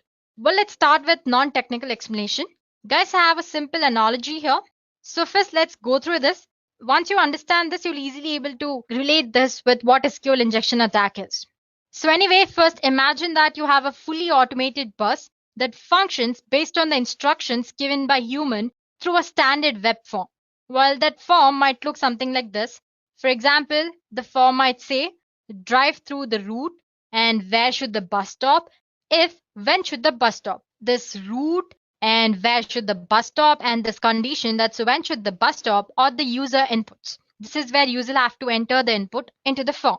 Now after putting some data into the field, it looks something like this. Drive through Route 77 and stop at the bus stop if there are people at the bus stop. Well, that looks simple enough, right? So basically here the human or the person is trying to give three instructions. That is, bus should stop at Route 77. It should stop at the bus stop if there are people at the bus stop. Well, that sounds harmless. Now imagine a scenario where someone manages to send these instructions, which looks something like this. Drive through Route 77 and do not stop at the bus stop and ignore rest of the form if there are people at the bus stop. And now since the bus is fully automated, it does exactly as instructed. It drives up Route 77 and does not stop at any bus stop even when there are people waiting, because the instruction says do not stop at the bus stop and ignore the rest of the form. So this part, which is if there are people at the bus stop, is ignored. We were able to do this because the query structure and the supply data are not separated properly. So the automated bus does not differentiate between the instructions and the data. It simply does anything that it is fed with or asked to do. While SQL injection attacks are based on the same concept. Attackers are able to inject malicious instructions into good ones, all of which are then sent to database server through a web application. And now the technical explanation. An SQL injection needs two conditions to exist, which is a relational database that uses SQL and a user-controlled input which is directly used in an SQL query. Let's say we have an SQL statement, a simple SQL statement The statement says select from table users where username is so and password is so. Basically, you can think of it as a code for a login form. It's asking for the username and the password. This SQL statement is passed to a function that sends the entire string to connect a database where it will be passed, executed, and returns a result at the end. If you have noticed, the statement contains some special characters, right? We have asterisk here to return all the columns for selected database row. And then there is equals to only returns values that match the search string. And then we have single quote here and here to tell the SQL database where the search string starts or ends. So for user, you have starting here, ending here, and for password here. So basically a pair. Now consider the following example in which a website user is able to change the values of this user and password such as in login form. So if the values are put into user and password, it looks something like this. Select from users table where username is Dean and password is Winchester's. And the SQL statement is simple enough. It's very direct. So if there is a user called Dean with password Winchester's, then all the columns of table users are extracted. Now suppose if the input is not properly sanitized by the web application, the attacker can easily insert some malicious SQL statement like this. The username might be Dean or 1 is equal to 1, and then you have double hyphen followed by password is equal to Winchester's. So basically, along with the data, the user or the attacker has tried to enter a malicious SQL statement disguising it as a data here. So guys, you need to notice two things here. First one, we have or 1 is equal to 1. It's a condition that will always be true. Therefore, it is accepted as a valid input by application. For example, if Dean is not a valid user or if there is no user called Dean in the database, application would consider the next value because there is or in between. Our next value is 1 is equal to 1, which always returns true. So basically, our input will be something like this, Dean or true. And if there is no user called Dean, the next input will be true and it will be taken as an input value and the values will be displayed. So the next part, which is double hyphen. I'm sure you know what double hyphen represents, right? Basically, it's commenting the next part of the SQL query. So it instructs the SQL parser that the rest of the line is a comment and should not be executed. So the part, that's password part, will be ignored. So basically what we're trying to do is we're trying to bypass the password authentication here. So once the query executes, the SQL injection effectively removes the password verification, resulting in an authentication bypass. By using double hyphen, we're commenting rest of the comment. And before that, using 1 is equal to 1, which is translated to true, we are trying to enter the database without even giving an valid value. So the application will most likely log the attacker in with the first account from the query result. And as you guys know, most of the time, the first account in a database is that of an administrative user. So basically by doing nothing or basically by giving some random data here, the attacker was able to extract the admin details. It sounds very dangerous, right? So that's all an SQL injection attack is all about. Basically, you're trying to manipulate the valid or the correct SQL statement as a malicious code and trying to extract data from the database. Now, what's the worst that could happen when you suffer an SQL injection attack? There are a number of things that an attacker can do when exploiting an SQL injection on a vulnerable website. First of all, he can access data without authorization. For example, by tricking the database into providing too many results for a simple query. Then he can extract sensitive information like social security numbers or credit card details. Next thing, he might somehow get in touch with authentication details of users registered on a website, and then he can use this information to log in during other attacks. He can also alter data in the database without authorization. For example, he can create fraudulent records or add extra users, or he might even actually delete the entire table. Or an attacker can easily control application's behavior that's based on data in the database. For example, by tricking an application into allowing a login without a valid password, which we saw earlier. I showed you how using an SQL injection attack, you can bypass an authentication mechanism or you can avoid password verification. Well, it all depends on the capabilities of an attacker, but the exploitation of an SQL injection vulnerability in a website or an application can lead to complete takeover of the database and the web server. It sounds as dangerous as it looks. Well, guys, there are different types or categories in SQL injection. Attackers can exfiltrate data from servers by exploiting SQL injection vulnerabilities in multiple ways. So guys, till now we've learned what SQL injection attack is and what worst could happen as a result of an SQL injection attack. Now let's explore different type of SQL injection attacks that there are. Attackers can exfiltrate data from data servers by exploiting SQL injection vulnerabilities in multiple ways. SQL injection mainly can be classified into three major categories, and that would be in-band SQL injection, inferential SQL injection or blind SQL injection, and then there is out-of-band SQLI. So let's begin with in-band SQL injection.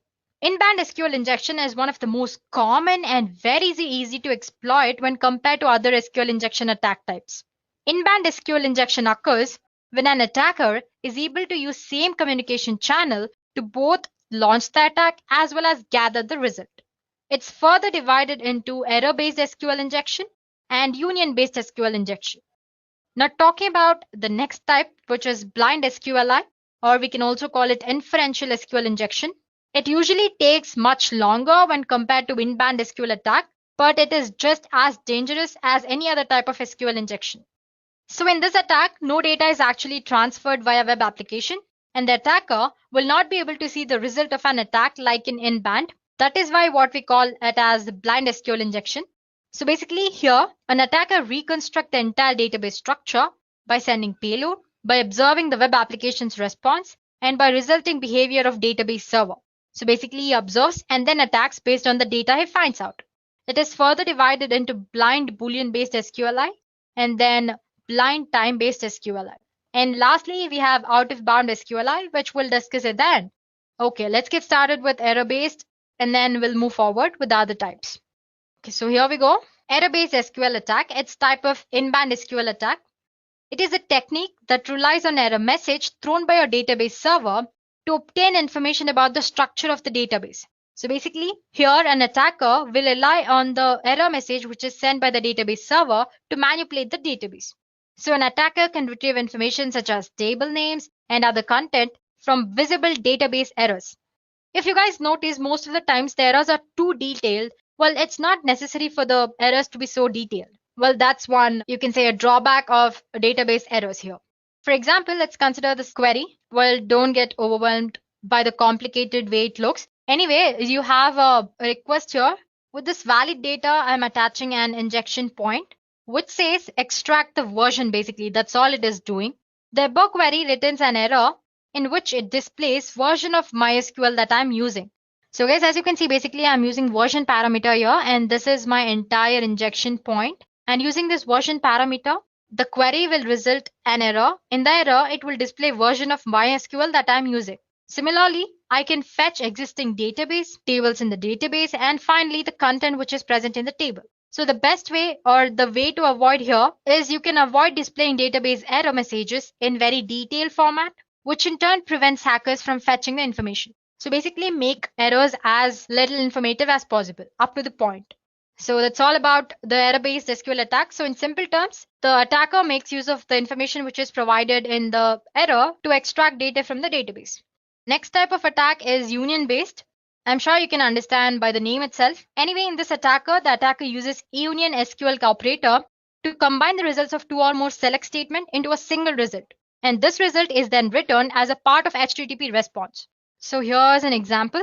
So as you can see, I have an HTTP response here, which ID is equal to 1. Till here, it's a valid statement. After that, it's our injection point.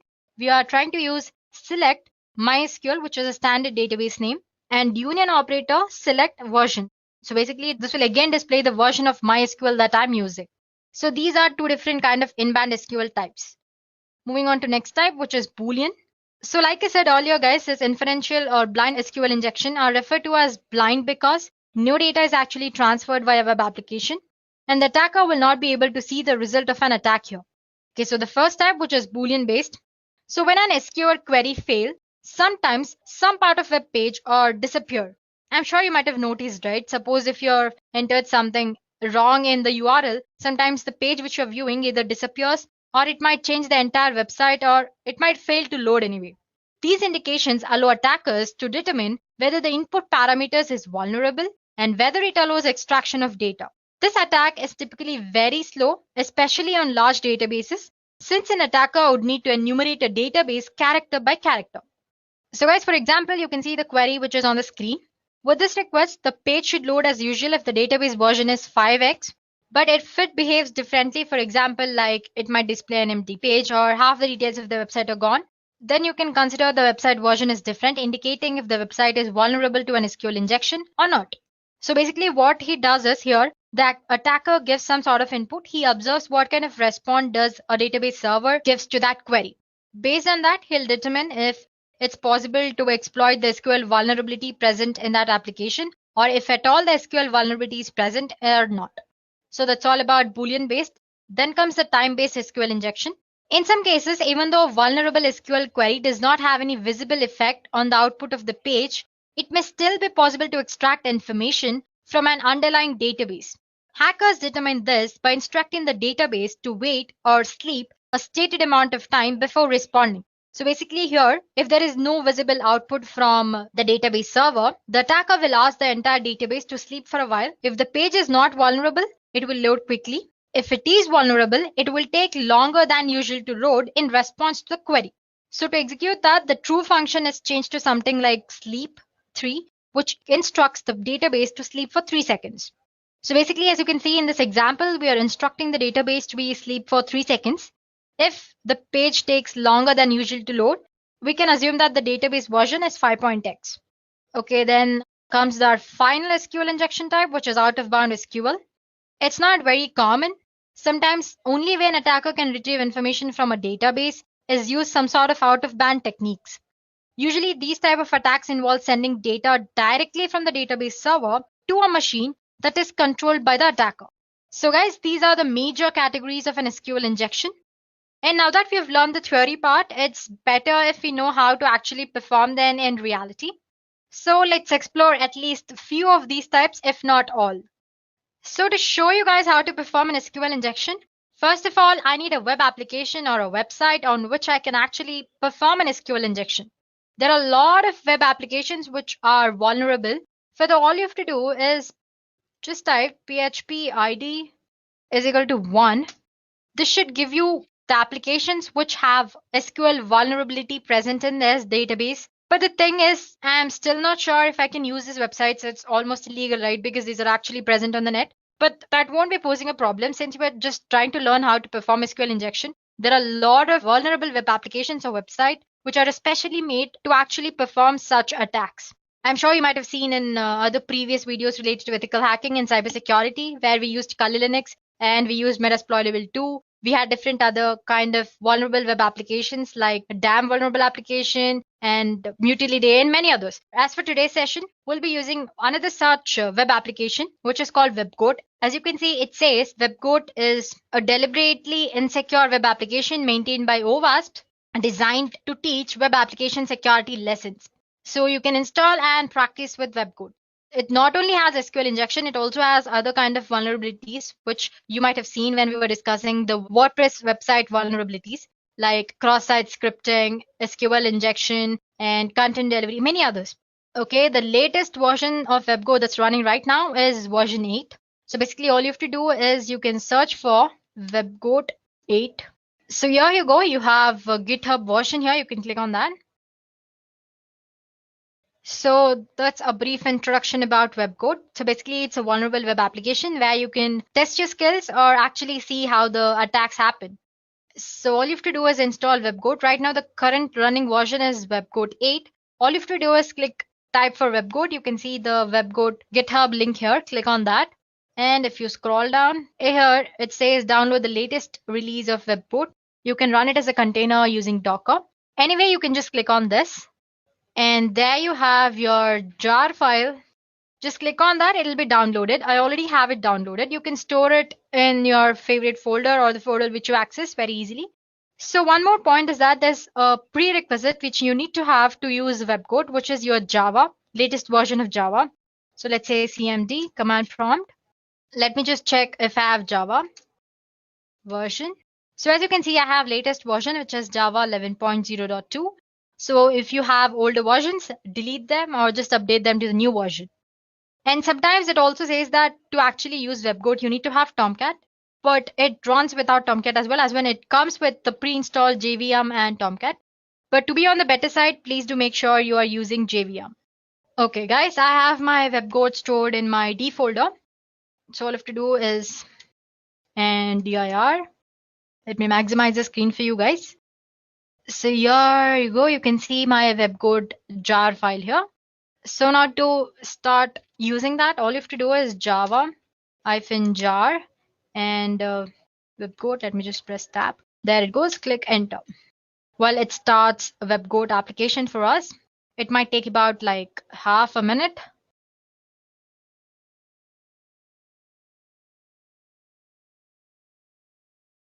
So guys, it has started. It says Tomcat started at port 8080 and it says started WebGoat in so many seconds. As in it says it took so many seconds to actually install or start the WebGoat application. Now we go back to a browser. Here I type for localhost. Okay, that's WebGoat login page. So guys, here we go. We are into the application. Well, if you haven't registered, if you're using it for the first time, all you have to do is click on this register new user and create a username and password. Okay, let's create a username. Let's say Deepthi, password, some password, and agree. It's as easy as that, and click on sign up. It says it must be between 6 and 10.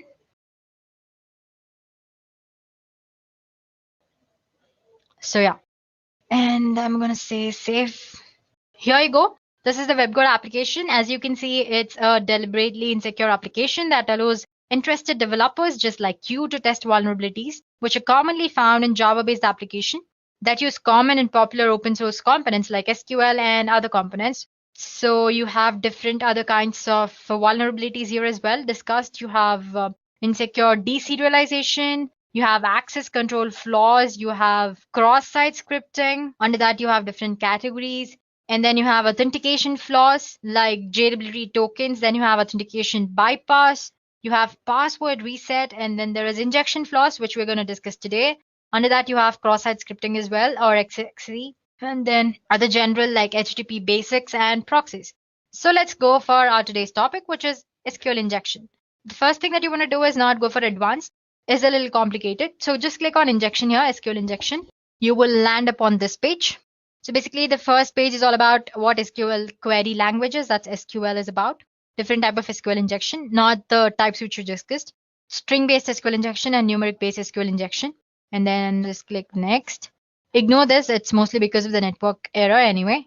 It's all about basic SQL details, that DML, data manipulation language, data definition language, which includes create, alter, drop, and truncate. Then you have data control language, which is grant and revoke.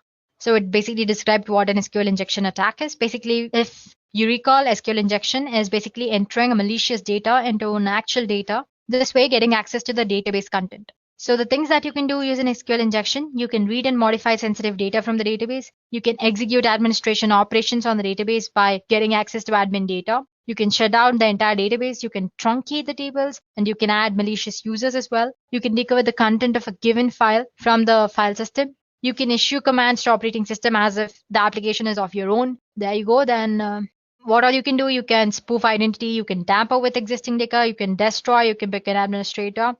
And it says SQL injection is more common in PHP, Classic, ASP, CodeFusion, and the other languages. If you remember, we just used PHP ID equals 1 to check if the application is SQL vulnerable or not. So yeah, it's more common in PHP. Moving on to next thing. So like I said, the extent to which a damage can be created by an SQL injection attack totally depends on the attacker and his level of knowledge and what countermeasures you have taken to avoid SQL injection attacks and all that, and the database technology that you're using. Moving on for the sixth.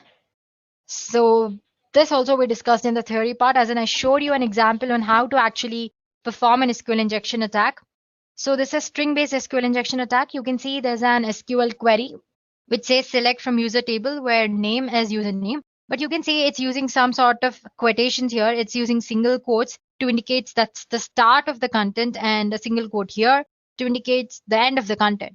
Using this misplaced quotations or unnecessary quotations is how an injection attack can be easily performed. So same for the ID, it's just that there are no single quotations because it's not a string. So instead of giving some normal output like maybe a Dean or something, user can give something like this, a name which ends with quotation or 1 is equal to 1. Basically, by making use of the quotations or actual characters which are present in the string, an attacker can perform SQL injection. Or you can also give it as some this way. So yeah, basically you can give malicious SQL statements. Let's start with our first exercise, which is this one. Okay, so it says try it SQL injection attack. This is the user or the SQL query. It says this SQL query can be used to fetch all the information about a user if you know a username. So you don't need to know any specific username to get a complete list. But I've given a sample value, which is Smith. But let's say I don't know Smith. Let me give some other value. So as you can see, I've already done it before. So there are other values. So let's say Dean. But it doesn't give me anything because there's no user called Dean in the database. Okay, it says give Smith because Smith is a valid user. So let me just give Smith. So as you can see, it is displaying the values of user Smith. Well, this is straightforward. They've mentioned a username, which we've used, and we got the information. But now suppose if I want to know other user's name as well, all you have to do is manipulate this data. So as you can see here, this part, there was a single quotation, but right now it's showing us different garbage characters. Anyway, so I'm ending with this another single quote and saying or 1 is equal to 1, which is always true as you guys know. And there is already a single quote here, one more, so I'm not giving one here. And I'm clicking on get info. So there you go, it successfully fetched me other information about other users as well. So basically, I manipulated the data into some malicious SQL statement. So like I said, 1 is equal to 1 is always true. So basically, it accounts to Smith or true when it actually goes to database. Since true is a valid input, it's displaying me the content. Now let's say I just want to know the first user. But you guys actually, you can give that as this as well, as in you don't have to use the quotations, just give 1 is equal to 1. This also works. I'm saying comment rest of the SQL query like we did earlier, as in we avoided password verification, right? So whatever is after the username, it's going to avoid rest of the query. So get info. So you can see it's worked again. Let's say now I want to fetch just one user or the first or second users. Okay, let's use another name. Okay, just let me clear it. Plain or 1 is equal to 1, and I want to limit the content to 1. So as you can see, it has limited the content to the first user. It's not taking the first input, it's skipping, it's coming to this part, 1 is equal to 1, and it's limiting to the one user. Let's say Dave. So yeah, since the Dave user is not there, it's skipping this part and it's going to this part, which is 1 is equal to 1 and limiting to 1. Let's say 2 here. It should give the next username. Let's say 5 users. So there you go. Similarly, the way you want using malicious SQL statement, you can manipulate and get the data. Let's go to next exercise, which is 8. It's same as the previous one. Before it was string and now it's just number. So they say give 101 for the valid user. Let's give 100. But as you can see, there's no result because there's no user with 100 as user ID. And if I give 101, it's giving me the user 101. Let's say, let me give 110. I don't know if the user is there or not. Or 1 is equal to 1 and comment. I want to limit. Let's limit to 3 users. Okay, it says it's number, right? My mistake. So yeah, it's displaying 3 users. So guys, this is a simple explanation of an SQL injection attack, or you can say an error-based injection attack. Now moving on to next exercise. So this is a basic SQL injection. Now going to advanced. Again, click on the first. It says the purpose of this lesson is to combining multiple SQL techniques and use blind SQL injection as well. Okay, I'm going to click on one here. That's one. Okay, second one. Like we discussed, if you have misplaced special characters in your SQL statement, using that you can make use and you can extract data. For example, we used comment character to comment rest of the SQL query. We have colon, which command, or see, as you can see, it says star select from users and the command drop table users. Basically, I'm using 2 queries here. One is to select display all the users, which is a valid according to the given form details. And next statement or the injection I'm adding is drop table users. And then you have concatenation plus is again the concatenation, string without quotes and all that. Let's get with our third exercise. It says try it pulling data from other tables. It says one of the table in WebGo database is user system data, which has a username of character, password, which is again a character, and a cookie, which is again a character. So the first thing that we have to do is execute a query to union or join these two tables. The other table was users, if you've forgotten. Let me just take you back to the exercise. As you can see, the first table is users, which I've used in this query. So going back to advanced, we were in this exercise. So yeah, we need to join users table as well as user system table, or do whatever you want. But the final thing they want is see if we can fetch Dave's password. Dave is one of the user. So guys, like I said earlier, the union operator is used in SQL injection to join a query.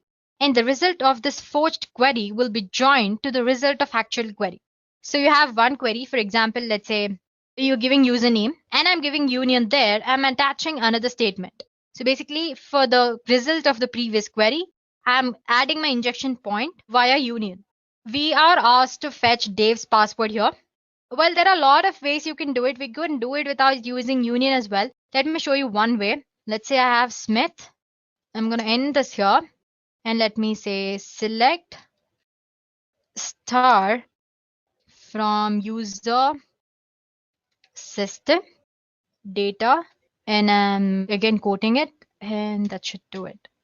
So sorry about that, guys. Earlier it was an error, right? So basically, let's say Smith. And I'm commenting it. And then I'm giving select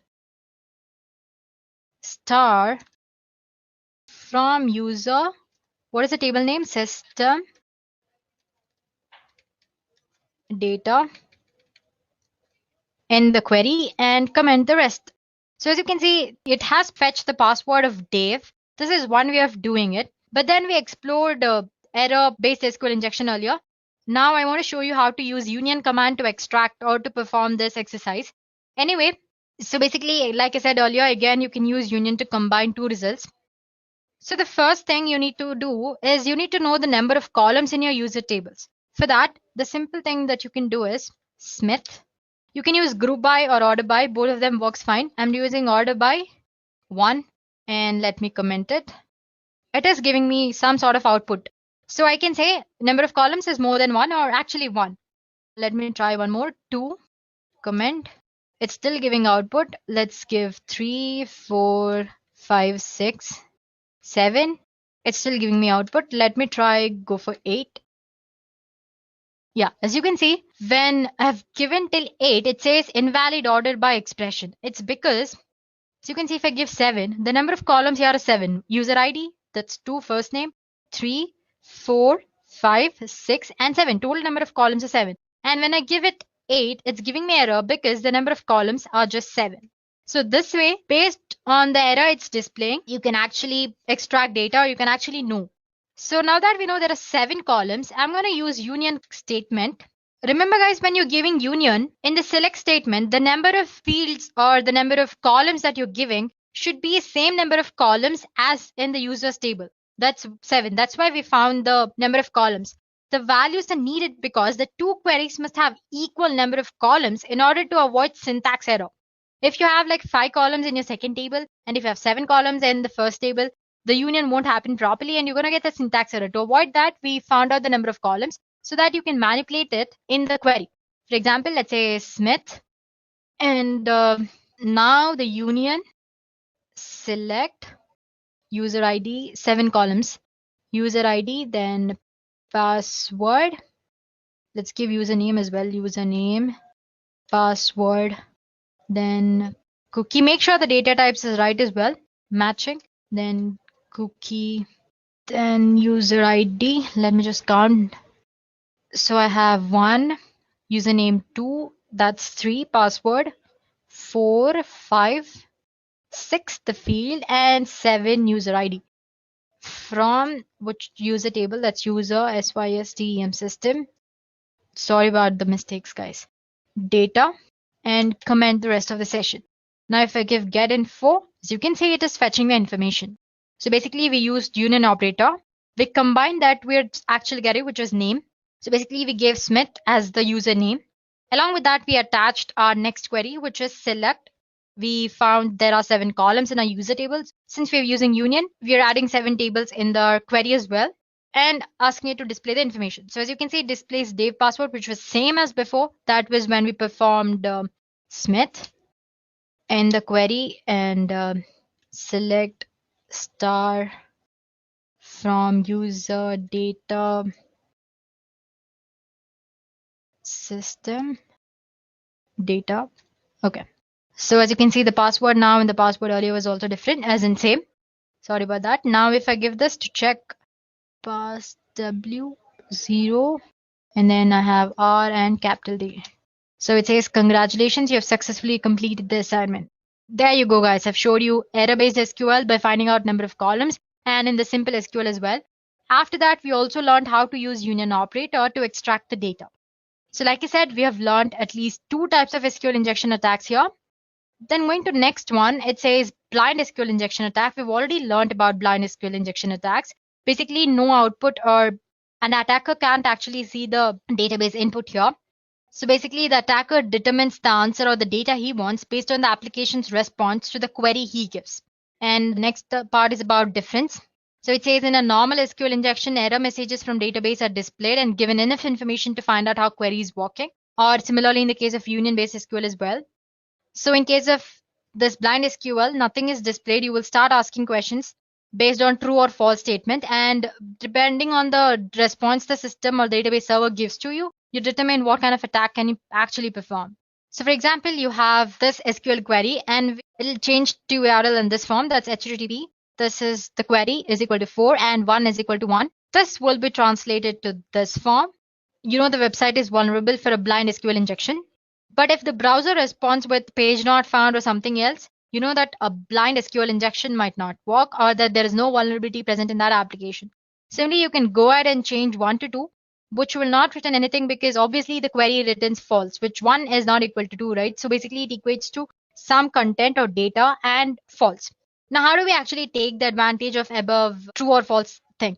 So here you go. I have my actual data, which is http myshop.com, article is equal to 4. And this is my injection point substring. I'm trying to find database version here. Similarly, you can also find the number of databases present, the database's names, tables present in database, and actual content of the database and all that. If the Boolean blind SQL injection doesn't work, you can always go for time-based blind injection. Basically here, instead of true, you're replacing by some time limit, say sleep for 3 seconds.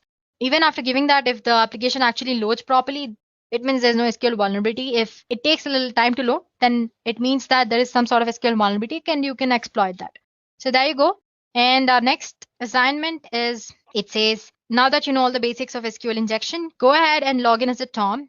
Well, you can obviously cannot do the thing which we did earlier, that's try Smith or 1 is equal to 1, because as you know, there's no user called Tom there. So guys, go ahead and try this exercise on your own and see if you have understood the concept properly. If not, you can always post in the comment section below and we'll get back to you guys. So as for this session, this is more than enough. We have explored the basic SQL injection as well as advanced. So there you go, guys. Now you know what SQL injection attack is and how an actual SQL injection is performed in reality. So the first step you do is to discover SQL injection vulnerabilities by routinely testing your application using both static testing as well as dynamic testing. Secondly, you avoid and repair SQL injection vulnerabilities by using parameterized queries. I'm sure you know that programming languages talk to SQL databases using database drivers, right? These database drivers allow an application to construct and run different types of SQL statements against the database, extracting and manipulating data as they need it. And these parameterized statements make sure that the parameters or the input which user gives passed into SQL statement are treated same way as the data rather than a part of SQL command. So what I'm saying is that earlier I said that all you have to do in SQL injection attack is insert malicious data into a actual proper data, right? So, and this malicious data is treated as an SQL statement. So if you used parameterized queries, this malicious SQL code won't be treated as an SQL statement. Instead, it will be treated equal as some data, input data. And there's one more way you can protect against SQL injection. Many development teams prefer to use object relational mapping or ORM frameworks to make the translation of SQL result sets into code object more seamless. And then comes the third thing, which if you are unable to use parameterized queries or a library that writes SQL for you, the next best approach is to ensure proper escaping of special string characters. So basically, you can use escape characters in your data. Well, escape symbol characters is a simple way to protect against SQL injection attacks, and many languages have standard functions to achieve this. You can enforce principle of least privilege. Application should ensure that each process or software component can access and affect only the resource it needs. as in it can't access the other data which is not actually related to it. Well, you can think of it in the same way that only certain bank employees have the access to an actual vault. So applying this restricted privileges can help mitigate a lot of risk around injection attacks. Sensibly designing access management in this way can provide a vital second line of defense. So no matter how an attacker gets access to your system, it can mitigate the type of damage that they can possibly do. And finally, you can use a web application firewall. Well, they're not as effective as other measures, but they can help you identify SQL injection attempts and sometimes help you prevent SQL injection attempts from reaching the application as well. So guys, SQL injections are popular attack methods for cyber criminals. But by taking proper precautions such as ensuring that data is encrypted, performing security tests, and by being up to date with patches, you can take meaningful steps toward keeping your data very secure. There are a variety of ways an hacker may infiltrate an application due to web application vulnerabilities. So guys, stay informed and stay alert. No matter how an attacker gets access to your system, it can mitigate the type of damage that they can possibly do. And finally, you can use a web application firewall. Well, they're not as effective as other measures, but they can help you identify SQL injection attempts and sometimes help you prevent SQL injection attempts from reaching the application as well. So guys, SQL injections are popular attack methods for cyber criminals. But by taking proper precautions such as ensuring that data is encrypted, performing security tests, and by being up to date with patches, you can take meaningful steps toward keeping your data very secure. There are a variety of ways an hacker may infiltrate an application due to web application vulnerabilities. So guys, stay informed and stay alert.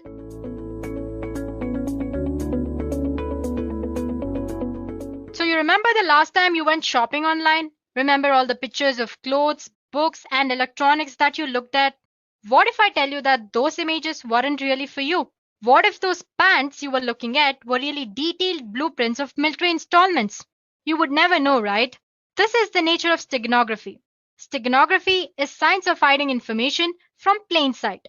Secret communication is very important because if your message is important and if you do not want others to know about your message, then you use different kind of techniques to hide your message from third person. And steganography is one such technique. However, criminals and terrorist organizations are using this for their own purpose. So understanding how to hide data using steganography and prevent the data from being misused will be very helpful. However, to talk about steganography, we should consider its predecessor, cryptography, which is science of writing in secret codes.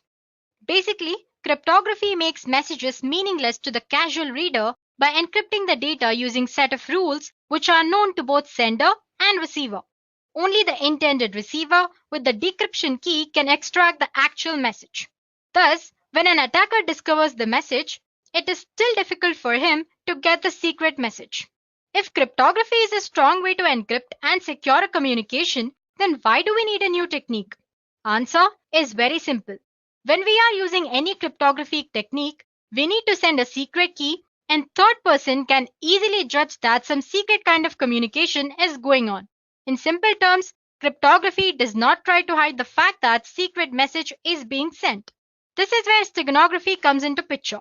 The main reason of using steganography is that you are hiding your secret message behind an ordinary file. No one will suspect the fact that a communication or some sort of secret message is being sent. People will generally think it is an ordinary file and your secret message will go without any suspicion. Unlike cryptography, which conceals the content of a secret message, steganography conceals the very fact that message is being communicated. So if I have to define steganography, it is an ancient art of covering messages in a secret way such that only the sender and the receiver knows the presence of the message. Well, now if you're thinking steganography is a brand new method, then you are mistaken. Steganography is an ancient practice. The word steganography is derived from Greek word steganos, meaning hidden or concealed, and graphen, which means writing or drawing. Before moving further, let's get a glimpse of how steganography evolved from past. The concept of steganography was first introduced in 1499, but the idea itself has existed since ancient times. There are stories of a method being used in Roman Empire whereby a slave choosing to convey a secret message had his scalp shaved clean and a message was tattooed onto his skin.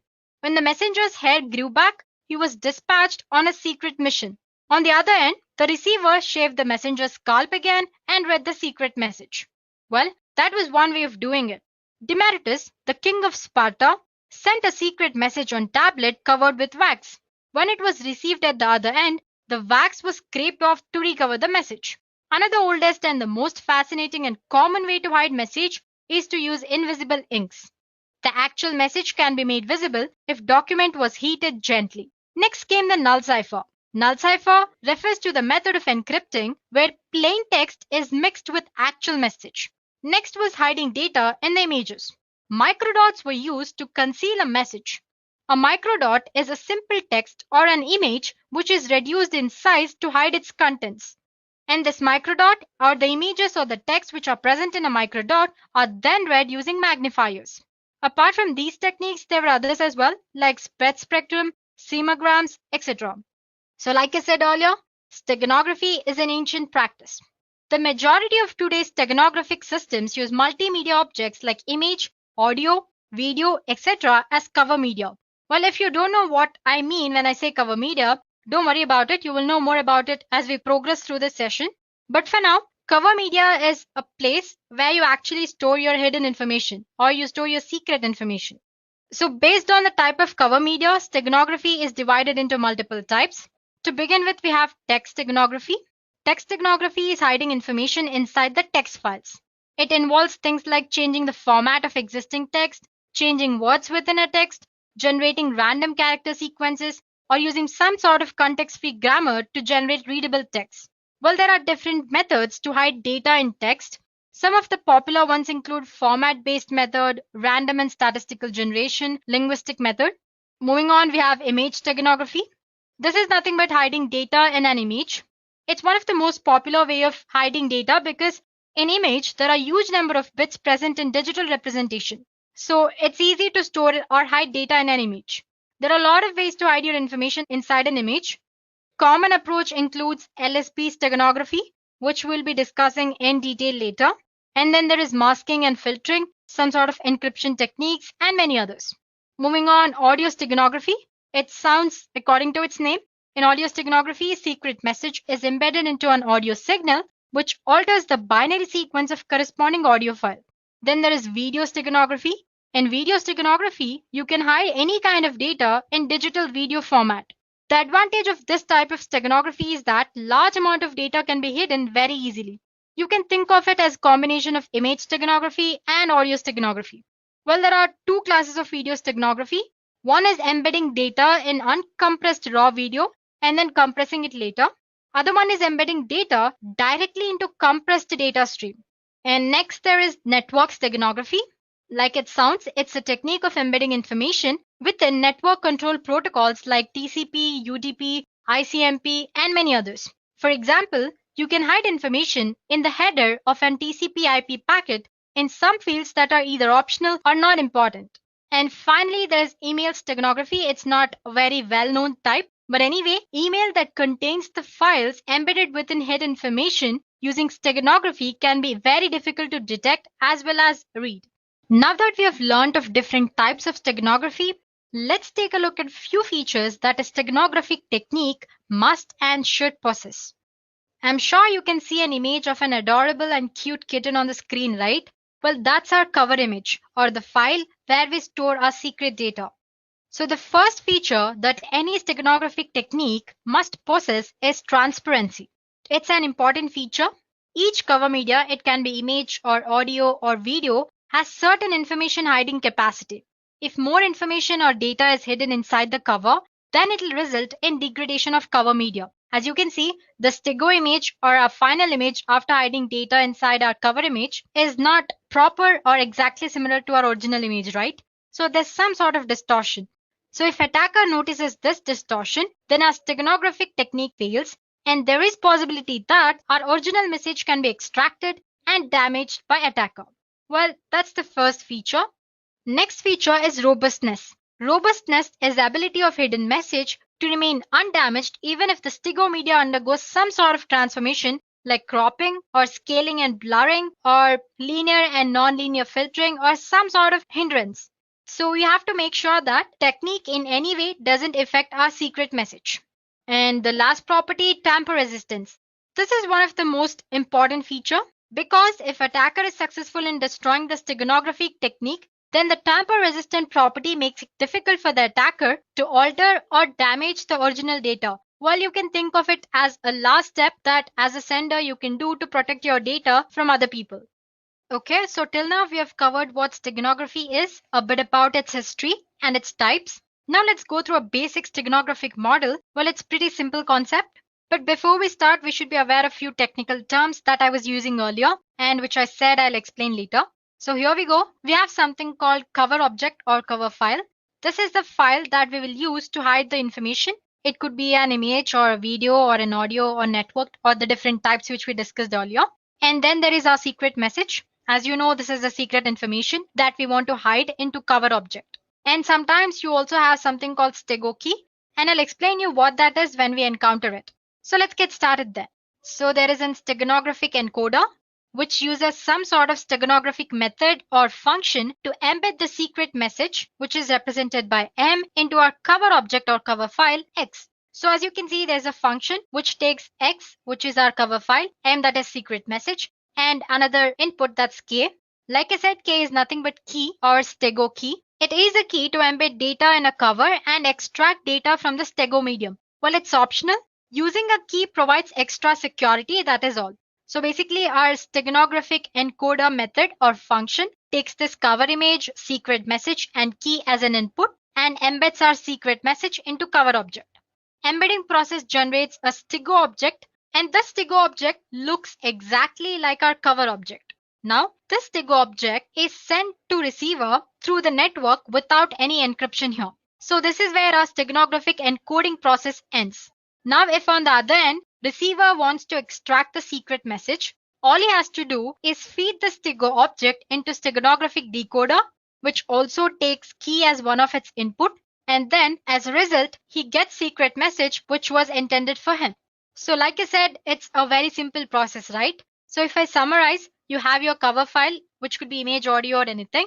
And then you have your secret message. Both of them, along with the key, if you want, are fed into steganographic encoder. As a result, you get your stego object, which looks exactly same as cover object. And this stego object is sent to receiver through secure communication channel without or without encryption.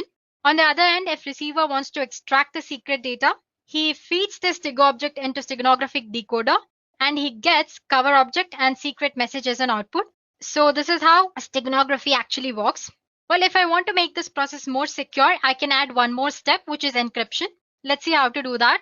So like I said, there's a sender. Before actually feeding the secret information into steganographic encoder, he encrypts this secret message along with an encryption key. As a result, he gets a ciphertext, or like we discussed when we were discussing cryptography, the meaningless text or the ciphertext. This ciphertext along with steganographic key or stego key and cover file is fed into steganographic encoder. Embedding process generates a stego object, and this is where our encoding process ends. This stego object, which looks exactly like our cover object, is sent to receiver using a secure communication channel. Now on the other end, if the receiver wants to extract the secret message, he feeds this stego object along with stego key into steganographic decoder. As a result, he gets a ciphertext, and to decrypt the data, he feeds this ciphertext and the key, that's decryption key, into decryption algorithm. And as a result, he gets the secret message which was intended for him through the sender. So there you go, guys. That's simple. So like I said earlier, we discussed the most simple process. If you want to make it more secure, you can include encryption as well. So basically, any type of steganographic method or technique works this way. It's just that the type of algorithm they use, or the encryption algorithm, or the technique they use to embed data into an image or a video, or it could be anything that's cover object, is different. So guys, till now we've learned about what steganography is and how a steganographic technique actually works. It's time that we should learn about one of the most popular steganographic technique, which is LSB steganography.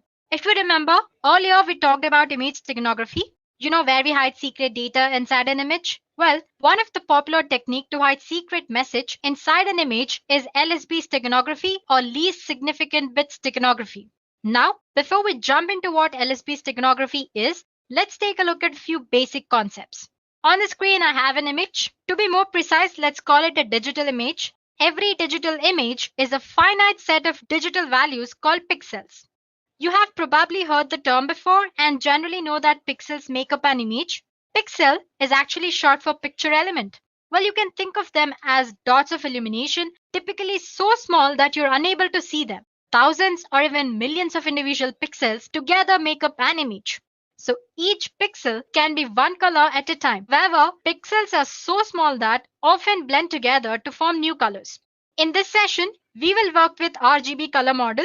The RGB color model is an additive color model in which red, green, and blue light are combined together in different ways to reproduce a broad array of colors. And each of these can be represented using a binary code. So like I said, I have three values which are R, G, B, that's red, green, and blue. And each of this value is represented in a binary code.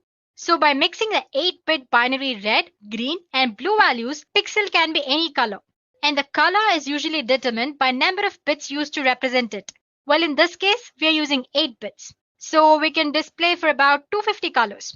Moving on, when we are working with binary values, we have more significant bits and less significant bits. The leftmost bit is the most significant bit. On the other hand, rightmost bit is the less significant bit. Now, if we change the leftmost bits, that is most significant bit, it will have a large impact on final value. For example, let's say I have 255 and its binary representation, which is 8 ones in 8-bit representation. Now, if we change the leftmost bit from 1 to 0, the decimal value will change from 255 to 127. As you can see, the amount of change is very huge here. It has made a large impact on final value.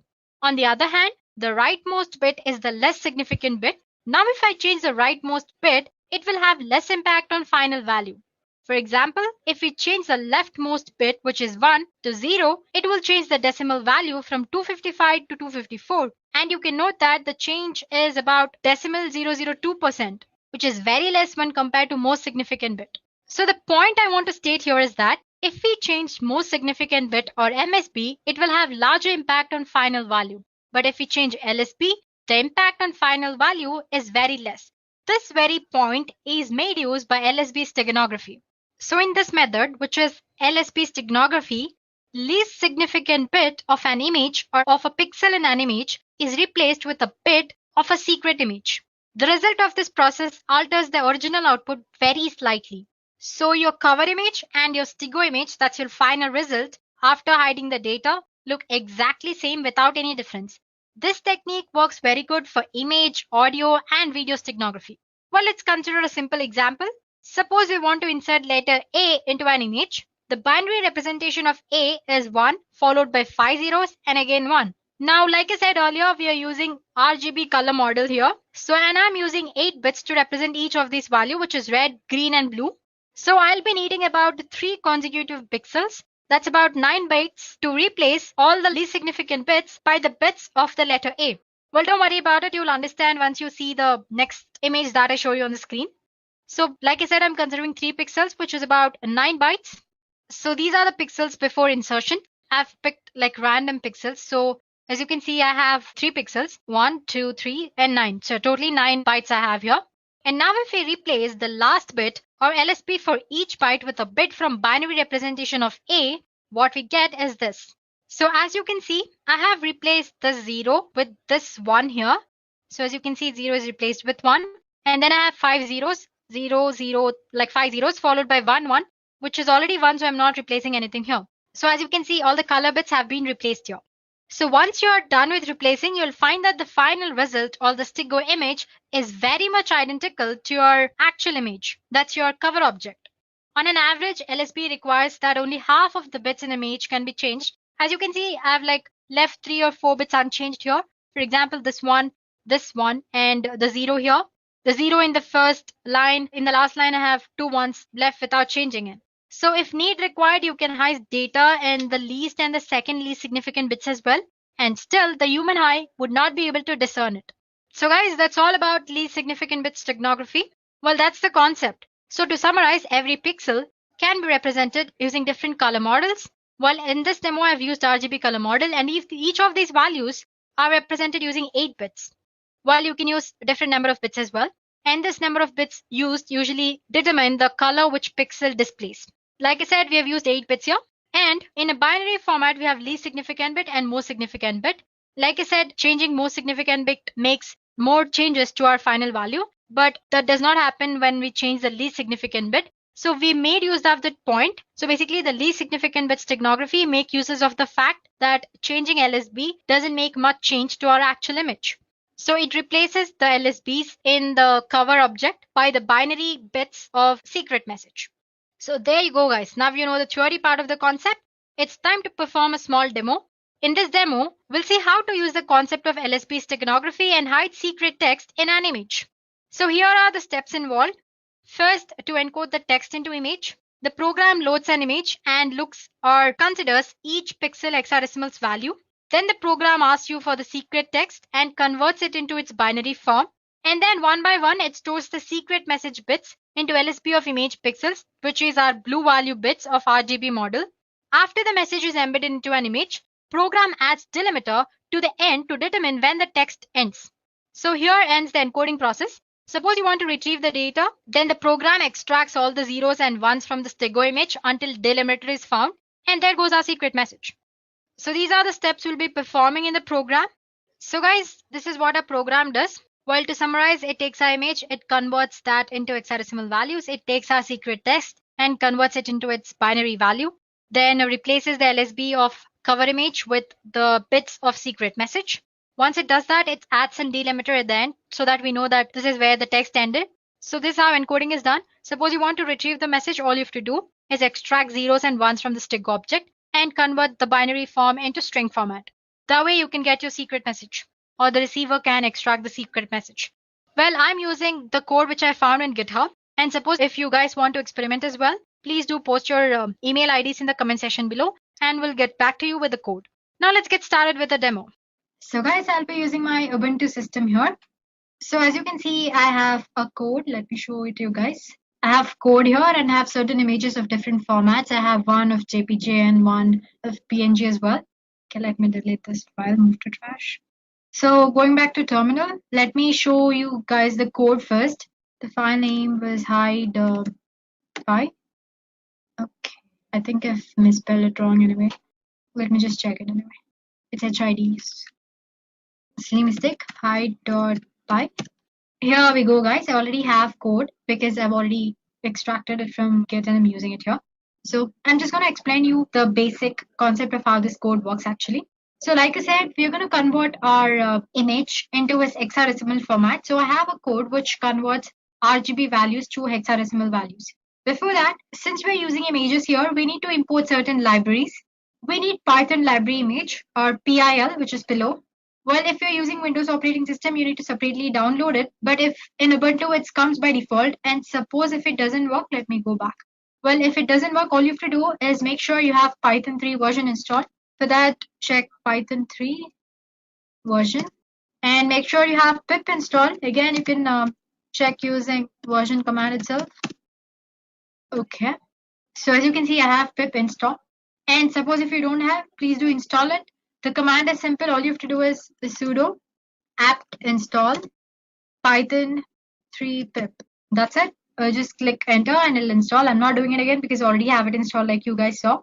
And once you've done that, to install pillow, sudo pip install pillow. That's all. And then it'll work. That's just the way of installing pillow library. Let me clear the stuff. Let's go back to program.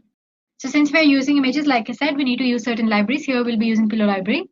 So if you get an error while using this program, please do install pip and pillow. So getting back to program, like I said, here we're using an image and converting that to its hexadecimal format. And similarly, while retrieving it, we're using the inverse function of it. And our secret message, which is in string format, we're converting it to binary and binary to string. And then there is encode. Basically, it goes through the hex code and places the binary bit of a secret message into the hex code. Similarly, the inverse program is decode. It'll decode the hex format. First, it'll check if for the zeros and ones, and then it pulls the data from that. So basically, we have 4 main functions here, which is encode, decode, hide, and retrieve. Like I said, encode and decode. Like I said earlier, it checks for the hex code hexadecimal code and then replaces the bits. And decode, it checks if the hex code has zeros and ones, it'll extract the data. If hex code doesn't have any zeros and one, it'll return none. So there you go. Now, these are the basic functions, and then comes the complex function, which is to hide a message. I have a hide function here. Just go through it. It's very simple. So basically, as you can see, this hide function, it takes file name and message. It opens the image library where it gives the file name as input and then converts the message from string format to binary format and adds the delimiter as we discussed in the theory part of the session, so that while extracting, you know that you've reached the end of the text. So basically, first it checks if our image is in RGB format or not. If it doesn't, and then it converts to it. And then there it goes. And basically, it takes each and every bit, checks if the bit is in proper format, if the actual bit of the secret message can fit into this and all that, and then replaces the bit. And once it has encoded the secret message completely into our image, it returns a message saying completed. If the mode of the image or if your file doesn't exist, and for all that, it returns a message saying incorrect image mode, couldn't hide. Now, the retrieve function is as very simple, the most simple one. It's taking the file name from which you'll have to extract the data. If it checks first, it checks if it's in the RGA format. I mean, that's red, green, blue format. And if it's not, it's going to convert into it properly. And from there, it's going to extract the data. And then it retrieves all the zeros and ones until it finds delimiter. Once it has found the delimiter, it gets to know that it has reached the end of the text, and then it displays the message success. Otherwise, it will give you an error message. Finally, we have our main function. So basically, we're going to give like string.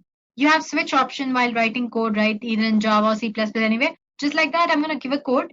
Well, it's not going to display to the user, but anyway, it's in this code. According to the code, you need to use a command like Python, the file name, as in the file name and which contains the code, -e to embed the data, and the image and the text which has to be embedded and all that. Oh, we'll get to know when we actually perform the demo. So let me just summarize what we've learned in the code again. So just basically go through it. It's very simple. So like I said, we are using Pillow library. For that, we need to install it properly. If not, the program doesn't work. So make sure you have Python, and after that install pip, and through pip install Pillow. And like I said, we're converting our image into its hexadecimal format using this function, and inverse using this function, and our secret message to binary and binary to string. Encode, it basically checks for each and every hexadecimal of our image and replaces that by 0 or 1 of a secret message. And then you have decode. It checks if the hexadecimal code has zeros or ones. If it does, it extracts the data. Otherwise, it returns none. And then there's our hide image, which actually embeds the data into our image. So it'll take file name and message as input. It checks if the image is actually in RBF format. And before that, it converts our message into binary format and all that. And then based on certain conditions, it embeds the data properly into the image. If there is some error regarding the mode of the image you're using, or if the text file doesn't exist, it shows an error message. Same goes for the retrieval as well. It checks for the zeros and ones, extracts until it finds a delimiter, and then it gives you a success message. So there we go, guys. The program is simple. So if you guys want a copy of the code, and please do post your email ID in the comment section below, and we'll get back to you with the code. Now that you've understood the code, let's go ahead and see if this works properly. For that, I'm going to exit. Before that, like I said, I have my few images here, dogs.jpg, then cat and cube and all that. I need a text file to hide, right? So here I go. Okay, I've just typed some random message. Board meeting is on Tuesday. Please do send weapons, lawyers, and food. So I'm going to save it in my home page itself. Let me just give it a name, msg.text, and click. Let me close it. So now going back to files, as you can see, I have a file here which says msg.text. Now I'm going to use a docs.jpg, the image. Oh, sorry, I forgot to tell you this program only works for PNG images, so I can't use docs image. Let's take cube.png. So Python, because we are using the Python code, I meant the file is in Python format, right? Python, and the file name is py, e to embed, and the file name, which is cube.png. Enter a message to hide. Well, basically, this doesn't actually take a file which contains the message. It directly asks you to enter the message to hide. But don't worry, the file which we just created, I'll show how to use it for while we are discussing the steganographic tools. Anyway, getting back to what we were doing, hide a message. So it says it's completed. Now let's get back to files. Now, if in case I open QPNG, it's same as before. You won't find any changes here. Getting back to terminal, if I want to extract the message, -D and enter. Success. It says the message is extracted, which is hi, 10 weapons. Do you know where? So that's easy, guys. Well, it's a very simple program. It's just taking an image. Is asking you to enter the message, and it's embedding in that. So, well, you can take this as a base code and create your own code, which performs many things, or advanced steganography as well. So basically, to summarize, in this program, what we did was we converted our secret message into its binary form, and we took the bits in the binary code and replaced the least significant bits, or the blue color bits of RGB color model, by these bits of secret message. So basically, we're replacing the least significant bits so that our cover image, that's cover object, as well as our Stigo object, both are same and look identical. Now let's get back to PPT. So guys, earlier we discussed about the ancient steganographic methods. There are various ways of achieving the steganography in this digital communication world. However, you do not need to perform coding to achieve this. There are various software tools are available for steganography. This software can hide your secret message behind the image file or audio file or video file or any kind of file, basically. So we are going to take a look at few such tools, and I'm going to show you how to use them, maybe at least 2 or 3. So there we go. The first tool is Stigo Suite. Basically here you can hide any kind of text inside an image. Then you have Stigo Hide. It hides a secret file in an image or audio file. Then you have SIO Steganography.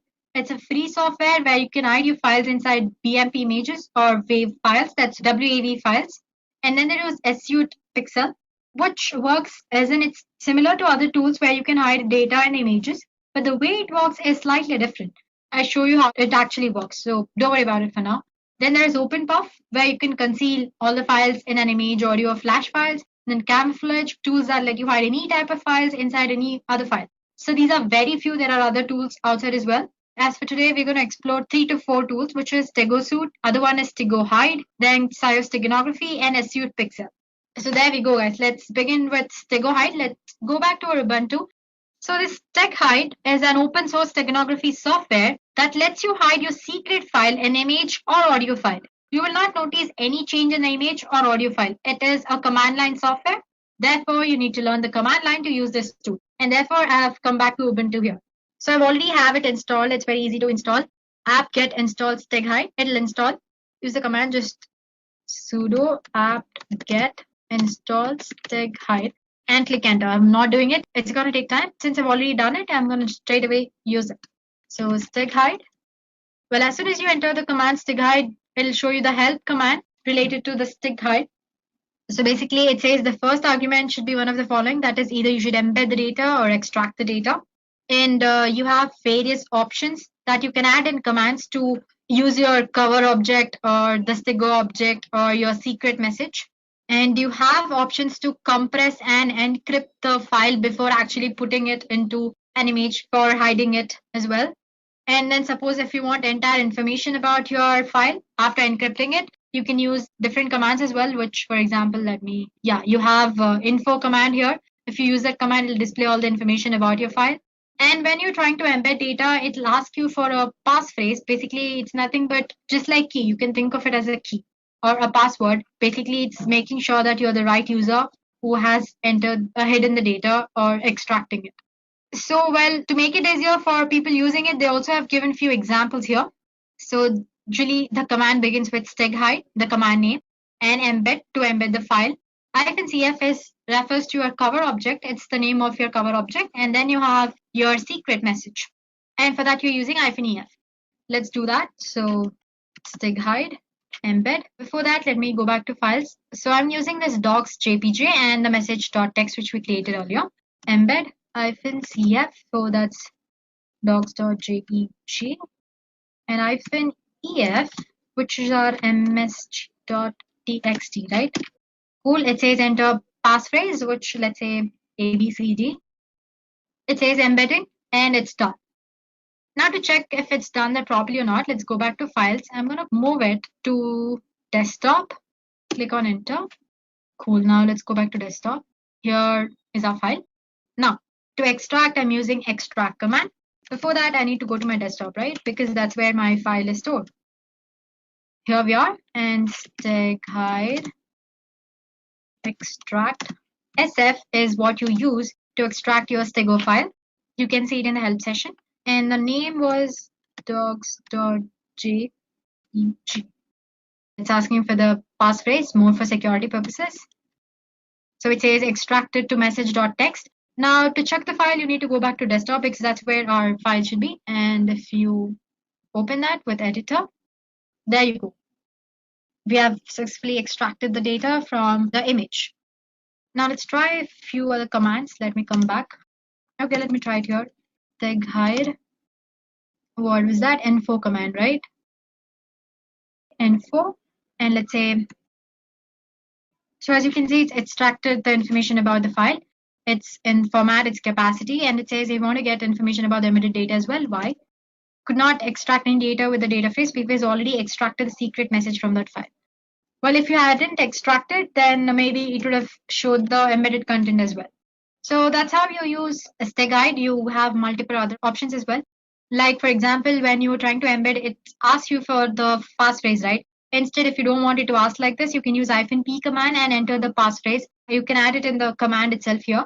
And then it actually skips that step and actually goes back to this embedding message done step. So yeah, that's all about steg hide. Now let's go back to other tools. So the next tool we'll be using is a stego suite. It is a free steganography tool which is written in Java. And with stego suite, you can easily hide in confidential information and image files. So I have a file called sample here. I have certain images. It's in JPG format. It's a BMP file. And then there is a PNG file as well. So first tool that we're going to explore is stego suite. So stego, yeah, there we go. This is the stego suite tool. It looks very simple. Basically, there's nothing here. So click on File, Open, and select the file in which you want to embed the text or the secret data. Let's go back to sample, and here I'm using this PNG image. Open. Here it's asked you for the text which you want to embed in the image. So this is the secret text I want to hide. If you want, you can give the password and embed. It says embedding completed. The file is saved to desktop sample image embed.jpg. Let's go back and check sample, and here we go. You have an image and properties. It's a JPG file. Let's try opening it. There you go, guys. It looks similar to our actual message. Well, it doesn't look different at all, but the data is actually hidden inside it, right? To know that, all you have to do is let's just rename this. Let's say image E. That's the embedded format of our image. It says the image is open. Okay, I'm gonna close stego suite. So yeah, you can see the image here. Let's rename it image E. Now, if you want to retrieve the message, stego suite, file, open, select the file in which the text was embedded, which is image E, and open. Enter the password, which is and extract. So as you can see, it has extracted the text message, which earlier I hid into the image. Hey, this is a secret test I want to hide. Well, go ahead and try to use it. It's fun. It doesn't have any other functionalities apart from these. It's a very basic, simple tool. Let's go to our next tool, which is steganography. Well, it's a free software that can be used to hide secret files in BMP, that's bitmap images, or WAV files. Use of this tool is very easy. You can just open the software, load any BMP image or WAV file to its interface, and then add a file which you want to hide. And this also supports encryption, multiple formats. Well, instead of telling all this to you, let me just show it to you. So as you can see, I have it already installed. It's just one-step installation. And to add the file, as in to encode, you need to click on this add files option. To extract, you can use this. First, let's try to add files. So the first name, all you have to do is load your BMP or WAV file. And sample, I have one BMP image. I'm gonna load it, open. Well, as you can see, this size is slightly bigger. Click on next here. So now that you've loaded your cover image, you'll have to load the image or the file which you want to store in this cover image. For that, you click on add file option here. Let's say I want to store this image. Let's try open and next. So as I said, it shows different encryption formats here. So you can select from various algorithms like RC4. Then you have triple DS, DS, triple DS with 1112 and many other formats. And it's asking for the password. Give some password. Click on next. So the embedding is done. It's asking you to name the file. Let's say bird and save. So the final file is similar to the actual BMP image. You can't make out any changes, right? But there is a secret data which is hidden inside it, which is another image. Now let me close, finish. Let's try to extract it. Click on this extract files and load the source file, which should be a bird. Then open, next. It's asking for the password, so A, B, C, D, that's what I'd give it. And extract file, image2.j, save. File extract successful, okay. Finish, let's go back to the location and see. So here we go. We had tried to store this image2 in the bird, but after that we tried to extract it. So there we go, guys. The image has been successfully extracted. This way you can store any kind of file. It can be your Excel file or Word file, document file or PowerPoint file or image or anything. So that's your ETHIO steganography tool. So like I said, you can add the files, but to extract the message, you'll have to start using this file from the beginning again. Then let's go back to our next tool, which is Ethio Pixel. It's here. Let me just check. I have installed it. I'm gonna extract all. Let's store it in our desktop. And okay. Now, if we go to desktop, this is our application, Pixel. Click on that. So guys, even this is a tool where you can store any kind of hidden information, but it has a different approach when compared to other tools. It uses image file as a key to protect your hidden text inside an image. That is, to hide and unhide text inside an image, you need to enter another image as a key. So as you can see, you have three images here: original image, that's your target image, and delta image, which acts as a key. Instead of giving some password or anything, it takes another image as a key or passphrase. So open original image, desktop, let's go to samples. Let's try fly. Now you need to enter the message, hi. This is the text I want to hide. And here I'm clicking on encrypt message. Save image. Let's try and save it somewhere else. Desktop. Let's store it in the documents. File name, my image, and save. Now let me open the thing again, or you can just say reset, exit here. Now if I open the application again, let's try to extract what we just hid. So open the original message, which is in desktop, right?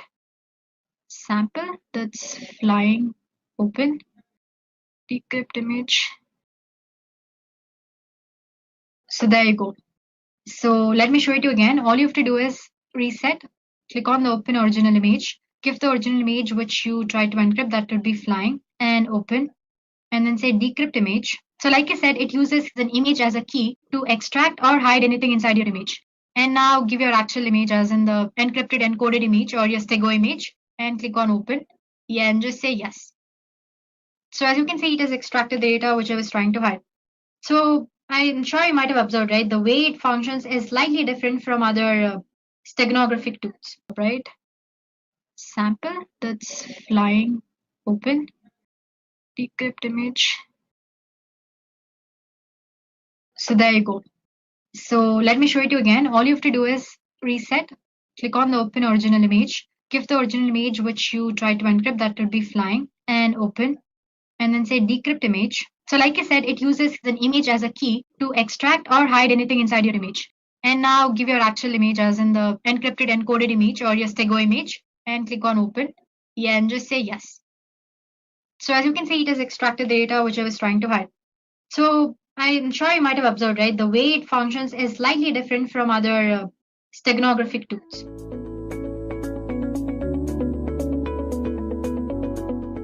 Now let's talk about the roadmap to become an ethical hacker. How your ethical hacking career begins depends on your current field of work. If you're not in an information technology field, you should definitely try shifting into one. Even though most jobs require you to have a bachelor's degree in computer science or cybersecurity related fields, exceptions are made for people with sound knowledge of operating systems, databases, and networking. Also, it is nigh impossible to directly become an ethical hacker. Most ethical hackers begin their career as tech support engineers who climb their way up by earning certifications like CCNA and CISSP before working towards the ultimate CEH certification. After earning your CE certification, it is time to market yourself as an ethical hacker. Okay, now let's go over the roles and responsibilities of an ethical hacker. Now, there seems to be a general misconception that a person with an ethical hacking career is only responsible for penetration testing of systems and applications. This is not true, and an ethical hacker is responsible for much more. For example, he is responsible for scanning open and closed ports using reconnaissance tools like Nessus and Nmap. Scanning is a set of procedures for identifying live hosts, ports and services, discovering operating systems and architecture of target systems, identifying vulnerabilities and threats in the network. Network scanning is used to create a profile of the target organization. Secondly, it is the responsibility of an ethical hacker to engage his organization's member in social engineering awareness activities.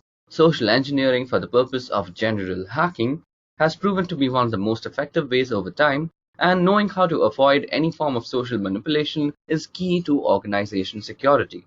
Thirdly, an ethical hacker also gets to test new patch releases and software updates pertaining to the company's product and peripherals. It is their responsibility to identify any vulnerability that might exist in the patch and notify the appropriate team to fix them. Fourth, ethical hackers are also responsible for building and maintaining effective intrusion prevention systems and intrusion detection systems. They will also try to evade IDS and IPS systems, firewalls, and honeypots just to demonstrate how they could be attacked. Intrusion detection is the process of monitoring events occurring in your network and analyzing them for signs of possible incidents, violations, or imminent threats towards your security policies.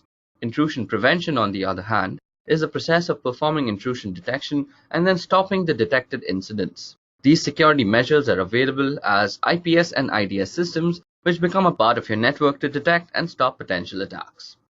Last but not the least, ethical hackers are responsible for employing strategies like sniffing networks, bypassing and cracking wireless encryption, and hijacking web servers and web applications for testing and security of a system. An ethical hacker strives to replicate the working of a black hat hacker by analyzing the defense protocols and social engineering aspects of an organization. His job is to make sure an organization reacts to these situations well enough if they're not already doing so. Okay, so those were the roles and responsibilities of an ethical hacker. Now let's go over the skill sets that you might need to become an ethical hacker yourself. Now, a person with an ethical hacking career is expected to be proficient in database handling, networking, and operating systems, and also have excellent soft skills as they need to communicate problems regarding security to the rest of the organizations.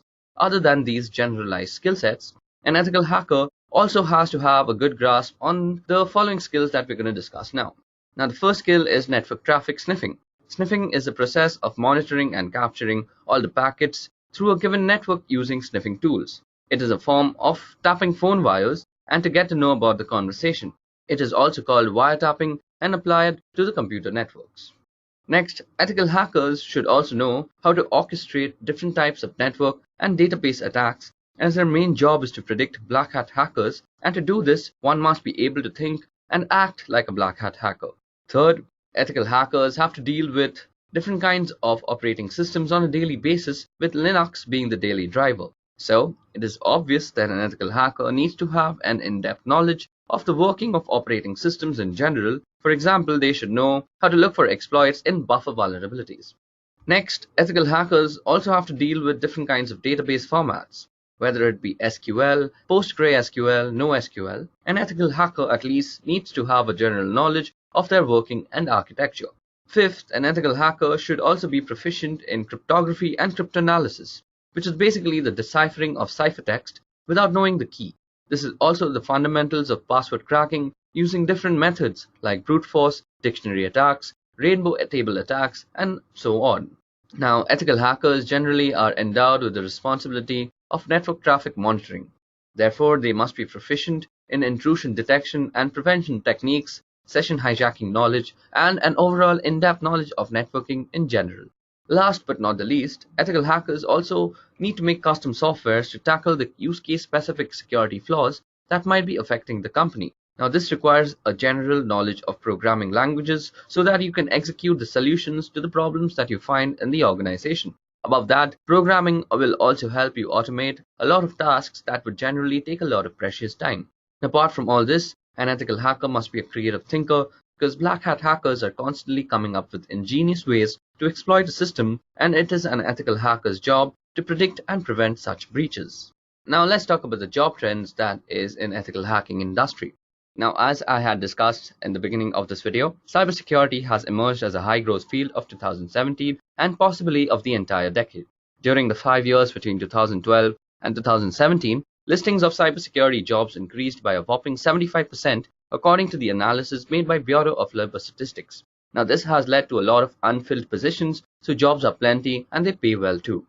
Now, let's go with the companies that are hiring ethical hackers. Now, an ethical hacker finds a job in any company which has an internet-facing site or anything to do with the web. These include college institutions like MIT and even private companies ranging from logistics services to data warehousing companies, for example, Wipro, Ernst & Young, Infosys, and even IBM. Now, apart from these, you can also get a chance to work for the military and top-secret intelligence gathering agencies like CIA, Mossad, or NSA. Now coming to the final question, that is, how much money does an ethical hacker make? So, a certified ethical hacker makes an average annual income of $88,000 according to payscale.com. Now, the average starting salary for a certified ethical hacker is around $95,000 according to the EC Council Senior Director Stephen Graham. Also, the founder of Novaya Security, Eric Geyer, estimates a more or conservative $50,000 to $100,000 per year in the first years of working, depending on your employer, experience, and education.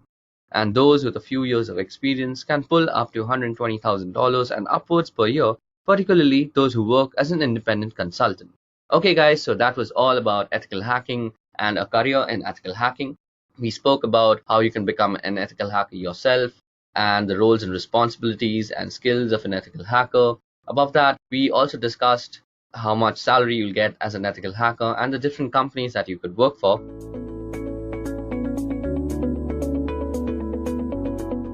So the first question is, what do you mean by cybersecurity? So as an interviewee, I'd expect that the candidate should first tell me the need for cybersecurity, his views on cybersecurity. So the candidate should be like this. Today's generation lives on the internet, and we general users are almost ignorant as to how those random bits of ones and zeros reach securely to our computer. For a hacker, it's a golden age. With so many access points, public IPs, and constant traffic, and tons of data to exploit, black hat hackers are having one hell of a time exploiting vulnerabilities and creating malicious software for the same. Above that, cyber attacks are evolving by the day. Hackers are becoming smarter and more creative with their malware, and how they bypass virus scans and firewalls still baffle many people. Therefore, there has to be some sort of protocol that protects us against all these cyber attacks and makes sure our data doesn't fall into the wrong hands. This is exactly why we need cybersecurity. Now for defining cybersecurity, here goes. Cybersecurity is a combination of processes, practices, and technologies designed to protect networks, computers, programs, data, and information from attack, damage, or unauthorized access. Okay, so moving on to the next question is, what do you have on your home network? So, a home network gives you a test environment for experimentation. Active Directory, domain controller, a dedicated firewall appliance, and a net-attached toaster. As long as you are learning and fiddling with it, that's what matters. I've augmented the router my ISP provided with an Apple AirPort Extreme, which provides better wireless performance to some devices. From there, I've extended the wired part of the network into two parts of the house using 5-port Ethernet switches, my office and living room, each with 4 devices. In the office, I have a network-attached storage device which provides shared data folders to every device for movies and TV streaming anywhere in the house, as well as backups. In the living room is a range of gaming consoles, a TiVo box, and an Android media player. Despite owning a smart TV, it's not hooked into my network simply because the device we own do a far better job of anything the smart TV offers. Okay, now moving on to the next question is, what is encryption and why is it important? Well, a process of converting data into an unreadable form to prevent unauthorized access and thus ensuring data protection is called encryption. Encryption is important because it allows you to securely protect data that you don't want anyone else to have access to. Businesses use it to protect corporate secrets, governments use it to secure classified information, and many individuals use it to protect personal information to guard against things like identity theft. Okay, so that explains encryption and why it is important. Moving on, tell me the difference between symmetric and asymmetric encryption. Okay, so if we compare on the basis of keys, symmetric encryption has the same secret key for both encryption and decryption, whereas asymmetric uses different keys for encryption and decryption purposes.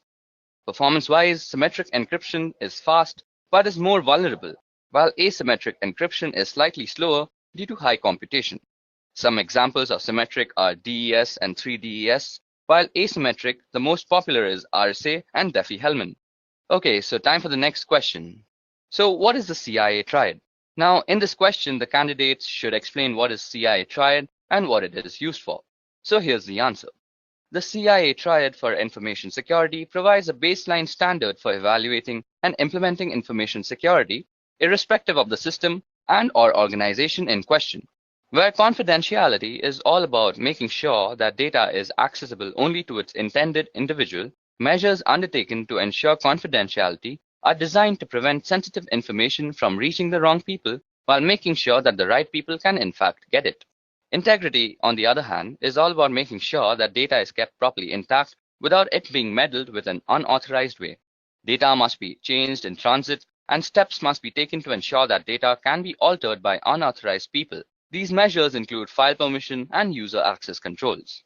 On the topic of availability, well, it is all about making sure that data and computers are available as needed by authorized parties. Moving on to the next question is, what do you understand by risk, vulnerability, and threat in a network? Well, threat refers to someone or something with the potential to do harm to a system or an organization. Moving on, vulnerability refers to a weakness of an asset that can be exploited by one or more attackers. In other words, it is an issue or bug that allows an attack to be successful. Last but not the least, risk refers to the potential for loss or damage when a threat exploits a vulnerability. Okay, the next question is, how do you report risk? Well, risk needs to be assessed first before it can be reported. There are two ways you can actually analyze risk. The first is, it can be either quantitative or qualitative.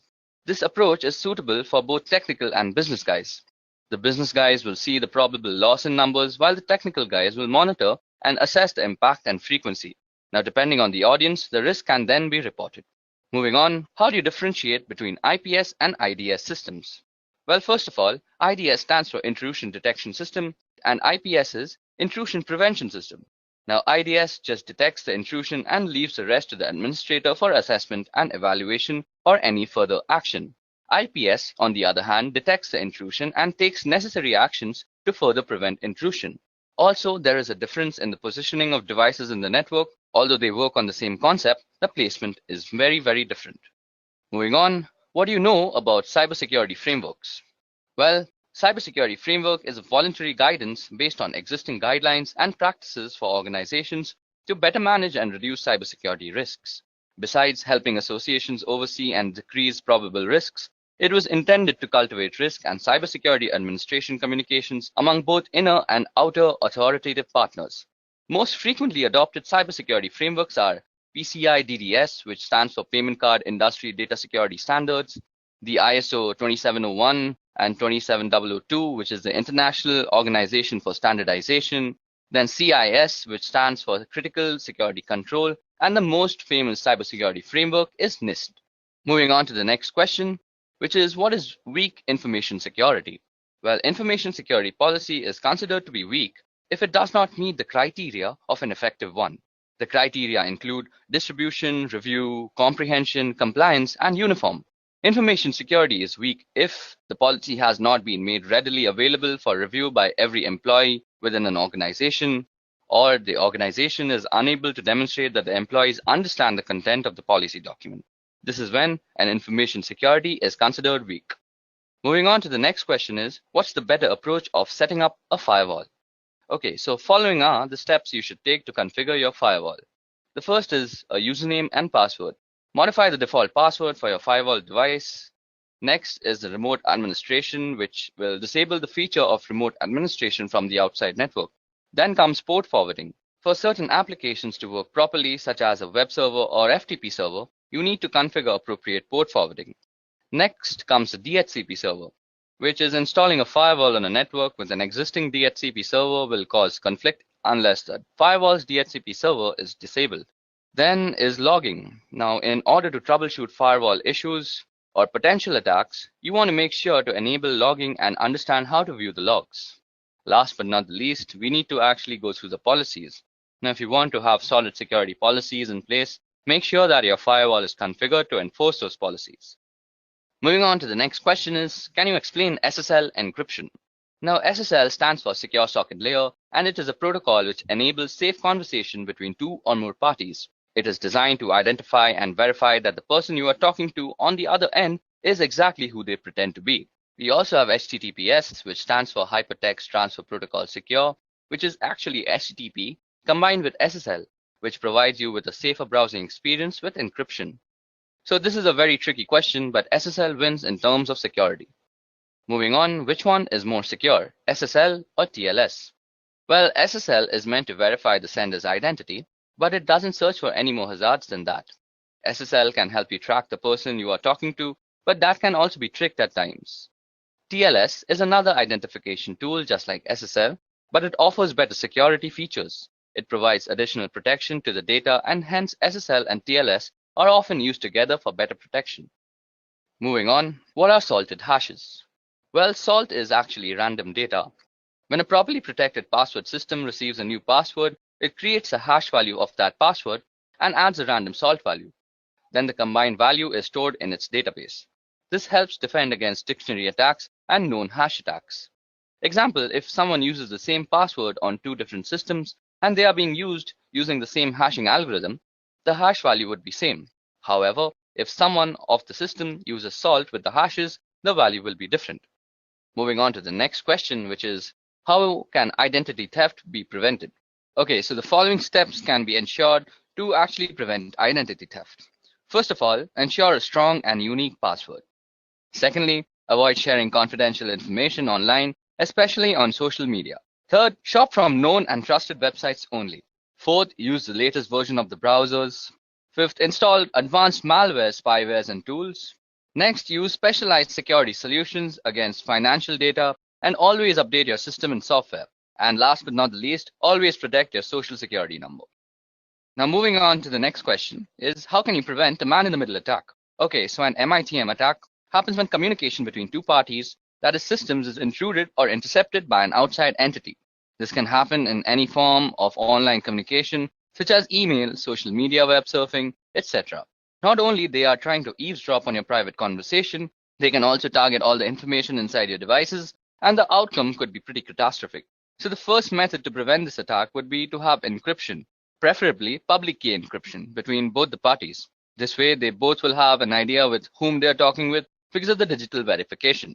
Secondly, to prevent this, it is best to avoid open Wi-Fi networks, and if it is necessary, then use plugins like HTTPS, force TLS, etc.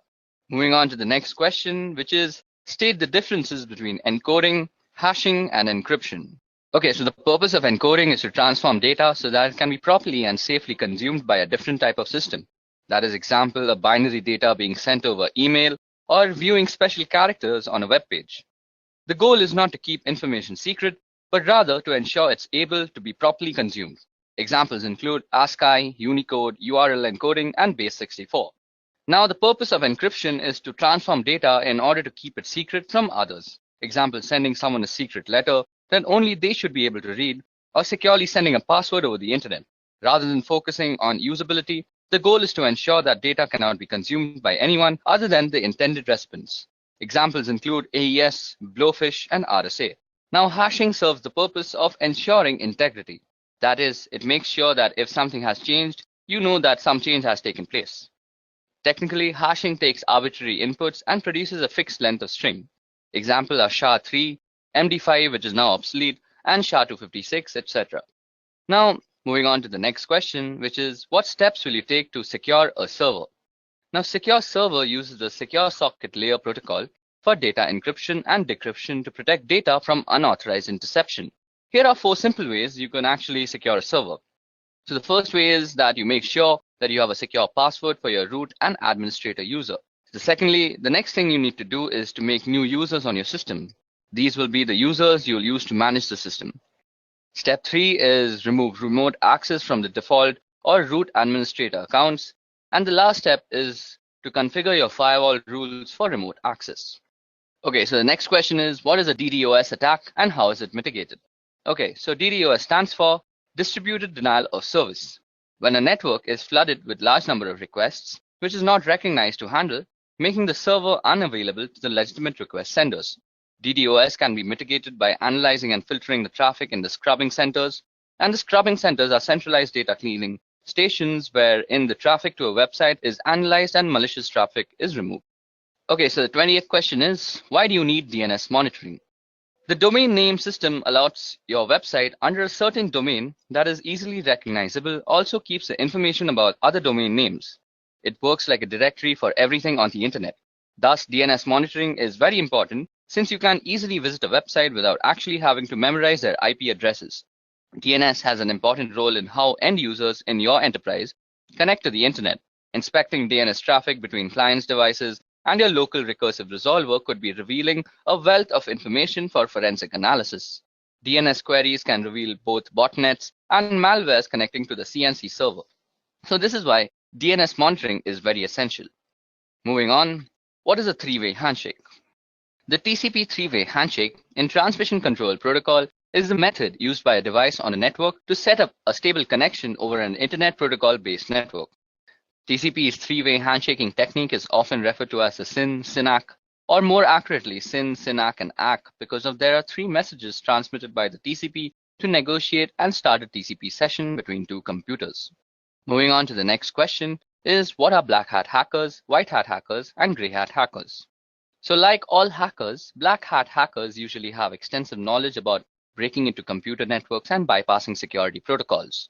They are responsible for writing malware, which is a method used to gain access to these systems. Their primary motivation is usually for a personal or financial gain, but they can also be involved in cyber espionages, protests, or perhaps just addicted to the thrill of cybercrime. Now, white hat hackers choose to use their power for good rather than evil. Also known as ethical hackers, white hat hackers can sometimes be paid employees or contractors working for companies as security specialists that attempt to find security holes via hacking. They employ the same method of hacking as black hats with one exception, that is they do it with permission from the owners of the system first, which makes the process completely legal. Now there comes grey hat hackers. As in life, they are grey areas that neither black nor white. Grey hat hackers are a blend of both black hat and white hat hackers. Often grey hat hackers will look for vulnerabilities in a system without the owner's permission or knowledge. If issues are found, they will report them to the owner, sometimes requesting a small fee to fix the issue. Okay, now moving on. How often should you perform patch management? Well, patch manage should be done as soon as it is released. For Windows, once the patch is released, it should be applied to all machines not later than 1 month. Same goes for network devices. We should patch it as soon as it is released. And proper patch management process should be followed too. Question number 24.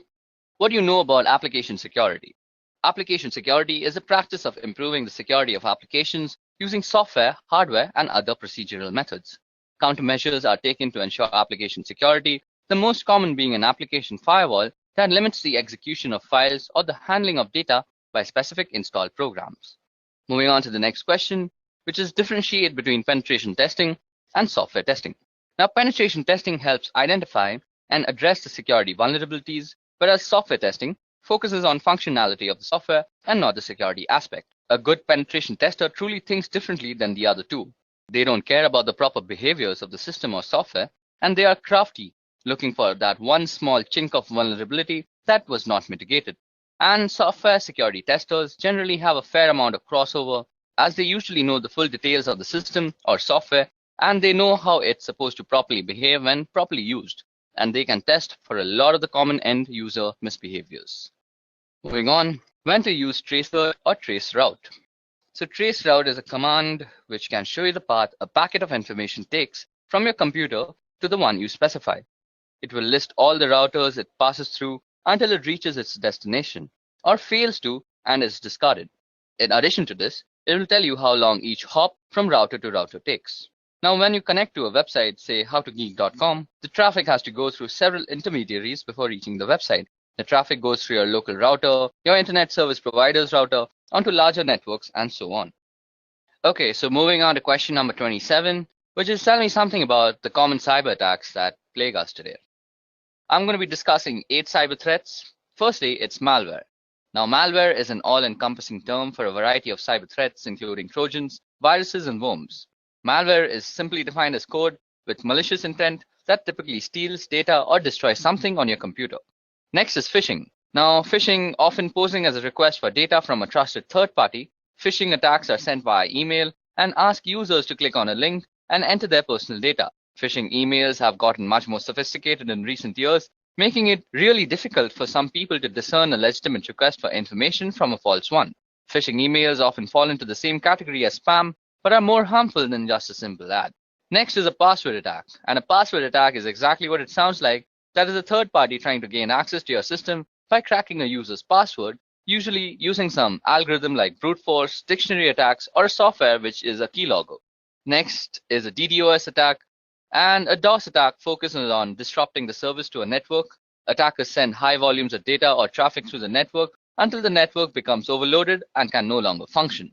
Next is a man-in-the-middle attack, and a man-in-the-middle attack is an attack where somebody is impersonating the endpoints in an online information exchange. For example, if you're a banking online, the man in the middle would communicate with you by impersonating your bank and communicate with the bank by impersonating you.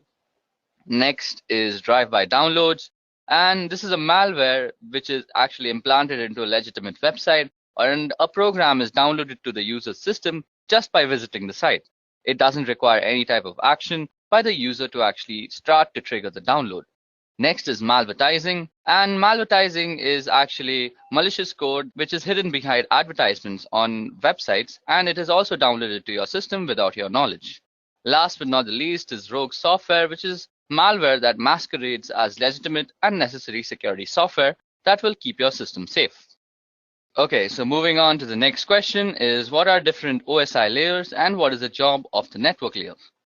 Okay, so OSI, or Open System Interconnection, is a reference model for how applications communicate over a network. A reference model is a conceptual framework for understanding relationships, and the purpose of the OSI reference model is to guide vendors and developers so the digital communication product and software programs they create can interoperate, and to facilitate a clear framework that describes the function of a network or telecommunication system.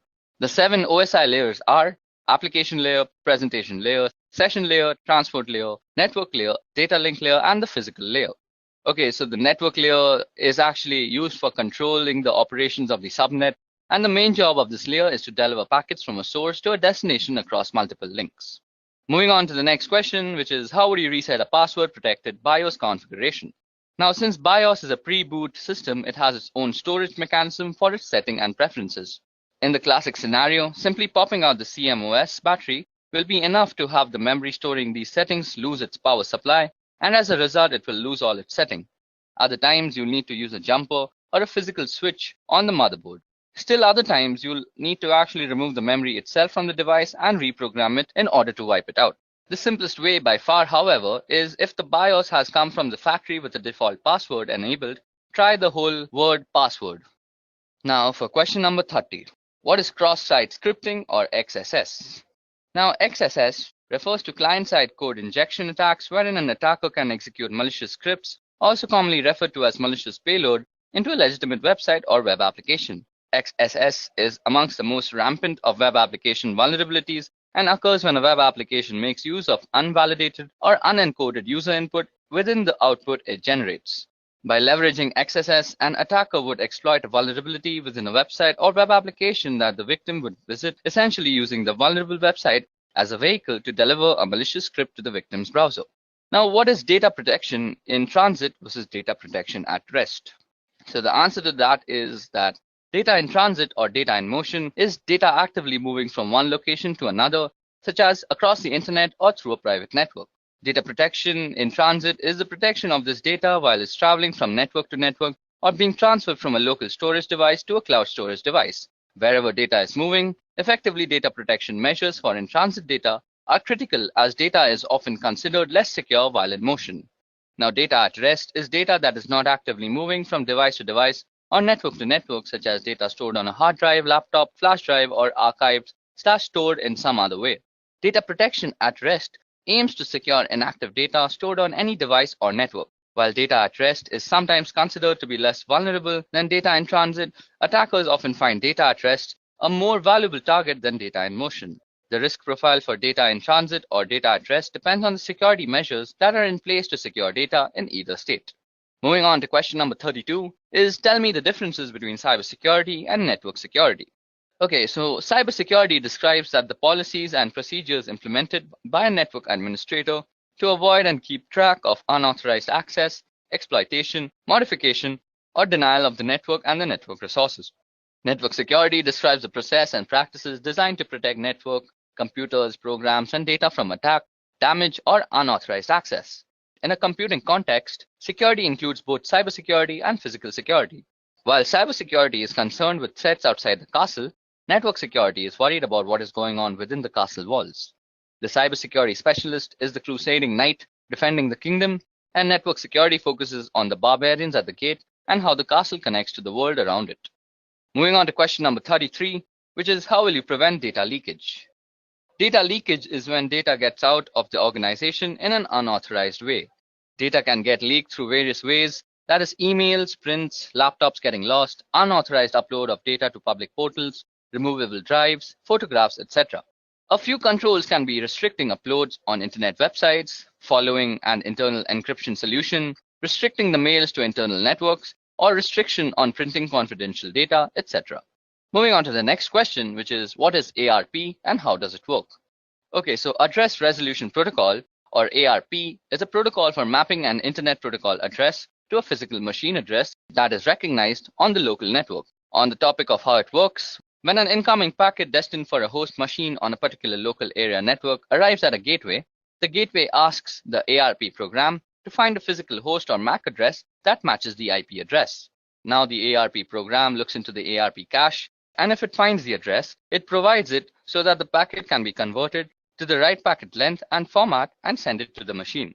Now if no entry is found for the IP address, ARP broadcasts a request packet in a special format to all machines on the LAN to see if one machine knows that it has the IP address associated with it. So for question number 35 is what is 2FA and how can it be implemented for the public websites? So an extra layer of security that is known as multi-factor authentication requires not only a password and username but also something that only that user has on them. That is a piece of information only they should know or have immediately to hand, such as a physical token.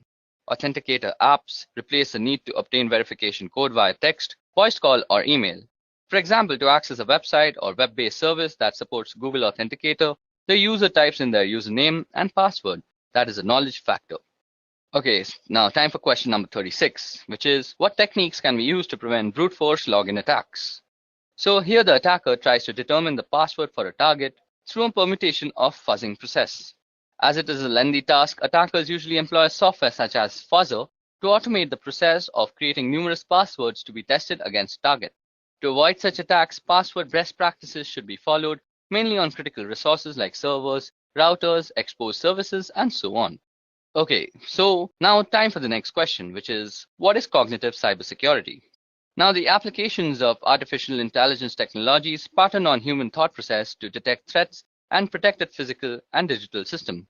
Self-learning security systems use data mining, pattern recognition, and natural language processing to simulate the human brain, albeit in a high-powered computer model. This is exactly what cognitive cybersecurity is. So what is port blocking within LAN? Well, restricting the users from accessing a set of services within the local area network is called port blocking. Stopping the source not to access the destination node via ports as applications work on the port, so ports are blocked to restrict the access, filling up the security holes in the network infrastructure. Okay, so time for question number 39, which is what is the difference between VPN and VLAN? Okay, so VPN is related to remote access to the network of a company, while VLAN basically means to logically segregate networks without physically segregating them with various switches. Now, while VPN saves the data from prying eyes while in transit and no one on the net can capture the packets and read the data, VLAN does not involve any encryption technique, but it is only used to slice up your logical network into different sections for the purpose of management and security. Okay, so it's time for question number 40. So the question is, what protocols fall under the TCP/IP internet layer? Okay, so I'll be going through the 5 layers that consist the TCP/IP protocol, and I'll also be listing out the protocols that are inside every layer. So starting with the physical layer, the protocols that reside in the physical layer are the Ethernet IEEE 802.3 and the RS-232 from one of the many protocols. And moving on to the data link layer, we have the PPP protocol, the IEEE 802.2 protocol. Then moving on to the network layer, it's governed by the IP protocol, the ARP protocol, which is basically the address resolution protocol, and the ICMP protocol. Then moving on ahead is the transport layer. Now the transport layer has two main protocols, namely the TCP and the UDP protocols. And last but not least, we have the application layer, which is governed by a multiple of protocols, namely NFS, NIS+, DNS, Telnet, FTP, RIP, SNMP, and various other protocols as such. Okay, so that brings us to the end of the general interview questions that might be asked in any cybersecurity interview. Now moving on to the scenario-based questions. So first, I'll be reading out the scenario, and then I'll ask the questions regarding the scenario too. Okay, so for scenario number 1, we have, you received the following email from help desk. So the email goes as follows.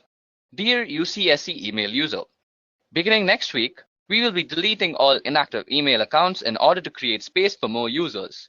You are required to send the following information to continue using your email account. If we do not receive this information from you by the end of the week, your email account will be closed. So then the email actually goes on to ask the various credentials like name, email login, password, DOB, and alternate email. And then it says, please contact the webmail team with any questions and thank you for your immediate attention. So in such a scenario, what do you do and justify your actions for doing so? Okay, so this email is a classic example of phishing trying to trick you into biting. The justification is the generalized way of addressing the receiver, which is used in mass spam mails. Above that, a corporate company will never ask personal details on mail. They want your information, so don't respond to the mail, instant message, text, phone calls, etc. asking you for your password or other private information. You should never disclose your password to anyone, even if they say they work for the UCSC, ITS, or any other campus organization. Moving on to the next scenario, which is a friend sends an electronic Hallmark greeting card to your work email. You need to click on the attachment to see the card. What do you do and justify your actions? Well, this one has 4 big risks. Firstly, some attachments contain viruses or other malicious programs. So just in general, it's risky to open unknown or unsolicited attachments. Secondly, also in some cases, just clicking on a malicious link can infect the computer. So unless you are sure a link is safe, don't really click on it. Third, email addresses can be fake. So just because the email says it is from someone you know, you can't be certain of this without checking with the person. Fourth, finally, some websites and links look legitimate, but they're really hoaxes designed to steal your information. So what we have to do is actually not click on the email and actually ignore it completely. Moving on to the next scenario, which is one of the staff members in ITS subscribes to a number of free IT magazines. Among the questions she was asked in order to activate her subscriptions, one magazine asked her for a month of birth, a second asked for a year of birth, and a third asked for her mother's maiden name. What do you infer is going on in this situation and justify? Well, all 3 newsletters probably have the same parent company or are distributed through the same service. The parent company or service can combine individual pieces of seemingly harmless information and use or sell it for identity theft. Then it is even possible that there is a 4th newsletter that asks for a day of birth as one of the activation questions. Often questions about personal information are optional. In addition to being suspicious about situations like the one described here, never provide personal information when it is not legitimately necessary or to people or companies you don't personally know. So now time for scenario number 4. Well, in our computing labs and departments, print billing is often tied to users' login. People log in, they print, and then they get a bill. Sometimes people call to complain about bills for printing they never did, only to find out that the bills are indeed correct. So what do you infer is going on in this situation and justify your inference? Sometimes they realize they loaned their account to a friend who couldn't remember his or her password, and the friend did the printing and thus the charges. It's also possible that somebody came in from behind them and used their account. Now, this is an issue with shared or public computers in general. If you don't log out of the computer properly when you leave, someone else can come in from behind and retrieve what you were doing and use your accounts. Always log out of accounts, quit programs, and close browser windows before you walk away from a general public computer. Now moving on to scenario number 5, we have that we saw a case a while back where someone used their Yahoo accounts at a computer lab on a campus. She made sure her Yahoo account was no longer open in the browser window before leaving the lab. Now someone came in behind her and used the same browser to re-access her accounts. They started sending emails from it and caused all sorts of mayhem. So what do you think might have gone wrong here? Well, the first person probably didn't log out of her account, so the new person could just go into the history and access it. Secondly, another possibility is that she did log out but didn't clear her web cache. This is done through the browser menu to clear pages that the browser has saved for future use. Time for scenario number 6 now. Okay, so 2 different offices on campus are working to straighten out an error in an employee's bank account due to a direct deposit mistake. Office number 1 emails the correct account and deposit information to office number 2, which promptly fixes the problem. The employee confirms with the bank that everything has indeed been straightened out. So what is exactly wrong here? Well, account and deposit information is sensitive data that could be used for identity theft. Sending this or any kind of sensitive information by email is very, very risky because email is typically not private or secure. Anyone who knows how can access it anywhere along its route. So as an alternative, the 2 offices could have called each other or worked with the ITS to send the information in a more secure fashion. Okay, moving on to the next scenario, which is the mouse on your computer screen starts to move around on its own and click on things on your desktop. What do you do in such a situation? A. Call your coworker over so they can see. B. Disconnect your computer from the network. C. Unplug your mouse. D. Tell your supervisor. E. Turn the computer off. F. Run an antivirus. Or G. All of the above. So we have to select all the options that apply in this situation. So the options that apply are B and D, which is basically disconnect your computer from the network and tell your supervisor. So this is definitely suspicious. Immediately report the problem to your supervisor and the ITS support center. Also, since it seems possible that someone is controlling the computer remotely, it is best if you can disconnect the computer from the network and turn off wireless if you have it until help arrives. If possible, don't turn off the computer. Okay, time for scenario number 8. So below are a list of passwords pulled out of a database.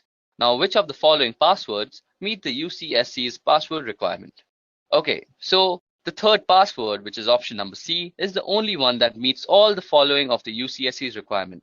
It has at least 8 characters in length. It contains at least 3 of the following 4 types of characters, which are lowercase characters, uppercase characters, numbers, and special characters. And not a word is preceded or followed by a digit. So it's the third option which is correct in this situation.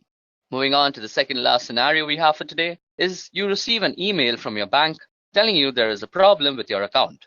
The email provides instructions and a link so you can log in to fix your account and fix the problem in doing so.